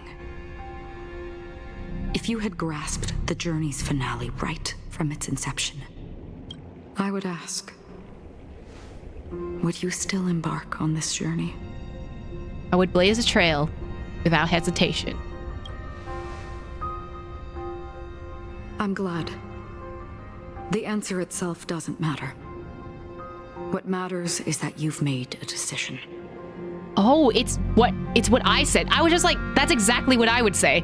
So I guess it's my own answer. Listen, touch, and ponder. And therein lies the sensation. Cherish it, because that's what makes us exist. Such is the only answer humans can offer when facing the nihility. If the nihility represents the primal fear of life, rendering any lofty convictions insignificant under their imposing shadow, then behind this shadow, there must exist the most fervent source of light in the world. Just as every life that edges closer to death fervently approaches the end of the nihility, we must pursue that primordial light. Now come to think that you exist in the nihility, and you watch over others to depart it, such a task is absurd and meaningless. Nevertheless, someone had to do it. As for the meaning you mentioned, even if it's a meaningless task, I've come this far, haven't I? Acheron is such a, I don't know, an optimistic realist. And I think I enjoy that about her character. Even if the future you forge may not even belong to you. I mean, wouldn't you want to forge a path for those that come after you? It may not belong to me, but it definitely belongs to someone. What hardships you must have experienced. In that case, allow me to do something meaningless too. Please, tell me your name. Perhaps my existence will vanish in the next moment and nobody will remember this conversation or your answer. But I believe that your name should be remembered, and this universe will remember it as well. I mean, names hold important meaning to people. Names have power.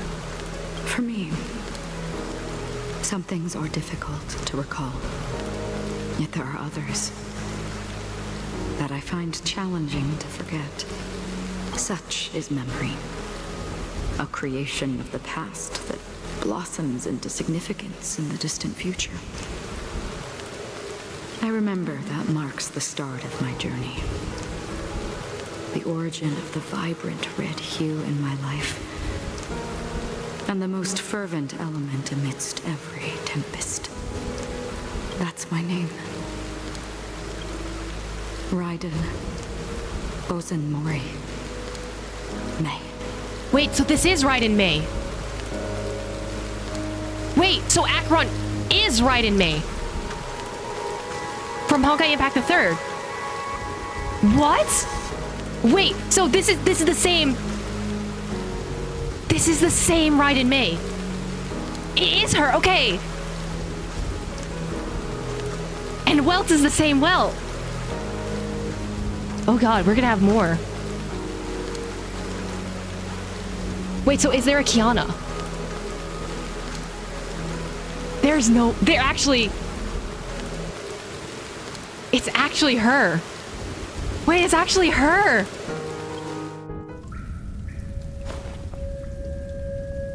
The Golden Dream is getting restless. In the coming long nights, I'm afraid you will face many setbacks and witness many tragedies. And in the end, you will only see in black and white. But please believe me, that in that monochrome world, there will be a glimpse of fleeting red. And when you make a choice, it will appear once more. Whoa. Oh god, Primordial Sea Part 2.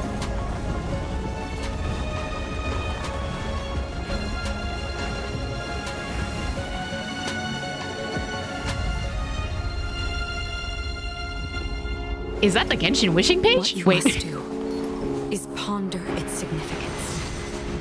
Then return to the waking world. Oh god, that's trippy. It's all of us! Find our answers. Oh, Himiko, Danhun, Rowan Forge! Oh, we're back here. Oh. Have you broken free from the dream of order? Listen, yes, but also stop holding the baton wrong. Let's show them a wake-up call. Heck yeah. Noisy. I sense a storm. Oh, that was so strange. Why did you give me Danhung's thing? That was weird.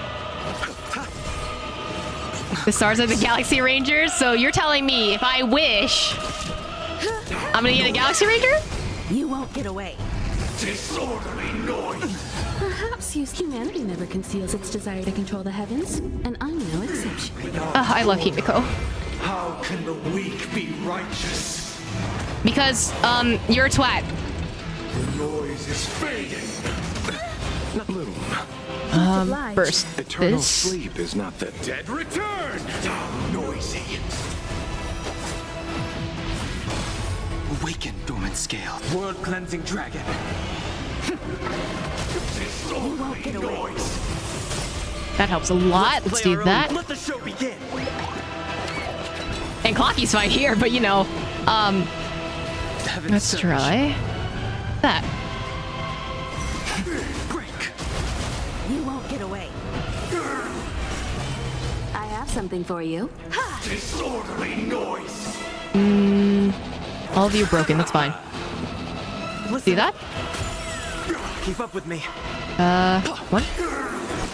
Kimiko, you can do this. Don Hung's only gonna do so much, but it's fine. I'm gonna go back up. That's fine.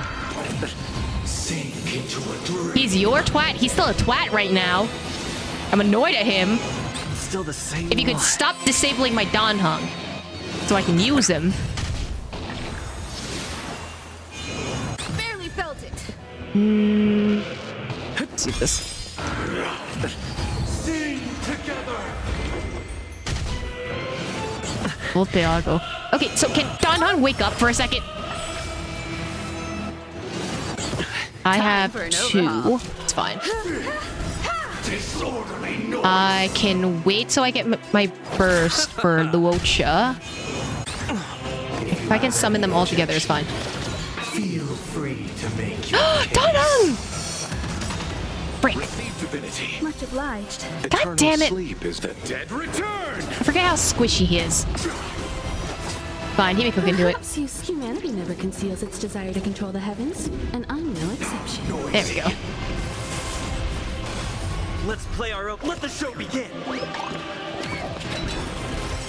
I'll take the lead. Let's get rid of you. Enjoy eternal peace. Oh, well, don't do that.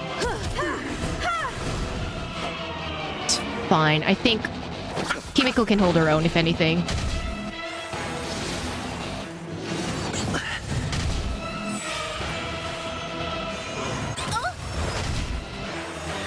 I don't like that my Don Hung's down, though. Stop attacking my Himiko. Break Echo. Oh, that's fine. Stop that. Attack you directly. Time for an overhaul. That should break it. Noisy. Nothing major. Okay, that's fine. All wishes in heart. Okay, which is okay. Humanity never conceals its desire to control the heavens, and I'm no exception. 2. Things are part of the melody. Stop, Luocha, heal yourself.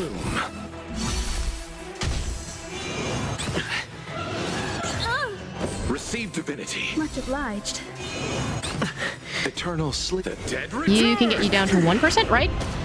Oh, there we go. Oh, right, there are multiple movements to a sonata. 336 notes. I solemnly invite you to join the glorious chorus. Shoot, okay. Do that and then that. I forgot there was more than one phase, so Don Hung being down on the first one isn't great. You chose the wrong enemy.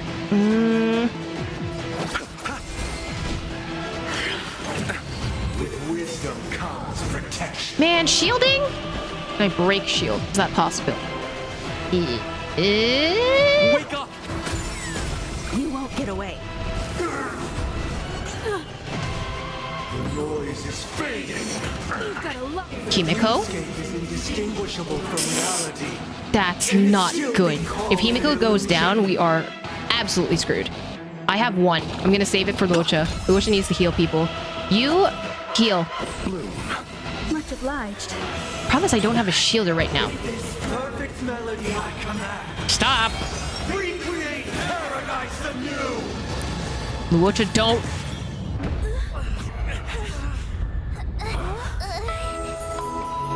Hey, yo, Robin? Music.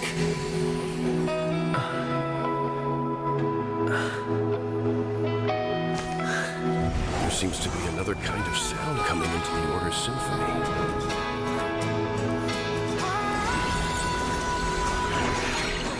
Penacony's first and last disharmony. Okay, pop off, Chevy. Use Horizon's Echo from afar to attack enemies. Those imprisoned in their dreams are awakening for freedom. Oh my god, we railed him with the train! Is that you singing? Oh my god, we railed him with a train. That's hilarious. This is not the paradise they hoped for. Even so, they don't know where they should be heading. That's why I had to become the lone star in the sky to guide them. Even if that star must hang in a perpetual night of solitude. You won't get away. Disorderly noise. Eternal sleep is not the Dead return! Let's play our own melody. Let the show begin.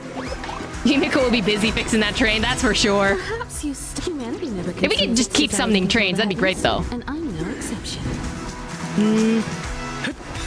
Time for an overhaul.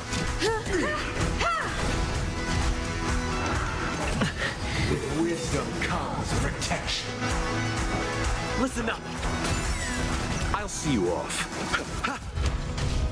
The noise is fading. Enjoy eternal peace. I have something for you. Noisy. Keep up with me. All things are part of the melody. Underestimated. Receive divinity. Much obliged. Can I get train? Can I get help? Help, train. Train, please. You need to heal. Eternal sleep. The dead return. I don't think we can revive Don Hung. He's just gonna be sitting out for the rest of this, I guess. Even if the future is full of pain, we won't escape from it. Right? It's cute that he's performing the song. Disorderly noise. Let's play our own melody. Let the show begin. God awaken. Thank God there is a shield on that. Noisy. Perhaps humanity never conceals. We its are desire to kind control of. the heavens. This is very High School Musical. We're just tap dancing as a retort. No one needs healing. Okay. You won't get away. I have something for you. Disorderly noise. Wake up. It does look a little bit funny sped up. He's just mad tap dancing. It's fine. Don't worry about it. Time for an overhaul.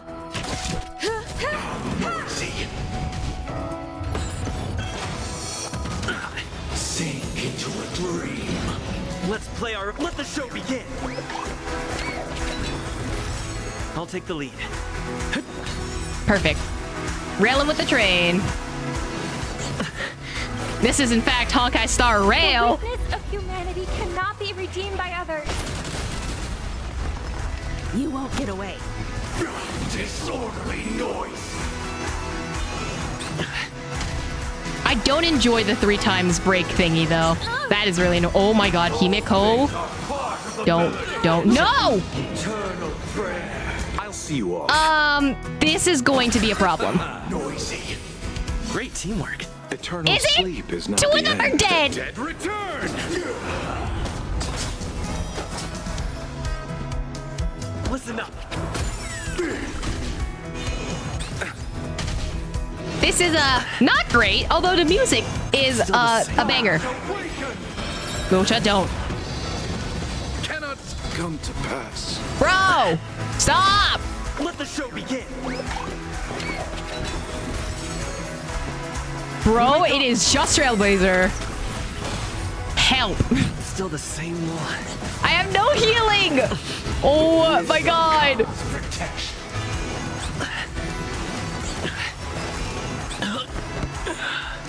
Wow! I can't train him. The will of the weak. Himiko's voice line is great though. Disorderly noise.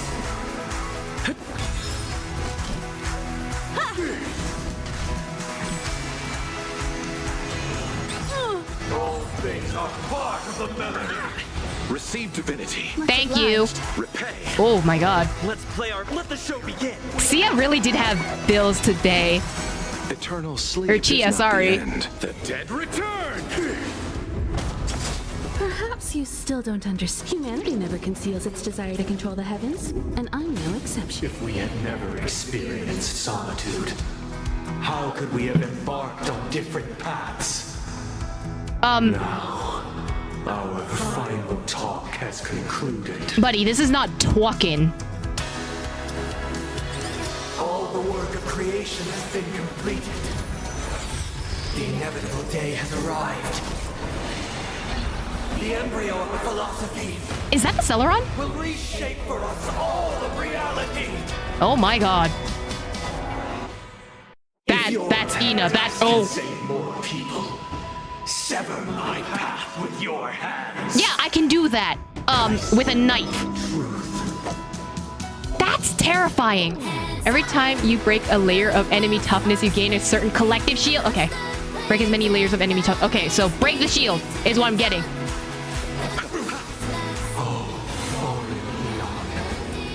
May I honor you? Oh my god, please stop sipping over Ina. Thank you. I swear on words. I sense a storm. That is terrifying. The heavens surge. Rise! How insolent! Awaken the world-cleansing dragon.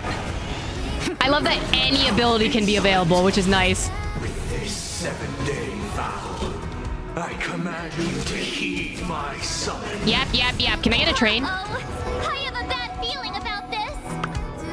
Oh, on the 5th day? What was the 5th day? I forgot all of my teachings. I think it was the creation of, insects, right?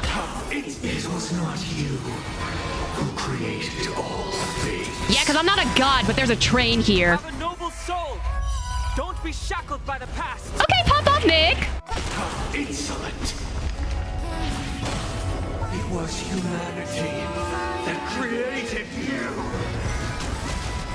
No, the face is so creepy. Your divine being will become the foundation of Oh, hands. Oh wow, the creation painting? Interesting. Okay. Keep up with me. That. insolent. I don't like that you have so many shields. By the solemn desire. Dalvor? Wait. I want to read that. Stop it! Oh. You want to achieve the paradise we promised.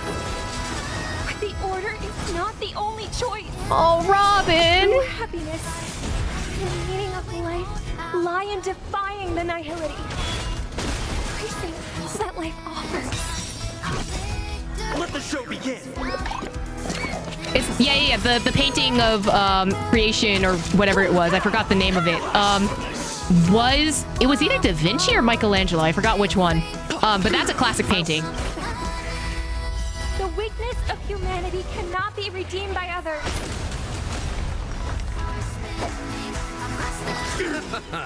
Again, I said this once and I'll say it again. This is High School Musical. This is just High School Musical music. You cannot prove me otherwise. Yeah, it was the touch between Adam and God, if I remember correctly. It's a classic painting. Humanity never conceals its desire to control the heavens, and I'm no exception.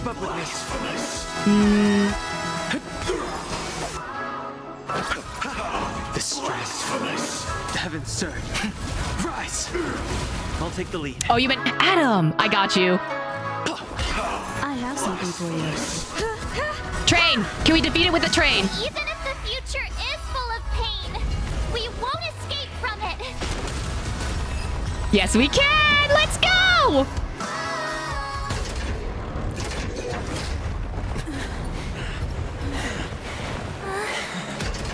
So,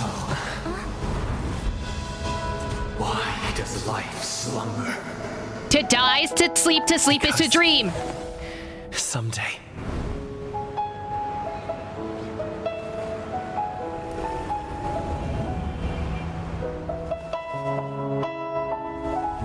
We will wake from our dreams.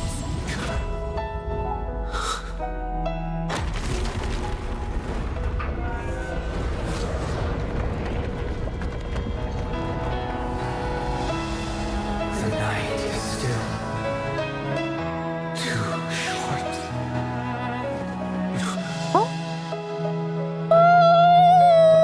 Brother, the dream is over.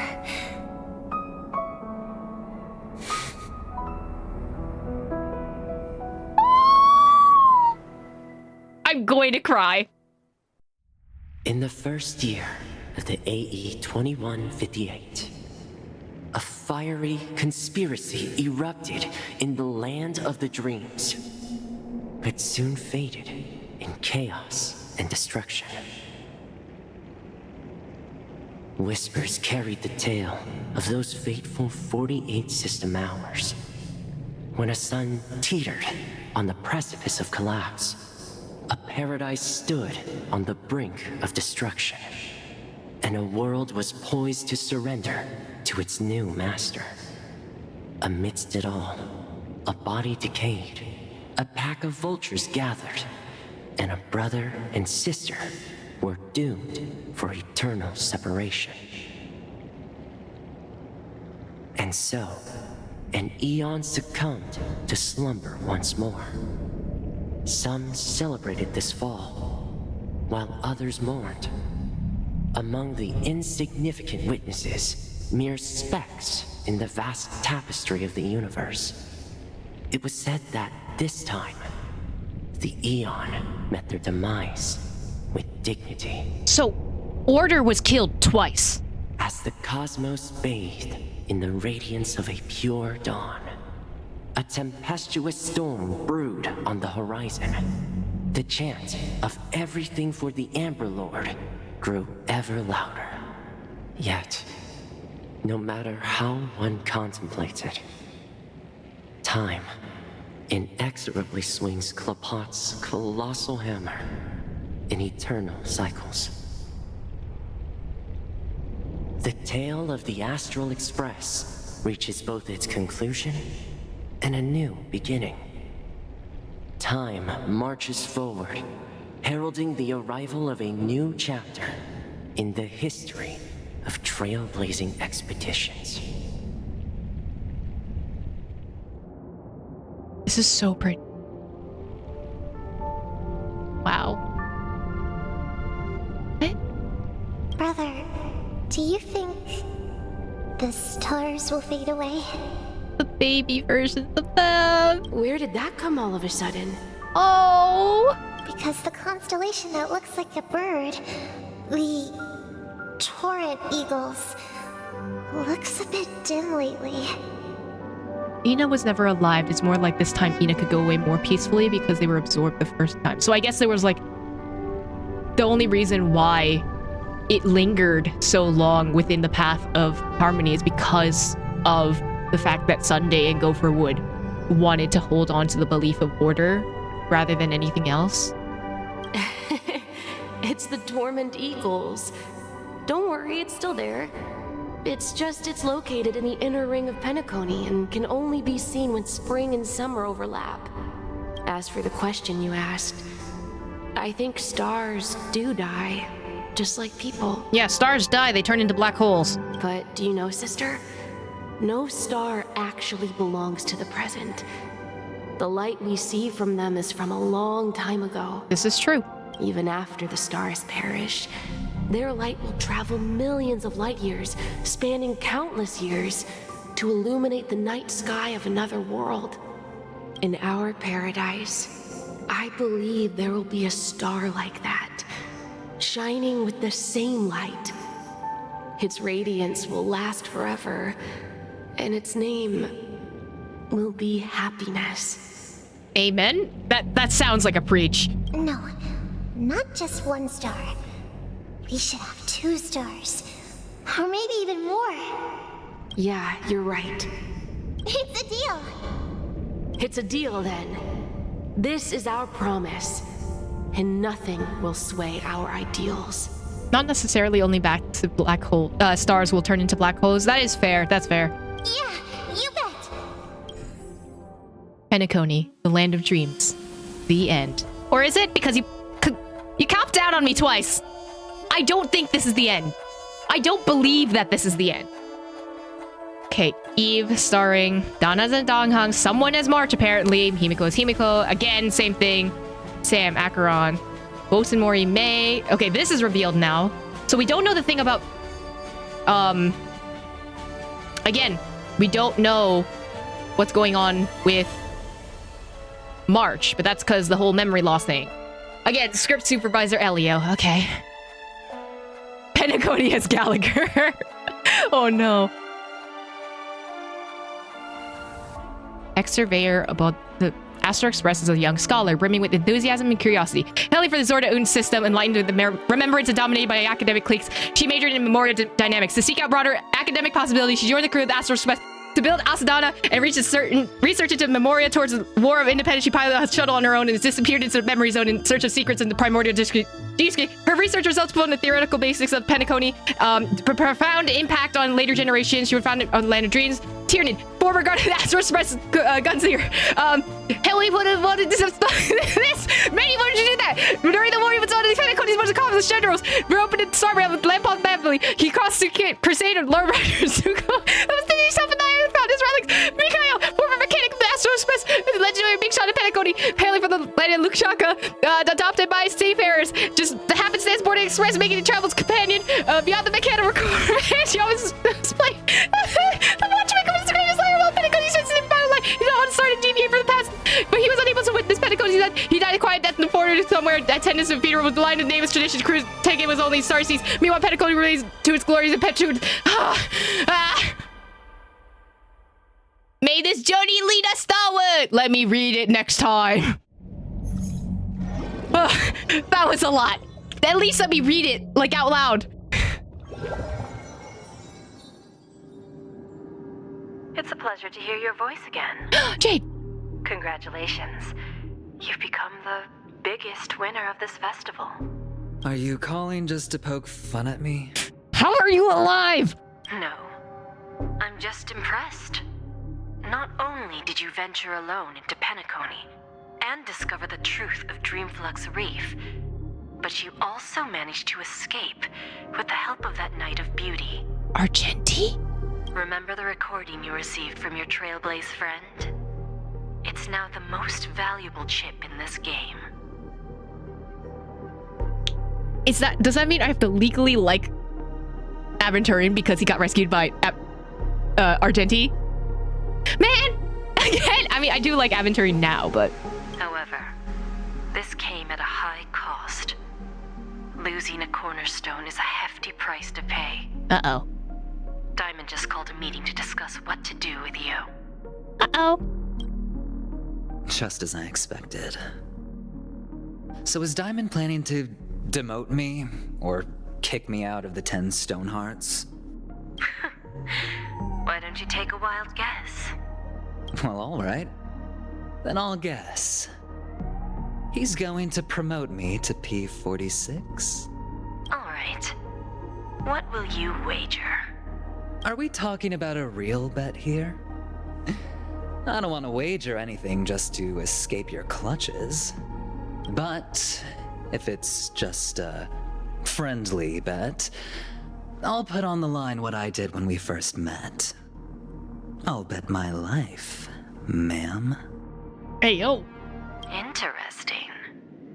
But since it's Diamond's call, no one can predict the outcome. I'm on my way to Penacony. Once everyone is settled, we'll return to Pier Point for the final showdown. Sounds like I'll be out of the action for a while. No! Finally, a chance to kick back and relax. More story for Aventurian. Yeah. Leave everything to me and Topaz, child. No! Thanks to you, as soon as the Jade Stone was delivered to the family's compound, we finished up our preparations. The seeds we planted have taken root. Of course it does. Soon, it'll be time to reap the rewards. There's always a plan with the IPC, blah blah blah, capitalism. Huh? Don't look at me. At least he's alive, you're white. Now. Looks like I've got a visitor here. Is it me? Oh. So many surprises today. Didn't expect a Galaxy Ranger and wanted criminal to show up here. Yeehaw! One who managed to take out 2 IPC members under the noses of our fleet. Do you understand what that means? Screw Wubba Boo, I just put him to sleep. Don't try to intimidate me with that nonsense. Besides, I've taken down more IPC lackeys than the residual value you squeezed. And I don't mind adding a few more zeros to my wanted poster. I have a question for you. Be honest, or I don't mind putting a bullet into your head. Boothill, how many times has that worked for you within this entire story? Tell me, where is Oswaldo Snyder? Who? Who? No, who? On the 8th day. What?